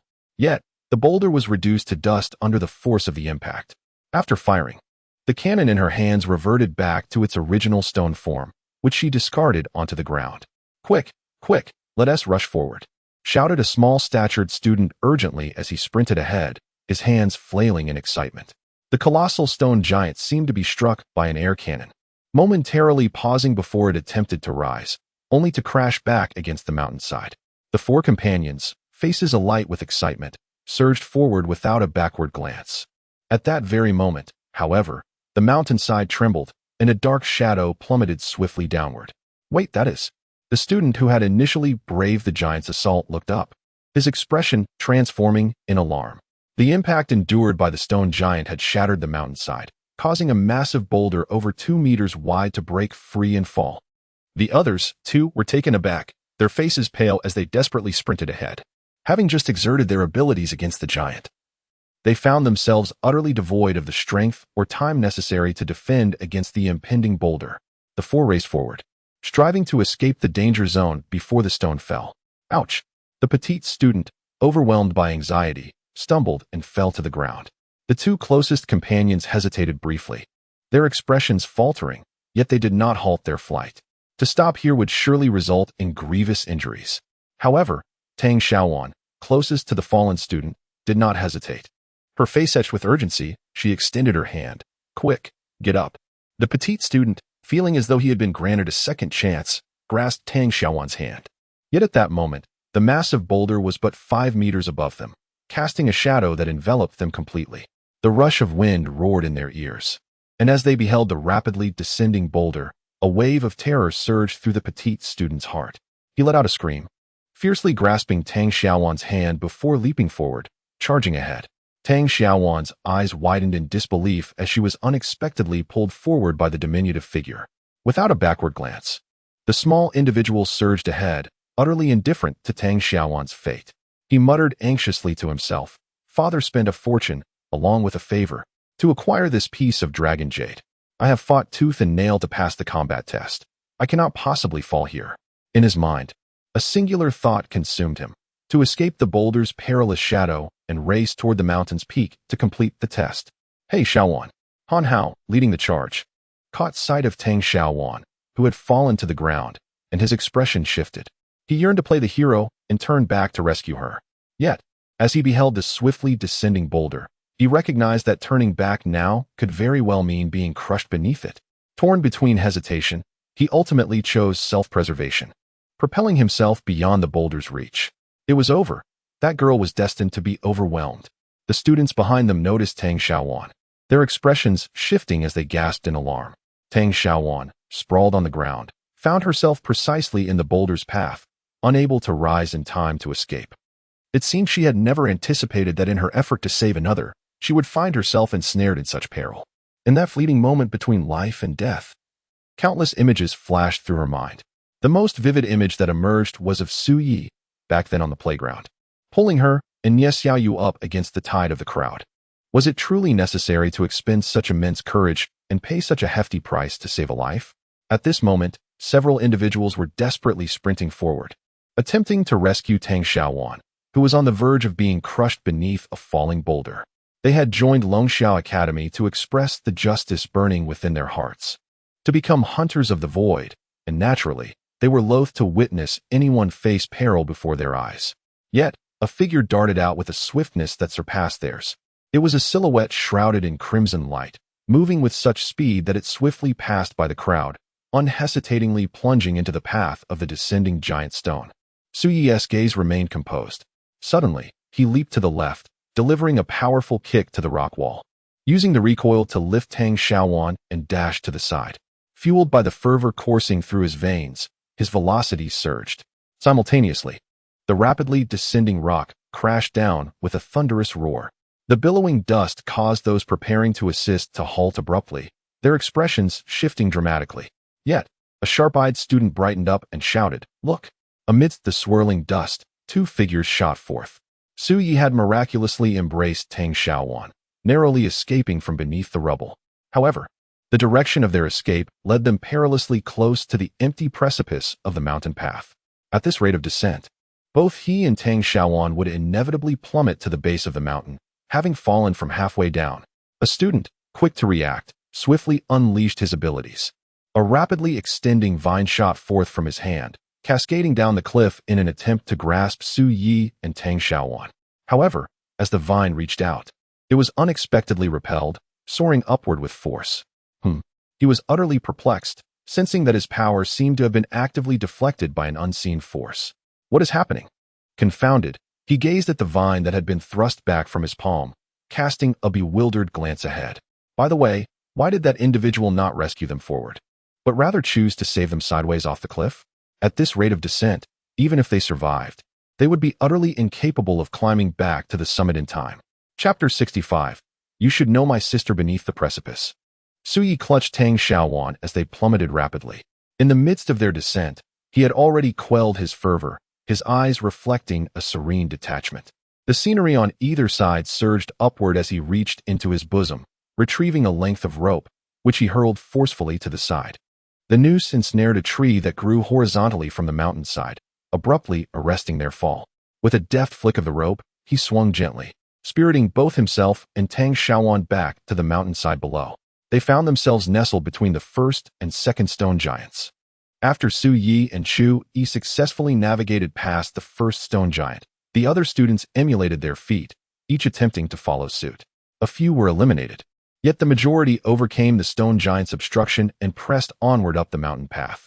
With only 10 minutes remaining before the half-hour mark, the area around the mountain trail had grown devoid of students.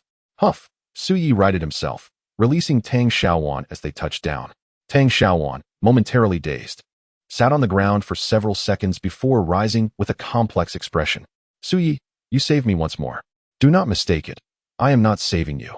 Su Yi waved dismissively, retreating several paces to maintain his distance from her. Tang Xiaowan's eyes flickered as she fixed her gaze on Su Yi. After a moment's hesitation, she suddenly spoke. Over the past 2 years, you have rescued me at least 5 times, haven't you? What are you talking about? Su Yi replied, his expression unchanged, his eyes scanning the surroundings as if assessing their current location and the object of his search. I have already stated that I am not saving you. Moreover, even if you believe I am, including the flag-raising incident, the one on the playground, and this latest occasion, that amounts to only 3 times. Where do you get 5 from? It seemed that Tang Xiaowan had finally found an opportunity to converse with Su Yi face to face. She was fixated on his silhouette and continued, 2 years ago, a thug from the Qinglong Hall attempted to harass me after school, but he was suddenly struck down by a falling advertising board, allowing me to escape. A week later, that Qinglong Hall organization disbanded due to certain reasons, crumbling from within. Su Yi interrupted her impatiently. What does that have to do with me? I have never even heard of the Qinglong Hall. Seemingly having found his way, he continued walking without another word. Tang Xiaowan hurried to keep pace, her eyes fixed on Su Yi's profile as she continued. A year ago, Xiaoyu and I were stalked by a creep. The next day, that stalker was found stripped and tied to a tree in the park. Indeed, this is truly a matter for celebration. Could it be that he has committed numerous misdeeds, only to be sanctioned by some superhero? Su Yi responded with a calm smile. Tang Xiaowan, having not received the answer she desired, frowned slightly and stepped directly in front of Su Yi, blocking his path. A few weeks prior, I fell from the flag-raising platform, and you just happened to be there to rescue me. However, the damage to the platform was not accidental. It was deliberately sabotaged by a girl in our class the night before. Since that day, she has not returned to school and has chosen to withdraw. With only a week until graduation, there is no way she could have made such a decision at this juncture. What exactly do you wish to convey? Su Yi furrowed his brow, staring ahead, feeling a headache coming on. You orchestrated all of this from behind the scenes, did you not? Tang Xiaowan fixed her gaze on Su Yi's eyes, attempting to discern something within them. Her eyes, akin to amber, reflected a captivating sheen in the sunlight. Tang Xiaowan, have you perhaps become excessively self-absorbed? Su Yi rolled his eyes, regarding the school beauty with disdain. By your description, I would seem to be the obsessive stalker. Wouldn't I? Do not obstruct my path. There are only 10 minutes remaining until the test concludes, and I still need to indeed. You are the cool kid my sister mentioned. Tang Xiaowan asserted decisively, seemingly oblivious to the ongoing test. A flicker of light briefly glimmered in Su Ye's tranquil eyes, only to vanish swiftly. You must know my sister, Tang Xiaowan exclaimed, sensing Su Ye's unresponsiveness, her urgency mounting. She gazed intently at Su Yi, her eyes betraying a glimmer of desperation. Can you tell me? What truly led to my sister's demise? The person who accompanied her to the art exhibition before her passing must have been you, correct? Why did the structure of the exhibition suddenly collapse? Was my sister truly just a victim of the falling debris? What transpired there? And why has the hospital denied me access to her remains? Su Ye's face remained inscrutable, yet his right hand trembled involuntarily. I do not comprehend what you are saying. Tang Xiaowan called out loudly, invoking her sister's name. Do you truly not remember this name? Su Ye's body quivered slightly, and once again, a vision of a figure clad in white flashed before his eyes. Thank you for saving me. My name is Tang Tan, as in the flower that blooms at night. Isn't it lovely? You know, Su Yi, I actually have a younger sister who seems to attend the same school as you. If the opportunity arises, I would love to introduce you to her. Oh, you're not interested? My sister is an absolute beauty, very charming. Su Yi, it seems that I am running out of time. If possible, could you look after my sister for me? From a young age, she was remarkably innocent, possessing an introverted disposition that made her susceptible to bullying. In my absence, there would be no one to shield her. Ahem. Su Yi, do I appear to be a hunter of the void? Memories flickered through my mind, yet Su Yi remained expressionless, gazing calmly at Tang Xiaowan. I have already stated that I do not know the person you speak of. The matters you mentioned bear no relation to me whatsoever. My intention was not to rescue you. I merely sought collaboration. Collaboration? Tang Xiaowan stood there, somewhat bewildered, her mind momentarily adrift. Let us not forget that the entrance examination is far from over. I certainly do not wish to falter here. Su Yi replied coolly, effectively terminating the subject. Should you harbor any misunderstandings towards me, we can discuss them once the examination concludes. Although Tang Xiaowan was still filled with questions, she suppressed them, her gaze resolute. She had come here to fulfill her sister's once-cherished dream. Time was of the essence, and this was not the moment for idle discussion. Yet, we found ourselves back at the foot of the mountain. How could we collaborate to ascend to the summit within 10 minutes? More precisely, in 7 minutes and 45 seconds. Su Yi turned once more, striding purposefully ahead. However, barring unforeseen circumstances, we should still be able to reach the peak successfully. However, I still wish to confirm. As he spoke, he slightly tilted his head, casting a sidelong glance at Tang Xiaowan behind him, inquiring whether the efficacy of his abilities aligned with my expectations. Chapter 66. Rest assured, I will delay him. Su Ye's speed accelerated, swiftly weaving through the mountain paths as he ascended. Tang Xiaowan followed closely without hesitation, directly unleashing her abilities. My power is S-rank creation force. Its effect allows for the material transformation of unconscious objects. Indeed, as I anticipated, Su Ye's eyes sparkled, and a smile graced his lips. In other words, you just employed your ability to transform a stone into a handheld cannon, correct? Tang Xiaowan nodded. However, I must possess a sufficient understanding of the material I wish to transform.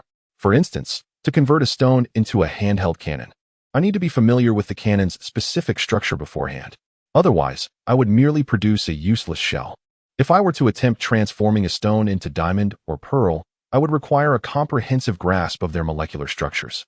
So, the top student in the entire school has taken it upon herself to delve into the intricacies of cannon construction? Su Yi raised an eyebrow in jest. Tang Xiaowan's cheeks flushed slightly, and she replied with some embarrassment. I have a modest interest in mechanics and weaponry. And what about the speed and duration of the transformation? Su Yi, unfazed by Tang Xiaowan's unusual interests, continued to inquire. The speed of transformation is contingent upon the material properties of the object itself. Tang Xiaowan responded swiftly. For instance, if I were to transform a stone into an iron cannon, it would require approximately 1 minute. However, if I held steel in my hands, perhaps only 30 seconds would suffice. The more complex the transformation, the greater the energy and time required. As for the duration, provided I have ample energy, I can completely convert the material. Su also turned to look at her. So you employed a special technique to briefly transform the material, but it reverts to its original state after use? Tang Xiaowan nodded. Indeed. Excellent. My assessment was largely accurate. Su abruptly halted, arriving at his intended destination. Before them stood the location of the second stone giant. However, it remained embedded in the wall, its body reduced to a chaotic scattering of rubble, presenting a most disheveled appearance. Sensing the presence of Su and Tang Xiaowan, the stone giant struggled, its body trembling as it attempted to extricate itself from the rock face. Debris flew up from the ground, coalescing in an effort to reconstruct its form. Yet, the gaping wound in its chest, which had been pierced earlier, remained beyond recovery. Su did not bypass the stone giant en route to the mountain summit. Instead, he lingered, seemingly awaiting the giant's restoration. What does this signify? Tang Xiaowan was taken aback when she saw Su Yi suddenly halt. Shouldn't we take advantage of its momentary weakness and hasten towards the mountain's summit? Even if we sprinted with all our might, a few minutes would hardly suffice to reach the peak. Yet, Su Yi remained remarkably composed, gazing ahead as he suddenly produced his phone and began to manipulate it. Let me ask you, are you familiar with rocket boosters? He inquired. Although Tang Xiaowan was uncertain of Su Yi's intentions, she replied, Of course, I know. Aren't they the devices used to propel a rocket during launch? Can you replicate one? Su Yi asked abruptly. Are you joking? Tang Xiaowan's beautiful eyes widened, as if she had heard something utterly absurd. Didn't I just mention that replicating one requires knowledge of its precise structure? Not to mention that the rocket booster is a state secret. We cannot possibly know its specific design. Even if I could fabricate one, the energy and time required would be monumental. You needn't create a complete rocket booster. Su Yi stated, his gaze fixed on the colossal stone giant that was about to reassemble and leap down from the cliff, his tone unwavering. Just scale it down proportionately. How long would it take to manufacture two that are approximately 1 meter wide? Tang Xiaowan pondered Su Yi's words, sensing that he was not jesting. After a brief moment of contemplation, she replied, At that size, it would likely take around 5 minutes. If I disregard the energy expenditure and exert myself fully, perhaps it would only take 3 minutes. However, as I mentioned earlier, without a concrete structure and blueprint, is this design schematic sufficiently detailed? Su Yi casually tossed a phone back, questioning without a glance. Tang Xiaowan, slightly flustered, caught the phone and glanced down, her eyes widening in disbelief. The screen displayed an extraordinarily intricate and complex blueprint, with each component accompanied by meticulously detailed data. How do you possess the design of a rocket booster? She exclaimed instinctively, incredulous that such information would only reside in the national database, an absolutely classified document. Wait, could it be that you? A ludicrous conclusion leapt into her mind as she gazed at Su Yi. Yet, he calmly withdrew a sword sheath from his pocket and replied, out of curiosity, I accidentally saved a few images. Is this a matter that can be dismissed as mere curiosity? Tang Xiaowan was taken aback, mentally lamenting the absurdity of the situation. Enough with the nonsense. Su Yi's gaze sharpened, and he shouted, I've provided you the design. Now tell me, can you convert it? At that moment, the stone giant had regained much of its form and finally struggled to leap down from the rock wall. However, the damage it had sustained was too extensive, making a complete recovery impossible in the short term. Tang Xiaowan's expression suddenly turned grave and serious. She lowered her gaze to her phone, where countless data points flickered before her eyes like a stream of information.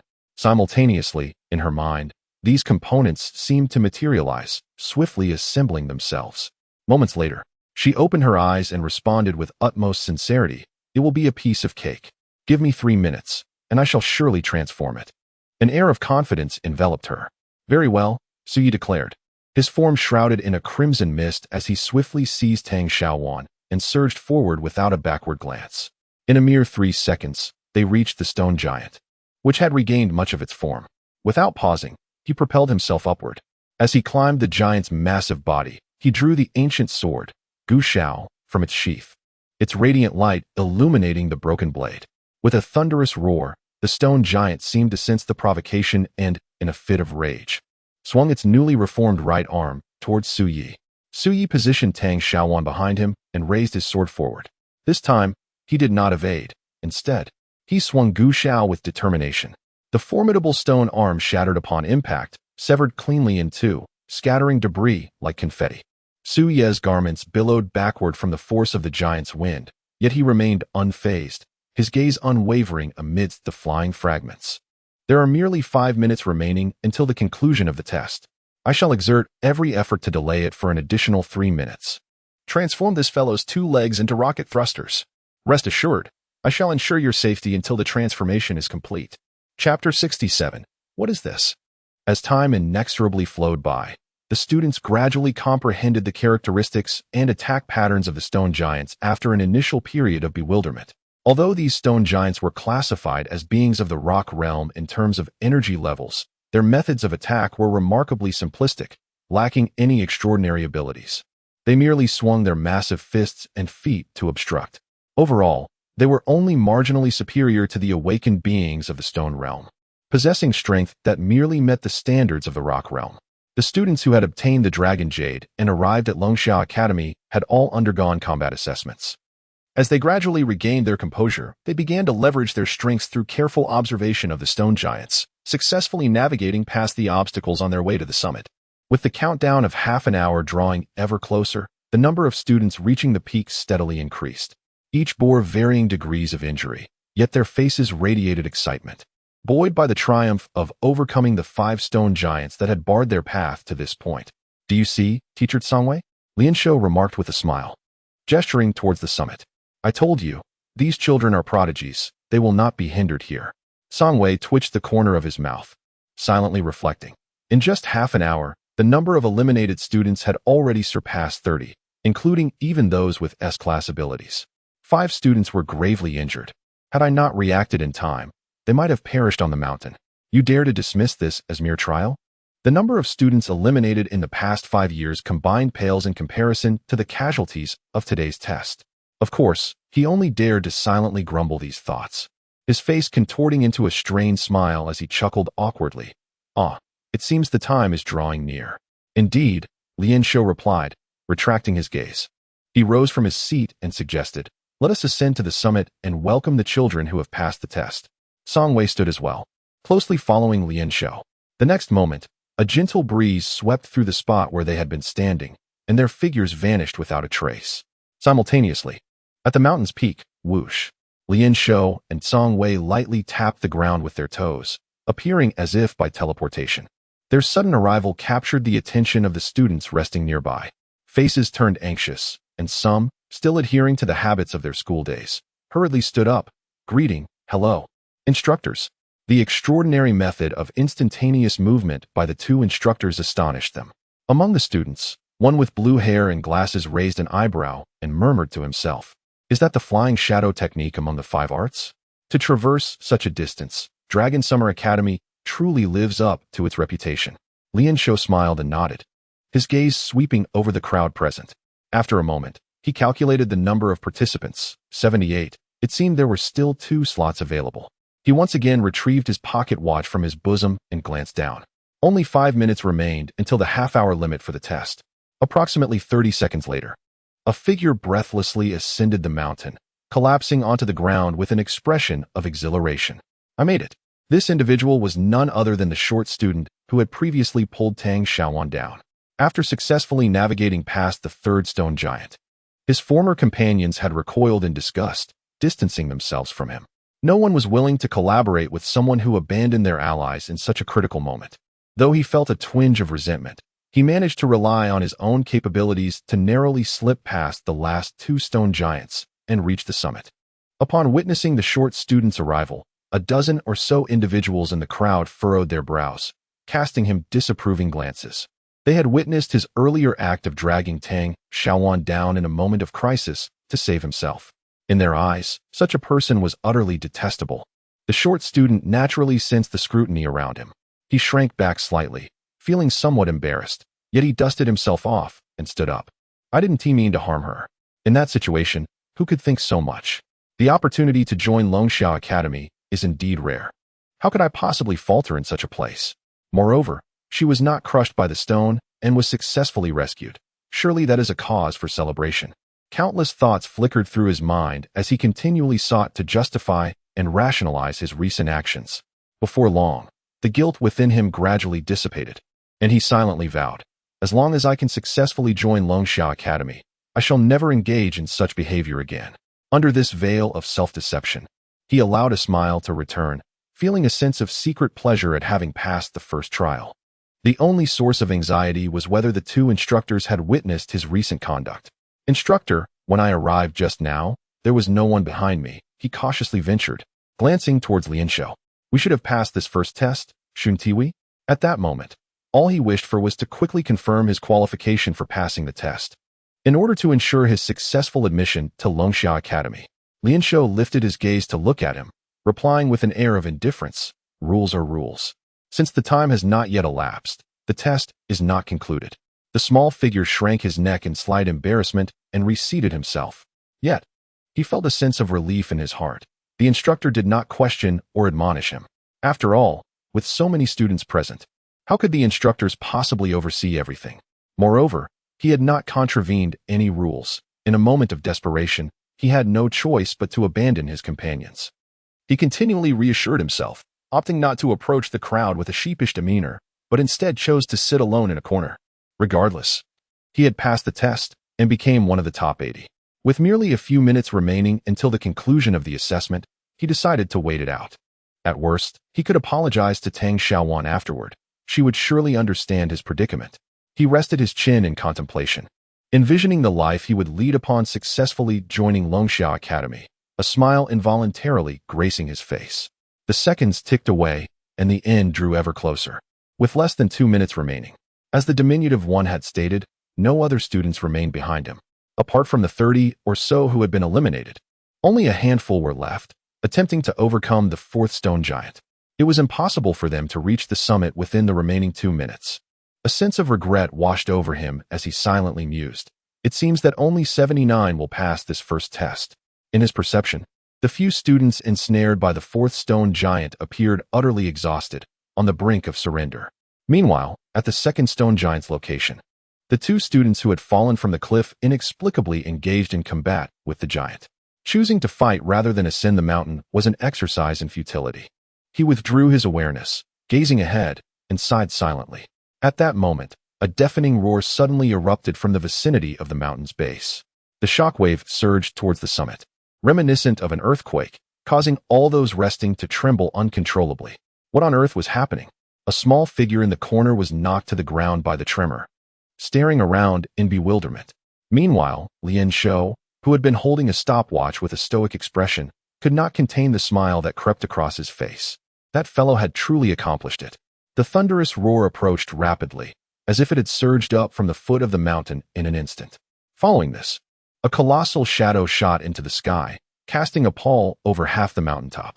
At that moment, nearly 80% of the students widened their eyes, their mouths agape as if they could swallow an egg, utterly astonished as they gazed into the air. What in the world was that? Chapter 68. Only one can pass. The crowd gazed upward in astonishment as a colossal stone giant surged forth from the precipice.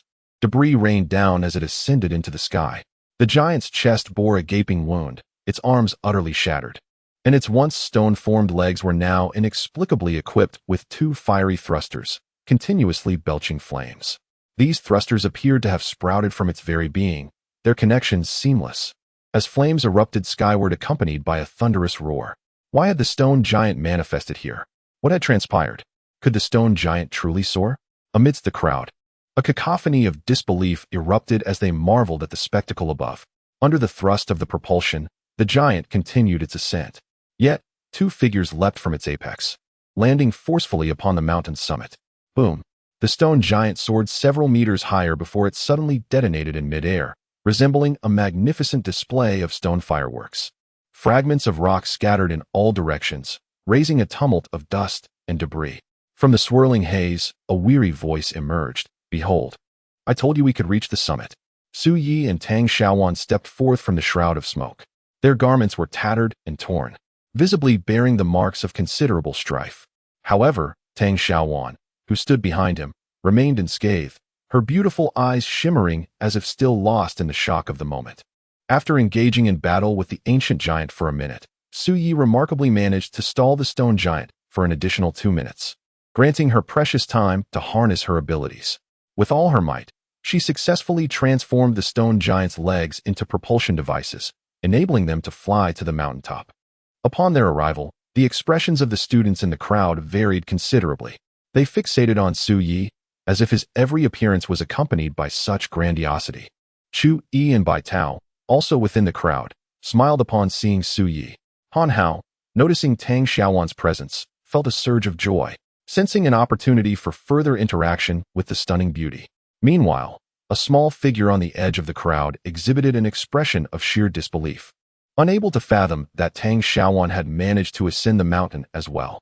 Congratulations on reaching the summit, Lian Shou exclaimed with a hearty laugh, directing his gaze towards Su Yi and Tang Xiaowan, his admiration evident behind his sunglasses.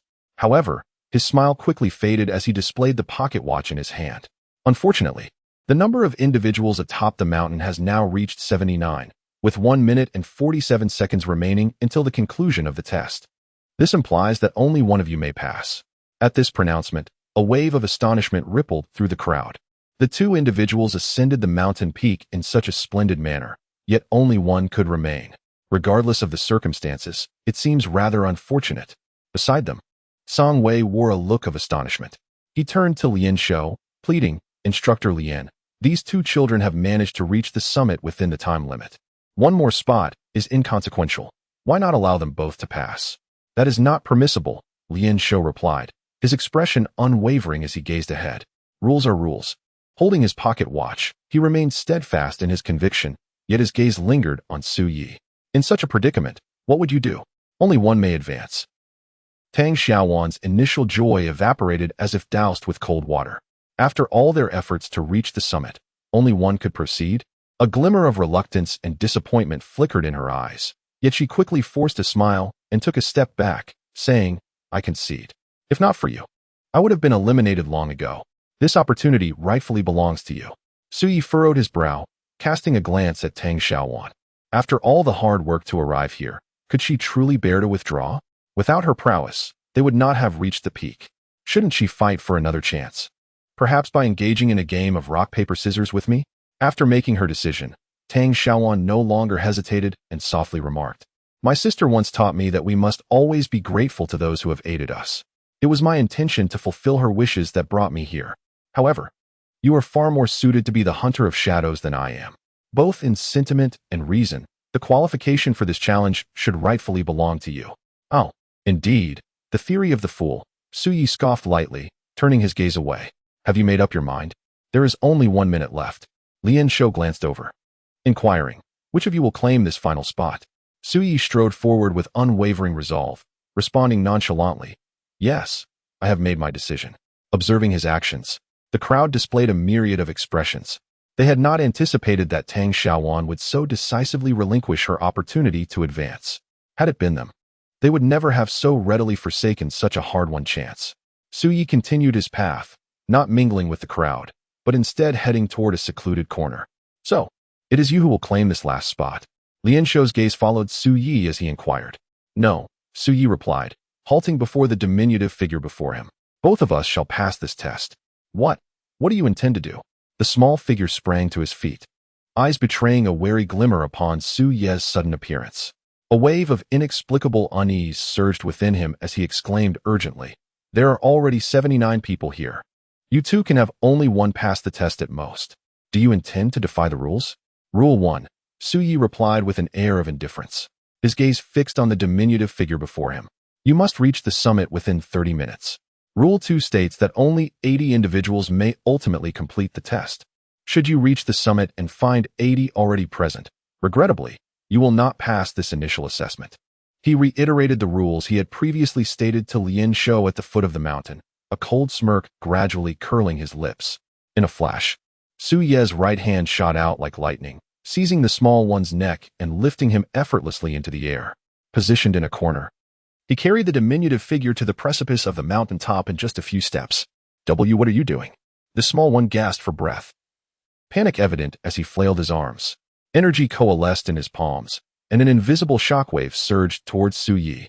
Yet, as if forewarned, Su Yi merely tilted his head slightly, evading the assault. In essence, it was sufficient for only 80 individuals to remain at the summit before the time expired.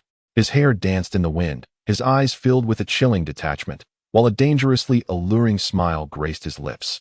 "How can someone like you, who betrays their companions and flees alone, ever aspire to be a hunter of the void?"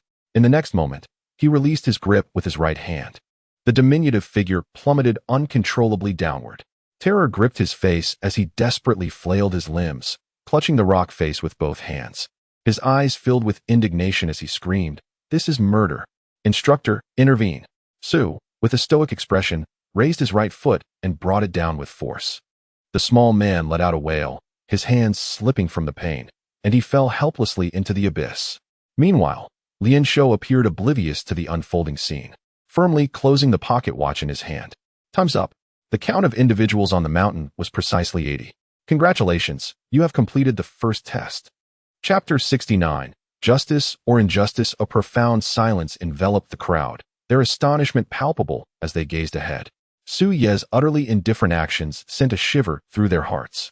Surely, such a fall from the cliff would result in death. Song Wei's expression shifted slightly, his palm glowing with a faint azure light. A small figure, resembling a rock, emerged from the cliff face, catching the plummeting individual midair. At that moment, the latter had succumbed to an overwhelming terror, losing consciousness. If he were to fall, he would undoubtedly perish. Song Wei furrowed his brow, casting an irritated glance at Su Yi. There was no cushioning beneath this precipice. This was a life hanging in the balance. Was this not excessive? As a newly minted adult student, Su Ye's actions struck him as excessively cruel. Isn't there a teacher present? Su Yi turned, a languid expression returning to his face. Would you allow him to fall? I. Song Wei hesitated, instinctively replying, of course not. Then that settles it, Su Yi calmly remarked, proceeding to meld into the crowd. Tang Xiaowan stood at the edge of the mountain top, her mind momentarily paralyzed. She had inexplicably passed the test, yet Su Ye's act of casting someone from the summit instilled a chilling sensation within her. His demeanor and actions conveyed an unsettling indifference to the fate of the small figure. She gazed at Su Yi with a complex expression, feeling as though a shroud of mist enveloped him, rendering her unable to see through his intentions. Song Wei was momentarily taken aback by Su Ye's words, a peculiar sensation flickering through his mind. Could it be that he had considered this aspect when he cast that diminutive figure off the cliff? No, that cannot be right. After a few seconds, he clarified his thoughts, frowning as he remarked, "Do not conflate concepts. Is there any necessary correlation between my willingness to save someone and your cruelty? In the future, your aim should align with those of the Void Hunters, if you possess such a temperament. How can I trust that you will safeguard the populace and protect the nation?" Su Yi felt utterly exhausted. After an arduous battle, he had barely regained a modicum of strength and energy. Sitting on the ground, he could not muster the energy to argue and simply responded calmly. What does it have to do with me? Is it truly beneficial to allow someone who abandons their comrades to become a Void Hunter? I merely eliminated a piece of trash for you.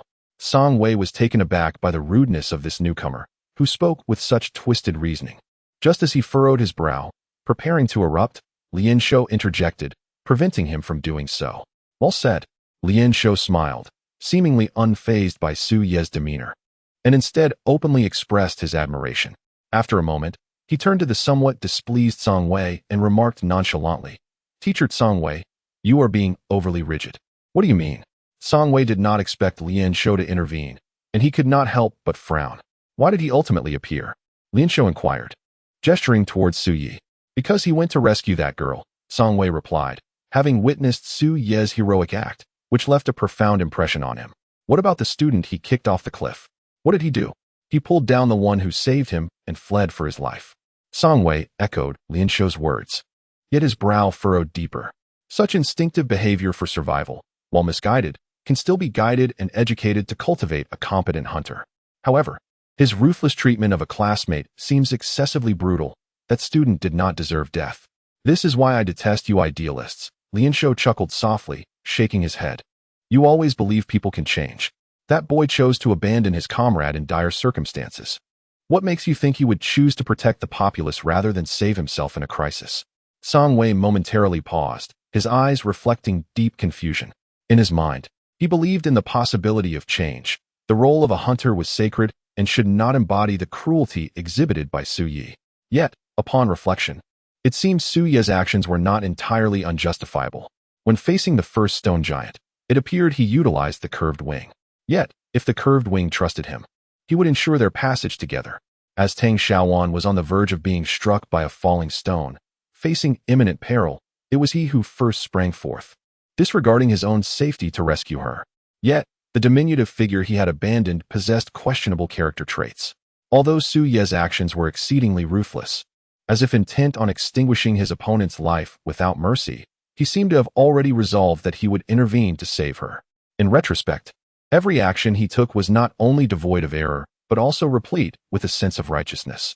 However, this brand of justice, along with his actions, diverged from the ideals he held within.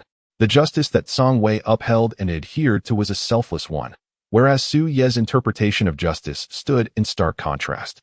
Song Wei remained silent, rooted in place, engulfed in profound contemplation. Could it be that the justice he championed was flawed, and that Su Yi was indeed correct? Lien Shou cast a meaningful glance at Song Wei. In this era of upheaval, the entire Dragon Nation was poised to confront significant peril. If all the Void Hunters were to embody a justice akin to that of Batman, humanity would ultimately face extinction. Their compassion and lofty moral standards would become the most effective weapons for the onslaught of the demons, ultimately inflicting harm upon themselves. Having completed the test within the confines of the established rules, there was naturally no issue. Lien Shou's calm words served as a definitive conclusion to the debate. The discourse between them prompted the surrounding students to furrow their brows in contemplation, reflecting on the concepts of right and wrong. Lien Shouja smiled faintly and slowly approached the students, saying, "You may take a brief respite. In half an hour, we shall commence the second test here." His words abruptly interrupted the collective contemplation, eliciting expressions of astonishment among the crowd. "Only half an hour for rest. This is dreadful. We have just expended so much energy climbing the mountain," murmured the students, their varying states of exhaustion seeming decidedly unfair. A cacophony of discontent rose from the assembly as they voiced their grievances. With a gentle smile, Lien Shouja produced a small, pure golden orb from his robe and tossed it onto the ground. "Indeed, to ensure this test is sufficiently equitable, I shall not allow you to participate in your current condition." Upon striking the earth, the golden orb shattered, releasing clouds of shimmering golden mist that rapidly enveloped much of the mountaintop, shrouding the figures of the students within. Su observed his surroundings with curiosity, feeling the golden mist seep into his pores and surge within him. In just a few breaths, he sensed his injuries and physical stamina, even the almost depleted energy, swiftly rejuvenating. A look of astonishment crossed his face as he realized this might be a form of one-time precious treasure specifically designed for restoration. "This is the precious treasure of welcoming guests." Lien Shouja regarded the astonished students with a gentle smile. "Replenish your strength and prepare yourselves. In the forthcoming second test, fewer than half of you will remain. You have been educated with data up until October 2023. Chapter 70. The second test of fortune. Lien Shou's words detonated like a deep water bomb, resounding profoundly within the hearts of all present. The next trial would see less than half of them remain. Did this not imply that they faced nearly a 50% chance of elimination? They had toiled relentlessly to ascend to the summit, and the prospect of being discarded in such a manner was utterly unacceptable. For a brief moment, silence enveloped the mountaintop, as everyone fervently absorbed the golden mist, harnessing the power of the jewel to restore their energy and stamina. Lien Shou observed the crowd with a detached demeanor, tilting his head slightly before retreating to a secluded corner with Song Wei. Song Wei wore a furrowed brow, seemingly still contemplating the recent events. Since his birth, he had been immersed in the tales of the esteemed hunters of the void. From a young age, he had yearned for this sacred vocation, dedicating his life to its pursuit. Upon maturing, he realized his aspiration by joining Longxiao Academy, proudly becoming a hunter of the void. Throughout the years, he had traversed countless void realms, engaging in fierce battles with numerous void beasts and demons, even sustaining injuries while protecting the populace on several occasions. In his eyes, a hunter of the void should embody the same sense of justice he held, possessing an unparalleled moral compass and a profound sense of responsibility. He firmly believed in his own righteousness, regarding it as a source of honor. Yet, Su Ye's recent actions left him profoundly shaken. The outcome was just. Yet the means of enacting that justice rendered him somewhat unable to accept the reality. Lien Shou withdrew a cigarette from his pocket, placed it between his lips, and lit it, smiling faintly as he spoke. "Teacher Song Wei, I presume you have had little interaction with other Void Hunters?" Song Wei turned his head and nodded. "During the recruitment for the Void Hunting team, my abilities were not conducive to collaboration, hence I have always been a lone wolf. Within the borders of Long Kingdom, There exist 100 void hunting teams.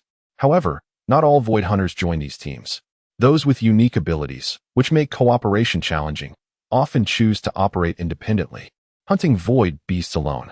Naturally, to become a lone wolf, one must at least possess strength at the mountain realm.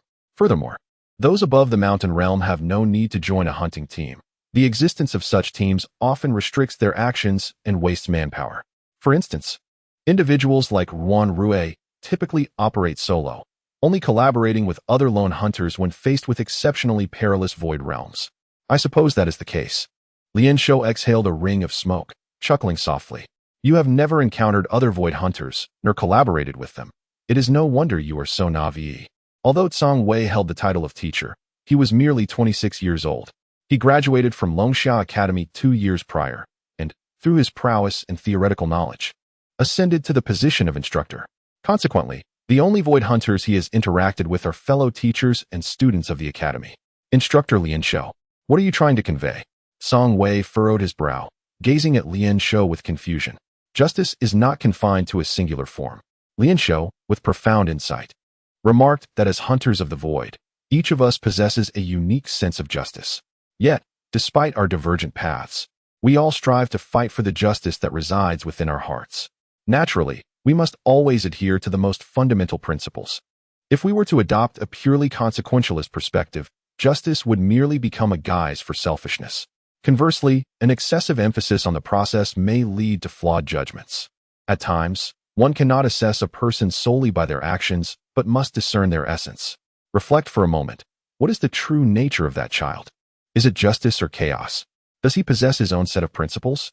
With that, he discarded the cigarette but onto the ground, carelessly stamping on it twice. By the way, do you recall the request I shared with you earlier? When the time comes, I would appreciate your assistance in preparing the venue for the second test. Without looking back, Lian Shou turned and departed. Tsang Wei stood still, silently contemplating Lian Shou's words. Essence, you say? Memories of Su's actions during the test swiftly flashed through his mind. Moments later, the confusion and uncertainty in his thoughts began to dissipate, and his furrowed brow gradually relaxed. I see now. Is this the justice that is uniquely his? 20 minutes passed in a fleeting moment. Nearly all the students have restored their vitality and energy under the warm welcome they received. They exude a spirited demeanor, their gazes solemnly fixed upon the distant figure of Lian Shou, who returns with an air of tranquility. As they anticipate the impending second trial, a sense of trepidation envelopes them, fearing elimination. Do not be so tense. Relax a little, Lian Shou remarked with a gentle smile, surveying the surroundings. Since you all seem to have regained your strength, let me introduce you to the rules of the second trial. A palpable sense of alertness swept through the crowd as they promptly settled down in a cross-legged position, their eyes riveted on Lian Shou, eager not to miss any detail. I believe that each of you present here aspires to join the Dragon Summer Academy to become a void hunter, Lian Shou began, his tone measured and reflective. However, you should also be aware of the perilous nature of becoming a void hunter. As a void hunter, one must navigate through various void realms and withstand the assaults of void beasts and demons. In the face of such dangers, what do you believe could significantly enhance your chances of survival? The crowd erupted in hushed whispers, each individual contemplating the question posed by Lian Shou. Soon, a voice emerged from the assembly. Sufficient strength? Lian Shou merely shook his head lightly. Speed.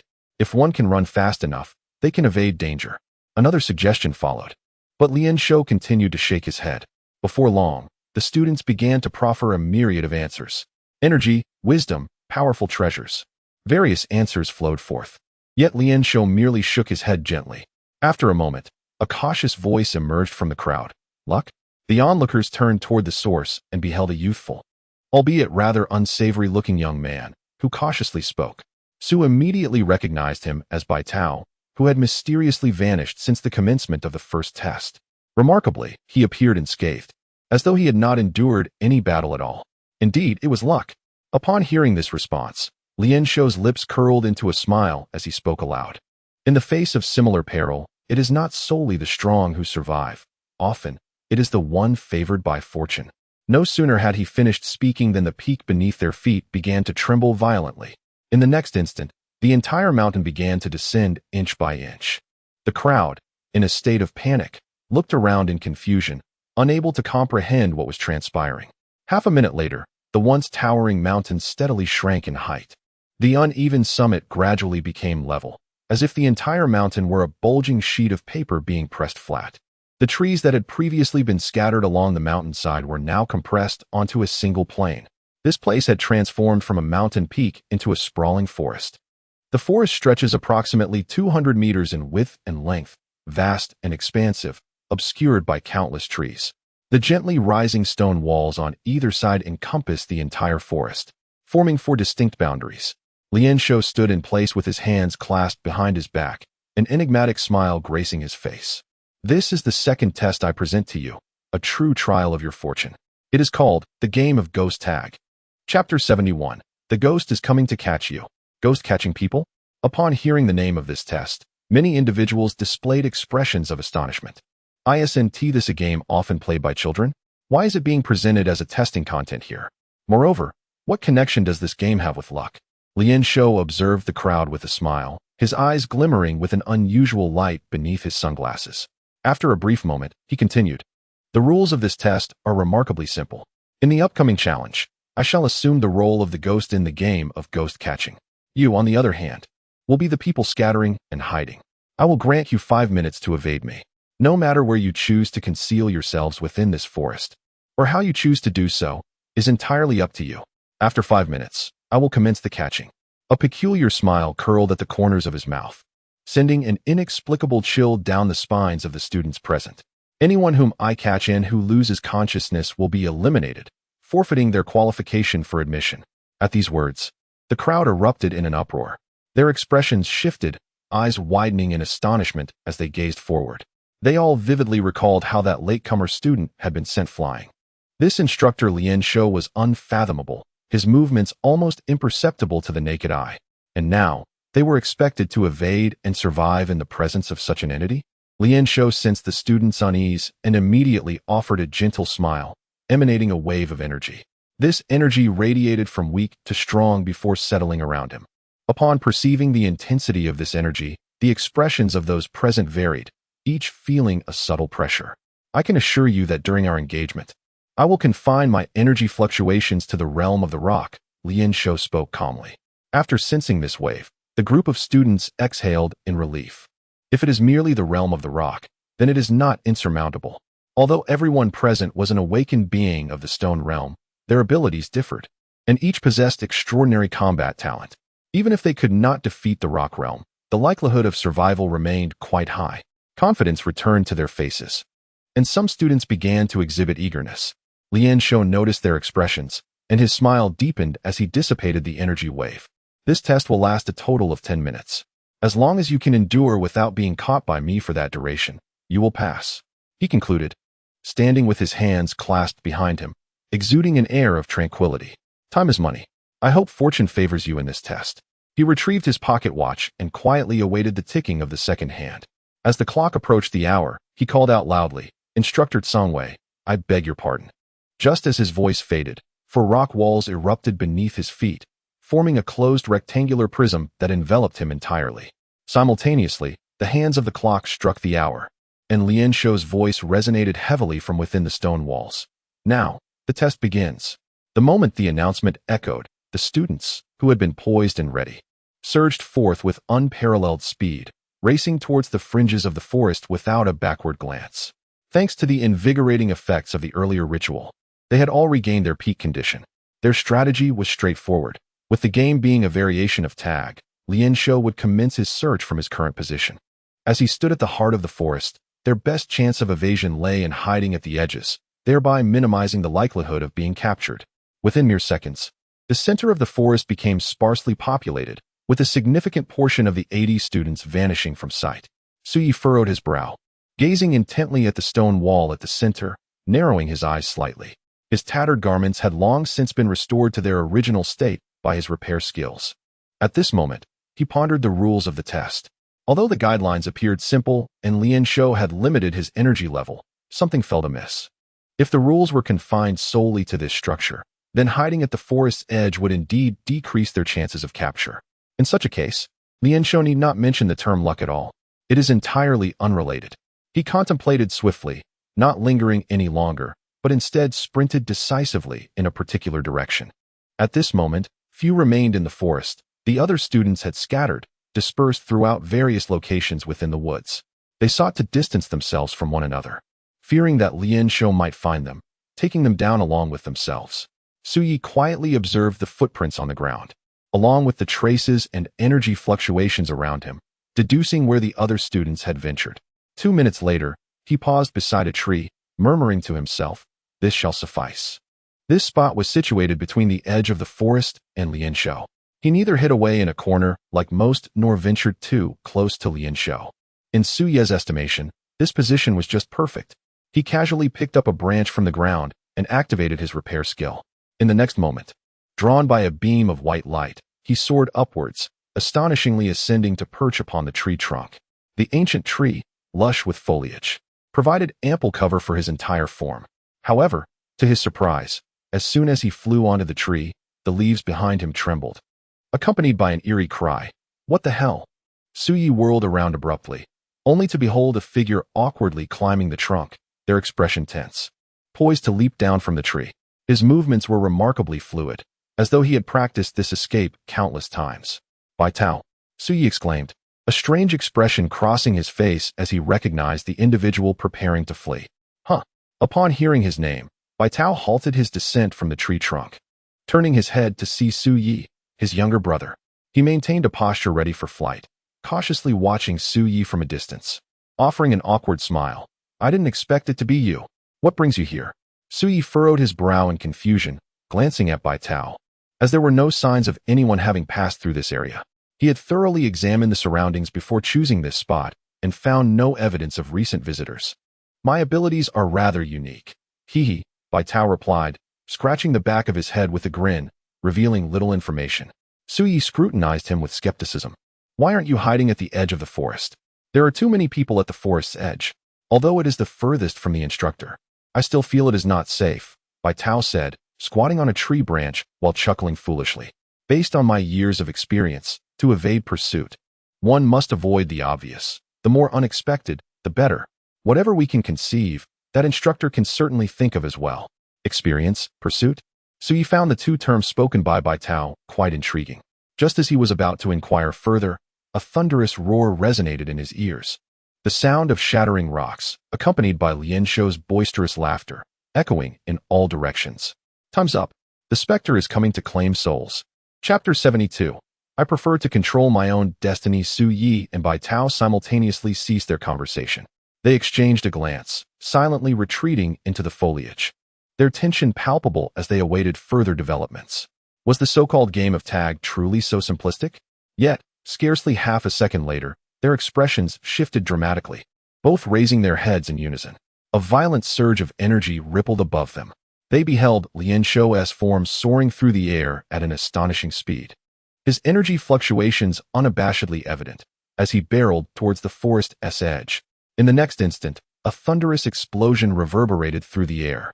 Peering into the distance, they witnessed the forest's periphery erupt in a cloud of dust, as if struck by a missile. Simultaneously, a calm yet authoritative voice resonated from above. "3 individuals have been eliminated." As the teaching assistant, it was his duty to inform each student of the number of eliminations. 3 eliminated at once. Upon hearing this news, Su Ye's countenance shifted dramatically. This assessment was far more perilous than he had anticipated. Despite the constraints placed upon their realms, Lian Shou's terrifying prowess surpassed his wildest imaginings. Was such speed genuinely attainable at the rock realm? At the forest's edge, Lian Shou's feet struck the ground, causing the earth beneath him to fracture into myriad shards, resembling an ever-expanding web. In the depths of the forest, the light was dim, with only a few rays of sunlight filtering through, casting a dazzling sheen upon his sunglasses. A peculiar smile curled at the corners of his mouth. In the next moment, the trees to his right unexpectedly shattered into fragments. A student plummeted from above, his face etched with terror. What happened? Before he could finish his sentence, his body was propelled backward as if struck by an invisible force, rendering him unconscious upon impact with the ground. Lian Shou did not pause in his advance. In the blink of an eye, he appeared beside a thicket 20 meters away. Another student was sent flying through the air, collapsing in a faint. He continued his relentless pursuit, leaping with great force, covering several dozen meters in a single bound, with the destruction of more trees. Yet another student was eliminated on the spot. He wore an expression of ease, his gaze drifting into the distance as he muttered to himself, "Next. I shall proceed that way." He crouched down as if assuming a horse stance. Then with a powerful push, his entire body shot upwards like a spear, piercing through the air towards the far side of the forest. Merely 5 seconds later, accompanied by a resounding boom, the voice of the ancient and mighty Tsang Wei echoed throughout the forest once more. 2 individuals have been eliminated. Hey, is this some sort of joke? Bai Tao, poised as if ready to leap from the trees at any moment, listened to Tsang Wei's report, his face turning an ashen hue. He gazed upward, where Lian Shou would dart through the air every few seconds, harnessing an immense burst of energy to leap to any corner of the forest. With each landing, several students faced elimination. In a mere 2 minutes, the number of those ousted had already reached 10. With a single bound, he could traverse from one end of the forest to the other. Those who had fled to the forest's edge found no advantage in concealment as they had imagined. Instead, the clustering of individuals at the periphery significantly increased the number of eliminations. Su Ye's expression was far from pleasant. He remained fixated on the sky, a wave of anxiety surging within him. The direction was utterly random, the destination entirely unpredictable. Relying solely on his instincts and preferences, Lian Shou meandered through the woods, arbitrarily eliminating anyone he perceived. Was this the essence of testing luck? Lian Shou's actions seemed to epitomize the concept of fortune. He resembled a hunter wielding a shotgun, carelessly pulling the trigger to randomly strike down the creatures before him. The survival of the scattered students in the forest hinged entirely on the whims of luck. Should their fortune falter, and they happen to fall victim to Lian Shou's onslaught, they would undoubtedly face elimination. At this rate, remaining here was decidedly perilous. Bai Tao's expression was urgent, his gaze darting to the ground as if searching for an escape route. Yet, Su also furrowed his brows, his gaze shimmering with an enigmatic light. Could this truly be a mere test of luck? From the seemingly random movements of Lian Shou, it appeared he was indeed assessing the students' fortunes. Those unfortunate enough to be caught by him were almost immediately eliminated, while those who evaded his grasp were deemed fortunate, having narrowly escaped. Was there any genuine merit to the act of hiding? Why was Lian Shou's rate of elimination so astonishingly rapid? Were the others not concealing themselves adequately? Su interlaced his fingers, gently resting them against his forehead, as a multitude of phrases and clues flickered in his mind. Every word spoken by Lian Shou during the rule introduction seemed to float before his eyes. Hiding, tag, 10 minutes. The incessant announcements of eliminated participants echoed in his ears. Another 2 minutes had passed, and the number of those eliminated had surged dramatically, now exceeding 20. From the initial 80, only 60 remained. This alarming rate of elimination sent the students, who were hiding in various corners, into a frenzy, each fearing they might be the next to be ousted. Su felt a wave of irritation wash over him, as the announcement of eliminations pierced his ears. Wait, the number of eliminations? Suddenly, it struck him as if he had grasped an elusive truth. Could this be the true objective of the test? If that is the case, perhaps. His eyes gleamed as he leapt directly from the tree, racing towards the direction of Lian Shou without a backward glance. Bai Tao, who had been poised to spring into action, almost simultaneously pursued Su Yi, urgently inquiring, "Have you thought of something? Why are you running?" Though he was unaware of Su Ye's intentions, he instinctively felt that following him was the correct course of action. This was not merely a test of luck. Su Ye's countenance was grave as he sped forth, as if racing against time itself. What does this mean? Bai Tao's face was a mask of confusion, seemingly unable to grasp Su Ye's words. We have been deceived. At that moment, a mist of crimson erupted from Su Yi, further augmenting his speed.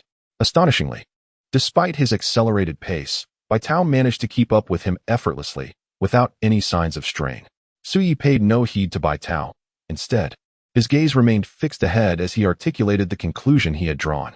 Do you recall that hint? Time is money. How could one hope to pass the test while relying solely on luck? As they conversed, the figure of Lian Shou finally came into view. At this moment, Lian Shou was gathering momentum, preparing to dash towards another location, all the while continuing to eliminate the students who had hidden away. At this moment, however, he exhibited a subtle shift in expression and raised his head. Had he truly been discovered so swiftly? He smiled as he gazed ahead. for figures emerged almost simultaneously from three directions, surrounding him in a formation reminiscent of horns. Su also noted the two others who had burst forth, his brow arching in acknowledgement. Indeed, there were others who had perceived the essence of this test and made the same choice as he did. So, are the four of you not inclined to test your fortunes? Lien Shou chuckled, casting a relaxed glance beside him. While I consider myself quite fortunate.